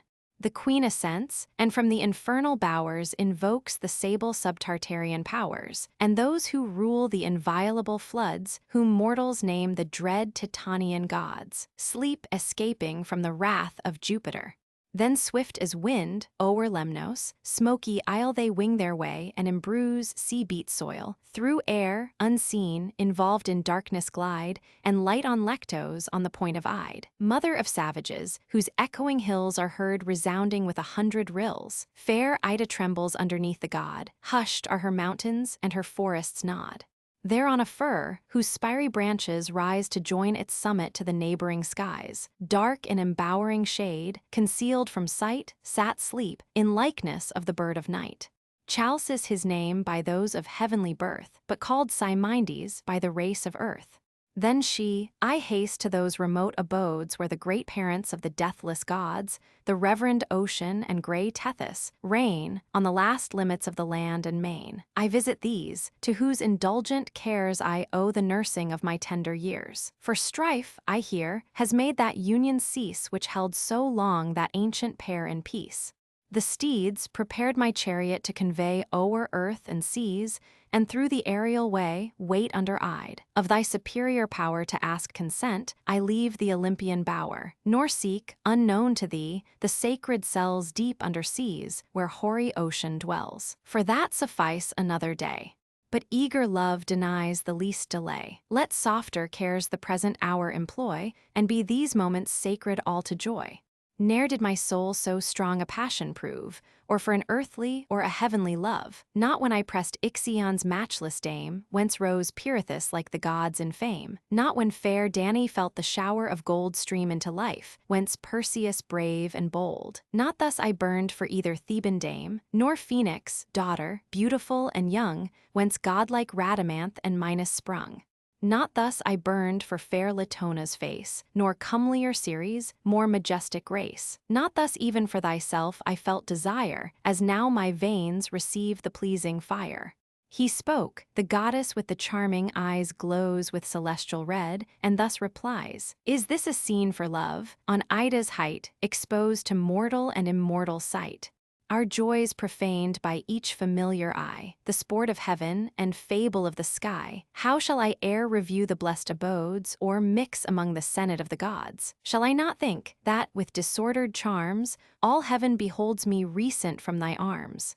With skill divine has Vulcan formed thy bower, sacred to love and to the genial hour. If such thy will, to that recess retire, in secret there indulge thy soft desire." She ceased, and smiling with superior love, thus answered mild the cloud-compelling Jove, "Nor god nor mortal shall our joys behold, shaded with clouds and circumfused in gold, not even the sun, who darts through heaven his rays, and whose broad eye the extended earth surveys." Gazing he spoke, and, kindling at the view, his eager arms around the goddess threw. Glad earth perceives, and from her bosom pours unbidden herbs and voluntary flowers. Thick new-born violets a soft carpet spread, and clustering lodos swelled the rising bed, and sudden hyacinths the turf bestrow, and flamy crocus made the mountain glow, their golden clouds conceal the heavenly pair, steeped in soft joys and circumfused with air. Celestial dews, descending o'er the ground, perfume the mount and breathe ambrosia round. At length, with love and sleep's soft power oppressed, the panting thunderer nods and sinks to rest. Now the important hour employ to check a while the haughty hopes of Troy, while Jove yet rests, while yet my vapors shed the golden vision round his sacred head. For Juno's love and somnus, pleasing ties, have closed those awful and eternal eyes. Thus having said, the power of slumber flew on human lids to drop the balmy dew. Neptune, with zeal increased, renews his care, and towering in the foremost ranks of war, indignant thus, "O once of martial fame, O Greeks! If yet ye can deserve the name, this half-recovered day shall Troy obtain. Shall Hector thunder at your ships again? Lo! Still he vaunts and threats the fleet with fires, while stern Achilles in his wrath retires. One hero's loss too tamely you deplore, be still yourselves, and ye shall need no more. Oh yet, if glory any bosom warms, brace on your firmest helms and stand to arms. His strongest spear each valiant Grecian wield, each valiant Grecian seize his broadest shield. Let to the weak the lighter arms belong, the ponderous targe be wielded by the strong. Thus armed, not Hector shall our presence stay. Myself, ye Greeks, myself will lead the way. Greek shield, the troops assent, their martial arms they change, the busy chiefs their banded legions range. The kings, though wounded and oppressed with pain, with helpful hands themselves assist the train. The strong and cumbrous arms the valiant wield, the weaker warrior takes a lighter shield. Thus sheathed in shining brass, in bright array the legions march, and Neptune leads the way. His brandished falchion flames before their eyes, like lightning flashing through the frighted skies. Clad in his might, the earth-shaking power appears, pale mortals tremble and confess their fears. Troy's great defender stands alone unawed, arms his proud host, and dares oppose a god. And lo, the god and wondrous man appear, the sea's stern ruler there, and Hector here. The roaring main, at her great master's call, rose in huge ranks and formed a watery wall around the ships. Seas hanging o'er the shores, both armies join, earth thunders, ocean roars, not half so loud. The bellowing deeps resound, when stormy winds disclose the dark profound. Less loud the winds that from the Aeolian hall roar through the woods and make whole forests fall. Less loud the woods, when flames in torrents pour, catch the dry mountain and its shades devour. With such a rage the meeting hosts are driven, and such a clamor shakes the sounding heaven.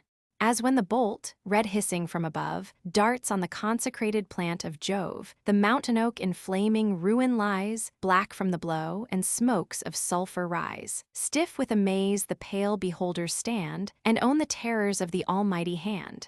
Loud shouts of triumph fill the crowded plain. Greece sees, in hope, Troy's great defender slain. All spring to seize him. Storms of arrows fly, and thicker javelins intercept the sky. In vain an iron tempest hisses round. He lies protected and without a wound. Polydamas, Agenor the divine, the pious warrior of Anchises' line, and each bold leader of the Lycian band, with covering shields stand, his mournful followers, with assistant care, the groaning hero to his chariot bear. His foaming coursers, swifter than the wind, speed to the town, and leave the war behind. When now they touched the mead's enamelled side, where gentle Xanthus rolls his easy tide, with watery drops the chief they sprinkle round, placed on the margin of the flowery ground. Raised on his knees, he now ejects the gore, now faints anew, low sinking on the shore. By fits he breathes, half views the fleeting skies, and seals again, by fits, his swimming eyes. Soon as the Greeks the chief's retreat beheld, with double fury each invades the field. Oilean Ajax first his javelin sped, pierced by whose point the son of Enops bled. Satnius the brave, whom beauteous Knees bore amidst her flocks on Satnio's silver shore, struck through the belly's rim, the warrior lies supine, and shades eternal veil his eyes. An arduous battle rose around the dead, by turns the Greeks, by turns the Trojans bled. Fired with revenge, Polydamas drew near, and at Prothoenor shook the trembling spear. The driving javelin through his shoulder thrust, he sinks to earth and grasps the bloody dust. Lo, thus we rule the field, and thus their arms the race of Panthus wield. From this unerring hand there flies no dart, but bathes its point within a Grecian heart. Propped on that spear to which thou owest thy fall, go, guide thy darksome steps to Pluto's dreary hall, he said, and sorrow touched each Argive breast. The soul of Ajax burned above the rest. As by his side the groaning warrior fell, at the fierce foe he launched his piercing steel. The foe, reclining, shunned the flying death. But fate, Archilochus, demands thy breath. Thy lofty birth no succor could impart, the wings of death o'ertook thee on the dart. Swift to perform heaven's fatal will, it fled full on the juncture of the neck and head, and took the joint, and cut the nerves in twain. The dropping head first tumbled on the plain. So just the stroke, that yet the body stood erect, then rolled along the sands in blood. Here, proud Polydamas, here turn thy eyes. Say, is this chief extended on the plain a worthy vengeance for Prothoenor slain? Mark well his port.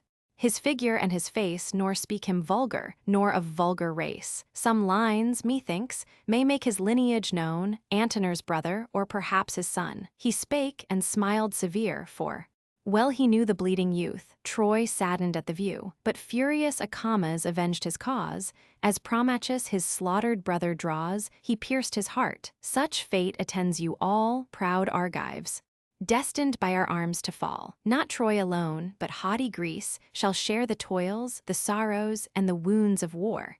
Behold your Promachus deprived of breath, a victim owed to my brave brother's death. Not unappeased, he enters Pluto's gate, who leaves a brother to revenge his fate. Heart-piercing anguish struck the Grecian host, but touched the breast of bold Peneleus most. At the proud boaster he directs his course. The boaster flies, and shuns superior force.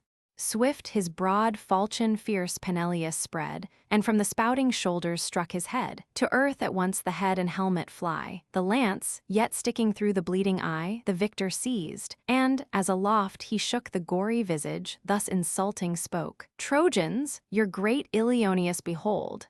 Haste, to his father let the tale be told. Let his high roofs resound with frantic woe, such as the house of Promachus must know. Let doleful tidings greet his mother's ear, such as to Promachus, sad spouse we bear, when we victorious shall to Greece return, and the pale matron in our triumphs mourn. Dreadful he spoke, then tossed the head on high. The Trojans hear, they tremble and they fly. Aghast they gaze around the fleet and wall, and dread the ruin that impends on all. Daughters of Jove, that on Olympus shine, ye all beholding, all recording 9. Oh say, when Neptune made proud Ilion yield, what chief, what hero first embrued the field? Of all the Grecians what immortal name, and whose blessed trophies, will ye raise to fame? Thou first, great Ajax, on the unsanguine plain laid Hydius, leader of the Mysian train. Phalces and Murmur, Nestor's son o'erthrew, bold Merion, Mores and Hippotians slew. Strong Periphetes and Prithune bled, by Teucer's arrows mingled with the dead, pierced in the flank by Menelaus' steel, his people's pastor, Hyperenor fell. Eternal darkness wrapped the warrior round, and the fierce soul came rushing through the wound. But stretched in heaps before Iliad's son, fall mighty numbers run, Ajax the less, of all the Grecian race skilled in pursuit and swiftest in the chase. Bacchus. Book 15, the fifth battle at the ships, and the axe of Ajax. Jupiter awaking, sees the Trojans repulsed from the trenches, Hector in a swoon, and Neptune at the head of the Greeks. He is highly incensed at the artifice of Juno, who appeases him by her submissions. She is then sent to Iris and Apollo. Juno, repairing to the assembly of the gods, attempts with extraordinary address to incense them against Jupiter. In particular, she touches Mars with a violent resentment. He is ready to take arms, but is prevented by Minerva. Iris and Apollo obey the orders of Jupiter. Iris commands Neptune to leave the battle, to which, after much reluctance and passion, he consents. Apollo re-inspires Hector with vigor, brings him back to the battle, marches before him with his aegis, and turns the fortune of the fight. He breaks down great part of the Grecian wall. The Trojans rush in and attempt to fire the first line of the fleet, but are, as yet, repelled by the greater Ajax with a prodigious slaughter. Now in swift flight they pass the trench profound, and many a chief lay gasping on the ground, then stopped and panted, where the chariots lie fear on their cheek and horror in their eye. Meanwhile, awakened from his dream of love, on Ida's summit sat imperial Jove. Round the wide fields he cast a careful view, there saw the Trojans fly, the Greeks pursue. These proud in arms, those scattered o'er the plain, and, midst the war, the monarch of the main. Not far, great Hector on the dust he spies, ejecting blood, and panting yet for breath, his senses wandering to the verge of death. The god beheld him with a pitying look, and thus, incensed, to fraudful Juno spoke. O thou, still adverse to the eternal will, forever studious in promoting ill, thy arts have made the godlike Hector yield, and driven his conquering squadrons from the field. Canst thou, unhappy in thy wiles, withstand our power immense and brave the almighty hand? Hast thou forgot, when bound and fixed on high, from the vast concave of the spangled sky, I hung thee trembling in a golden chain, and all the raging gods opposed in vain? Headlong I hurled them from the Olympian hall, stunned in the whirl, and breathless with the fall. For godlike Hercules these deeds were done, nor seemed the vengeance worthy such a son. When, by thy wiles induced, fierce Boreas tossed the shipwrecked hero on the Cone coast, him through 1,000 forms of death I bore, and sent to Argos, and his native shore. Hear this, remember, and our fury dread, nor pull the unwilling vengeance on thy head, lest arts and blandishments successless prove, thy soft deceits and well-dissembled love. The Thunderer spoke. Imperial Juno mourned, and trembling these submissive words returned. By every oath that powers immortal ties, the foodful earth and all-enfolding skies, by thy black waves, tremendous Styx, that flow through the drear realms of gliding ghosts below, by the dread honors of thy sacred head, and that unbroken vow, our virgin bed. Not by my arts the ruler of the main steeps Troy in blood, and ranges round the plain. By his own ardor, his own pity swayed to help his Greeks, he fought and disobeyed. Else had thy Juno better counsels given, and taught submission to the sire of heaven. Think'st thou with me, fair empress of the skies? Then soon the haughty sea-god shall obey, nor dare to act but when we point the way. If truth inspires thy tongue, proclaim our will to yon bright synod on the Olympian hill. Our high decree let various Iris know, and call the god that bears the silver bow. Let her descend, and from the embattled plain command the sea-god to his watery reign, while Phoebus hastes great Hector to prepare to rise afresh, and once more wake the war. His laboring bosom re-inspires with breath, and calls his senses from the verge of death. Greece chased by Troy, even to Achilles' fleet, shall fall by thousands at the hero's feet. He, not untouched with pity, to the plain shall send Patroclus, but shall send in vain. What youths he slaughters under Ilion's walls! Even my loved son, divine Sarpedon, falls. Vanquished at last by Hector's lance he lies. Then, nor till then, shall great Achilles rise, and lo! That instant godlike Hector dies. From that great hour the war's whole fortune turns, Pallas assists, and lofty Ilion burns. Not till that day shall Jove relax his rage, nor one of all the heavenly host engage in aid of Greece. The promise of a god I gave, and sealed it with the almighty nod, Achilles, glory to the stars to raise. Such was our word, and fate the word obeys. The trembling queen swift from the Idaean summit shot to heaven, as some wayfaring man who wanders o'er.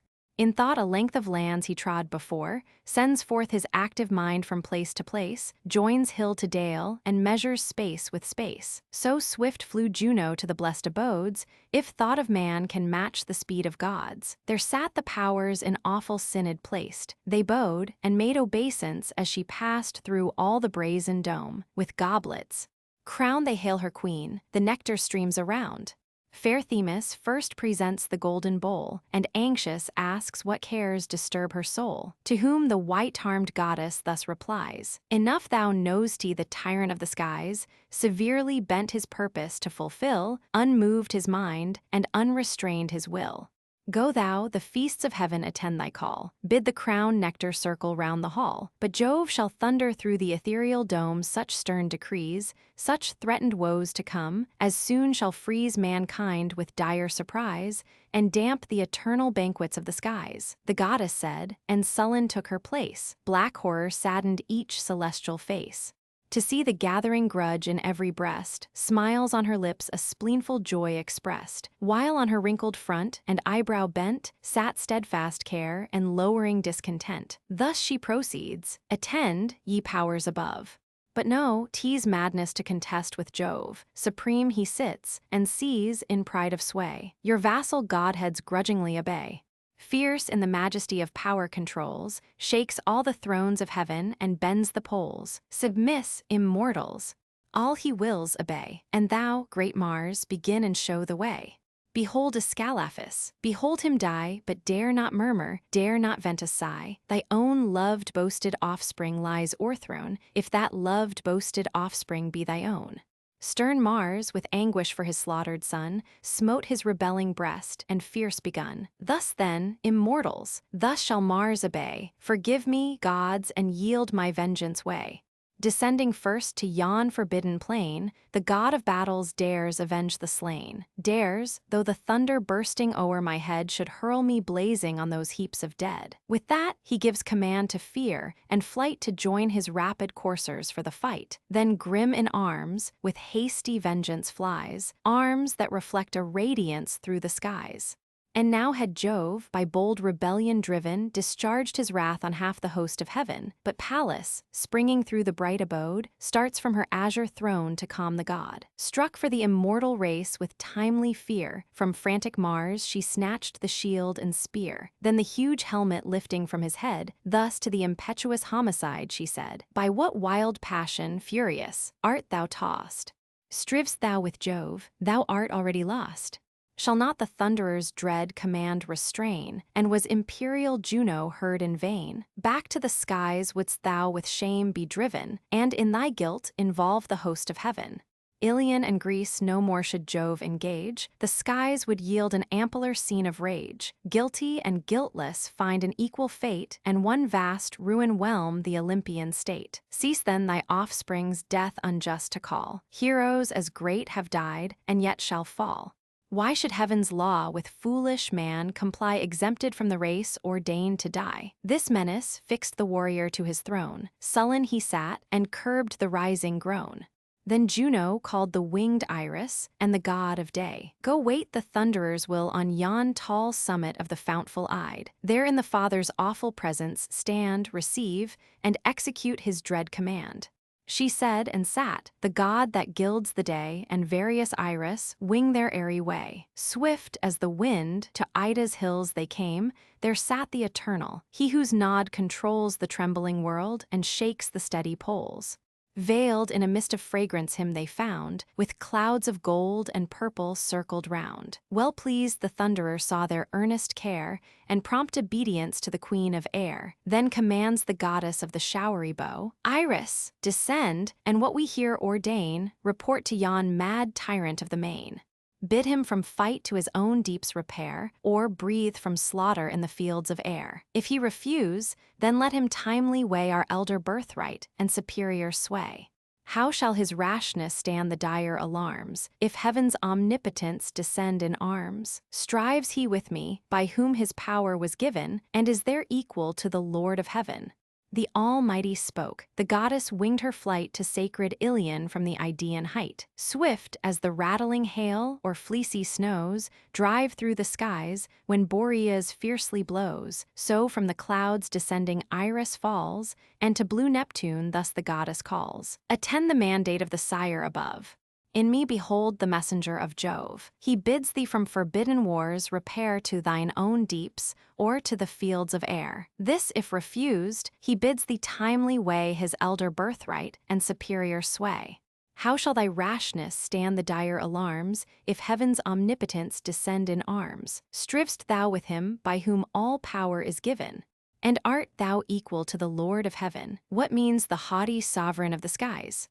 Rule as he will his portioned realms on high. No vassal god, nor of his train, am I. Three brother deities from Saturn came, and ancient Rhea, earth's immortal dame. Assigned by lot our triple rule we know. Infernal Pluto sways the shades below. O'er the wide clouds, and o'er the starry plain, ethereal Jove extends his high domain. My court beneath the hoary waves I keep, and hush the roarings of the sacred deep. Olympus and this earth in common lie. What claim has here the tyrant of the sky? Far in the distant clouds let him control, and awe the younger brothers of the pole. There to his children his commands be given, the trembling, servile, second race of heaven. And must I then, O sire of floods, bear this fierce answer to the king of gods? Correct it yet, and change thy rash intent. A noble mind disdains not to repent. To elder brothers guardian fiends are given, to scourge the wretch insulting them and heaven. Great is the profit when ministers are blessed with prudent mind. Warned by thy words, to powerful Jove I yield, and quit, though angry, the contended field. Not but his threats with justice I disclaim, the same our honors, and our birth the same. If yet, forgetful of his promise given to Hermes, Pallas, and the Queen of Heaven to favor Ilion, that perfidious place, he breaks his faith with half the ethereal race. Give him to know, unless the Grecian train lay yon proud structures level with the plain, howe'er the offense by other gods be past, the wrath of Neptune shall forever last. Thus speaking, furious from the field he strode, and plunged into the bosom of the flood.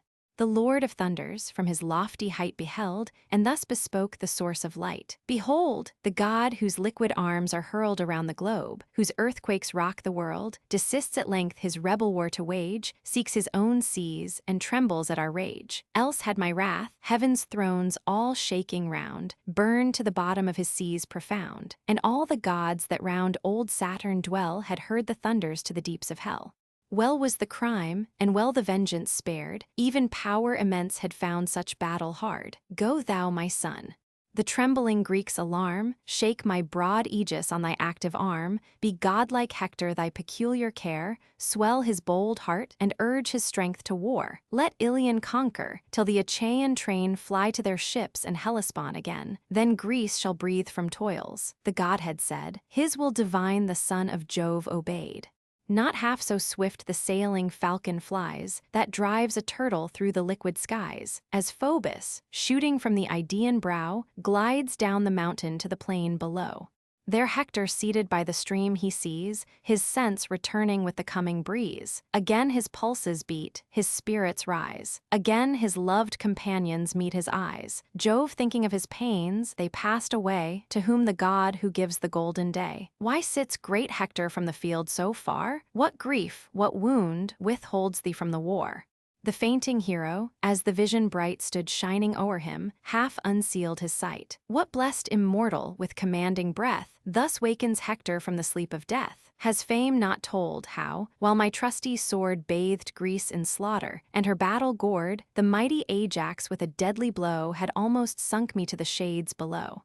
Even yet, methinks, the gliding ghosts I spy, and hell's black horrors swim before my eye. To him Apollo, be no more dismayed, see and be strong. The Thunderer sends the aid, behold. Thy Phoebus shall his arms employ, Phoebus, propitious still to thee and Troy. Inspire thy warriors then with manly force, and to the ships impel thy rapid horse. Even I will make thy fiery coursers way, and drive the Grecians headlong to the sea. Thus to bold Hector spoke the son of Jove, and breathed immortal ardor from above. As when the force of men and dogs combined invade the mountain goat, or branching hind, far from the hunter's rage secure they lie close in the rock, when lo, a lion shoots across the way. They fly, at once the chasers and the prey. So Greece, that late in conquering troops pursued, and marked their progress through the ranks in blood, soon as they see the furious chief appear, forget to vanquish and consent to fear. Thoas with grief observed his dreadful course, Thoas, the bravest of the Aetolian force, skilled to direct the javelin's distant flight, and bold to combat in the standing fight, not more in counsels famed for solid sense, than winning words and heavenly eloquence. Gods! What portent these eyes invades? Lo, Hector rises from the Stygian shades. We saw him, late, by thundering Ajax killed. What god restores him to the frighted field, and not content that half of Greece lies slain, pours new destruction on her sons again? He comes not, Jove, without thy powerful will, lo. Still he lives, pursues, and conquers still. Yet hear my counsel, and his worst withstand. The Greeks main body to the fleet command, but let the few whom brisker spirits warm stand the first onset and provoke the storm. Thus point your arms, and when such foes appear, fierce as he is, let Hector learn to fear. The warrior spoke. The listening Greeks obey, thickening their ranks and form a deep array.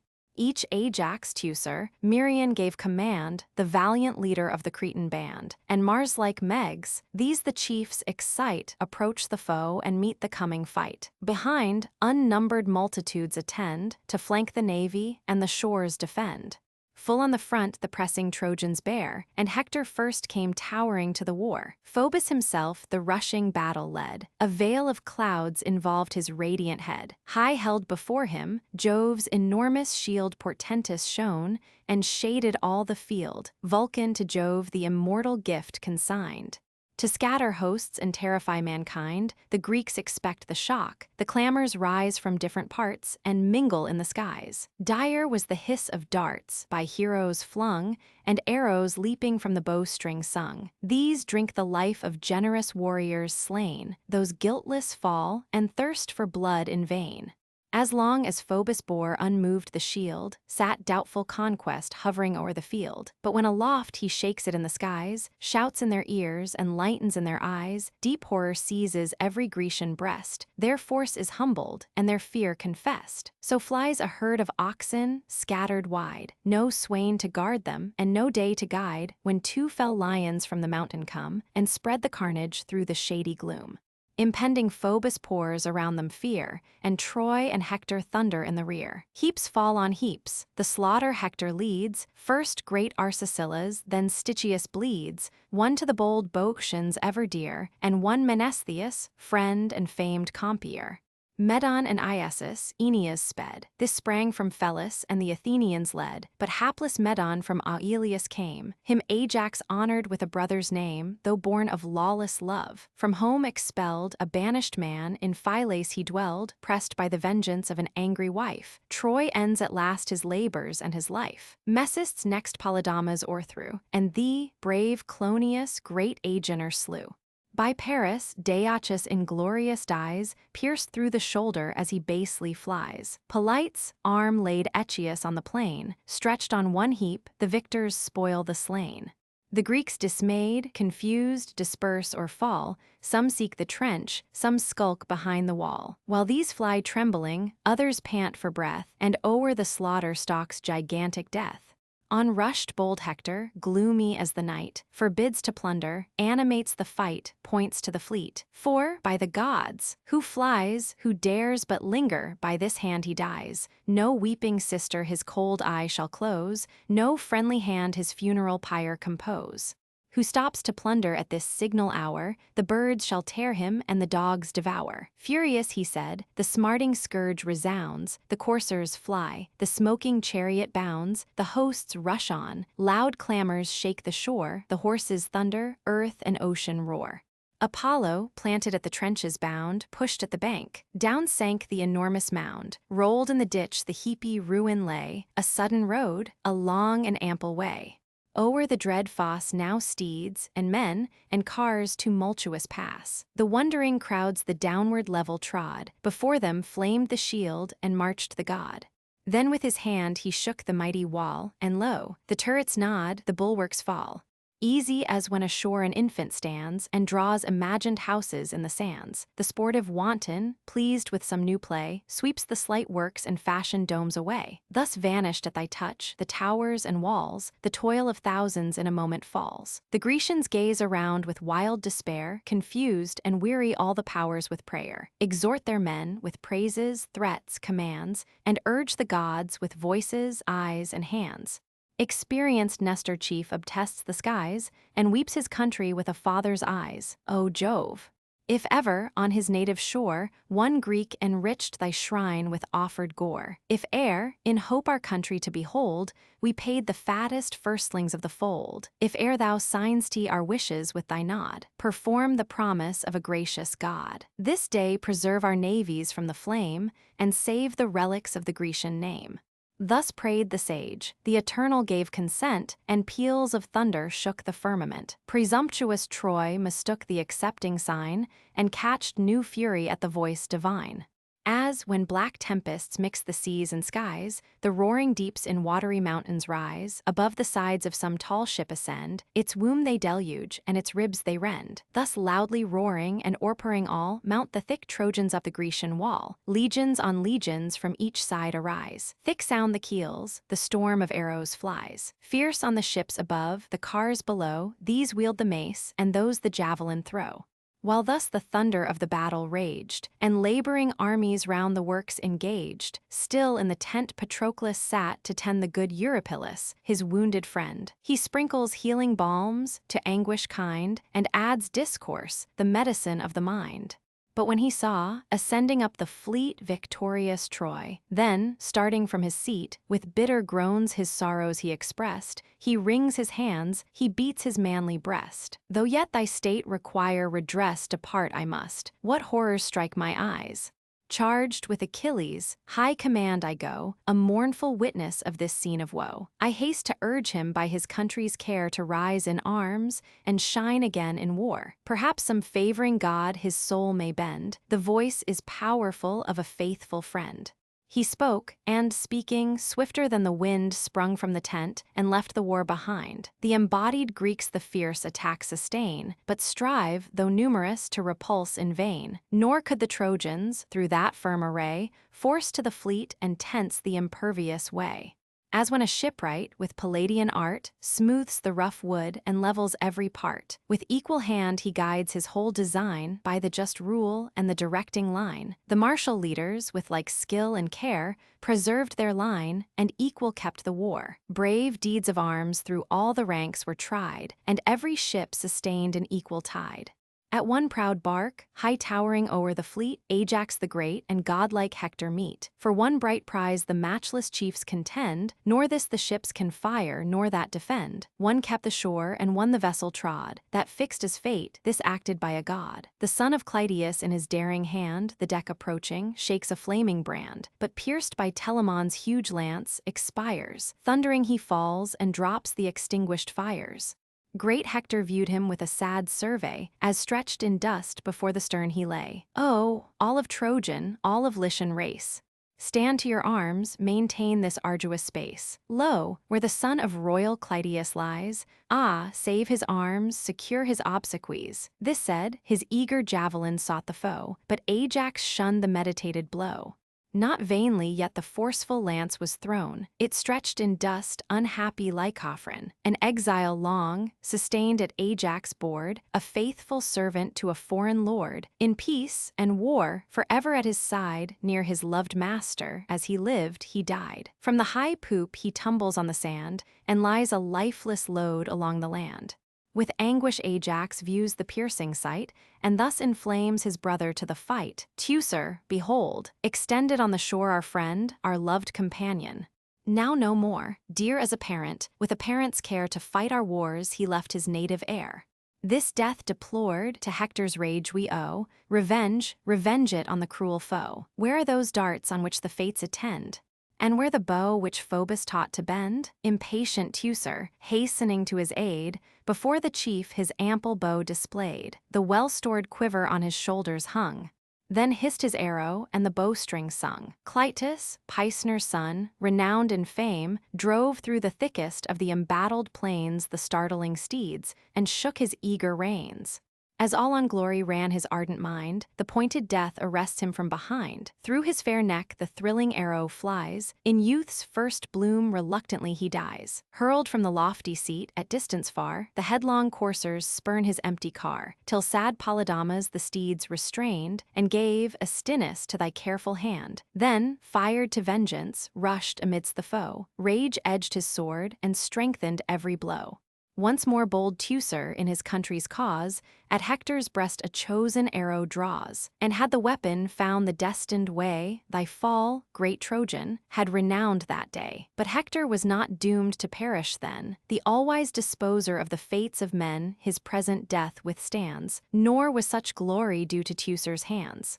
At its full stretch as the tough string he drew, struck by an arm unseen, it burst in two, down dropped the bow. The shaft with brazen head fell innocent, and on the dust lay dead. The astonished archer to great Ajax cries, "Some god prevents our destined enterprise. Some god, propitious to the Trojan foe, has from my arm unfailing struck the bow, and broke the nerve my hands had twined with art, strong to impel the flight of many a dart. Since heaven commands it, dismiss the bow, and lay thy arrows by. Thy arms no less suffice the lance to wield, and quit the quiver for the ponderous shield. In the first ranks indulge thy thirst of fame, thy brave example shall the rest inflame. Fierce as they are, by long successes vain, to force our fleet, or even a ship to gain, asks toil and sweat and blood. Their utmost might shall find its match, no more. 'Tis ours to fight." Then Teucer laid his faithless bow aside, the fourfold buckler o'er his shoulder tied. On his brave head a crested helm he placed, with nodding horsehair formidably graced. A dart, whose point with brass refulgent shines, the warrior wields, and his great brother joins. This Hector saw, and thus expressed his joy. "Ye troops of Lycia, Dardanus, and Troy, be mindful of yourselves, your ancient fame, and spread your glory with the navy's flame. Jove is with us. I saw his hand, but now from the proud archer strike his vaunted bow. Indulgent Jove, how plain thy favors shine, when happy nations bear the marks divine. How easy, then, to see the sinking state of realms accursed, deserted, reprobate. Such is the fate of Greece, and such is ours. Behold, ye warriors, and exert your powers. Death is the worst, a fate which all must try, and for our country, 'tis a bliss to die. The gallant man, though slain in fight he be, yet leaves his nation safe, his children free, entails a debt on all the grateful state. His own brave friends shall glory in his fate, his wife live honored, all his race succeed, and late posterity enjoy the deed." This roused the soul in every Trojan breast. The godlike Ajax next his Greeks addressed. "How long, ye warriors of the Argive race, how long on these cursed confines will ye lie, yet undetermined, or to live or die? What hopes remain, what methods to retire, if once your vessels catch the Trojan fire? Mark how the flames approach, how near they fall, how Hector calls, and Troy obeys his call. Not to the dance that dreadful voice invites, it calls to death, and all the rage of fights. 'Tis now no time for wisdom or debates, to your own hands are trusted all your fates, and better far in one decisive strife, one day should end our labor or our life, than keep this hard-got inch of barren sands, still pressed, and pressed by such inglorious hands. The listening Grecians feel their leaders' flame, and every kindling bosom pants for fame. Then mutual slaughters spread on either side. By Hector here the Phocian Schedius died. There, pierced by Ajax, sunk lay Adamas, chief of the foot of old Antenor's race. Polydamas laid Audus on the sand, the fierce commander of the Epeian band. His lance bold Megs at the victor threw. The victor, stooping, from the death withdrew. But Crosmus, bosom took the flying spear. His corpse fell bleeding on the slippery shore. His radiant arms triumphant Megs bore. Full at the Trojan's head he urged his lance, where the high plumes above the helmet dance, new tinged with Tyrian dye. In dust below, shorn from the crest, the purple honors glow. Meantime their fight the Spartan king surveyed, and stood by Megs' side a sudden aid. Through Dollops' shoulder urged his forceful dart, which held its passage through the panting heart, and issued at his breast. With thundering sound the warrior falls, extended on the ground. In rush the conquering Greeks to spoil the slain, but Hector's voice excites his kindred train. The hero most, from Highstown sprung, fierce Melanippus, gallant, brave, and young. He fed his large oxen on Percote's plain, but when oppressed, his country claimed his care, returned to Ilion, and excelled in war. For this, in Priam's court, he held his place, beloved no less than Priam's royal race. Him Hector singled, as his troops he led, and thus inflamed him, pointing to the dead. Lo, Melanippus, lo, where Dollops lies, and is it thus our royal kinsman dies? O'ermatched he falls, to two at once a prey, and lo, they bear the bloody arms away. Come on, a distant war no longer wage, but hand to hand thy country's foes engage, till Greece at once and all her glory end, or Ilion from her towery height descend, heaved from the lowest stone, and bury all in one sad sepulchre, one common fall. Hector rushed forward on the foes, with equal ardor Melanippus glows, then Ajax thus, O Greeks, respect your fame, respect yourselves, and learn an honest shame. Let mutual reverence mutual warmth inspire, and catch from breast to breast the noble fire. On valor's side the odds of combat lie. The brave live glorious, or lamented die. The wretch that trembles in the field of fame meets death, and worse than death, eternal shame. The fiery Spartan first, with loud applause, warms the bold son of Nestor in his cause. Is there in arms a youth like you, so strong to fight, so active to pursue? Why stand you distant, nor attempt a deed?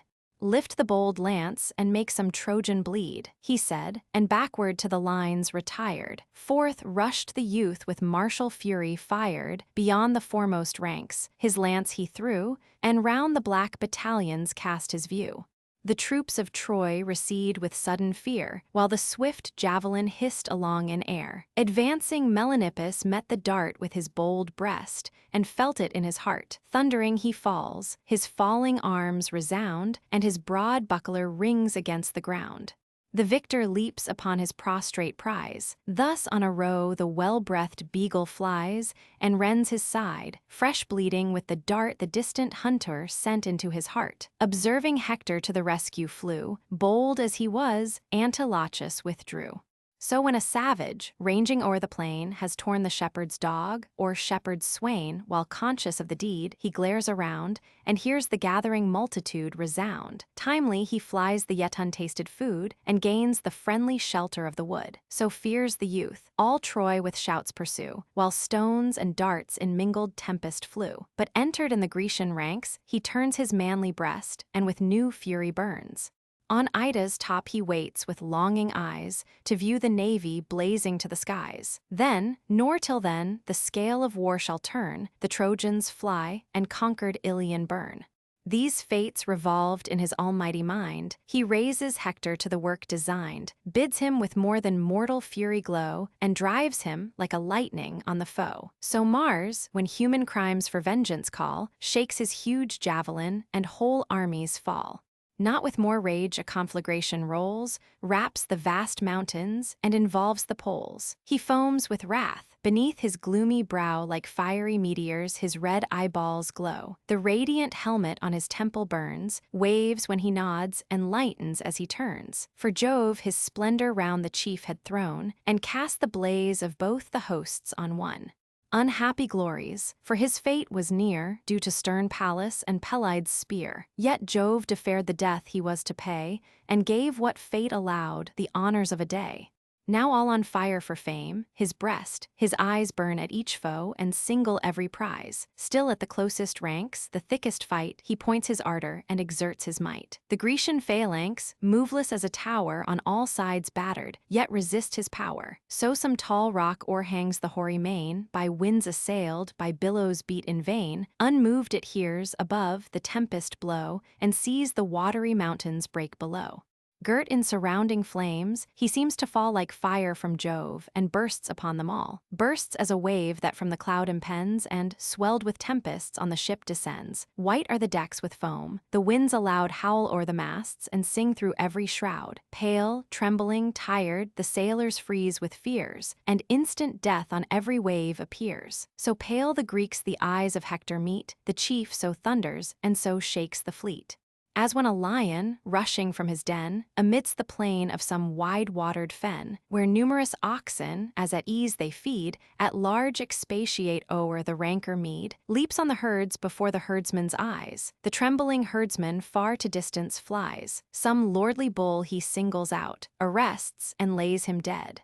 Thus from the rage of Jove-like Hector flew all Greece in heaps, but one he seized and slew, Mycenaean Periphas, a mighty name, in wisdom great, in arms well known to fame. The minister of stern Eurystheus, ire against Alcides, Coprius was his sire. The son redeemed the honors of the race, a son as generous as the sire was base. O'er all his country's youth conspicuous far in every virtue, or of peace or war, but doomed to Hector's stronger force to yield. On the fallen chief, the invading Trojan pressed, and plunged the pointed javelin in his breast. His circling friends, who strove to guard too late the unhappy hero, fled or shared his fate. Chased from the foremost line, the Grecian train now man the next, receding toward the main. Wedged in one body at the tents they stand, walled round with sterns, a gloomy, desperate band. Now manly shame forbids the inglorious flight, now fear itself confines them to the fight. Man courage breathes in man, but Nestor most exhorts, adjures, to guard these utmost shores, and by their parents, by themselves implores. O friends, be men, your generous breasts inflame with mutual honor and with mutual shame. Think of your hopes, your fortunes, all the care your wives, your infants, and your parents share. Think of each living father's reverend head. Think of each ancestor with glory dead. Absent, by me they speak, by me they sue. They ask their safety and their fame from you. The gods their fates on this one action lay, and all are lost if you desert the day. He spoke, and round him breathed heroic fires. Minerva seconds what the sage inspires. The mist of darkness Jove around them through she cleared, restoring all the war to view. A sudden ray shot beaming o'er the plain, and showed the shores, the navy, and the main. Hector they saw, and all who fly or fight, the scene wide opening to the blaze of light. First of the field great Ajax strikes their eyes, his port majestic, and his ample size. A ponderous mace with studs of iron crowned, full 20 cubits long, he swings around. From ship to ship thus Ajax swiftly flew, no less the wonder of the warring crew. As furious, Hector thundered threats aloud, and rushed enraged before the Trojan crowd. Then swift invades the ships, whose beaky prows lay ranked contiguous on the bending shores. So the strong eagle from his airy height, who marks the swans' or cranes' embodied flight, stoops down impetuous, while they light for food, and stooping, darkens with his wings the flood. Jove leads him on with his almighty hand, and breathes fierce spirits in his following band. The warring nations meet, the battle roars, thick beats the combat on the sounding prores. Thou wouldst have thought, so furious was their fire, no force could tame them and no toil could tire, as if new vigor from new fights they won, and the long battle was but then begun. Greece, yet unconquered, kept alive the war, secure of death, confiding in despair. Troy in proud hopes already viewed the main bright with the blaze, and red with heroes slain. Like strength is felt from hope and from despair, and each contends as his were all the war. 'Twas thou, bold Hector, whose resistless hand first seized a ship on that contested strand, the same which dead Protesilaus bore, the first that touched the unhappy Trojan shore. For this in arms the warring nations stood, and bathed their generous breasts with mutual blood. No room to poise the lance or bend the bow, but hand to hand, and man to man they grow. Wounded, they wound, and seek each other's hearts with falchions, axes, swords, and shortened darts. The falchions ring, shields rattle, axes sound, swords flash in air or glitter on the ground. With streaming blood the slippery shores are dyed, and slaughtered heroes swell the dreadful tide. Still raging, Hector with his ample hand grasps the high stern, and gives this loud command, Ajax defending the Greek ships. Haste, bring the flames, that toil of 10 long years is finished, and the day desired appears. This happy day with acclamations greet, bright with destruction of yon hostile fleet. The coward counsels of a timorous throng of reverend dotards checked our glory long. Too long Jove lulled us with lethargic charms, but now in peals of thunder calls to arms. In this great day he crowns our full desires, wakes all our force, and seconds all our fires. He spoke, the warriors at his fierce command pour a new deluge on the Grecian band. Even Ajax paused, stepped back, and doubted or to live or die. Yet where the oars are placed, he stands to wait what chief approaching dares attempt his fate. Even to the last his naval charge defends, now shakes his spear, now lifts, and now protends. Even yet, the Greeks with piercing shouts inspires, amidst attacks and deaths and darts and fires. O friends! O heroes, names forever dear, once sons of Mars and thunderbolts of war. Ah, yet be mindful of your old renown, your great forefathers' virtues and your own. What aids expect you in this utmost strait? What bulwarks rising between you and fate? No aids, no bulwarks your retreat attend, no friends to help, no city to defend. This spot is all you have, to lose or keep. There stand the Trojans, and here rolls the deep. 'Tis hostile ground you tread, your native lands far, far from hence, your fates are in your hands.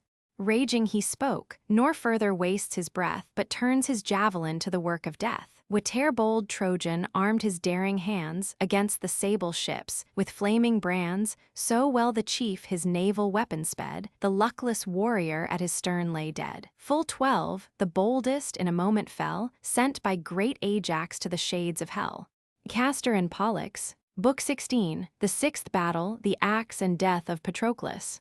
Patroclus entreats Achilles to suffer him to go to the assistance of the Greeks with Achilles, troops, and armor. He agrees to it, but at the same time charges him to content himself with rescuing the fleet, without further pursuit of the enemy. The armor, horses, soldiers, and officers are described. Achilles offers a libation for the success of his friend, after which Patroclus leads the Myrmidons to battle. The Trojans, at the sight of Patroclus in Achilles' armor, taking him for that hero, are cast into the uttermost consternation. He beats them off from the vessels, Hector himself flies, Sarpedon is killed, though Jupiter was averse to his fate. So warred both armies on the ensanguined shore, while the black vessels smoked with human gore. Meantime Patroclus to Achilles flies, the streaming tears fall copious from his eyes. Not faster, trickling to the plains below, from the tall rock the sable waters flow. Divine Pelides, with compassion moved, thus spoke, indulgent to his best beloved. Patroclus, say, what grief thy bosom bears, that flows so fast in these unmanly tears? No girl, no infant whom the mother keeps from her loved breast, with fonder passion weeps. Not more the mother's soul, that infant warms, clung to her knees, and reaching at her arms, than thou hast mine. Oh, tell me, to what end thy melting sorrows thus pursue thy friend? Griev'st thou for me, or for my martial band? Or come sad tidings from our native land? Our fathers live, thy good Menodius breathes the vital air, and hoary Peleus yet extends his days. Pleased in their age to hear their children's praise, or may some meaner cause thy pity claim? Perhaps yon relics of the Grecian name, doomed in their ships to sink by fire and sword, and pay the forfeit of their haughty lord. Whate'er the cause, reveal thy secret care, and speak those sorrows which a friend would share. A sigh that instant from his bosom broke, another followed, and Patroclus spoke. Let Greece at length with pity touch thy breast, thyself a Greek, and once, of Greeks the best, lo! Every chief that might her fate prevent lies pierced with wounds and bleeding in his tent. Eurypylus, Tydides, Atreus, son, and wise Ulysses, at the navy groan, more for their country's wounds than for their own. Their pains soft arts of pharmacy can ease, thy breast alone no lenitives appease.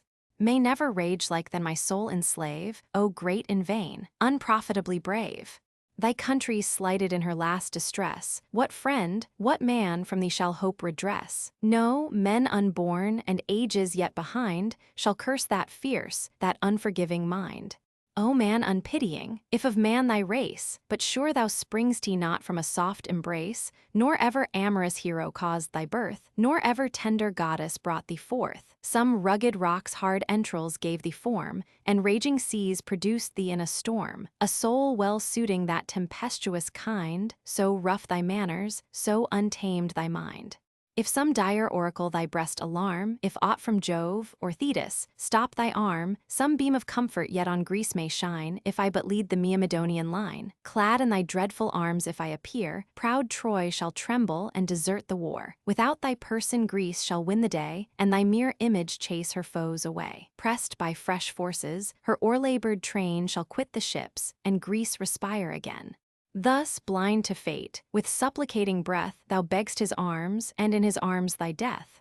Unfortunately good, a boding sigh thy friend returned, and with it this reply, Patroclus, thy Achilles knows no fears, nor words from Jove nor oracles he hears, nor aught a mother's caution can suggest. The tyrant's pride lies rooted in my breast. My wrongs, my constant thought engage, those, my sole oracles, inspire my rage. I made him tyrant, gave him power to wrong even me, I felt it, and shall feel it long. The maid, my black-eyed maid, he forced away, due to the toils of many a well-fought day, due to my conquest of her father's reign, due to the votes of all the Grecian train. From me he forced her, me, the bold and brave, disgraced, dishonored, like the meanest slave. But bear we this, the wrongs I grieve are past. 'Tis time our fury should relent at last. I fixed its date, the day I wished appears. How Hector to my ships his battle bears, the flames my eyes, the shouts invade my ears. Go then, Patroclus, court fair honor's charms in Troy's famed fields, and in Achilles' arms. Lead forth my martial Myrmidons to fight, go save the fleets, and conquer in my right. See the thin relics of their baffled band at the last edge of yon deserted land. Behold all Ilion on their ships descends, how the cloud blackens, how the storm impends.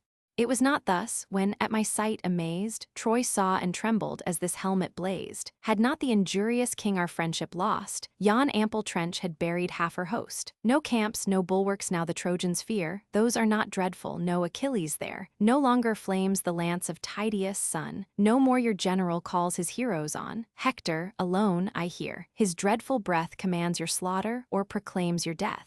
Yet now, Patroclus, issue to the plain. Now save the ships, the rising fires restrain, and give the Greeks to visit Greece again. But heed my words, and mark a friend's command, who trusts his fame and honors in thy hand, and from thy deeds expects the Achaean host shall render back the beauteous maid he lost. Rage uncontrolled through all the hostile crew, but touch not Hector, Hector is my due. Though Jove in thunder should command the war, be just, consult my glory, and forbear. The fleet once saved, desist from further chase, nor lead to Ilion's walls the Grecian race. Some adverse god thy rashness may destroy, some god, like Phoebus, ever kind to Troy. Let Greece, redeemed from this destructive strait, do her own work, and leave the rest to fate. Oh! Would to all the immortal powers above, Apollo, Pallas, and almighty Jove, that not one Trojan might be left alive, and not a Greek of all the race survive. Might only we the vast destruction shun, and only we destroy the accursed town. Such conference held the chiefs, while on the strand great Jove with conquest crowned the Trojan band. Ajax no more the sounding storm sustained, so thick the darts an iron tempest rained. On his tired arm the weighty buckler hung, his hollow helm with falling javelins rung, his breath, in quick short pantings, comes and goes, and painful sweat from all his members flows.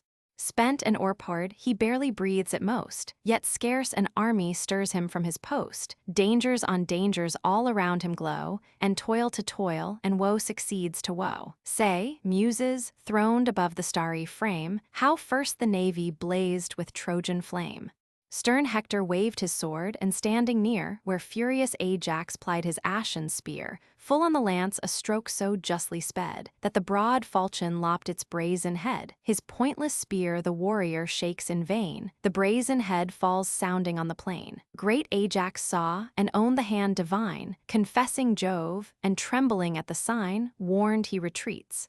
Then swift from all sides pour the hissing brands, thick streams the fiery shower. O'er the high stern the curling volumes rise, and sheets of rolling smoke involve the skies. Divine Achilles viewed the rising flames, and smote his thigh, and thus aloud exclaims, "Arm, arm, Patroclus!" Lo, the blaze aspires, the glowing ocean reddens with the fires. Arm, ere our vessels catch the spreading flame. Arm, ere the Grecians be no more a name. I haste to bring the troops. The hero said, the friend with ardor and with joy obeyed. He cased his limbs in brass, and first around his manly legs with silver buckles bound the clasping greaves, then to his breast applies the flaming cuirass of 1,000 dyes. Emblazed with studs of gold his falchion shone in the rich belt, as in a starry zone. Achilles, shield his ample shoulders spread, Achilles' helmet nodded o'er his head. Adorned in all his terrible array, he flashed around intolerable day. Alone untouched, Pelides' javelin stands, not to be poised but by Pelides' hands. From Pelion's shady brow the plant entire old Chiron rent, and shaped it for his sire, whose son's great arm alone the weapon wields, the death of heroes and the dread of fields. Buckles the brave Agamemnon, an honored name, the second to his lord in love and fame, in peace his friend, and partner of the war.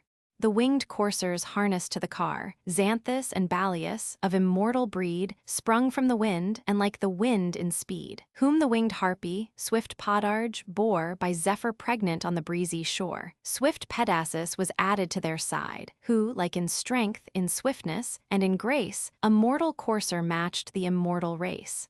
Achilles speeds from tent to tent, and warms his hardy Myrmidons to blood and arms. Like furious, rushed the Myrmidonian crew, such their dread strength, and such their deathful view. High in the midst the great Achilles stands, directs their order, and the war commands. He, loved of Jove, had launched for Ilion's shores full 50 vessels, manned with 50 oars. 5 chosen leaders the fierce bands obey, himself supreme in valor, as in sway. First marched Menestheus, of celestial birth, derived from thee, whose waters wash the earth, divine Sperchius. Jove descended flood, a mortal mother mixing with a god. Such was Menestheus, but miscalled by fame the son of Boris that espoused the dame. Eudorus next, whom Polymele the gay, famed in the graceful dance, produced today. Her sly Silenius loved. On her would gaze, as with swift step she formed the running maze. To her high chamber from Diana's choir, the god pursued her, urged, and crowned his fire. The son confessed his father's heavenly race, and aired his mother's swiftness in the chase.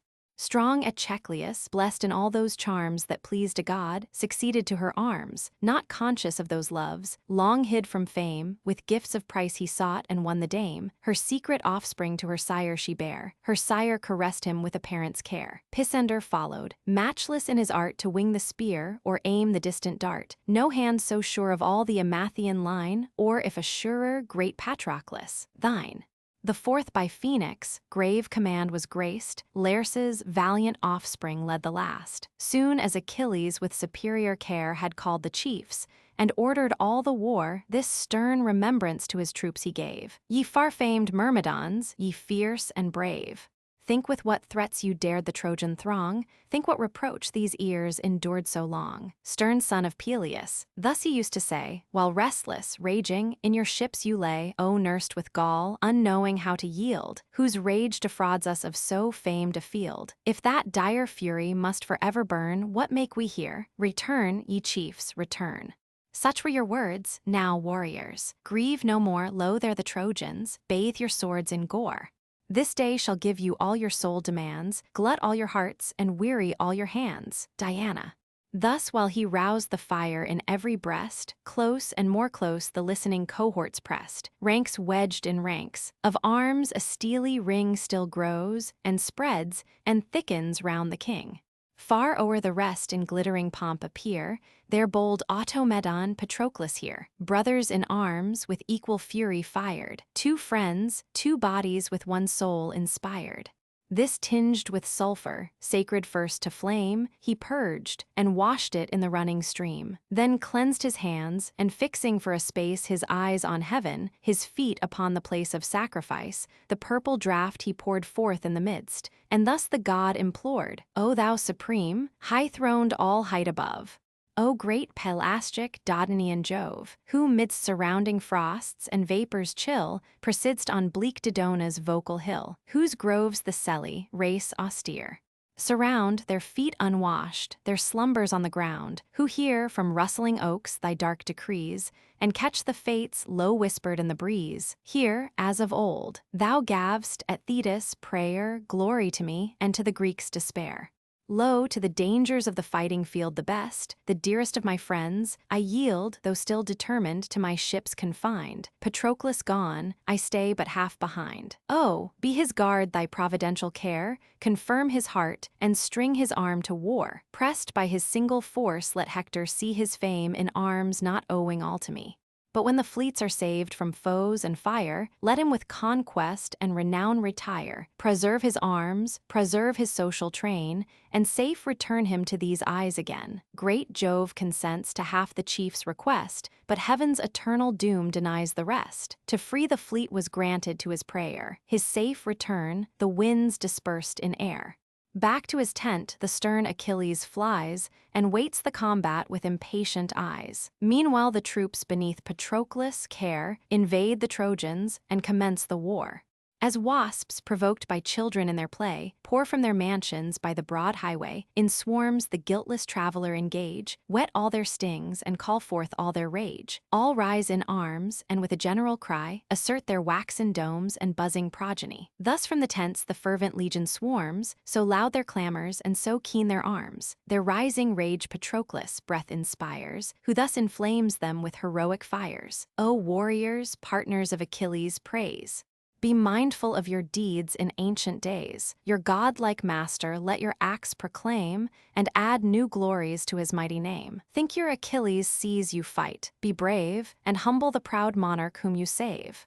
Joyful they heard, and kindling as he spoke, flew to the fleet, involved in fire and smoke. From shore to shore the doubling shouts resound, the hollow ships return a deeper sound. The war stood still, and all around them gazed, when great Achilles' shining armor blazed. Troy saw, and thought the dread Achilles nigh. At once they see, they tremble, and they fly. Then first thy spear, divine Patroclus, flew, where the war raged, and where the tumult grew. Close to the stern of that famed ship which bore unblessed Protelaus to Ilion's shore, the great Paeonian, bold Pyrrhechum stood. His shoulder blade receives the fatal wound. The groaning warrior pants upon the ground. His troops, that see their country's glory slain, fly diverse, scattered o'er the distant plain. Patroclus' arm forbids the spreading fires, and from the half-burned ship proud Troy retires. Cleared from the smoke the joyful navy lies, in heaps on heaps the foe tumultuous flies. Triumphant Greece her rescued decks ascends, and loud acclaim the starry region rends.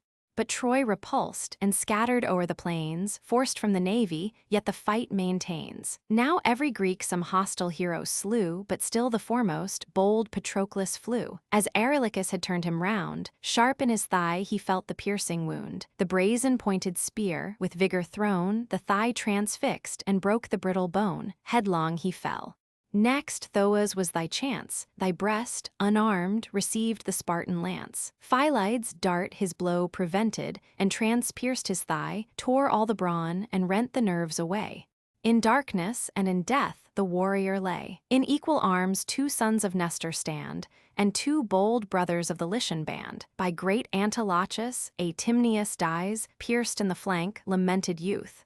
He lies, kind Mares, bleeding in his brother's wound, defends the breathless carcass on the ground. Furious he flies, his murderer to engage, but godlike Thrasymede prevents his rage, between his arm and shoulder aims a blow. His arm falls spouting on the dust below. He sinks, with endless darkness covered o'er, and vents his soul, effused with gushing gore.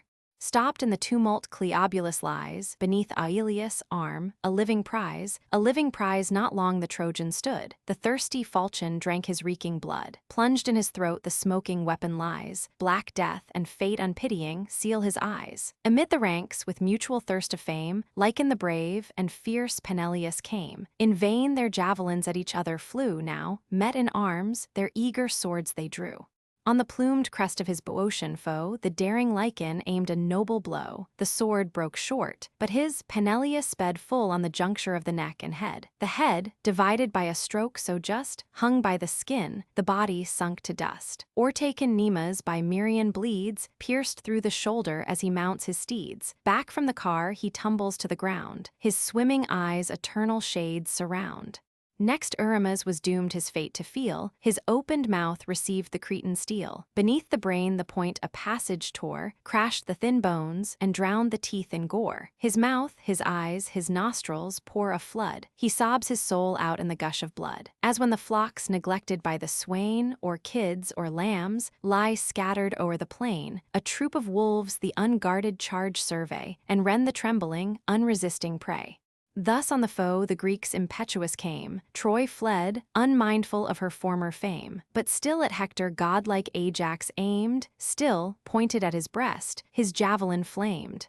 The Trojan chief, experienced in the field, o'er his broad shoulders spread the massy shield, observed the storm of darts the Grecians pour, and on his buckler caught the ringing shower. He sees for Greece the scale of conquest rise, yet stops and turns, and saves his loved allies. Even Hector fled. Through heads of disarray the fiery coursers forced their lord away, while far behind his Trojans fall confused. Wedged in the trench, in one vast carnage bruised, chariots on chariots roll, the clashing spokes shock, while the madding steeds break short their yokes. In vain they labor up the steepy mound, their charioteers lie foaming on the ground. Fierce on the rear, with shouts Patroclus flies. Tumultuous clamor fills the fields and skies. Thick drifts of dust involve their rapid flight. Clouds rise on clouds, and heaven is snatched from sight. The affrighted steeds their dying lords cast down, scour o'er the fields, and stretch to reach the town. Loud o'er the rout was heard the victor's cry, where the war bleeds, and where the thickest die, where horse and arms and chariots lie o'erthrown, and bleeding heroes under axles groan. No stop, no check, the steeds of Peleus knew. From bank to bank the immortal coursers flew. High bounding o'er the fosse, the whirling car smokes through the ranks, o'ertakes the flying war, and thunders after Hector. Hector flies, Patroclus shakes his lance, but fate denies. And now the chief back to the ships his destined progress held, bore down half Troy in his resistless way, and forced the rooted ranks to stand the day. Between the space where silver Simwa flows, where lay the fleets, and where the ramparts rose, all grim in dust and blood Patroclus stands, and turns the slaughter on the conquering bands.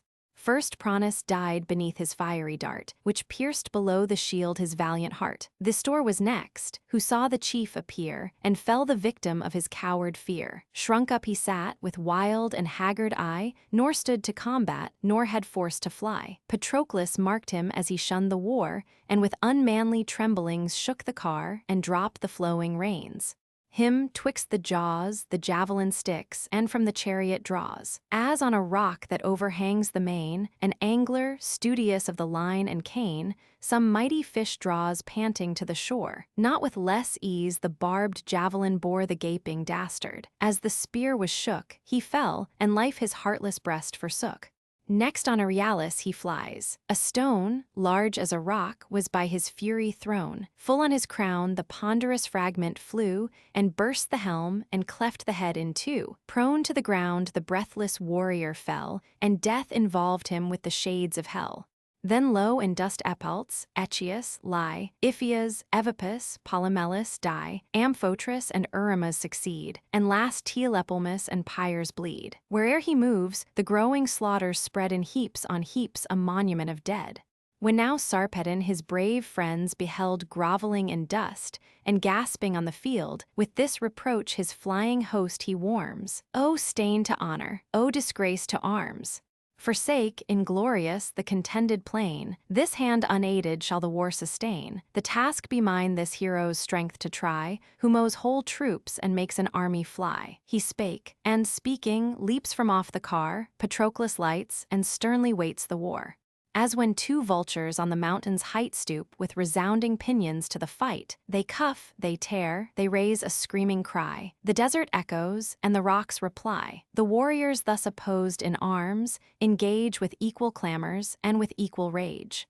Say, shall I snatch him from impending fate and send him safe to Lycia, distant far from all the dangers and the toils of war, or to his doom my bravest offspring yield and fatten with celestial blood the field? Then thus the goddess with the radiant eyes, what words are these, O sovereign of the skies? Short is the date prescribed to mortal man. Shall Jove for one extend the narrow span, whose bounds were fixed before his race began? How many sons of gods, foredoomed to death, before proud Ilion must resign their breath? Were thine exempt, debate would rise above, and murmuring powers condemn their partial Jove. Give the bold chief a glorious fate in fight, and when the ascending soul has winged her flight, let sleep and death convey, by thy command, the breathless body to his native land. His friends and people, to his future praise, a marble tomb and pyramid shall raise, and lasting honors to his ashes give. His fame shall live. She said, the cloud compeller, overcome, assents to fate and ratifies the doom. Then touched with grief, the weeping heavens distilled a shower of blood o'er all the fatal field. The god, his eyes averting from the plain, laments his son, predestined to be slain, far from the Lycian shores, his happy native reign. Now met in arms, the combatants appear, each heaved the shield and poised the lifted spear. From strong Patroclus' hand the javelin fled, and past the groin of valiant Thrasymede. The nerves unbraced no more his bulk sustain, he falls, and falling bites the bloody plain. Two sounding darts the Lycian leader threw. The first aloof with erring fury flew, the next transpierced Achilles, mortal steed, the generous Pedasus of Theban breed. Fixed in the shoulder's joint, he reeled around, rolled in the bloody dust, and pawed the slippery ground. His sudden fall the entangled harness broke, each axle crackled, and the chariot shook, when bold Agamemnon, to disengage the starting coursers and restrain their rage, divides the traces with his sword, and freed the encumbered chariot from the dying steed. The rest move on, obedient to the rein. The car rolls slowly o'er the dusty plain.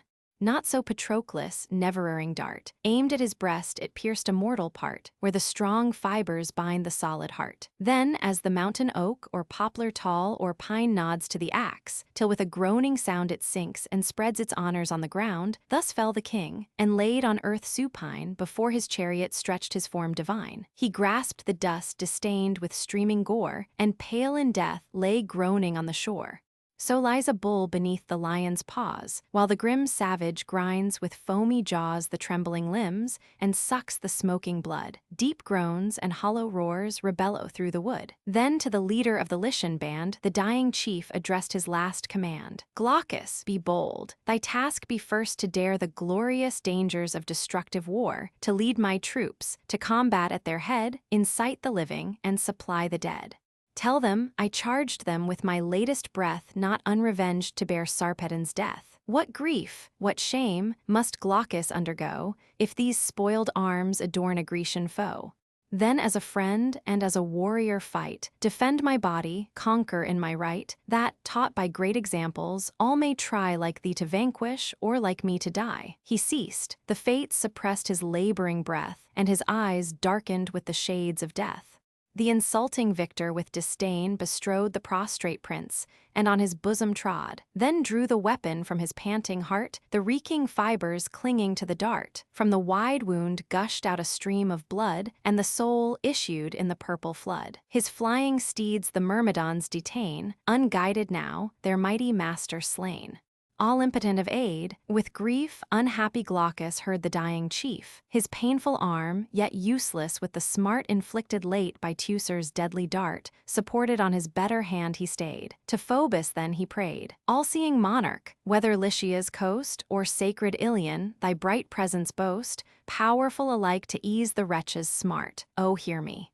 God of every healing art, lo, stiff with clotted blood and pierced with pain that thrills my arm and shoots through every vein, I stand unable to sustain the spear, and sigh at distance from the glorious war. Low in the dust is great Sarpedon laid, nor Jove vouchsafed his hapless offspring aid. But thou, O God of health, thy succor lend, to guard the relics of my slaughtered friend. For thou, though distant, canst restore my might, to head my Lycians and support the fight.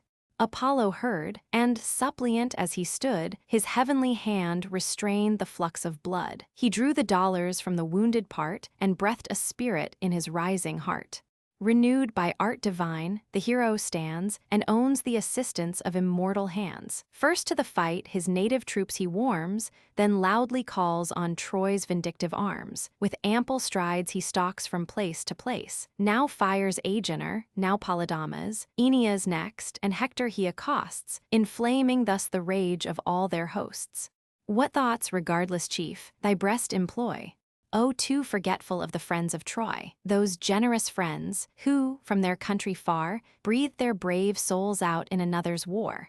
See, where in dust the great Sarpedon lies, in action valiant and in counsel wise, who guarded right and kept his people free, to all his Lycians lost and lost to thee. Stretched by Patroclus' arm on yonder plains, O save from hostile rage his loved remains. Ah, let not Greece his conquered trophies boast, nor on his course revenge her heroes lost.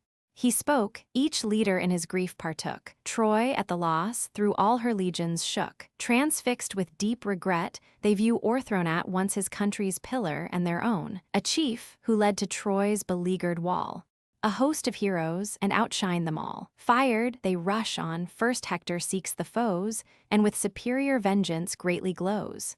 But o'er the dead the fierce Patroclus stands, and rousing Ajax, roused the listening bands. Heroes, be men, be what you were before, o'erweigh the great occasion and be more. The chief who taught our lofty walls to yield, lies pale in death, extended on the field. To guard his body Troy in numbers flies, tease half the glory to maintain our prize. Haste, strip his arms, the slaughter round him spread, and send the living Lycians to the dead. The heroes kindle at his fierce command, the martial squadrons close on either hand. Here Troy and Lycia charge with loud alarms, Thessalia there and Greece oppose their arms. With horrid shouts they circle round the slain, the clash of armor rings o'er all the plain.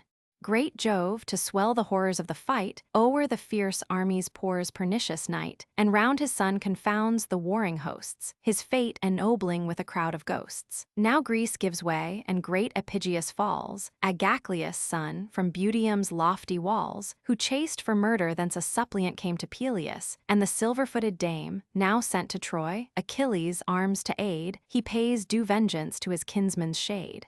Soon as his luckless hand had touched the dead, a rock's large fragment thundered on his head. Hurled by Hectorian force, it cleft in twain his shattered helm, and stretched him o'er the slain. Fierce to the van of fight Patroclus came, and, like an eagle darting at his game, sprung on the Trojan and the Lycian band.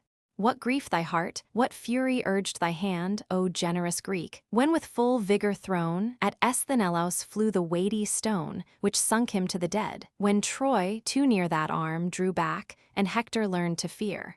Far as an able hand a lance can throw, or at the lists, or at the fighting foe, so far the Trojans from their lines retired, till Glaucus, turning, all the rest inspired. Then Bathycleus fell beneath his rage, the only hope of Chalcon's trembling age. Wide o'er the land was stretched his large domain, with stately seats, and riches blessed in vain.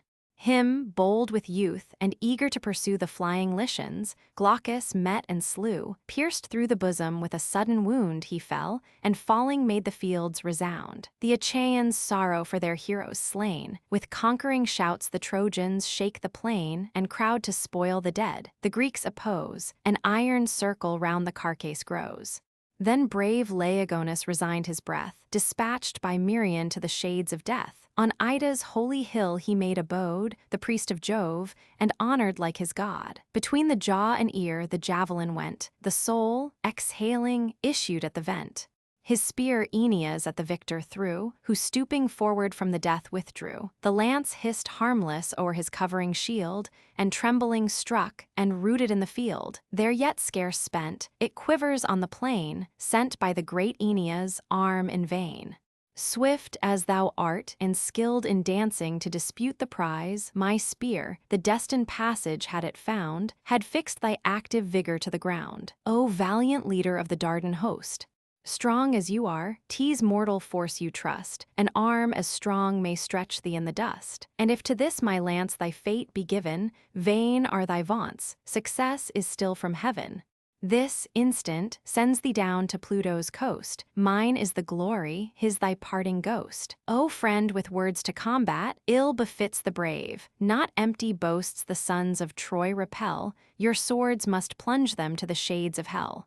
To speak beseems the counsel, but to dare in glorious action is the task of war. This said, Patroclus to the battle flies, great Merion follows, and new shouts arise. Shields, helmets rattle as the warriors close, and thick and heavy sounds the storm of blows. As through the shrilling vale or mountain ground, the labors of the woodman's axe resound. Blows following blows are heard re-echoing wide, while crackling forests fall on every side. Thus echoed all the fields with loud alarms, so fell the warriors, and so rung their arms. Now great Sarpedon on the sandy shore, his heavenly form defaced with dust and gore, and stuck with darts by warring heroes shed, lies undistinguished from the vulgar dead. His long-disputed course the chiefs enclose, on every side the busy combat grows. Thick as beneath some shepherd's thatched abode the buzzing flies, a persevering train, incessant swarm, and chaste return again.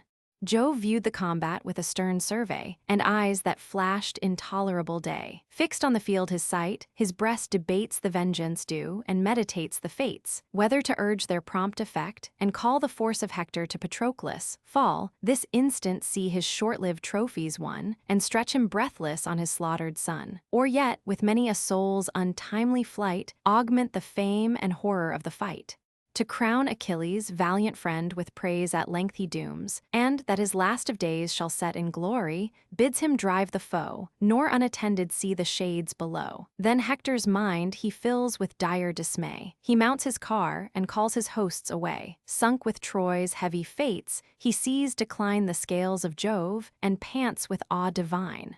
Then, nor before, the hardy Lycians fled, and left their monarch with the common dead. Around, in heaps on heaps, a dreadful wall of carnage rises, as the heroes fall. At length the Greeks obtain the prize contested, and despoil the slain. The radiant arms are by Patroclus borne. Patroclus, ships the glorious spoils adorn. Then thus to Phoebus, in the realms above, spoke from his throne the cloud-compelling Jove. Descend, my Phoebus, on the Phrygian plain, and from the fight convey Sarpedon slain. Then bathe his body in the crystal flood, with dust dishonored and deformed with blood. O'er all his limbs ambrosial odors shed, and with celestial robes adorn the dead. Those rites discharged, his sacred course bequeath to the soft arms of silent sleep and death. They to his friends the immortal charge shall bear. His friends a tomb and pyramid shall rear. What honor mortals after death receive, those unavailing honors we may give. Sleep and death conveying the body of Sarpedon to Lycia. Apollo bows, and from Mount Ida's height, swift to the field precipitates his flight. Thence from the war the breathless hero bore, veiled in a cloud, to silver Simwa shore. There bathed his honorable wounds, and dressed his manly members in the immortal vest, and with perfumes of sweet ambrosial dews restores his freshness, and his form renews. Meanwhile Patroclus pours along the plains, with foaming coursers and with loosened reins, fierce on the Trojan and the Lycian crew, blind to fate. Thy headlong fury flew, against what fate and powerful Jove ordain. Vain was thy friend's command, thy courage vain. For he, the god, whose counsels uncontrolled dismay the mighty, and confound the bold, the god who gives, resumes, and orders all, he urged thee on, and urged thee on to fall.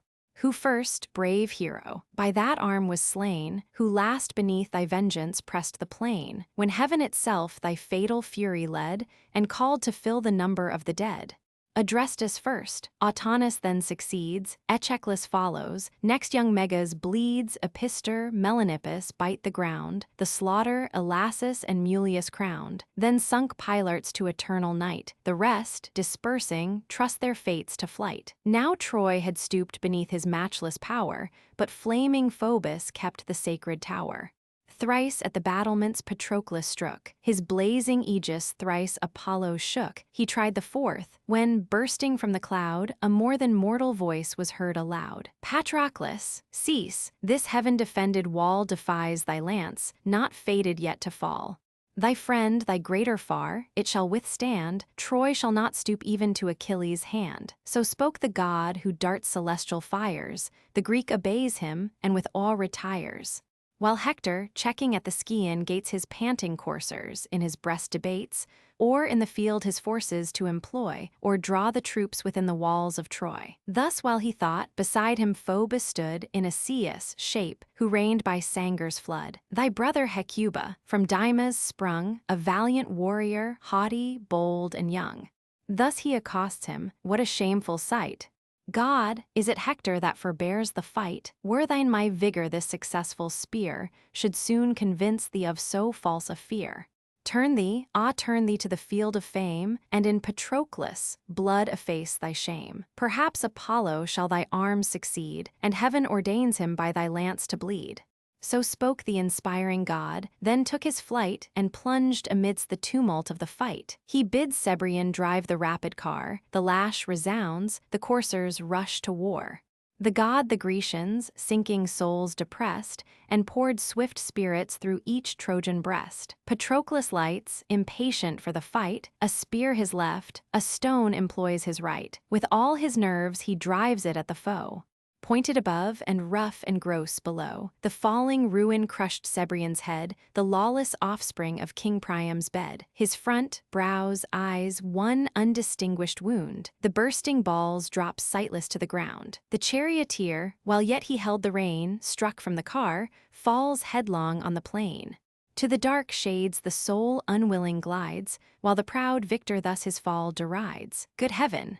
What active feats yon artist shows, what skillful divers are our Phrygian foes.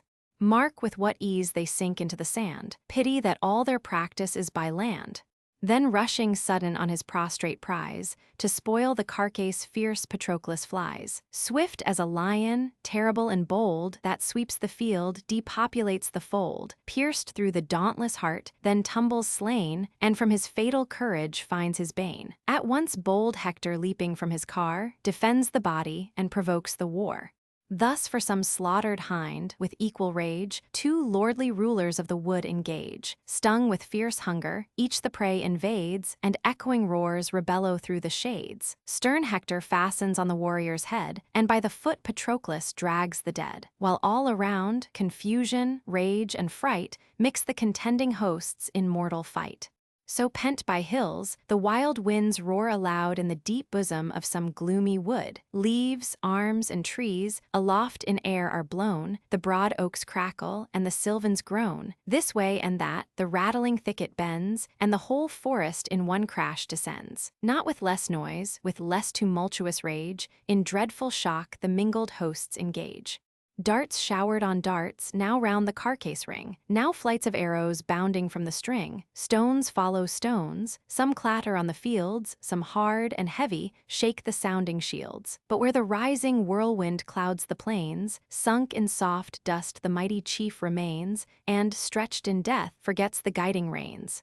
Now flaming from the zenith, Sol had driven his fervid orb through half the vault of heaven, while on each host with equal tempests fell the showering darts, and numbers sank to hell. But when his evening wheels o'erhung the main, glad conquest rested on the Grecian train. Then from amidst the tumult and alarms, they draw the conquered corse and radiant arms. Then rash Patroclus with new fury glows, and breathing slaughter pours amid the foes. Thrice on the press like Mars himself he flew, and thrice 3 heroes at each onset slew. There ends thy glory. There the fates entwine the last, black remnant of so bright a line. Apollo dreadful stops thy middle way, death calls, and heaven allows no longer day. For lo, The god in dusky clouds enshrined, approaching dealt a staggering blow behind. The weighty shock his neck and shoulders feel, his eyes flash sparkles, his stunned senses reel in giddy darkness. Far to distance flung, his bounding helmet on the champaign rung. Achilles' plume is stained with dust and gore, that plume which never stooped to earth before, long used, untouched, in fighting fields to shine, and shade the temples of the mad divine. Jove dooms it now on Hector's helm to nod, not long, for fate pursues him and the god. His spear in shivers falls, his ample shield drops from his arm, his baldric strows the field, the corslet his astonished breast forsakes. Loose is each joint, each nerve with horror shakes, stupid he stares, and all assistless stands. Such is the force of more than mortal hands. A Dardan youth there was, well known to fame, from Panthus sprung, Euphorbus was his name, famed for the manage of the foaming horse, skilled in the dart, and matchless in the course. Full 20 nights he tumbled from the car, while yet he learned his rudiments of war. His venturous spear first drew the hero's gore. He struck, he wounded, but he durst no more. Nor, though disarmed, Patroclus' fury stood, but swift withdrew the long protended wood, and turned him short, and heard it in the crowd.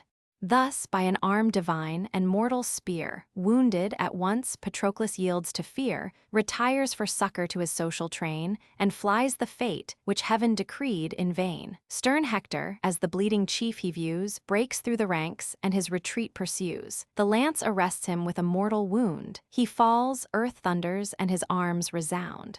With him all Greece was sunk. That moment all her yet surviving heroes seemed to fall. So, scorched with heat, along the desert score, the roaming lion meets a bristly boar. Fast by the spring, they both dispute the flood, with flaming eyes and jaws besmeared with blood. At length the sovereign savage wins the strife, and the torn boar resigns his thirst and life. Patroclus thus, so many chiefs o'erthrown, so many lives effused, expires his own. As dying now at Hector's feet he lies, he sternly views him and triumphant cries, "Lie there, Patroclus, and with thee the joy thy pride once promised of subverting Troy, the fancied scenes of Iliad wrapped in flames, and thy soft pleasures served with captive dames.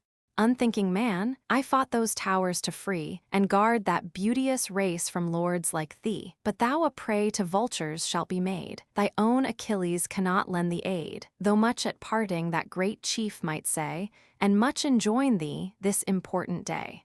Return not, my brave friend, without the bloody arms of Hector dead." He spoke, Patroclus marched, and thus he sped. Supine and wildly gazing on the skies, with faint, expiring breath, the chief replies, "Vain boaster, cease, and know the powers divine. Jove's and Apollo's is this deed, not thine. To heaven is owed whate'er your own you call, and heaven itself disarmed me ere my fall. Had 20 mortals, each thy match in might, opposed me fairly, they had sunk in fight. By fate and Phoebus was I first o'erthrown, Euphorbus next, the third mean part thy own. But thou, imperious, hear my latest breath, the gods inspire it, and it sounds thy death. Insulting man, thou shalt be soon as I, black fate o'erhangs thee, and thy hour draws nigh. Even now on life's last verge I see thee stand, I see thee fall, and by Achilles' hand. He faints, the soul unwilling wings her way, flits to the lone, uncomfortable coast, a naked, wandering, melancholy ghost. Then Hector pausing, as his eyes he fed on the pale carcase, thus addressed the dead. "From whence this boding speech, the stern decree of death denounced, or why denounced to me? Why not as well Achilles, fate be given to Hector's lance? Who knows the will of heaven?" Pensive he said, then pressing as he lay his breathless bosom, tore the lance away, and upwards cast the course. The reeking spear he shakes, and charges the bold charioteer. But swift Agamemnon, with loosened reins wrapped in the chariot o'er the distant plains, far from his rage the immortal coursers drove. The immortal coursers were the gift of Jove. Aesculapius. Book 17, the seventh battle for the body of Patroclus, the axe of Menelaus. Menelaus, upon the death of Patroclus, defends his body from the enemy. Euphorbus, who attempts it, is slain. Hector advancing, Menelaus retires, but soon returns with Ajax and drives him off. This Glaucus objects to Hector as a flight, who thereupon puts on the armor he had won from Patroclus and renews the battle. The Greeks give way till Ajax rallies them. Aeneas sustains the Trojans. Aeneas and Hector attempt the chariot of Achilles, which is borne off by Agamemnon. The horses of Achilles deplore the loss of Patroclus. Jupiter covers his body with a thick darkness, the noble prayer of Ajax on that occasion. Menelaus sends Antilochus to Achilles with the news of Patroclus' death, then returns to the fight, where, though attacked with the utmost fury, he and Merians, assisted by the Ajaxes, bear off the body to the ships. The time is the evening of the Atan 20th day. The scene lies in the fields before Troy. On the cold earth divine Patroclus spread, lies pierced with wounds among the vulgar dead. Great Menelaus, touched with generous woe, springs to the front and guards him from the foe. Thus round her new-fallen young the heifer moves, fruit of her throes and firstborn of her loves, and anxious turns and returns her, with a mother's care, opposed to each that near the carcase came, his broad shield glimmers and his lances flame. The son of Panthus, skilled the dart to send, eyes the dead hero and insults the friend. This hand Atrides laid Patroclus low, warrior. Desist nor tempt an equal blow. To me the spoils my prowess won, resign, depart with life and leave the glory mine. The Trojan thus, the Spartan monarch burned with generous anguish, and in scorn returned. Laugh'st thou not, Jove, from thy superior throne, when mortals boast of prowess not their own? Not thus the lion glories in his might, nor panther braves his spotted foe in fight, nor thus the boar man only vaunts his force, and vaunts in vain. But far the vainest of the boastful kind, these sons of Panthus vent their haughty mind. Yet 'twas but late, beneath my conquering steel, this boaster's brother, Hyperenor, fell against our arm which rashly he defied. Vain was his vigor, and as vain his pride. These eyes beheld him on the dust expire, no more to cheer his spouse or glad his sire. Presumptuous youth, like his shall be thy doom. Go, wait thy brother to the Stygian gloom. Or, while thou mayst avoid the threatened fate, fools stay to feel it and are wise too late. Unmoved, Euphorbus thus, that action known, come, for my brother's blood repay thy own. His weeping father claims thy destined head, and spouse, a widow in her bridal bed. On these thy conquered spoils I shall bestow, to soothe a consort and a parent's woe. No longer then defer the glorious strife, let heaven decide our fortune, fame, and life. Swift as the word the missile lance he flings, the well-aimed weapon on the buckler rings, but blunted by the brass, innoxious falls. On Jove the father great Atrides calls, nor flies the javelin from his arm in vain. It pierced his throat, and bent him to the plain. Wide through the neck appears the grisly wound, prone sinks the warrior, and his arms resound. The shining circlets of his golden hair, which even the Graces might be proud to wear, instarred with gems and gold, bestrow the shore with dust dishonored and deformed with gore. As the young olive, in some sylvan scene, crowned by fresh fountains with eternal green, lifts the gay head in snowy flowerets fair, and plays and dances to the gentle air, when lo, a whirlwind from high heaven invades the tender plant, and withers all its shades. It lies uprooted from its genial bed, a lovely ruin now defaced and dead. Thus young, thus beautiful Euphorbus lay, while the fierce Spartan tore his arms away. Meanwhile Apollo viewed with envious eyes, and urged great Hector to dispute the prize. Immense shape, beneath whose martial care the rough Ciconians learned the trade of war, forbear with fruitless speed to chase Achilles' coursers, of ethereal race. They stoop not these to mortal man's command, or stoop to none but great Achilles' hand. Too long amused with a pursuit so vain, turn, and behold the brave Euphorbus slain, by Sparta slain. Forever now suppress the fire which burned in that undaunted breast. Thus having spoke, Apollo winged his flight, and mixed with mortals in the toils of fight. His words infixed unutterable care deep in great Hector's soul. Through all the war he darts his anxious eye, and, instant, viewed the breathless hero in his blood imbued, and in the victor's hands the shining prey. Sheathed in bright arms, through cleaving ranks he flies, and sends his voice in thunder to the skies. Fierce as a flood of flame by Vulcan sent, it flew, and fired the nations as it went. Atrides from the voice the storm divined, and thus explored his own unconquered mind. Then shall I quit Patroclus on the plain, slain in my cause, and for my honor slain. Desert the arms, the relics of my friend, or singly Hector and his troops attend. Sure where such partial favor heaven bestowed, to brave the hero were to brave the god. Forgive me, Greece, if once I quit the field. Tease not to Hector, but to heaven I yield. Yet nor the god nor heaven should give me fear, did but the voice of Ajax reach my ear. Still would we turn, still battle on the plains, and give Achilles all that yet remains of his and our Patroclus. This, no more the time allowed, Troy thickened on the shore. A sable scene, the terrors Hector led. Slow he recedes, and sighing quits the dead. So from the fold the unwilling lion parts, forced by loud clamors and a storm of darts. He flies indeed, but threatens as he flies, with heart indignant and retorted eyes.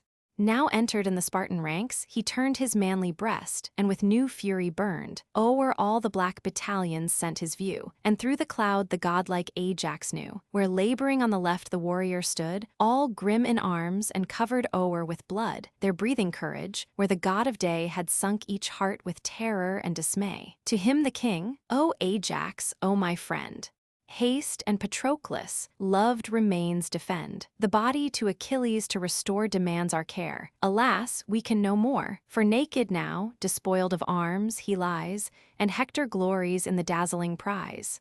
He said and touched his heart. The raging pair pierced the thick battle and provoke the war. Already had stern Hector seized his head, and doomed to Trojan gods the unhappy dead. But soon as Ajax reared his tower-like shield, sprung to his car, and measured back the field, his train to Troy the radiant armor bare, to stand a trophy of his fame in war. Fast by his side the generous Spartan glows with great revenge, and feeds his inward woes. But Glaucus, leader of the Lycian aids, on Hector frowning, thus his flight upbraids. "Where now in Hector shall we Hector find? A manly form without a manly mind. Is this, O chief? A hero's boasted fame, how vain without the merit is the name. Since battle is renounced, thy thoughts employ what other methods may preserve thy Troy. 'Tis time to try if Ilian state can stand by thee alone, nor ask a foreign hand. Mean, empty boast, but shall the Lycians stake their lives for you? Those Lycians you forsake, what from thy thankless arms can we expect? Thy friend Sarpedon proves thy base neglect. Say, shall our slaughtered bodies guard your walls, while unrevenged the great Sarpedon falls? Even where he died for Troy, you left him there, a feast for dogs and all the fowls of air. On my command, if any Lycian wait, hence let him march, and give up Troy to fate. Did such a spirit as the gods impart impel one Trojan hand or Trojan heart, such as should burn in every soul that draws the sword for glory, and his country's cause. Even yet our mutual arms we might employ, and drag yon carcase to the walls of Troy. Oh, were Patroclus ours, we might obtain Sarpedon's arms and honored corse again. Greece with Achilles, friend should be repaid, and thus due honors purchase to his shade. But words are vain, let Ajax once appear, and Hector trembles and recedes with fear. Thou darst not meet the terrors of his eye, and lo, already thou prepar'st to fly. The Trojan chief with fixed resentment eyed the Lycian leader, and sedate replied, "Say, is it just my friend, that Hector's ear from such a warrior such a speech should hear? I deemed thee once the wisest of thy kind, but ill this insult suits a prudent mind. I shun great Ajax, I desert my train. 'Tis mine to prove the rash assertion vain. I joy to mingle where the battle bleeds, and hear the thunder of the sounding steeds. But Jove's high will is ever uncontrolled. The strong he withers, and confounds the bold. Now crowns with fame the mighty man, and now strikes the fresh garland from the victor's brow. Come, through yon squadrons let us hew the way, and thou be witness, if I fear today, if yet a Greek the sight of Hector dread, or yet their hero dare defend the dead." Then turning to the martial hosts, he cries, "Ye Trojans, Dardans, Lycians, and allies, Be men, my friends, in action as in name, and yet be mindful of your ancient fame. Hector in proud Achilles' arms shall shine, torn from his friend, by right of conquest mine. He strode along the field, as thus he said. Swift through the spacious plain he sent a look. One instant saw, one instant overtook the distant band, that on the sandy shore the radiant spoils to sacred Iliad bore. There his own mail unbraced the field bestrode. His train to Troy conveyed the massy load. Now blazing in the immortal arms he stands, the work and present of celestial hands, by aged Peleus to Achilles given, as first to Peleus by the court of heaven. His father's arms not long Achilles wears, forbid by fate to reach his father's years. Him, proud in triumph, glittering from afar, the god whose thunder rends the troubled air beheld with pity, as a party sat and, conscious, looked through all the scene of fate. He shook the sacred honors of his head, Olympus trembled, and the godhead said, Ah, wretched man! Unmindful of thy end, a moment's glory, and what fates attend. In heavenly panoply divinely bright thou stand'st, and armies tremble at thy sight, as at Achilles' self. Beneath thy dart lies slain the great Achilles' dearer part. Thou from the mighty dead those arms hast torn, which once the greatest of mankind had worn, yet live. I give thee one illustrious day, a blaze of glory ere thou fad'st away. For no more Andromache shall come with joyful tears to welcome Hector home. No more Officius, with endearing charms, from thy tired limbs unbrace Pelides' arms. Then, with his sable brow, he gave the nod that seals his word, the sanction of the god.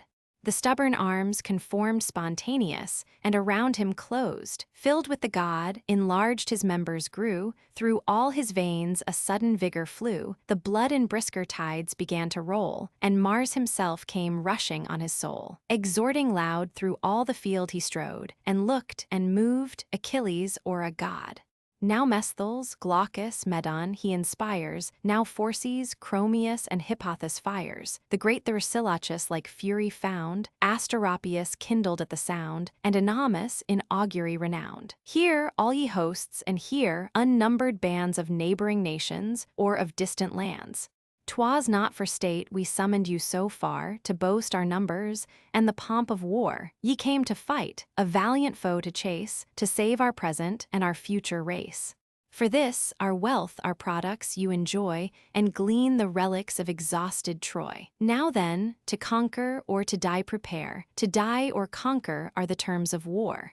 Whatever hand shall win Patroclus slain, whoe'er shall drag him to the Trojan train, with Hector's self shall equal honors claim, with Hector part the spoil and share the fame. Fired by his words, the troops dismiss their fears, they join, they thicken, they protend their spears. Full on the Greeks they drive in firm array, and each from Ajax hopes the glorious prey. Vain hope, what numbers shall the field o'erspread, what victims perish round the mighty dead?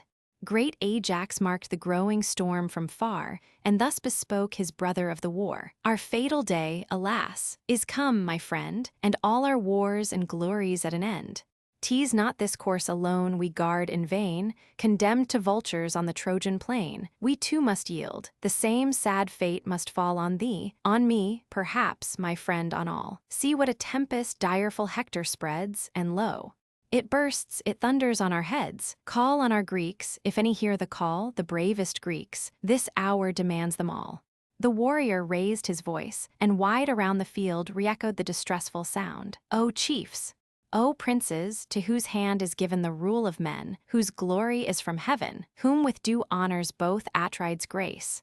Ye guides and guardians of our Argive race, all, whom this well-known voice shall reach from far, all, whom I see not through this cloud of war, come all. Let generous rage your arms employ, and save Patroclus from the dogs of Troy. Oilean Ajax first the voice obeyed, swift was his pace, and ready was his aid. Next him Idomeneus, more slow with age, and Merion, burning with a hero's rage, the long succeeding numbers who can name. But all were Greeks, and eager all for fame. Fierce to the charge great Hector led the throng, whole Troy embodied rushed with shouts along. Thus, when a mountain billow foams and raves, where some swoln river disembogues his waves, full in the mouth is stopped the rushing tide, the boiling ocean works from side to side, the river trembles to his utmost shore, and distant rocks rebellow to the roar. Nor less resolved, the firm Achaean band with brazen shields in horrid circle stand. Jove, pouring darkness o'er the mingled fight, conceals the warriors, shining helms in night. To him, the chief for whom the hosts contend had lived not hateful, for he lived a friend. Dead he protects him with superior care, nor dooms his carcass to the birds of air. Fight for the body of Patroclus. The first attack the Grecians scarce sustain, repulsed, they yield, the Trojans seize the slain. Then fierce they rally, to revenge led on by the swift rage of Ajax Telamon. Ajax to Peleus, son the second name, in graceful stature next, and next in fame.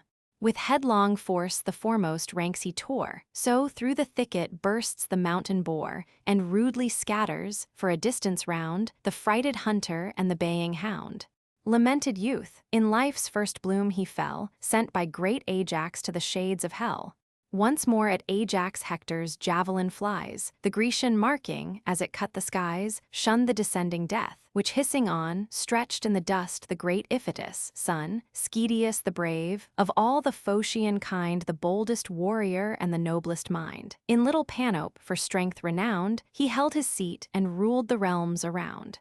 Phorcys, as slain Hippothous he defends, the Telamonian lance his belly rends, the hollow armor burst before the stroke, and through the wound the rushing entrails broke. In strong convulsions, panting on the sands he lies, and grasps the dust with dying hands. Struck at the sight, recede the Trojan train.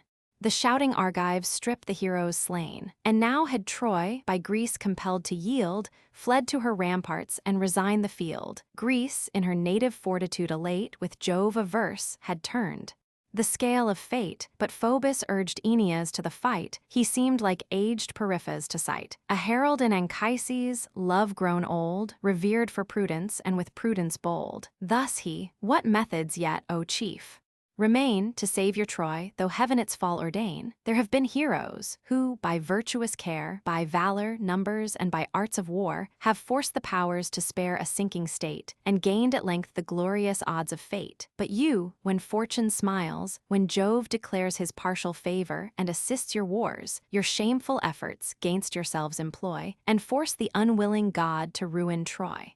Aeneas through the form assumed descries the power concealed, and thus to Hector cries, O lasting shame, to our own fears a prey, we seek our ramparts and desert the day. A god, nor is he less, my bosom warms, and tells me, Jove asserts the Trojan arms. He spoke, and foremost to the combat flew, the bold example all his hosts pursue.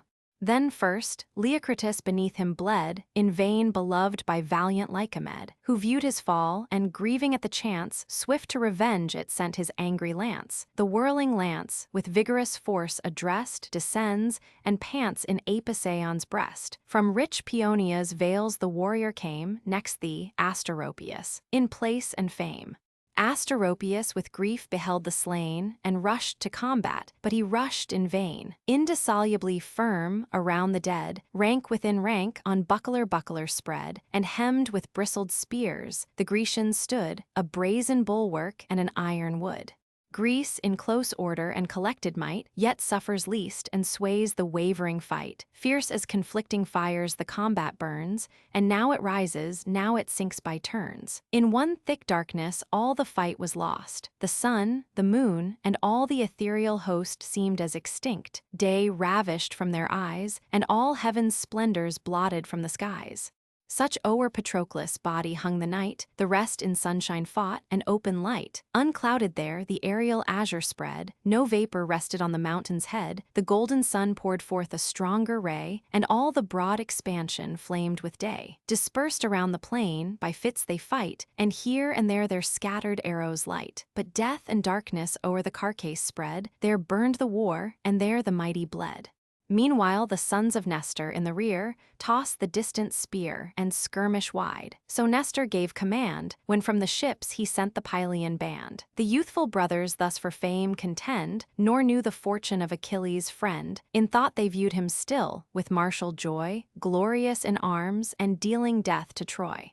But round the course the heroes pant for breath, and thick and heavy grows the work of death. O'erlabored now, with dust and sweat and gore, their knees, their legs, their feet are covered o'er. Drops follow drops, the clouds on clouds arise, and carnage clogs their hands, and darkness fills their eyes. As when a slaughtered bull, yet reeking hide, strained with full force, and tugged from side to side, the brawny couriers stretch, and labor o'er the extended surface, drunk with fat and gore. So tugging round the course both armies stood, the mangled body bathed in sweat and blood, while Greeks and Ilians equal strength employ, now to the ships to force it, now to Troy. Not Pallas' self, her breast when fury warms, nor he whose anger sets the world in arms, could blame this scene. Such rage, such horror reigned, such Jove to honor the great dead ordained.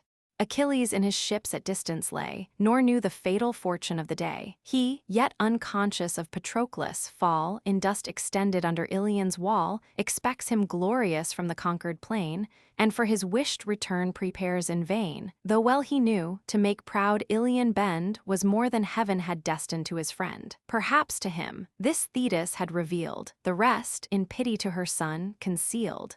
Still raged the conflict round the hero dead, and heaps on heaps by mutual wounds they bled. Cursed be the man who dares desert this well-disputed day.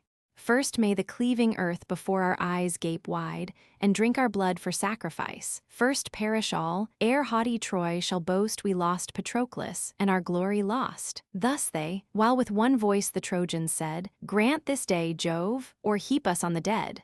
Then clash their sounding arms, the clangors rise, and shake the brazen concave of the skies. Meantime, at distance from the scene of blood, the pensive steeds of great Achilles stood. Their godlike master slain before their eyes, they wept, and shared in human miseries. In vain Agamemnon now shakes the rein, now plies the lash, and soothes and threats in vain. Nor to the fight nor Hellespont they go, restive they stood, and obstinate in woe. Still as a tombstone, never to be moved, on some good man or woman unreproved lays its eternal weight, or fixed, as stands a marble courser by the sculptor's hands, placed on the hero's grave. Along their face the big round drops course down with silent pace, conglobing on the dust. Their manes, that late circled their arched necks, and waved in state, trailed on the dust beneath the yoke were spread, and prone to earth was hung their languid head. Nor Jove disdained to cast a pitying look, while thus relenting to the steeds he spoke. Unhappy coursers of immortal strain, exempt from age, and deathless, now in vain, did we your race on mortal man bestow, only, alas, to share in mortal woe. For what is there of inferior birth, that breathes or creeps upon the dust of earth? What wretched creature of what wretched kind, than man more weak, calamitous, and blind? A miserable race, but cease to mourn, for not by you shall Priam's son be borne high on the splendid car. One glorious prize he rashly boasts, the rest our will denies. Ourself will swiftness to your nerves impart, ourself with rising spirits swell your heart. Agamemnon your rapid flight shall bear safe to the navy through the storm of war. For yet 'tis given to Troy to ravage o'er the field, and spread her slaughters to the shore. The sun shall see her conquer, till his fall with sacred darkness shades the face of all. He said, and breathing in the immortal horse excessive spirit, urged them to the course. From their high manes they shake the dust, and bear the kindling chariot through the parted war. So flies a vulture through the clamorous train of geese, that scream and scatter round the plain. Alas, thy friend is slain, and Hector wields Achilles' arms triumphant in the fields. In happy time the bold Alcimedon now greets my eyes. No Greek like him the heavenly steeds restrains, or holds their fury in suspended reins. Patroclus, while he lived, their rage could tame, but now Patroclus is an empty name. To thee I yield the seat, to thee resign the ruling charge, the task of fight be mine, he said. Alcimedon, with active heat, snatches the reins and vaults into the seat. His friend descends. The chief of Troy disgrayed, and called Aeneas fighting near his side. Lo, to my sight, beyond our hope restored, Achilles' car, deserted of its lord. The glorious steeds our ready arms invite, scarce their weak drivers guide them through the fight. Can such opponents stand when we assail? Unite thy force, my friend, and we prevail. The son of Venus to the council yields, then o'er their backs they spread their solid shields. With brass refulgent the broad surface shined, and thick bull hides the spacious concave lined. Them Chromius follows, Aratus succeeds, each hopes the conquest of the lofty steeds. In vain, brave youths, with glorious hopes ye burn, in vain advance, not fated to return. Unmoved, Agamemnon attends the fight, implores the eternal, and collects his might. Then turning to his friend, with dauntless mind, "Oh, keep the foaming coursers close behind. Full on my shoulders let their nostrils blow, for hard the fight, determined is the foe. Tease Hector comes, and when he seeks the prize, war knows no mean, he wins it or he dies." Then through the field he sends his voice aloud, and calls the Agises from the warring crowd, with great Atrides. Hither turn where distress demands immediate aid. The dead, encircled by his friends, forgo, and save the living from a fiercer foe. Unhelped we stand, unequal to engage the force of Hector and Aeneas' rage. Yet mighty as they are, my force to prove is only mine. The event belongs to Jove. He spoke, and high the sounding javelin flung, which passed the shield of Aratus the young. It pierced his belt, embossed with curious art, then in the lower belly struck the dart. As when a ponderous axe, descending full, cleaves the broad forehead of some brawny bull, struck twixt the horns, he springs with many a bound, then tumbling rolls enormous on the ground. Thus fell the youth, the air his soul received, and the spear trembled as his entrails heaved. Now at Agamemnon the Trojan foe discharged his lance. The meditated blow, stooping, he shunned. The javelin idly fled, and hissed innoxious o'er the hero's head. Deep rooted in the ground, the forceful spear in long vibrations spent its fury there. So looks the lion o'er a mangled boar, all grim with rage and horrible with gore. High on the chariot at one bound he sprung, and o'er his seat the bloody trophies hung. And now Minerva from the realms of air descends impetuous, and renews the war. For, pleased at length the Grecian arms to aid, the Lord of thunders sent the blue-eyed maid.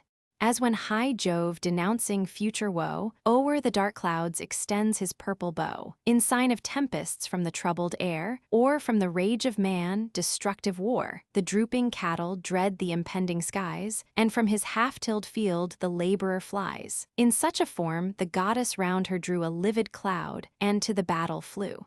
Assuming phoenix, shape on earth she falls, and in his well-known voice to Sparta calls. And lies Achilles, friend, beloved by all, a prey to dogs beneath the Trojan wall? What shame, O Greece, for future times to tell, to thee the greatest in whose cause he fell. O chief, O father, O full of days, by long experience wise, what more desires my soul than here unmoved to guard the body of the man I loved? Ah, would Minerva send me strength to rear this wearied arm, and ward the storm of war. But Hector, like the rage of fire, we dread, and Jove's own glories blaze around his head. Pleased to be first of all the powers addressed, she breathes new vigor in her hero's breast, and fills with keen revenge, with fell despite, desire of blood and rage, and lust of fight. So burns the vengeful hornet, repulsed in vain, and thirsty still of gore. On angry wings untamed, untired, he turns, attacks, and stings. Fired with like ardor fierce Atrides flew, and sent his soul with every lance he threw. There stood a Trojan, not unknown to fame, Aetion's son, and Pods was his name. With riches honored and with courage blessed, by Hector loved, his comrade and his guest. Through his broad belt the spear a passage found, and, ponderous as he falls, his arms resound. Sudden at Hector's side Apollo stood, like Phaenops, Asius' son, appeared the god. Asius the great, who held his wealthy reign in fair Abydos by the rolling main. O prince, O foremost once in fame, what Grecian now shall tremble at thy name? Dost thou at length to Menelaus yield, a chief once thought no terror of the field? Yet singly, now, the long-disputed prize he bears victorious, while our army flies. By the same arm illustrious Pods bled, the friend of Hector, unrevenged, is dead.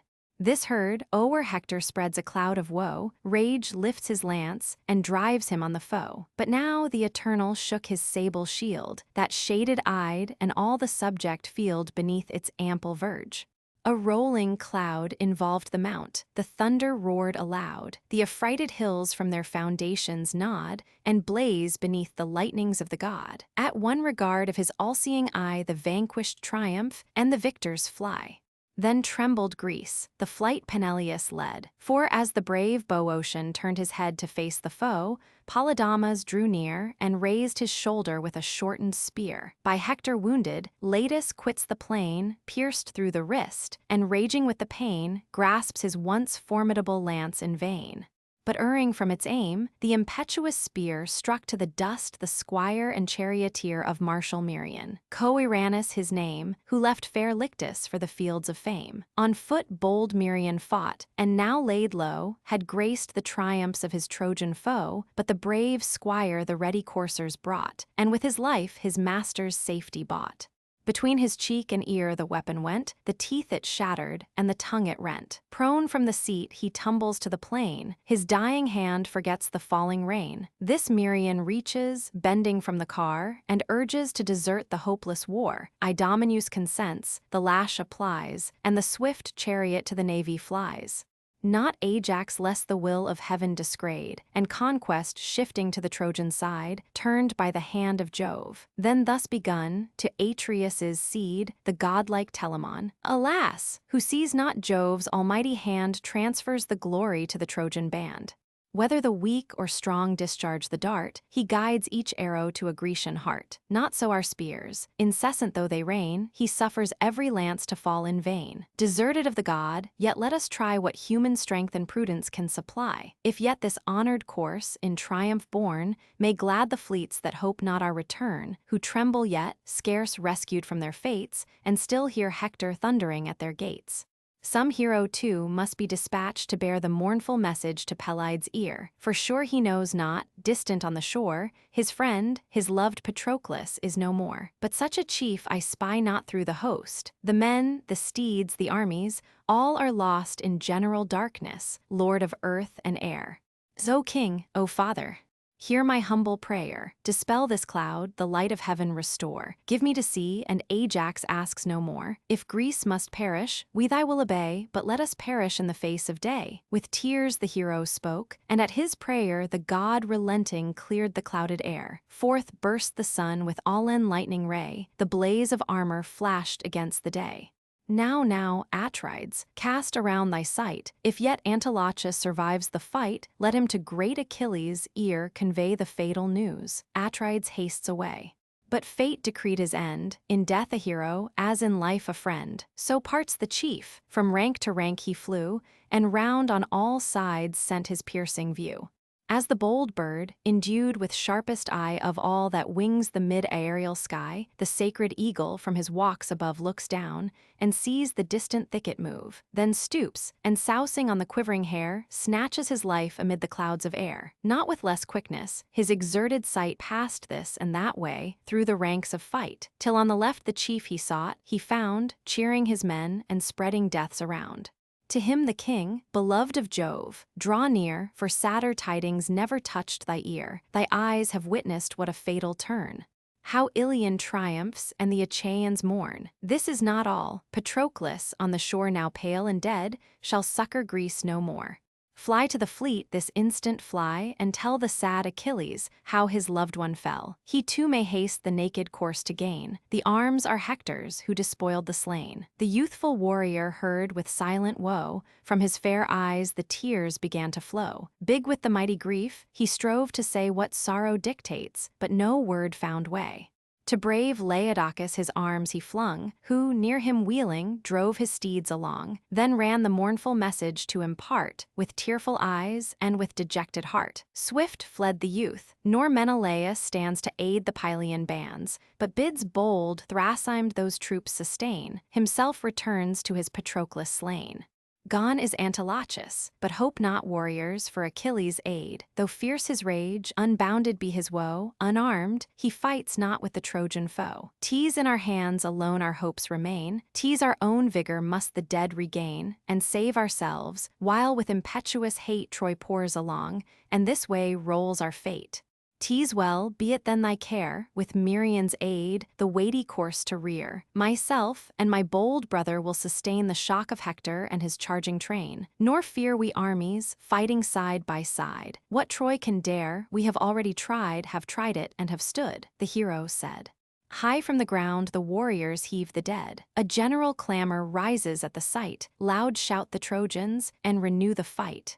Not fiercer rush along the gloomy wood, with rage insatiate, and with thirst of blood voracious hounds, that many a length before their furious hunters drive the wounded boar. But if the savage turns his glaring eye, they howl aloof and round the forest fly. Thus on retreating Greece the Trojans pour, wave their thick falchions and their javelins shower. But Ajax turning, to their fears they yield, all pale they tremble and forsake the field.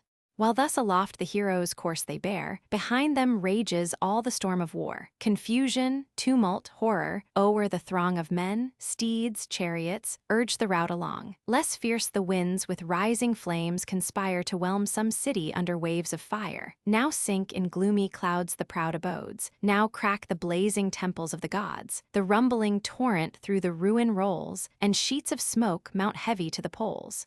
Thus when a river swelled with sudden rains spreads his broad waters o'er the level plains, some interposing hill the stream divides and breaks its force and turns the winding tides. Still close they follow, close the rear engage. Aeneas storms and Hector foams with rage, while Greece a heavy, thick retreat maintains, wedged in one body like a flight of cranes that shriek incessant, while the falcon, hung high on poised pinions, threats their callow young. So from the Trojan chiefs the Grecians fly, such the wild terror and the mingled cry. Within, without the trench, and all the way, strowed in bright heaps, their arms and armor lay. Such horror Jove impressed. Yet still proceeds the work of death, and still the battle bleeds. Vulcan from an antique gem. Book 18. The grief of Achilles, and new armor made him by Vulcan. The news of the death of Patroclus is brought to Achilles by Antiochus. Thetis, hearing his lamentations, comes with all her sea nymphs to comfort him.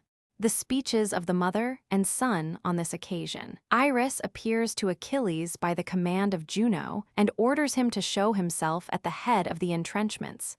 The sight of him turns the fortunes of the day, and the body of Patroclus is carried off by the Greeks. The Trojans call a council, where Hector and Polydamas disagree in their opinions, but the advice of the former prevails to remain encamped in the field. The grief of Achilles over the body of Patroclus. Thetis goes to the palace of Vulcan to obtain new arms for her son. The description of the wonderful works of Vulcan, and lastly, that noble one of the shield of Achilles. The latter part of the 29th day, and the night ensuing, take up this book. The scene is at Achilles' tent on the seashore, from whence it changes to the palace of Vulcan. Thus like the rage of fire the combat burns, and now it rises, now it sinks by turns. Meanwhile, where Hellespont's broad waters flow, stood Nestor's son, the messenger of woe. There sat Achilles, shaded by his sails, on hoisted yards extended to the gales. Pensive he sat, for all that fate designed rose in sad prospect to his boding mind. Thus to his soul he said, "Ah, what constrains the Greeks, late victors, now to quit the plains? Is this the day, which heaven so long ago ordained, to sink me with the weight of woe? When by a Trojan hand the bravest of the Myrmidonian band should lose the light. Fulfilled is that decree, fallen is the warrior, and Patroclus he. In vain I charged him soon to quit the plain, and warned to shun Hectorian force in vain." Thus, while he thinks, Antiochus appears, and tells the melancholy tale with tears. "Sad tidings, son of Peleus, thou must hear, and wretched I, the unwilling messenger. Dead is Patroclus, for his course they fight, his naked course, his arms are Hector's right. A sudden horror shot through all the chief, and wrapped his senses in the cloud of grief. Cast on the ground, with furious hands he spread the scorching ashes o'er his graceful head. His purple garments and his golden hairs, those he deforms with dust, and these he tears. On the hard soil his groaning breast he threw, and rolled and grovelled, as to earth he grew. Far in the deep abysses of the main, with hoary Nereus and the watery train, the mother goddess from her crystal throne heard his loud cries, and answered groan for groan. The circling Nereids with their mistress weep, and all the sea-green sisters of the deep. Thalia, Gloss, Nesea mild, and Silver Spio came. Cymatho and Cymodos were nigh, and the blue languish of soft Alia's eye. Their locks Actaea and Limnoria rear, then Proto, Doris, Panope appear, Thoa, Pharusa, Dodo, Melita, Agave gentle, and Amphitho gay. Next Callianira, Callianassa show their sister looks. Dexamine the slow and swift Dynamine now cut the tides. Ira now the verdant wave divides. Nemertz with Apsudes lifts the head, bright Galatea quits her pearly bed. These Orithia, Clymene, attend, Mara, Amphinome, the train extend.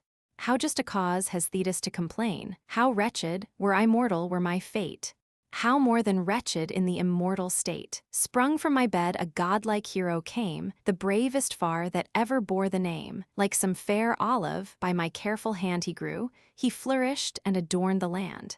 To Troy I sent him, but the fates ordain he never, never must return again. So short a space the light of heaven to view, so short, alas. And filled with anguish too. Hear how his sorrows echo through the shore. I cannot ease them, but I must deplore. I go at least to bear a tender part, and mourn my loved one with a mother's heart. She said, and left the caverns of the main, all bathed in tears, the melancholy train attend her way. Wide opening part the tides, while the long pomp the silver wave divides. Approaching now, they touched the Trojan land, then, 2 by 2, ascended up the strand. The immortal mother, standing close beside her mournful offspring, to his sighs replied. Along the coast their mingled clamors ran, and thus the silver-footed dame began. Why mourns my son? Thy late preferred request the god has granted, and the Greeks distressed. Why mourns my son? Thy anguish let me share, reveal the cause, and trust a parent's care. He, deeply groaning, to this cureless grief, not even the thunderer's favor brings relief. Patroclus, say goddess, can I boast a pleasure now? Revenge itself is lost. Patroclus, loved of all my martial train, beyond mankind, beyond myself is slain. Lost are those arms the gods themselves bestowed on Peleus. Hector bears the glorious load. Cursed be that day, when all the powers above thy charms submitted to a mortal love. Oh, hadst thou still, a sister of the main, pursued the pleasures of the watery reign, and happier Peleus, less ambitious, led a mortal beauty to his equal bed, ere the sad fruit of thy unhappy womb had caused such sorrows past, and woes to come. For soon, alas, that wretched offspring slain, new woes, new sorrows, shall create again. Tease not in fate the alternate now to give. Patroclus dead, Achilles hates to live. Let me revenge it on proud Hector's heart. Let his last spirit smoke upon my dart. On these conditions will I breathe. Till then, I blush to walk among the race of men. A flood of tears at this the goddess shed. Ah then, I see thee dying, see thee dead. When Hector falls, thou deest. Let Hector die, and let me fall. Far lies Patroclus from his native plain. He fell, and falling, wished my aid in vain. Ah then, since from this miserable day I cast all hope of my return away, since, unrevenged, 100 ghosts demand the fate of Hector from Achilles' hand, since here, for brutal courage far renowned, I live an idle burden to the ground, others in council famed for nobler skill, more useful to preserve than I to kill, let me, but oh, ye gracious powers above! Wrath and revenge from men and gods remove, far, far too dear to every mortal breast, sweet to the soul, as honey to the taste, gathering like vapors of a noxious kind from fiery blood, and darkening all the mind. Me Agamemnon urged to deadly hate, tease past, I quell it, I resign to fate. Yes, I will meet the murderer of my friend, or meet my end. The stroke of fate the strongest cannot shun. The great Alcides, Jove's unequaled son, to Juno's hate, at length resigned his breath, and sunk the victim of all-conquering death. So shall Achilles fall, stretched pale and dead, no more the Grecian hope or Trojan dread. Let me, this instant, rush into the fields, and reap what glory life's short harvest yields. Shall I not force some widowed dame to tear with frantic hands her long dishevelled hair? Shall I not force her breast to heave with sighs, and the soft tears to trickle from her eyes? Yes, I shall give the fair those mournful charms. In vain you hold me, hence. My arms, my arms. Soon shall the sanguine torrent spread so wide that all shall know Achilles swells the tide. My son, Coerulean Thetis made reply, to fate submitting with a secret sigh. The host to succor, and thy friends to save, is worthy thee, the duty of the brave. But canst thou, naked, issue to the plains? Thy radiant arms the Trojan foe detains. Insulting Hector bears the spoils on high, but vainly glories, for his fate is nigh.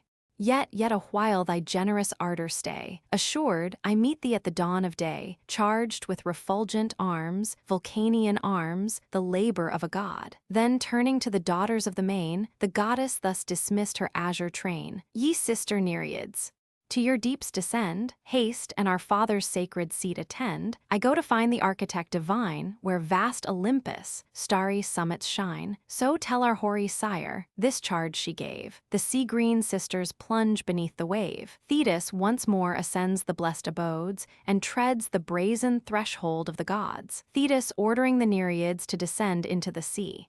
And now the Greeks from furious Hector's force urge to broad Hellespont their headlong course, nor yet their chiefs Patroclus' body bore safe through the tempest to the tented shore. The horse, the foot, with equal fury joined, poured on the rear and thundered close behind, and like a flame through fields of ripened corn, the rage of Hector o'er the ranks was borne.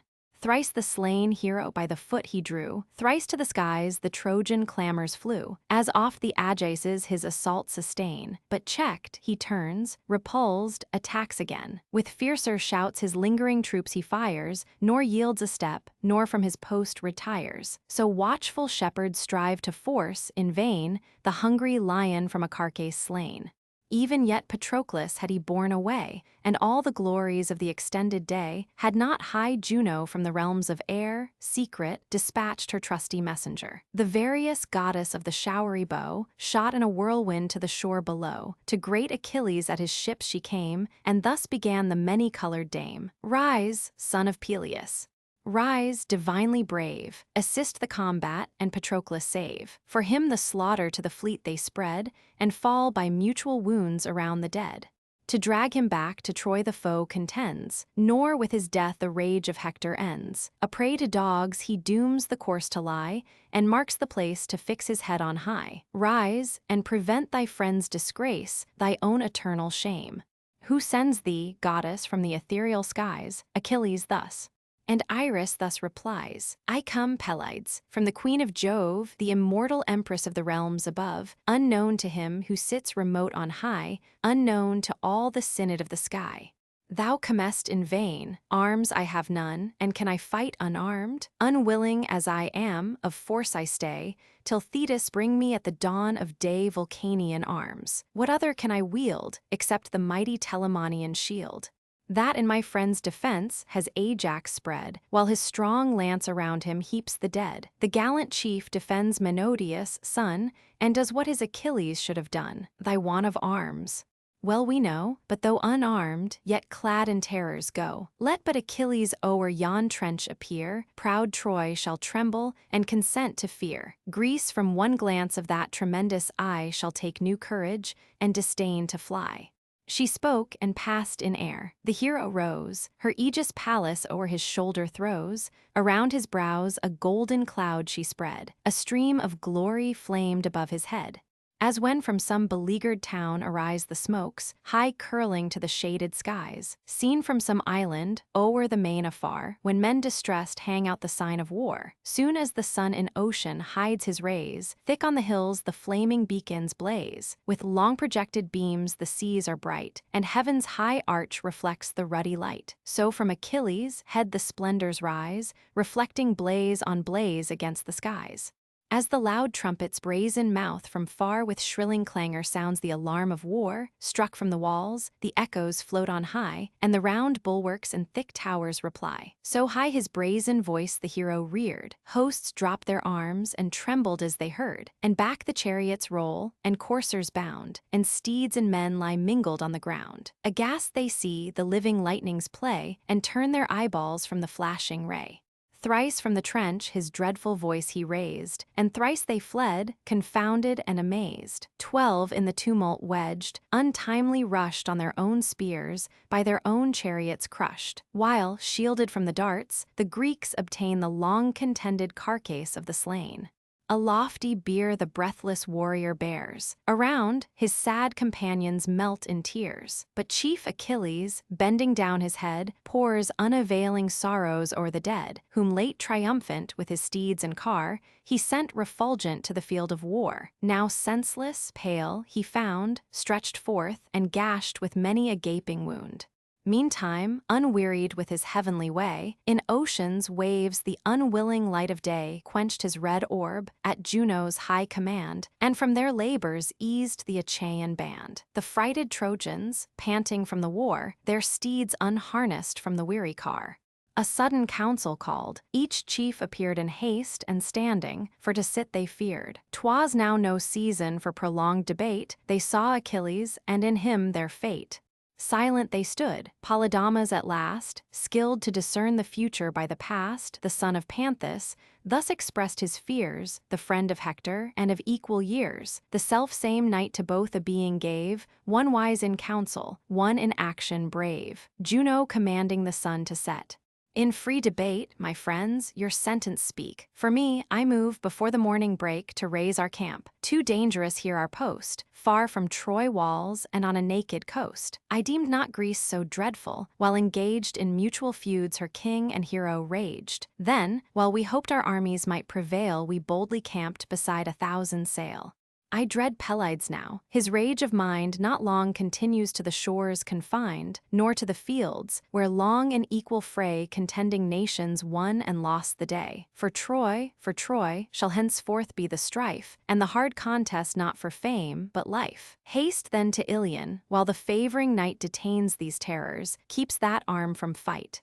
If but the morrow's sun behold us here, that arm, those terrors, we shall feel, not fear, and hearts that now disdain shall leap with joy, if heaven permit them then to enter Troy. Let not my fatal prophecy be true, nor what I tremble but to think ensue. Whatever be our fate, yet let us try what force of thought and reason can supply. Let us on counsel for our guard depend. The town her gates and bulwarks shall defend. When morning dawns, our well-appointed powers, arrayed in arms, shall line the lofty towers. Let the fierce hero, then, when fury calls, vent his mad vengeance on our rocky walls, or fetch 1,000 circles round the plain, till his spent coursers seek the fleet again. So may his rage be tired and labored down, and dogs shall tear him. Ere he sack the town, return. What, coop whole armies in our walls again? Was not enough, ye valiant warriors, say, 9 years imprisoned in those towers ye lay? Wide o'er the world was Ilion famed of old for brass exhaustless, and for mines of gold. But while inglorious in her walls we stayed, sunk were her treasures, and her stores decayed. The Phrygians now her scattered spoils enjoy, and proud Maeonia wastes the fruits of Troy. Great Jove at length my arms to conquest calls, and shuts the Grecians in their wooden walls. Darest thou dispirit whom the gods incite? Flies any Trojan? I shall stop his flight. To better counsel then attention lend, take due refreshment, and the watch attend. If there be one whose riches cost him care, forth let him bring them for the troops to share. 'Tis better generously bestowed on those, than left the plunder of our country's foes. Soon as the morn the purple orient warms, fierce on yon navy will we pour our arms. If great Achilles rise in all his might, his be the danger, I shall stand the fight. Honor, ye gods! Or let me gain or give, and live he glorious, whosoe'er shall live. Mars is our common lord, alike to all, and oft the victor triumphs but to fall.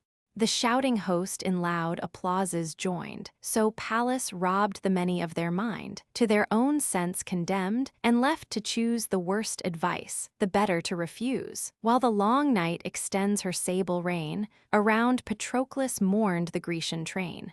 Stern in superior grief Pelide stood, those slaughtering arms, so used to bathe in blood, now clasp his clay-cold limbs, then gushing start the tears, and sighs burst from his swelling heart. The lion thus, with dreadful anguish stung, roars through the desert and demands his young, when the grim savage, to his rifled den too late returning, snuffs the track of men, and o'er the vales and o'er the forest bounds, his clamorous grief the bellowing wood resounds. So grieves Achilles, and, impetuous, vents to all his myrmidons his loud laments. In what vain promise, gods, did I engage, when to console Menodius' feeble age, I vowed his much-loved offspring to restore, charged with rich spoils to fair Opuntia's shore? But mighty Jove cuts short, with just disdain, the long, long views of poor designing man. One fate the warrior and the friend shall strike, and Troy's black sands must drink our blood alike. Me too a wretched mother shall deplore, an aged father never see me more. Yet, my Patroclus, yet a space I stay, then swift pursue thee on the darksome way. Ere thy dear relics in the grave are laid, shall Hector's head be offered to thy shade, that with his arms shall hang before thy shrine, and 12, the noblest of the Trojan line, sacred to vengeance, by this hand expire, their lives effused around thy flaming pyre. Thus let me lie till then, thus, closely pressed, bathe thy cold face, and sob upon thy breast. While Trojan captives hear thy mourners stay, weep all the night and murmur all the day, spoils of my arms and thine, when, wasting wide, our swords kept time and conquered side by side. He spoke, and bade the sad attendants round cleanse the pale corse, and wash each honored wound. A massy cauldron of stupendous frame they brought, and placed it o'er the rising flame, then heaped the lighted wood. The flame divides beneath the vase and climbs around the sides. In its wide womb they pour the rushing stream, the boiling water bubbles to the brim. The body then they bathe with pious toil, embalm the wounds, anoint the limbs with oil, high on a bed of state extended laid, and decent covered with a linen shade. Last o'er the dead the milk-white veil they threw, that done, their sorrows and their sighs renew. Meanwhile to Juno, in the realms above, spoke almighty Jove. At last thy will prevails. Great Peleus' son rises in arms, such grace thy Greeks have won. Say, is their race divine, and thou the mother of that martial line? What words are these? The imperial dame replies, while anger flashed from her majestic eyes, succor like this a mortal arm might lend, and such success mere human wit attend. And shall not I, the second power above, heaven's queen and consort of the thundering Jove, say, shall not I one nation's fate command, not wreak my vengeance on one guilty land? Tripod, so they. Meanwhile the silver-footed dame reached the Vulcanian dome, eternal frame, high eminent amid the works divine, where heaven's far-beaming brazen mansions shine. There the lame architect the goddess found, obscure in smoke, his forges flaming round, while bathed in sweat from fire to fire he flew, and puffing loud, the roaring billows blew. That day no common task his labor claimed. Full 20 tripods for his hall he framed, that placed on living wheels of massy gold, instinct with spirit rolled from place to place, around the blessed abodes self-moved, obedient to the beck of gods. For their fair handles now, aught with flowers, in molds prepared, the glowing ore he pours. Just as responsive to his thought the frame stood prompt to move, the azure goddess came. Charis, his spouse, a grace divinely fair, observed her entering, her soft hand she pressed, and smiling thus the watery queen addressed. What goddess this unusual favor draws? All hail and welcome, whatsoe'er the cause, till now a stranger in a happy hour approach, and taste the dainties of the bower. Thetis and Eurynome receiving the infant Vulcan. High on a throne, with stars of silver graced and various artifice, the queen she placed. A footstool at her feet, then calling, said, Vulcan, draw near, tease Thetis asks your aid. Thetis our powers may claim, an ever-dear and ever-honored name. When my proud mother hurled me from the sky, she and Eurynome my griefs redressed, and soft received me on their silver breast. Even then these arts employed my infant thought. Chains, bracelets, pendants, all their toys I wrought. 9 years kept secret in the dark abode, secure I lay, concealed from man and God. Deep in a caverned rock my days were led. The rushing ocean murmured o'er my head. Now, since her presence glads our mansion, say, for such desert what service can I pay? Vouchsafe, O Thetis, at our board to share the genial rites and hospitable fare, while I the labors of the forge forgo, and bid the roaring bellows cease to blow. Then from his anvil the lame artist rose. Wide with distorted legs oblique he goes, and stills the bellows, and locks in their chests his instruments of trade. Then, with a sponge, the sooty workman dressed his brawny arms embrowned, and hairy breast. With his huge scepter graced and red attire came halting forth the sovereign of the fire. The monarch's steps 2 female forms uphold, that moved and breathed in animated gold, to whom was voice and sense and science given of works divine. On these supported with unequal gait, he reached the throne where pensive Thetis sate. There placed beside her on the shining frame, he thus addressed the silver-footed dame. Thee, welcome, goddess. What occasion calls to these honored walls? 'Tis thine, fair Thetis, the command to lay, and Vulcan's joy and duty to obey. Vulcan and Charis receiving Thetis. To whom the mournful mother thus replies, O Vulcan, say, was ever breast divine so pierced with sorrows, so o'erwhelmed as mine? Of all the goddesses, did Jove prepare for Thetis only such a weight of care? Only I, of all the watery race by force subjected to a man's embrace, who, sinking now with age and sorrow, pays the mighty fine imposed on length of days. Sprung from my bed, a godlike hero came, the bravest sure that ever bore the name. Like some fair plant beneath my careful hand he grew, he flourished and adorned the land. To Troy I sent him, but his native shore never, never shall receive him more, nor I, a goddess, can retard the blow. Robbed of the prize the Grecian suffrage gave, the king of nations forced his royal slave. For this he grieved, and till the Greeks oppressed required his arm, he sorrowed unredressed. Large gifts they promise, and their elders send. In vain, he arms not, but permits his friend his arms, his steeds, his forces to employ. He marches, combats, almost conquers Troy. Then slain by Phoebus at once resigns his armor, life, and fame. But thou, in pity, by my prayer be won. Grace with immortal arms this short-lived son, and to the field in martial pomp restore, to shine with glory till he shines no more. To her the artist god, thy griefs resign, secure, what Vulcan can, is ever thine. Oh, could I hide him from the fates, as well, or with these hands the cruel stroke repel, as I shall forge most envied arms, the gaze of wondering ages and the world's amaze. Thus having said, the father of the fires to the black labors of his forge retires. Soon as he bade them blow, the bellows their iron mouths, and where the furnace burned, resounding breathed, at once the blast expires, and 20 forges catch at once the fires. Just as the god directs, now loud, now low, they raise a tempest, or they gently blow.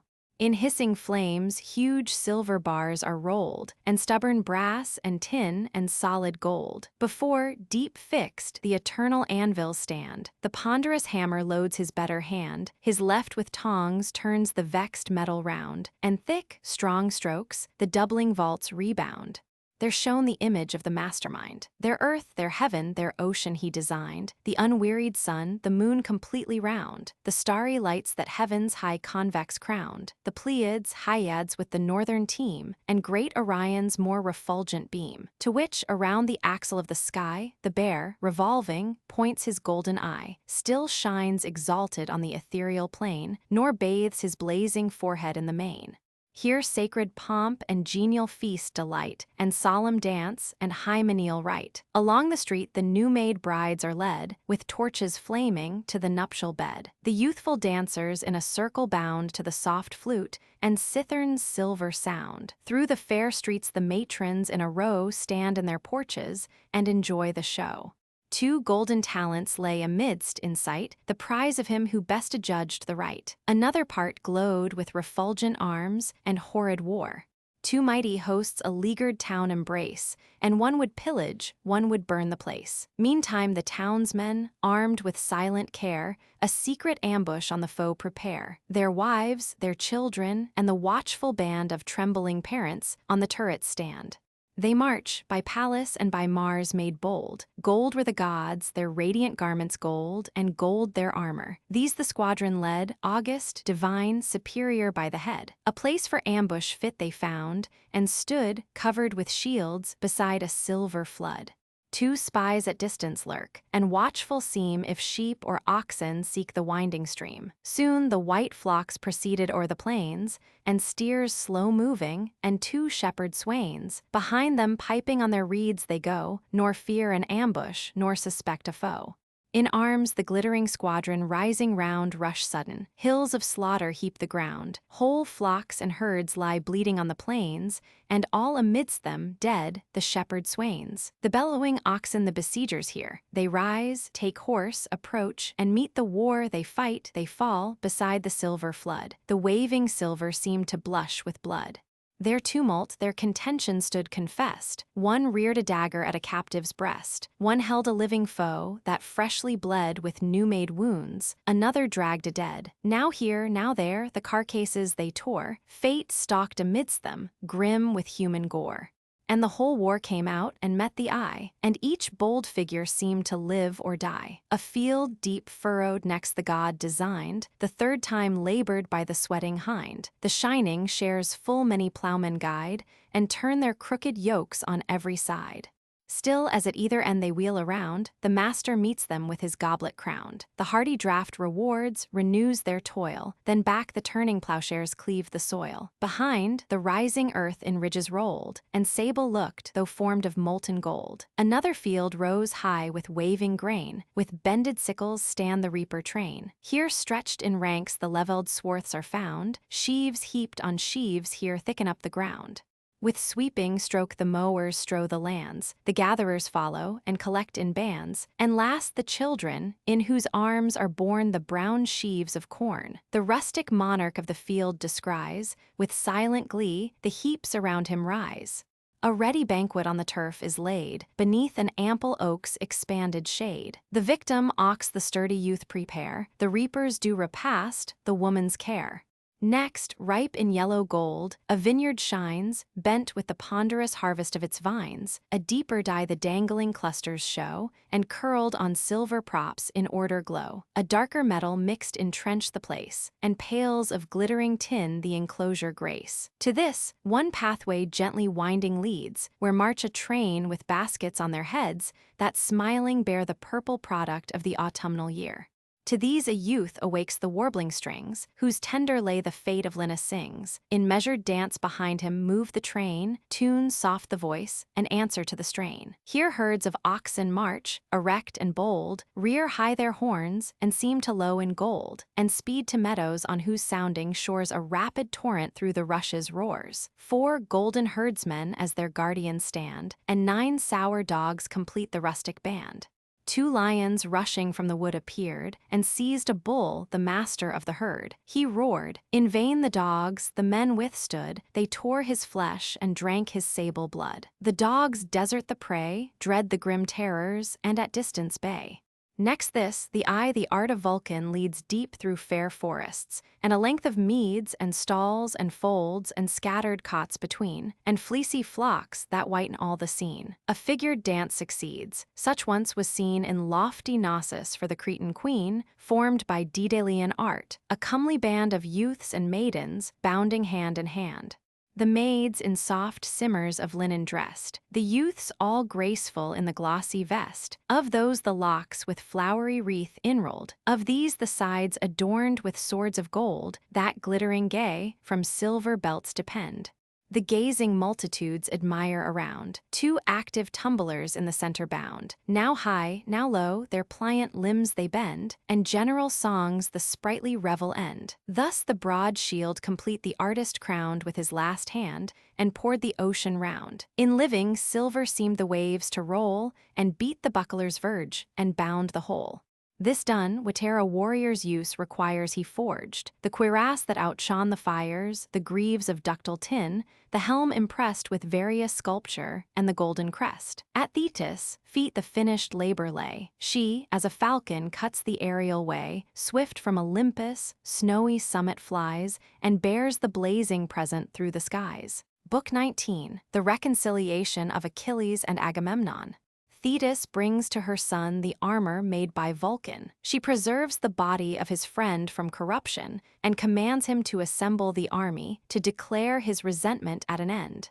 Agamemnon and Achilles are solemnly reconciled, the speeches, presents, and ceremonies on that occasion. Achilles is with great difficulty persuaded to refrain from the battle till the troops have refreshed themselves by the advice of Ulysses. The presents are conveyed to the tent of Achilles, where Briseis laments over the body of Patroclus. The hero obstinately refuses all repast and gives himself up to lamentations for his friend. Minerva descends to strengthen him by the order of Jupiter. He arms for the fight, his appearance described. He addresses himself to his horses and reproaches them with the death of Patroclus. One of them is miraculously endued with voice and inspired to prophesy his fate, but the hero, not astonished by that prodigy, rushes with fury to the combat.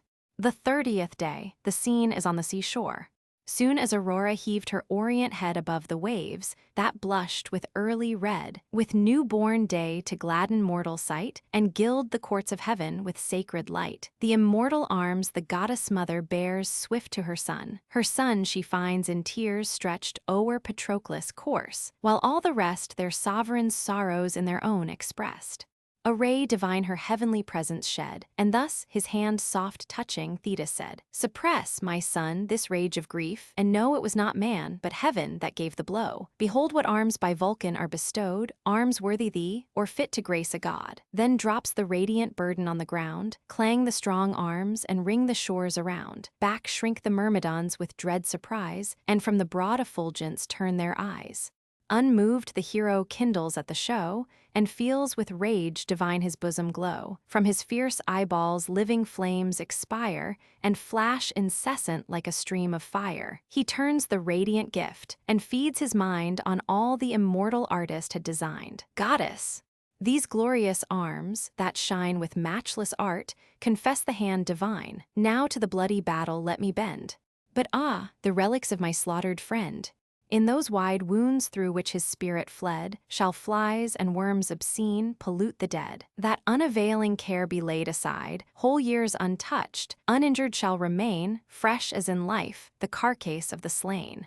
But go, Achilles, as affairs require, before the Grecian peers renounce thine ire. Then uncontrolled in boundless war engage, and heaven with strength supply the mighty rage." Thetis bringing the armor to Achilles.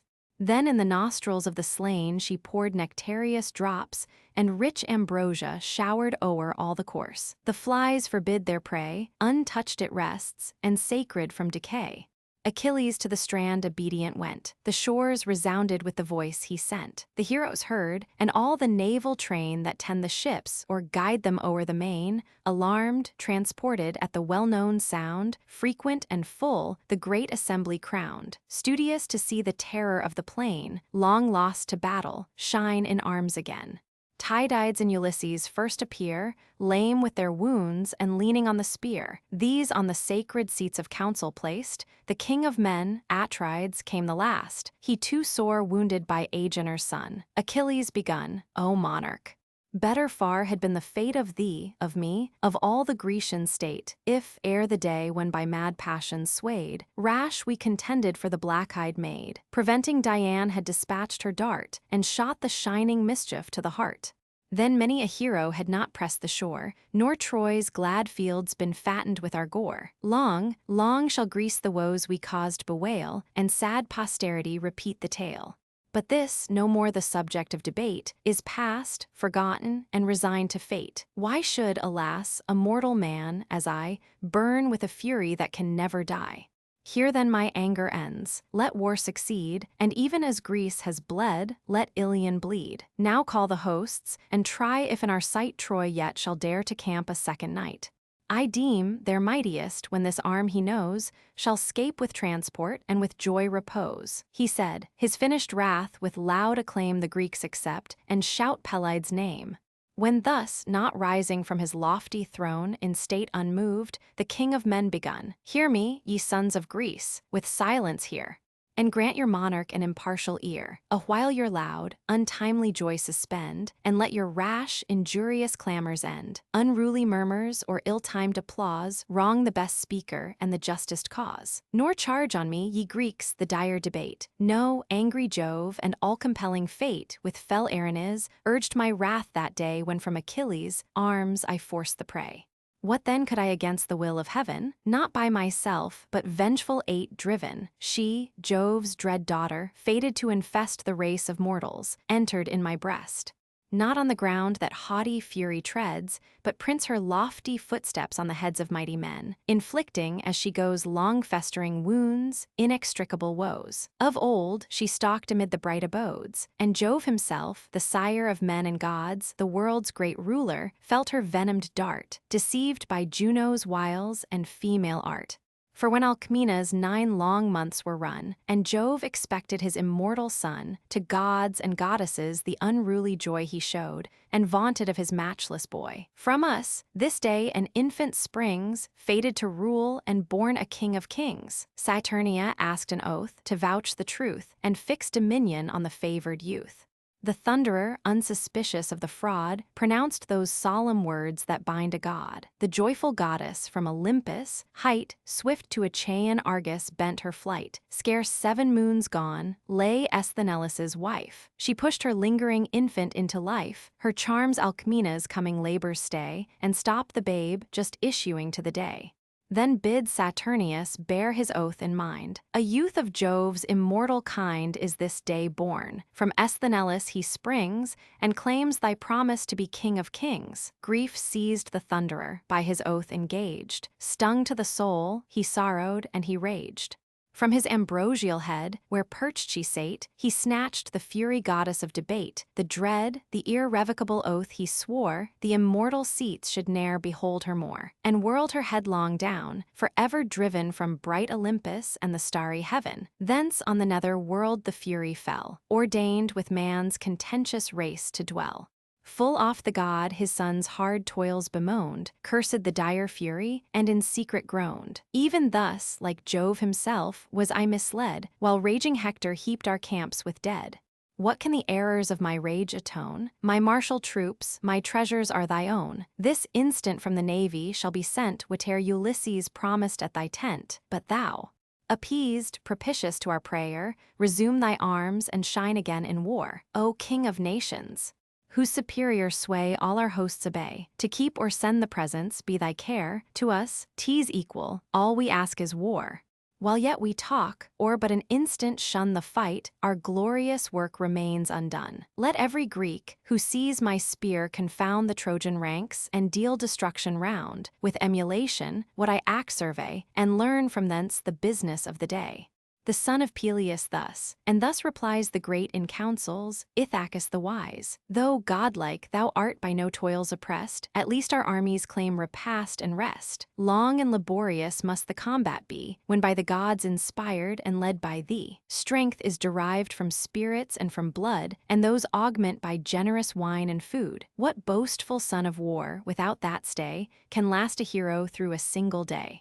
Courage may prompt, but ebbing out his strength, mere unsupported man must yield at length. Shrunk with dry famine, and with toils declined, the drooping body will desert the mind. But built anew with strength-conferring fare, with limbs and soul untamed, he tires a war. Dismiss the people then, and give command, with strong repast to hearten every band. But let the presents to Achilles made, in full assembly of all Greece be laid.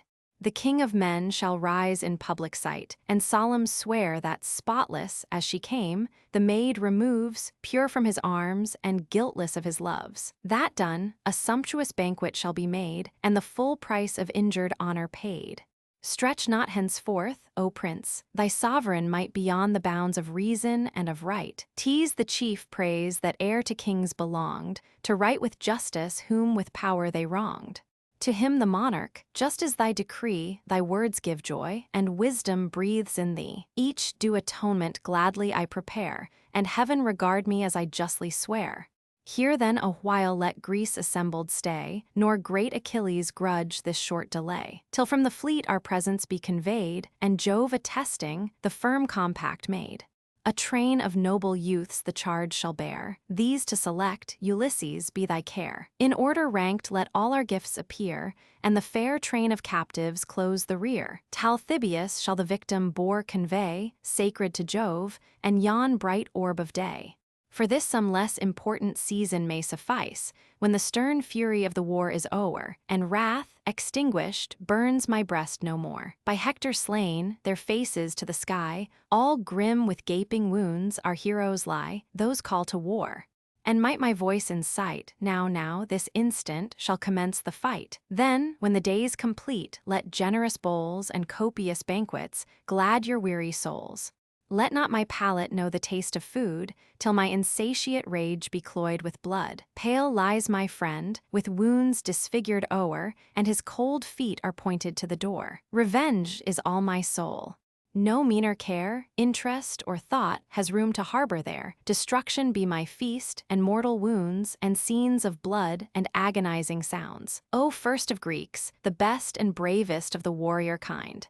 Thy praise it is in dreadful camps to shine, but old experience and calm wisdom mine. Then hear my counsel, and to reason yield, the bravest soon are satiate of the field. Though vast the heaps that strow the crimson plain, the bloody harvest brings but little gain. The scale of conquest ever wavering lies, great Jove but turns it, and the victor dies. The great, the bold, by thousands daily fall, and endless were the grief, to weep for all. Eternal sorrows what avails to shed? Greece honors not with solemn fasts the dead. Enough, when death demands the brave, to pay the tribute of a melancholy day. One chief with patience to the grave resigned, our care devolves on others left behind. Let generous food supplies of strength produce. Let rising spirits flow from sprightly juice. Let their warm heads with scenes of battle glow, and pour new furies on the feebler foe. Yet a short interval, and none shall dare expect a second summons to the war. Who waits for that, the dire effects shall find, if trembling in the ships he lags behind. Embodied, to the battle let us bend, and all at once on haughty Troy descend. And now the delegates Ulysses sent, to bear the presents from the royal tent, the sons of Nestor, Phyleus, valiant heir, Theas and Merion, thunderbolts of war, with Lycomedes of Creontian strain, and Melanippus, formed the chosen train. Swift as the word was given, the youths obeyed. Twice 10 bright vases in the midst they laid. A row of 6 fair tripods then succeeds, and twice the number of high-bounding steeds. 7 captives next a lovely line compose. The 8th Brises, like the blooming rose, close the bright band. Great Ithacus, before, first of the train, the golden talents bore. The rest in public view the chiefs dispose, a splendid scene. His hands uplifted to the attesting skies, on heaven's broad marble roof were fixed his eyes. The solemn words a deep attention draw, and Greece around sat thrilled with sacred awe. Witness thou first, thou greatest power above, all good, all wise, and all-surveying Jove. And Mother Earth and heaven's revolving light, and ye, fell furies of the realms of night, who rule the dead, and horrid woes prepare for perjured kings, and all who falsely swear. The black-eyed maid inviolate removes, pure and unconscious of my manly loves. If this be false, heaven all its vengeance shed, and levelled thunder strike my guilty head. With that, his weapon deep inflicts the wound, the bleeding savage tumbles to the ground, the sacred herald rolls the victim slain into the foaming main. Then thus Achilles, hear ye Greeks, and know whate'er we feel, 'tis Jove inflicts the woe, not else Atrides could our rage inflame, nor from my arms, unwilling, force the dame. 'Twas Jove's high will alone, o'erruling all, that doomed our strife, and doomed the Greeks to fall. Go then, ye chiefs. Indulge the genial rite, Achilles waits ye, and expects the fight. The speedy council at his word adjourned, to their black vessels all the Greeks returned. Achilles sought his tent, his train before marched onward, bending with the gifts they bore.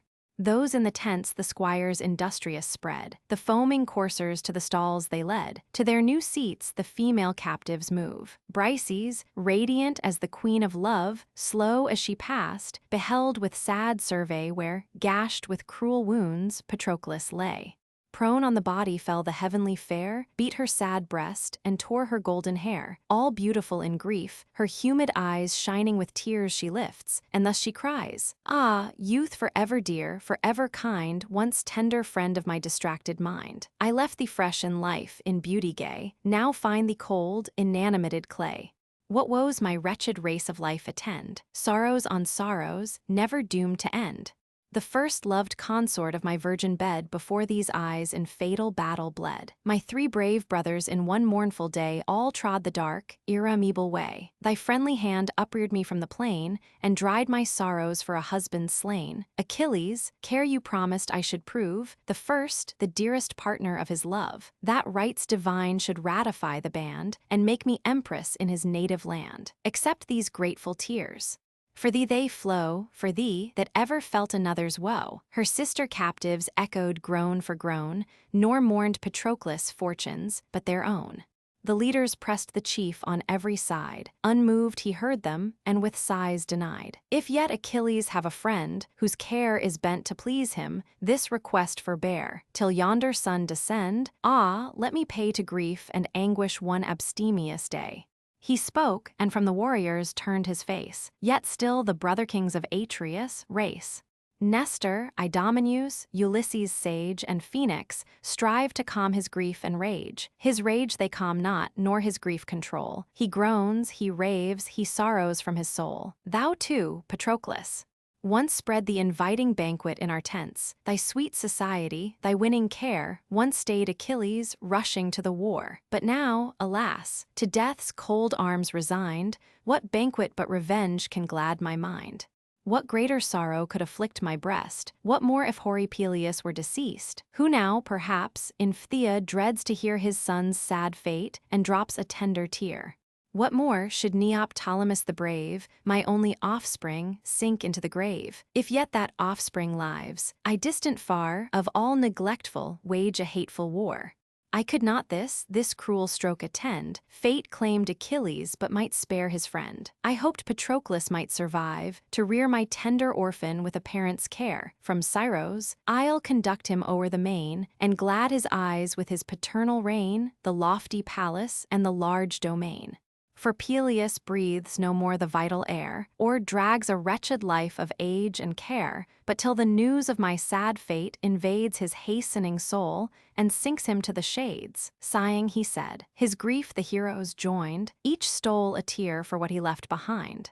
Their mingled grief the sire of heaven surveyed, and thus with pity to his blue-eyed maid, "Is then Achilles now no more thy care, and dost thou thus desert the great in war? Lo, where yon sails their canvas wings extend, all comfortless he sits, and wails his friend. Ere thirst and want his forces have oppressed, haste and infuse ambrosia in his breast."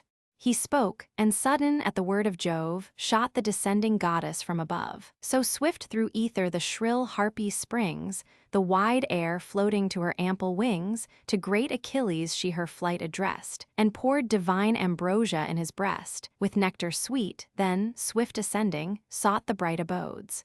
Now issued from the ships the warrior train, and like a deluge poured upon the plain. Grief and revenge his furious heart inspire, his glowing eyeballs roll with living fire. He grinds his teeth, and furious with delay o'erlooks the embattled host, and hopes the bloody day. The silver cuishes first his thighs enfold, then o'er his breast was braced the hollow gold. The brazen sword of various baldric tied, that, starred with gems, hung glittering at his side. And like the moon, the broad refulgent shield blazed with long rays, and gleamed athwart the field. So to night-wandering sailors, pale with fears, wide o'er the watery waste, a light appears, which on the far-seen mountain blazing high, streams from some lonely watchtower to the sky. With mournful eyes they gaze and gaze again, loud howls the storm, and drives them o'er the main. The chief beholds himself with wondering eyes. His arms he poises, and his motions tries. Buoyed by some inward force, he seems to swim, and feels a pinion lifting every limb. And now he shakes his great paternal spear, ponderous and huge, which not a Greek could rear. From Pelion's cloudy top an ash entire old Chiron felled, and shaped it for his sire. A spear which stern Achilles only wields, the death of heroes, and the dread of fields. Automedon and Alcimus prepare the immortal coursers and the radiant car, their fiery mouths resplendent bridles tied, the ivory-studded reins, returned behind, waved o'er their backs, and to the chariot joined. The charioteer then whirled the lash around, and swift ascended at one active bound. All bright in heavenly arms, above his squire Achilles mounts and sets the field on fire. Not brighter Phoebus in the ethereal way flames from his chariot and restores the day. High o'er the host, all terrible he stands, and thunders to his steeds these dread commands. Xanthus and Balius, of Podarge's strain, be swift, be mindful of the load ye bear, and learn to make your master more your care. Through falling squadrons bear my slaughtering sword, nor, as ye left Patroclus, leave your lord.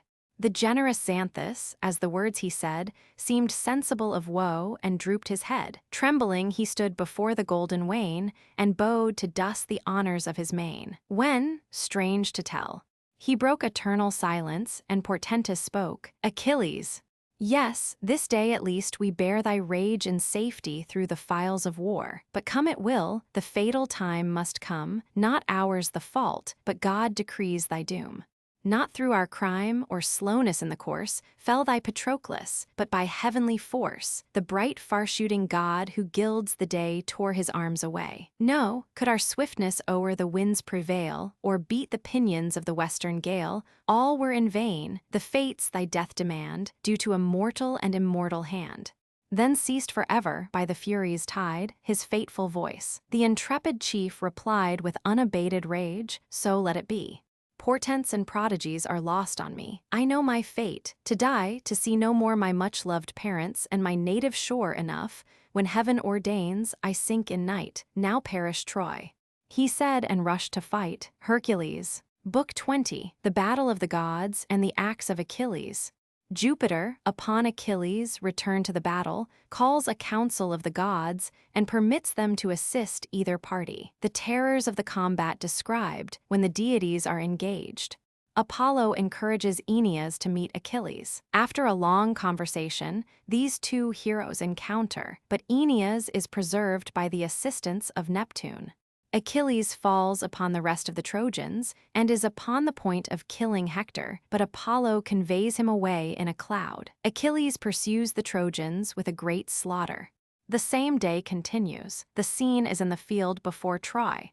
Thus round Pelides breathing war and blood Greece, sheathed in arms, beside her vessels stood, while near impending from a neighboring height, Troy's black battalions wait the shock of fight. Then Jove to Themis gives command to call the gods to council in the starry hall. Swift o'er Olympus, 100 hills she flies, and summons all the senate of the skies.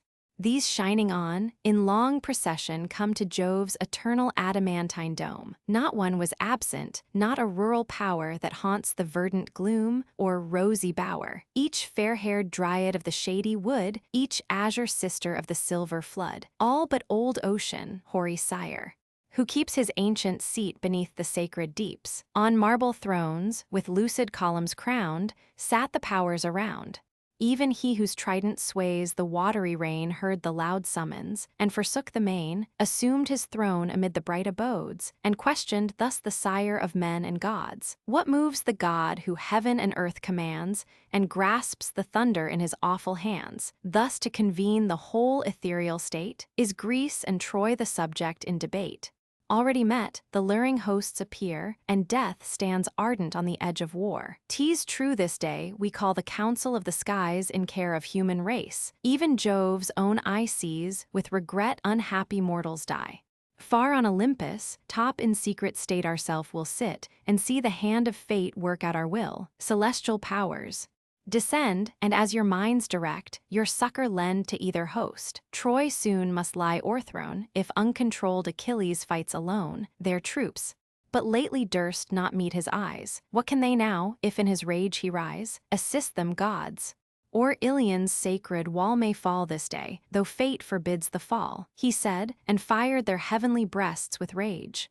On adverse parts the warring gods engage, heaven's awful queen, and he whose azure round girds the vast globe, the maid in arms renowned, Hermes of profitable arts the sire, and Vulcan, the black sovereign of the fire, these to the fleet repair with instant flight, the vessels tremble as the gods alight. In aid of Troy, Latona, Phoebus came, Mars fiery helmed, the laughter-loving dame, Xanthus, whose streams in golden currents flow, and the chaste huntress of the silver bow. Ere yet the gods their various aid employ, each Argive bosom swelled with manly joy, while great Achilles, long lost to battle, shone in arms again. Dreadful he stood in front of all his host, pale Troy beheld, and seemed already lost. Her bravest heroes pant with inward fear, and trembling see another god of war. But when the powers descending swelled the fight, then tumult rose. Fierce rage and pale affright varied each face. Then discord sounds alarms, earth echoes, and the nations rush to arms. Now through the trembling shores Minerva calls, and now she thunders from the Grecian walls. Mars hovering o'er his Troy, his terror shrouds in gloomy tempests and a night of clouds. Now through each Trojan heart he fury pours with voice divine, from Ilion's topmost towers. Now shouts to Simwa from her beauteous hill. The mountain shook, the rapid stream stood still. Above, the sire of gods his thunder rolls, and peals on peals redoubled rend the poles. Beneath, stern Neptune shakes the solid ground. The forests wave, the mountains nod around. Through all their summits tremble Ida's woods, and from their sources boil her 100 floods. Troy's turrets totter on the rocking plain, and the tossed navies beat the heaving main. Deep in the dismal regions of the dead, the infernal monarch reared his horrid head, leaped from his throne, lest Neptune's arm should lay his dark dominions open to the day, and pour in light on Pluto's drear abodes, abhorred by men, and dreadful even to gods. The gods descending to battle. Such war the immortals wage, such horrors rend the world's vast concave when the gods contend. First silver-shafted Phoebus took the plain against blue Neptune, monarch of the main. The god of arms his giant bulk displayed, opposed to Pallas, war's triumphant made. Against Latona marched the son of May. The quivered Diane, sister of the day, Saturnia, majesty of heaven, defied. With fiery Vulcan last in battle stands the sacred flood that rolls on golden sands. Xanthus his name with those of heavenly birth, but called Scamander by the sons of earth.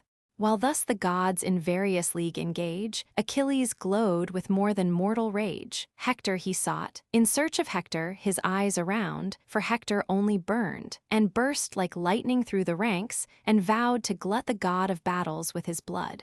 Aeneas was the first who dared to stay. Apollo wedged him in the warrior's way, but swelled his bosom with undaunted might, half forced and half persuaded to the fight. Like young Lycaon of the royal line, in voice and aspect, seemed the power divine, and bade the chief reflect, how late with scorn in distant threats he braved the goddess-born. Then thus the hero of Anchises strain, to meet Pelides you persuade in vain. Already have I met, nor void of fear observed the fury of his flying spear. From Ida's woods he chased us to the field, our force he scattered, and our herds he killed. Leonessus, Pedasus in ashes lay, but I survived the day, else had I sunk oppressed in fatal fight by fierce Achilles and Minerva's might. Where'er he moved, the goddess shone before, and bathed his brazen lance in hostile gore. What mortal man Achilles can sustain? The immortals guard him through the dreadful plain, and suffer not his dart to fall in vain. Were God my aid, this arm should check his power, though strong in battle as a brazen tower. To whom the son of Jove, that god implore, and be what great Achilles was before. From heavenly Venus thou deriv'st thy strain, and he but from a sister of the main, an aged sea-god father of his line, but Jove himself the sacred source of thine. Then lift thy weapon for a noble blow, nor fear the vaunting of a mortal foe. This said, and spirit breathed into his breast, through the thick troops the emboldened hero pressed. His venturous act the white-armed queen surveyed, and thus, assembling all the powers, she said, "Behold an action, gods, that claims your care. Lo, great Aeneas rushing to the war. Against Pelides he directs his course, Phoebus impels, and Phoebus gives him force. Restrain his bold career, at least, to attend our favored hero, let some power descend. To guard his life, and add to his renown, we, the great armament of heaven, came down. Hereafter let him fall, as fate's design, that spun so short his life's illustrious line. But lest some adverse god now cross his way, give him to know what powers assist this day. For how shall mortals stand the dire alarms, when heaven's refulgent host appear in arms? Thus she, and thus the god whose force can make the solid globe's eternal basis shake. Against the might of man, so feeble known, why should celestial powers exert their own? Suffice from yonder mount to view the scene, and leave to war the fates of mortal men. But if the armipotent, or god of light, obstruct Achilles, or commence the fight, thence on the gods of Troy we swift descend. Full soon, I doubt not, shall the conflict end, and these, in ruin and confusion hurled, yield to our conquering arms the lower world. Thus having said, the tyrant of the sea, Coerulean Neptune, rose and led the way. Advanced upon the field, there stood a mound of earth congested, walled, and trenched around. In elder times to guard Alcides made, what time a vengeful monster of the main swept the wide shore, and drove him to the plain. Here Neptune and the gods of Greece repair, with clouds encompassed and a veil of air. The adverse powers, around Apollo laid, crown the fair hills that silver Simwa shade. In circle close each heavenly party sat, intent to form the future scheme of fate, but mix not yet in fight, though Jove on high gives the loud signal, and the heavens reply. Meanwhile the rushing armies hide the ground. The trampled center yields a hollow sound. Steeds cased in mail, and chiefs in armor bright, the gleaming champaign glows with brazen light. Amid both hosts appear their great Achilles, bold Aeneas here. With towering strides Aeneas first advanced, the nodding plumage on his helmet danced. Spread o'er his breast the fencing shield he bore, and, so he moved, his javelin flamed before. Not so Pelides, furious to engage, he rushed impetuous.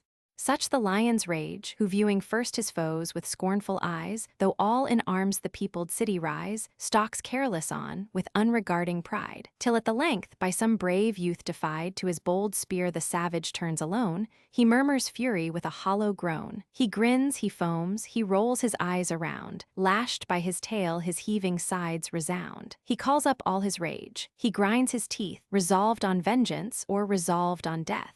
Ere yet the stern encounter joined, begun the seed of Thetis thus to Venus' son. Why comes Aeneas through the ranks so far? Seeks he to meet Achilles, arm in war, in hope the realms of Priam to enjoy, and prove his merits to the throne of Troy? Grant that beneath thy lance Achilles dies, the partial monarch may refuse the prize. Sons he has many, those thy pride may quell, and tease his fault to love those sons too well. Or, in reward of thy victorious hand, has Troy proposed some spacious tract of land, an ample forest, or a fair domain, of hills for vines, and arable for grain? Even this, perhaps, will hardly prove thy lot. But can Achilles be so soon forgot? Once you saw this brandished spear, and then the great Aeneas seemed to fear. With hearty haste from Ida's mount he fled, nor, till he reached Lionessus, turned his head.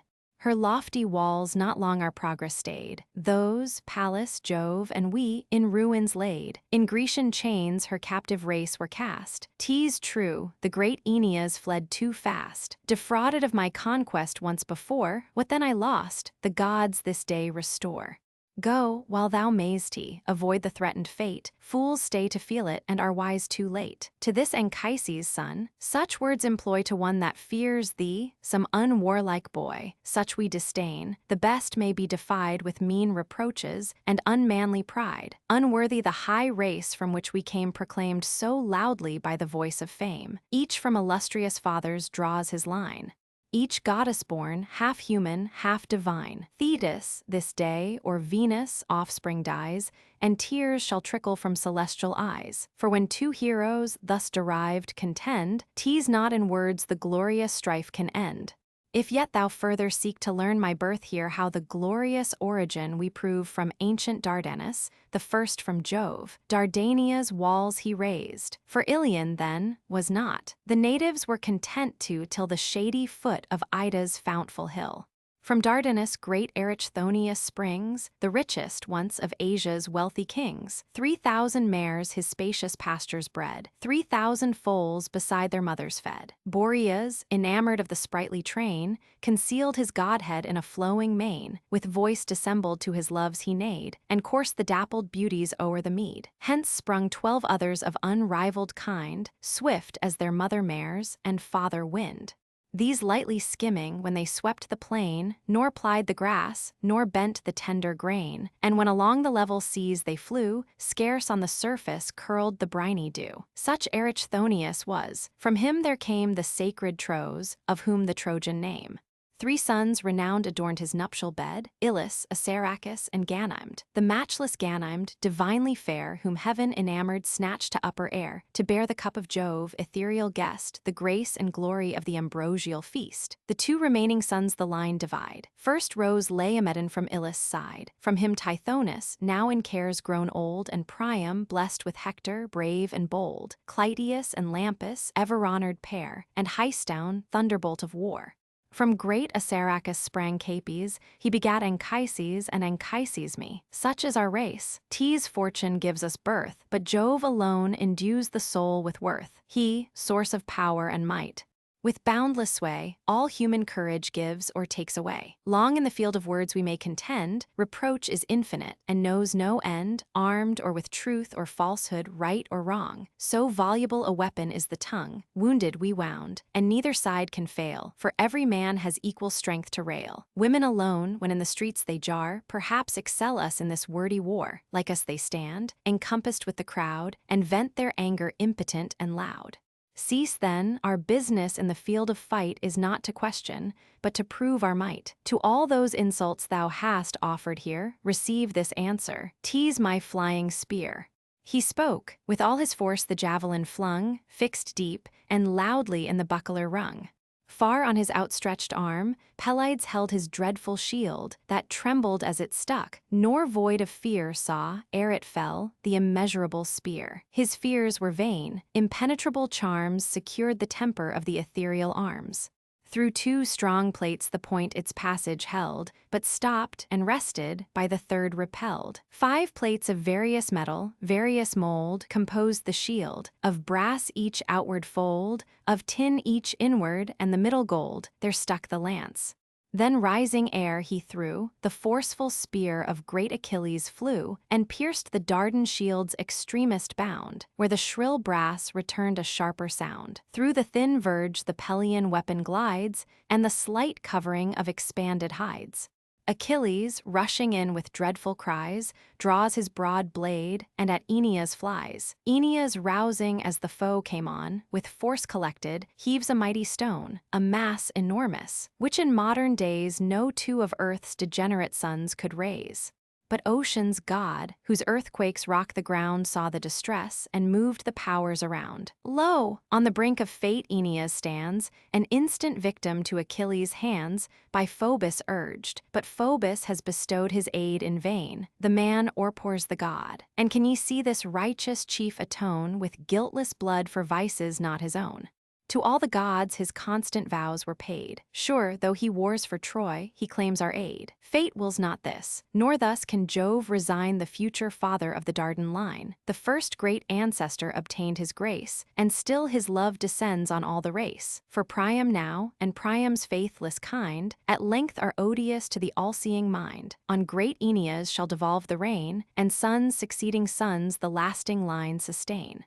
The great earth-shaker thus, to whom replies the imperial goddess with the radiant eyes: good as he is, to immolate or spare the Dardan prince, O Neptune, be thy care. Pallas and I, by all that gods can bind, have sworn destruction to the Trojan kind, not even an instant to protract their fate, or save one member of the sinking state, till her last flame be quenched with her last gore, and even her crumbling ruins are no more. The king of ocean to the fight descends, through all the whistling darts his course he bends, swift interposed between the warrior flies, and casts thick darkness o'er Achilles' eyes. From great Aeneas, shield the spear he drew, and at his master's feet the weapon threw.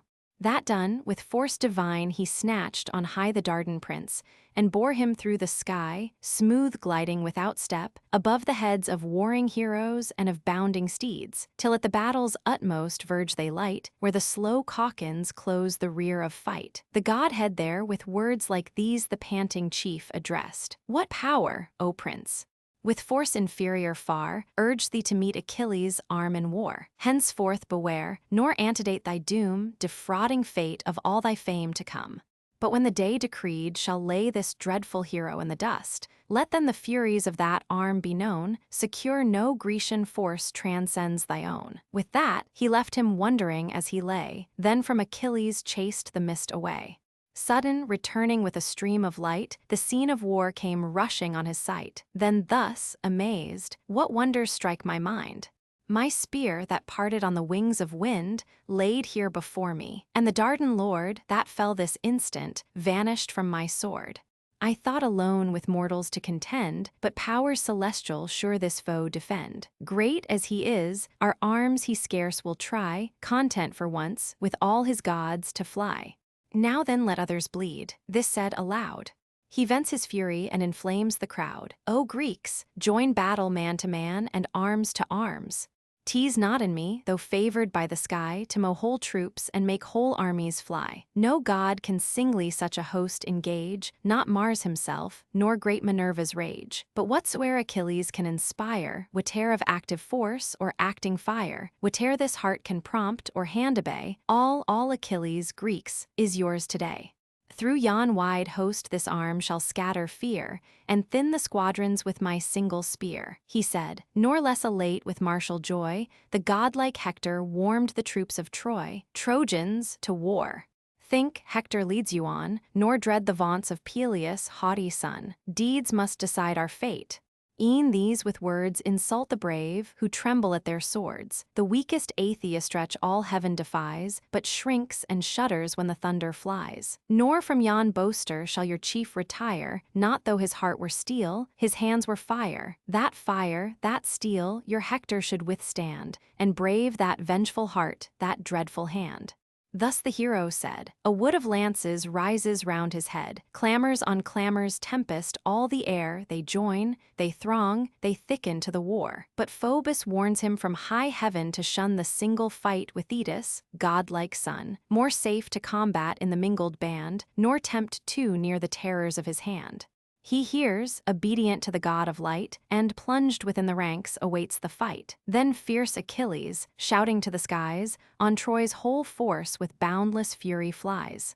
First falls Iphition at his army's head. Brave was the chief, and brave the host he led. From great Otrynteus he derived his blood, his mother was Anais of the flood. Beneath the shades of Tmolus, crowned with snow, from Hyde's walls he ruled the lands below. Fierce as he springs, the sword his head divides. The parted visage falls on equal sides. With loud resounding arms he strikes the plain, while thus Achilles glories o'er the slain. Lie there, Otryntides. The Trojan earth receives thee dead, though Gygae boast thy birth. Those beauteous fields where Hyllus waves are rolled, and plenteous Hermus swells with tides of gold, are thine no more. They insulting hero said, and left him sleeping in eternal shade. The rolling wheels of Greece the body tore, and dashed their axles with no vulgar gore. Demoleon next, Antenor's offspring, laid breathless in dust, the price of rashness paid. The impatient steel with full descending sway forced through his brazen helm its furious way, resistless drove the battered skull before, and dashed and mingled all the brains with gore. This sees Hippodamas, and seized with fright, deserts his chariot for a swifter flight. The lance arrests him. An ignoble wound the panting Trojan rivets to the ground. He groans away his soul. Not louder roars, at Neptune's shrine on Hellas's high shores, the victim bull, the rocks rebellow round, and ocean listens to the grateful sound. Then fell on Polydore his vengeful rage, the youngest hope of Priam's stooping age. Of all his sons, the dearest and the last. To the forbidden field he takes his flight, in the first folly of a youthful knight, to vaunt his swiftness wheels around the plain, but vaunts not long, with all his swiftness slain. Struck where the crossing belts unite behind, and golden rings the double backplate joined. Forth through the navel burst the thrilling steel, and on his knees with piercing shrieks he fell. The rushing entrails poured upon the ground his hands collect, and darkness wraps him round. When Hector viewed, all ghastly in his gore, thus sadly slain the unhappy Polydore, a cloud of sorrow overcast his sight. His soul no longer brooked the distant fight. Full in Achilles' dreadful front he came, and shook his javelin like a waving flame. The son of Peleus sees, with joy possessed, his heart high-bounding in his rising breast. And lo! The man on whom black fates attend, the man that slew Achilles is his friend. No more shall Hector, and Pelides spear turn from each other in the walks of war. Then with revengeful eyes he scanned him o'er. Come and receive thy fate, he spake no more. Hector, undaunted, thus, such words employ to one that dreads thee, some unwarlike boy, such we could give, defying and defied, mean intercourse of obloquy and pride. I know thy force to mine superior far, but heaven alone confers success in war. Mean as I am, the gods may guide my dart, and give it entrance in a braver heart. Then parts the lance, but Pallas, heavenly breath far from Achilles wafts the winged death. The bidden dart again to Hector flies, and at the feet of its great master lies. Achilles closes with his hated foe, his heart and eyes with flaming fury glow. But present to his aid, Apollo shrouds the favored hero in a veil of clouds. Thrice struck Pelides with indignant heart, thrice in impassive air he plunged the dart, the spear a fourth time buried in the cloud. He foams with fury and exclaims aloud, "Wretch, thou hast 'scaped again. Once more thy flight has saved thee, and the partial god of light. But long thou shalt not thy just fate withstand, if any power assist Achilles' hand. Fly then inglorious, but thy flight this day whole hecatombs of Trojan ghosts shall pay." With that he gluts his rage on numbers slain. Then Dryops tumbled to the ensanguined plain, pierced through the neck. He left him panting there, and stopped Demuchus, great Phalter's heir. Gigantic chief, deep gashed the enormous blade, and for the soul an ample passage made. Laeganus and Dardanus expire, the valiant sons of an unhappy sire, both in one instant from the chariot hurled, sunk in one instant to the nether world. This difference only their sad fates afford, that one the spear destroyed, and one the sword. Nor less unpitied young Alastor bleeds, in vain his youth, in vain his beauty pleads. In vain he begs thee, with a suppliant's moan, to spare a form, an age so like thy own. Unhappy boy, no prayer, no moving art, e'er bent that fierce, inexorable heart. While yet he trembled at his knees, and cried, the ruthless falchion oped his tender side. The panting liver pours a flood of gore that drowns his bosom till he pants no more. Through Mulius' head then drove the impetuous spear. The warrior falls, transfixed from ear to ear. Thy life, Echeclus. Next the sword bereaves, deep though the front the ponderous falchion cleaves. Warmed in the brain the smoking weapon lies, the purple death comes floating o'er his eyes. Then brave Deucalion died. The dart was flung where the knit nerves the pliant elbow strung. He dropped his arm, an unassisting weight, and stood all impotent, expecting fate. Full on his neck the falling falchion sped, from his broad shoulders hewed his crested head. Forth from the bone the spinal marrow flies, and, sunk in dust, the corpse extended lies. Rigmas, whose race from fruitful Thracia came, succeeds to fate. The spear his belly rends, prone from his car the thundering chief descends. The squire, who saw expiring on the ground his prostrate master, reined the steeds around. His back, scarce turned, the Pelian javelin gored, and stretched the servant o'er his dying lord. As when a flame the winding valley fills, and runs on crackling shrubs between the hills, then o'er the stubble up the mountain flies, fires the high woods and blazes to the skies, this way and that the spreading torrent roars, so sweeps the hero through the wasted shores. Around him wide, immense destruction pours, and earth is deluged with the sanguine showers, as with autumnal harvests covered o'er, and thick bestrewn, lies Ceres' sacred floor. Centaur. Book 21, The Battle in the River Scamander. The Trojans fly before Achilles, some towards the town, others to the river Scamander. He falls upon the latter with great slaughter, takes 12 captives alive to sacrifice to the shade of Patroclus, and kills Lycaon and Asteropaeus. Scamander attacks him with all his waves. Neptune and Pallas assist the hero. Simwa joins Scamander. At length Vulcan, by the instigation of Juno, almost dries up the river. This combat ended, the other gods engage each other.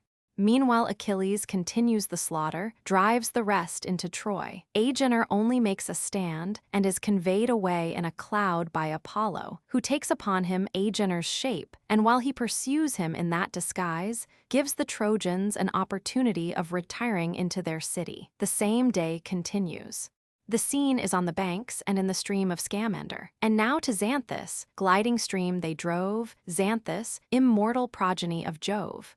The river here divides the flying train, part to the town fly diverse o'er the plain, where late their troops triumphant bore the fight, now chased and trembling in ignoble flight. These with a gathered mist Saturnia shrouds, and rolls behind the rout a heap of clouds. Part plunge into the stream, old Xanthus roars, the flashing billows beat the whitened shores. With cries promiscuous all the banks resound, and here and there, in eddies whirling round, the flouncing steeds and shrieking warriors drowned. Driven from the land before the smoky cloud, the clustering legions rush into the flood. So, plunged in Xanthus by Achilles' force, roars the resounding surge with men and horse. His bloody lance the hero casts aside, then like a god, the rapid billows braves, armed with his sword, high brandished o'er the waves. Now down he plunges, now he whirls it round, deep groan the waters with the dying sound. Repeated wounds the reddening river dyed, and the warm purple circled on the tide. Swift through the foamy flood the Trojans fly, and close in rocks or winding caverns lie. So the huge dolphin tempesting the main, in shoals before him fly the scaly train, confusedly heaped they seek their inmost caves, or pant and heave beneath the floating waves. Now, tired with slaughter, from the Trojan band 12 chosen youths he drags alive to land, with their rich belts their captive arms restrains. These his attendants to the ships conveyed, sad victims destined to Patroclus' shade. Then, as once more he plunged amid the flood, the young Lycaon in his passage stood, the son of Priam, whom the hero's hand but late made captive in his father's land. As from a sycamore, his sounding steel lopped the green arms to spoke a chariot wheel to Lemnos. Isle he sold the royal slave, where Jason's son the price demanded gave. But kind Aetion, touching on the shore, the ransomed prince to fair Eris bore. 10 days were past, since in his father's reign he felt the sweets of liberty again. The next, that God whom men in vain withstand, gives the same youth to the same conquering hand, now never to return, and doomed to go a sadder journey to the shades below. His well-known face when great Achilles eyed, the helm and visor he had cast aside with wild affright, and dropped upon the field his useless lance and unavailing shield, as trembling, panting, from the stream he fled, and knocked his faltering knees. The hero said, "Ye mighty gods, what wonders strike my view? Is it in vain our conquering arms subdue? Sure I shall see yon heaps of Trojans killed rise from the shades and brave me on the field, as now the captive, whom so late I bound and sold to Lemnos, stalks on Trojan ground. Not him the sea's unmeasured deeps detain, that bar such numbers from their native plain. Lo, he returns, try then my flying spear. Try if the grave can hold the wanderer. If earth, at length this active prince can seize, earth, whose strong grasp has held down Hercules." Thus while he spoke, the Trojan pale with fears approached, and sought his knees with suppliant tears loth as he was to yield his youthful breath, and his soul shivering at the approach of death. Achilles raised the spear, prepared to wound. He kissed his feet, extended on the ground, and while above the spear suspended stood, longing to dip its thirsty point in blood, one hand embraced them close, one stopped the dart, while thus these melting words attempt his heart. "Thy well-known captive, great Achilles, see, once more Lycaon trembles at thy knee. Some pity to a suppliant's name afford, who shared the gifts of Ceres at thy board, whom late thy conquering arm to Lemnos bore, far from his father, friends, and native shore. 100 oxen were his price that day, now sums immense thy mercy shall repay. Scarce respited from woes I yet appear, and scarce 12 morning suns have seen me here. Lo, Jove again submits me to thy hands, again her victim cruel fate demands. I sprang from Priam and Laetho fair, old Alt's daughter and Lelege's heir, who held in Pedasus his famed abode, and ruled the fields where silver Satnio flowed. 2 sons she bore, for one spear shall drink each brother's gore, and I succeed to slaughtered. Polydore, how from that arm of terror shall I fly? Some demon urges, 'tis my doom to die. If ever yet soft pity touched thy mind, think not me too much of Hector's kind. Not the same mother gave thy suppliant breath, with his, who wrought thy loved Patroclus' death. These words, attended with a shower of tears, the youth addressed to unrelenting ears. Talk not of life or ransom, Patroclus dead, whoever meets me, dies. In vain a single Trojan sues for grace, but least the sons of Priam's hateful race. Die then, my friend, what boots it to deplore? The great, the good Patroclus is no more. He, far thy better, was foredoomed to die, and thou, dost thou bewail mortality? Seest thou not me, whom nature's gifts adorn, sprung from a hero, from a goddess born? The day shall come when by the spear, the arrow, or the dart, by night or day, by force or by design, impending death and certain fate are mine. Die then, he said, and as the word he spoke, the fainting stripling sank before the stroke. His hand forgot its grasp and left the spear, while all his trembling frame confessed his fear. Sudden, Achilles his broad sword displayed, and buried in his neck the reeking blade. Prone fell the youth, and panting on the land, the gushing purple dyed the thirsty sand. The victor to the stream the carcase gave, and thus insults him, floating on the wave. Lie there, Lycaon. Let the fish surround thy bloated corpse, and suck thy gory wound. There no sad mother shall thy funerals weep, but swift Scamander roll thee to the deep, whose every wave some watery monster brings, to feast unpunished on the fat of kings. So perish Troy, and all the Trojan line. Such ruin theirs, and such compassion mine. What boots ye now Scamander's worshipped stream, his earthly honors and immortal name? In vain your immolated bulls are slain, your living coursers glut his gulfs in vain. Thus he rewards you with this bitter fate. Thus, till the Grecian vengeance is complete. Thus is atoned Patroclus' honored shade, and the short absence of Achilles paid. These boastful words provoked the raging god. With fury swells the violated flood. What means divine may yet the power employ to check Achilles, and to rescue Troy? Meanwhile the hero springs in arms, to dare the great Asteropaeus to mortal war, the son of Pelagon, whose lofty line flows from the source of Axius, stream divine. Fair Peribea's love the god had crowned, with all his refluent waters circled round. On him Achilles rushed. He fearless stood, and shook 2 spears, advancing from the flood. The flood impelled him, on Pelides' head to avenge his waters choked with heaps of dead. Near as they drew, Achilles thus began, What art thou, boldest of the race of man? Who, or from whence? Unhappy is the sire whose son encounters our resistless ire. O son of Peleus, what avails to trace our illustrious race? From rich Paeonia's valleys I command, armed with protended spears, my native band. Now shines the 10th bright morning since I came in aid of Iliad to the fields of fame. Axius, who swells with all the neighboring rills, and wide around the floated region fills, begot my sire, whose spear much glory won. Now lift thy arm, and try that hero's son. Like lightning next the Pelian javelin flies. Its erring fury hissed along the skies. Deep in the swelling bank was driven the spear, even to the middle earth, and quivered there. Then from his side the sword Pelides drew, and on his foe with double fury flew. The foe thrice tugged and shook the rooted wood. Repulsive of his might the weapon stood. The 4th he tries to break the spear in vain. Bent as he stands, he tumbles to the plain. His belly opened with a ghastly wound, the reeking entrails pour upon the ground.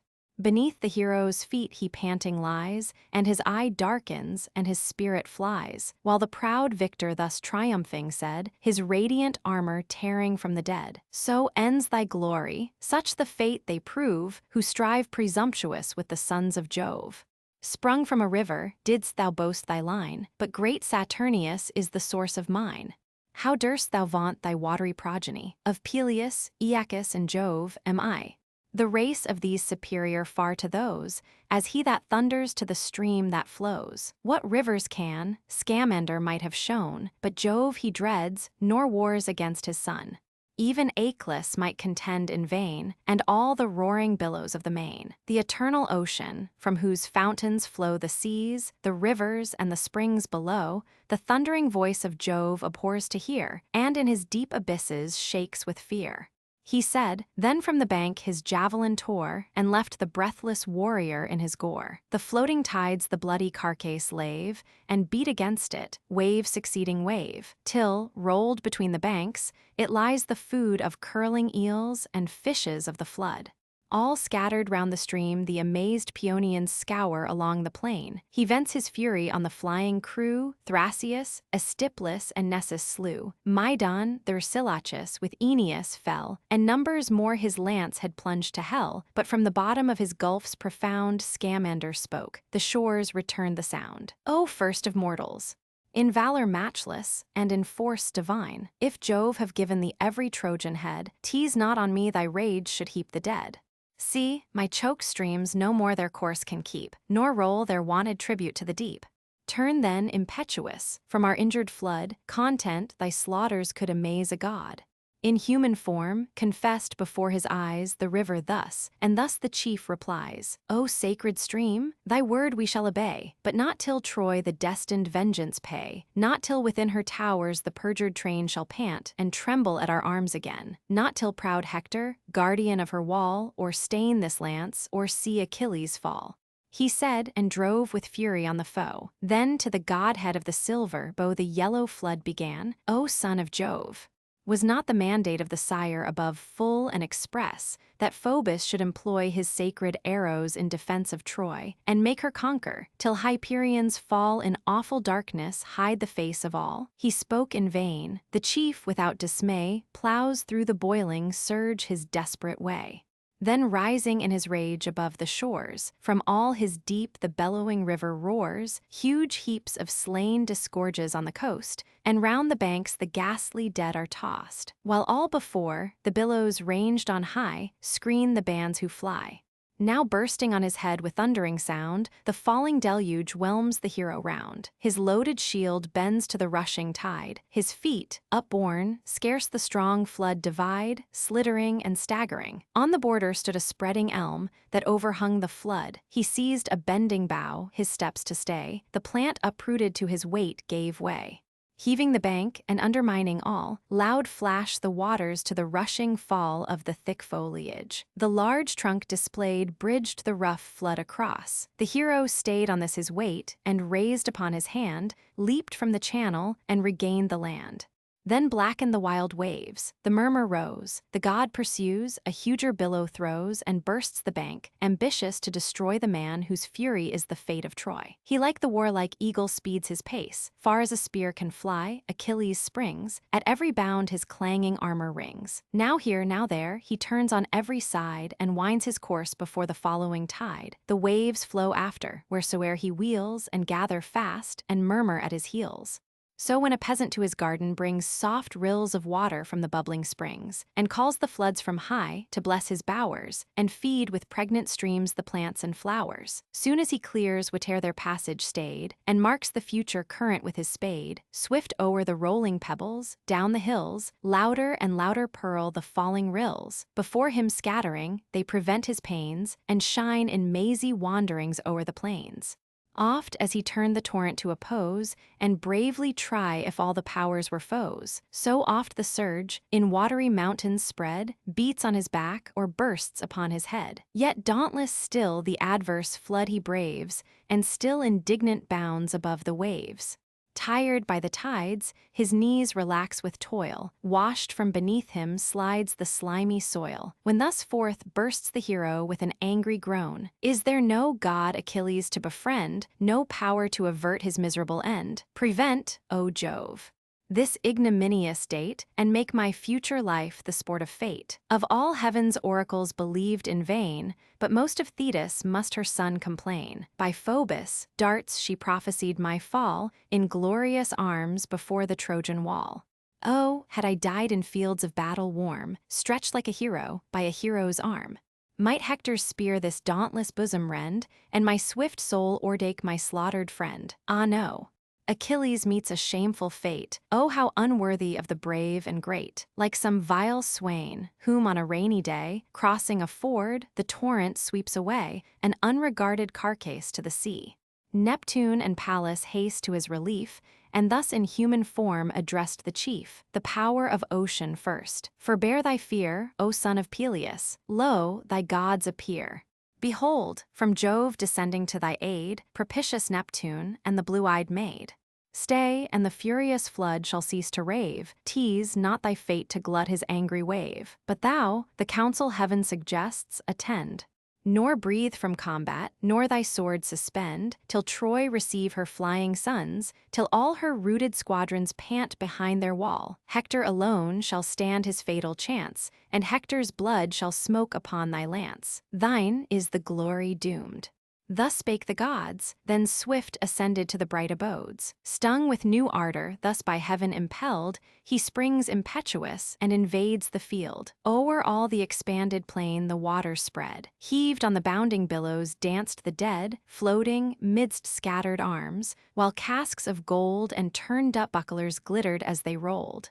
High o'er the surging tide, by leaps and bounds, he wades and mounts, the parted wave resounds. Not a whole river stops the hero's course, while Pallas fills him with immortal force.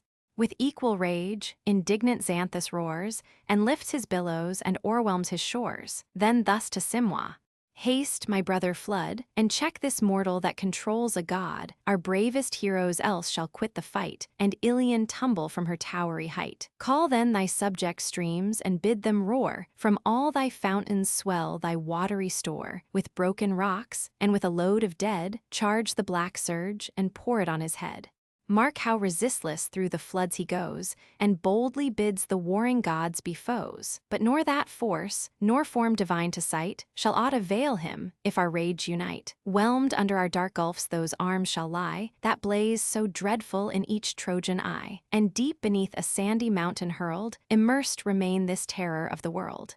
Such ponderous ruin shall confound the place. No Greek shall e'er his perished relics grace, no hand his bones shall gather or inhume, these his cold rites, and this his watery tomb. Achilles contending with the rivers. He said, and on the chief descends amain, increased with gore and swelling with the slain. Then, murmuring from his beds, he boils, he raves, and a foam whitens on the purple waves. At every step, before Achilles stood the crimson surge, and deluged him with blood. Fear touched the queen of heaven, she saw dismayed, she called aloud and summoned Vulcan's aid. Rise to the war. The insulting flood requires thy wasteful arm, assemble all thy fires. While to their aid, by our command enjoined, rush the swift eastern and the western wind. These from old ocean at my word shall blow, pour the red torrent on the watery foe, courses and arms to one bright ruin turn, and hissing rivers to their bottoms burn. Go, mighty in thy rage. Display thy power, drink the whole flood, the crackling trees devour, scorch all the banks, and exert the unwearied furies of the flame. The power ignipotent her word obeys. Wide o'er the plain he pours the boundless blaze, at once consumes the dead, and dries the soil, and the shrunk waters in their channel boil. As when autumnal Boreas sweeps the sky, and instant blows the watered gardens dry, so looked the field, so whitened was the ground, while Vulcan breathed the fiery blast around. Swift on the sedgy reeds the ruin praise, along the margin winds the running blaze. The trees in flaming rose to ashes turn, the flowering lodos and the tamarisk burn, broad elm and cypress rising in a spire, the watery willows hiss before the fire. Now glow the waves, the fishes pant for breath, the eels lie twisting in the pangs of death. Now flounce aloft, now dive the scaly fry, or, gasping, turn their bellies to the sky. At length the river reared his languid head, and thus, short panting, to the god he said, O Vulcan, O! What power resists thy might? I faint, I sink, unequal to the fight, I yield. Let Ilion fall, if fate decree, ah, bend no more thy fiery arms on me. He ceased, wide conflagration blazing round, the bubbling waters yield a hissing sound. As when the flames beneath a cauldron rise, to melt the fat of some rich sacrifice, amid the fierce embrace of circling fires the waters foam, the heavy smoke aspires. So boils the imprisoned flood, forbid to flow, and choked with vapors feels his bottom glow. To Juno then, imperial queen of air, the burning river sends his earnest prayer. Ah, why, Saturnia, must thy son engage me, only me, with all his wasteful rage? On other gods his dreadful arm employ, for mightier gods assert the cause of Troy. Submissive I desist, if thou command, but withdraw this all-destroying hand. Hear then my solemn oath, to yield to fate unaided Ilion and her destined state, till Greece shall gird her with destructive flame, and in one ruin sink the Trojan name. His warm entreaty touched Saturnia's ear. She bade the ignipotent his rage forbear, recall the flame, nor in a mortal cause infest a god. The obedient flame withdraws. Again the branching streams begin to spread, and soft remurmur in their wonted bed. Jove, as his sport, the dreadful scene descries, and views contending gods with careless eyes. The power of battles lifts his brazen spear, and first assaults the radiant queen of war. What moved thy madness, thus to disunite ethereal minds, and mix all heaven in fight? What wonder this, when in thy frantic mood thou drovest a mortal to insult a god? Thy impious hand Tydides javelin bore, and madly bathed it in celestial gore. He spoke and smote the long-resounding shield, which bears Jove's thunder on its dreadful field, the adamantine aegis of her sire, that turns the glancing bolt and forked fire. Then heaved the goddess in her mighty hand a stone, the limit of the neighboring land, there fixed from eldest times, black, craggy, vast, this at the heavenly homicide she cast. Thundering he falls, a mass of monstrous size, and 7 broad acres covers as he lies. The stunning stroke his stubborn nerves unbound. Loud o'er the fields his ringing arms resound. The scornful dame her conquest views with smiles, and, glorying, thus the prostrate god reviles. Hast thou not yet, insatiate fury, known how far Minerva's force transcends thy own? Juno, whom thou rebellious darest withstand, corrects thy folly thus by Pallas' hand. Thus meets thy broken faith with just disgrace, and partial aid to Troy's perfidious race. The goddess spoke, and turned her eyes away, that, beaming round, diffused celestial day. Jove's Cyprian daughter, stooping on the land, lent to the wounded god her tender hand. Slowly he rises, scarcely breathes with pain, and, propped on her fair arm, forsakes the plain. This the bright empress of the heavens surveyed, and, scoffing, thus to war's victorious maid. Lo, what an aid on Mars's side is seen! The smiles and love's unconquerable queen. Mark with what insolence in open view she moves. Let Pallas, if she dares, pursue. Minerva smiling heard, the pair o'ertook, and slightly on her breast the wanton strook. She, unresisting, fell, on earth together lay the lovers spread. And like these heroes be the fate of all who guard the Trojan wall. To Grecian gods such let the Phrygian be, so dread, so fierce, as Venus is to me, then from the lowest stone shall Troy be moved. Thus she and Juno with a smile approved.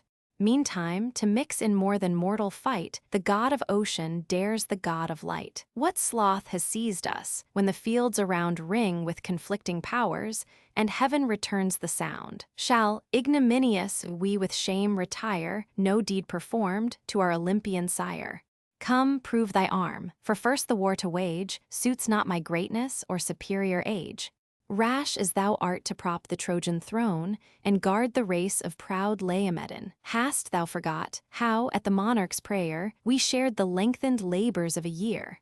Troy walls I raised, and yon proud bulwarks grew beneath my hands. Thy task it was to feed the bellowing droves along fair Ida's vales and pendant groves. But when the circling seasons in their train brought back the grateful day that crowned our pain, with menace stern the fraudful king defied our latent godhead, and the prize denied. Mad as he was, he threatened servile bands, and doomed us exiles far in barbarous lands. Incensed, we heavenward fled with swiftest wing, and destined vengeance on the perjured king. Dost thou, for this, afford proud Ilian grace, and not like us infest the faithless race? Like us, their present, future sons destroy, and from its deep foundations heave their Troy? Apollo thus. To combat for mankind ill suits the wisdom of celestial mind. For what is man? Calamitous by birth, they owe their life and nourishment to earth. Like yearly leaves that now with beauty crowned, smile on the sun, now wither on the ground. To their own hands commit the frantic scene, nor mix immortals in a cause so mean. Then turns his face, far beaming heavenly fires, and from the senior power submiss retires. Him thus retreating, Artemis upbraids, the quivered huntress of the sylvan shades. And is it thus the youthful Phoebus flies, and yields to ocean's hoary sire the prize? How vain that martial pomp, and dreadful show of pointed arrows and the silver bow! Now boast no more in yon celestial bower, thy force can match the great earth-shaking power. Silent he heard the queen of woods upbraid. Not so Saturnia bore the vaunting maid, but furious thus: what insolence has driven thy pride to face the majesty of heaven? What though by Jove the female plague designed, fierce to the feeble race of womankind, the wretched matron feels thy piercing dart, thy sex's tyrant with a tiger's heart? What though tremendous in the woodland chase, thy certain arrows pierce the savage race? How dares thy rashness on the powers divine employ those arms, or match thy force with mine? Learn hence no more unequal war to wage, she said, and seized her wrists with eager rage. These in her left hand locked, her right untied the bow, the quiver, and its plumy pride. About her temples flies the busy bow. Now here, now there, she winds her from the blow. The scattering arrows, rattling from the case, drop round, and idly mark the dusty place. Swift from the field the baffled huntress flies, and scarce restrains the torrent in her eyes. So, when the falcon wings her way above, to the cleft cavern speeds the gentle dove. There safe retreats, yet still her heart against the marble beats. To her Latona hastes with tender care, whom Hermes viewing, thus declines the war. How shall I face the dame, who gives delight to him whose thunders blacken heaven with night? Go, matchless goddess. Triumph in the skies and boast my conquest while I yield the prize. He spoke and passed. Latona, stooping low, collects the scattered shafts and fallen bow that, glittering on the dust, lay here and their dishonored relics of Diana's war. Then swift pursued her to her blessed abode, where all confused she sought the sovereign god. Weeping, she grasped his knees. The ambrosial vest shook with her sighs and panted on her breast. The sire superior smiled and bade her show what heavenly hand had caused his daughter's woe. Abashed, she names his own imperial spouse, and the pale crescent fades upon her brows. Thus they above, while, swiftly gliding down, Apollo enters Ilion's sacred town. The guardian god now trembled for her wall and feared the Greeks, though fate forbade her fall. Back to Olympus from the war's alarms return the shining bands of gods in arms, some proud in triumph, some with rage on fire, and take their thrones around the ethereal sire. Through blood, through death, Achilles still proceeds, o'er slaughtered heroes and o'er rolling steeds. As when avenging flames with fury driven on guilty towns exert the wrath of heaven, the pale inhabitants some fall, some fly, and the red vapors purple all the sky. So raged Achilles. Death and dire dismay, and toils and terrors filled the dreadful day. High on a turret hoary Priam stands, and marks the waste of his destructive hands. Views from his arm the Trojans' scattered flight, and the near hero rising on his sight. No stop, no check, no aid.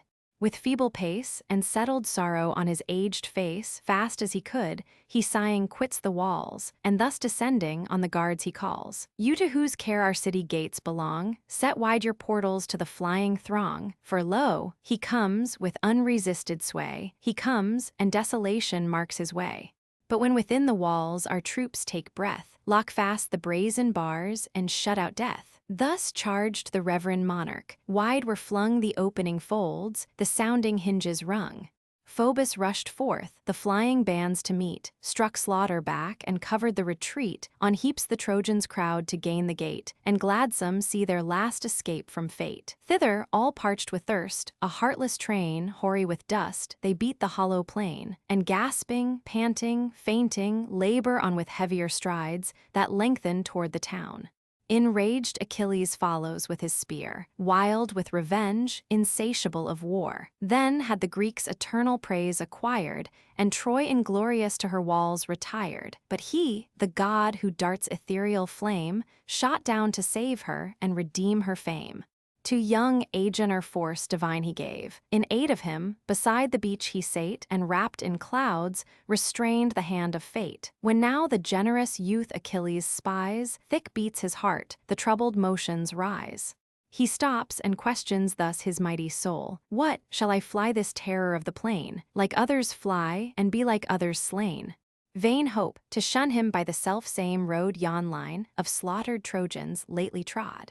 No, with the common heap I scorn to fall. What if they passed me to the Trojan wall, while I decline to yonder path that leads to Ida's forests and surrounding shades? So may I reach, concealed, the cooling flood, from my tired body wash the dirt and blood. As soon as night her dusky veil extends, return in safety to my Trojan friends. What if, but wherefore all this vain debate? Stand I to doubt within the reach of fate?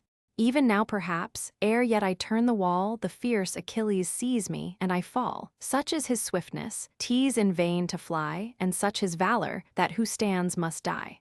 Howe'er 'tis better, fighting for the state here, and in public view, to meet my fate. Yet sure he too is mortal, he may feel the force of steel.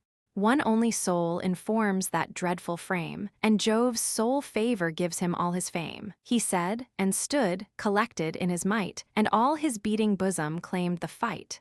So from some deep groan would a panther starts, roused from his thicket by a storm of darts. Untaught to fear or fly, he hears the sounds of shouting hunters and of clamorous hounds, though struck, though wounded, scarce perceives the pain, and the barbed javelin stings his breast in vain. On their whole war, untamed, the savage flies, and tears his hunter, or beneath him dies. And hopes this day to sink the Trojan name beneath her ruins. No, that hope is vain. 1,000 woes, 1,000 toils remain. Parents and children are just arms employ, and strong and many are the sons of Troy. Great as thou art, even thou mayst he stain with gore these Phrygian fields, and press a foreign shore. He said, with matchless force the javelin flung smote on his knee. The hollow cuishes rung beneath the pointed steel. But safe from harms, he stands impassive in the ethereal arms. Then fiercely rushing on the daring foe, his lifted arm prepares the fatal blow. But jealous of his fame, Apollo shrouds the godlike Trojan in a veil of clouds. Safe from pursuit and shut from mortal view, dismissed with fame, the favored youth withdrew. Meanwhile the god, to cover their escape, assumes Agenor's habit, voice and shape, flies from the furious chief in this disguise. The furious chief still follows where he flies. Now o'er the fields they stretch with lengthened strides, now urge the course where swift Scamander glides. The god, now distant scarce a stride before, tempts his pursuit and wheels about the shore, while all the flying troops their speed employ, and pour on heaps into the walls of Troy. No stop, no stay, no thought to ask or tell, who 'scaped by flight or who by battle fell. 'Twas tumult all, and violence of flight, and sudden joy confused and mixed affright. Pale Troy against Achilles shuts her gate, and nations breathe, delivered from their fate.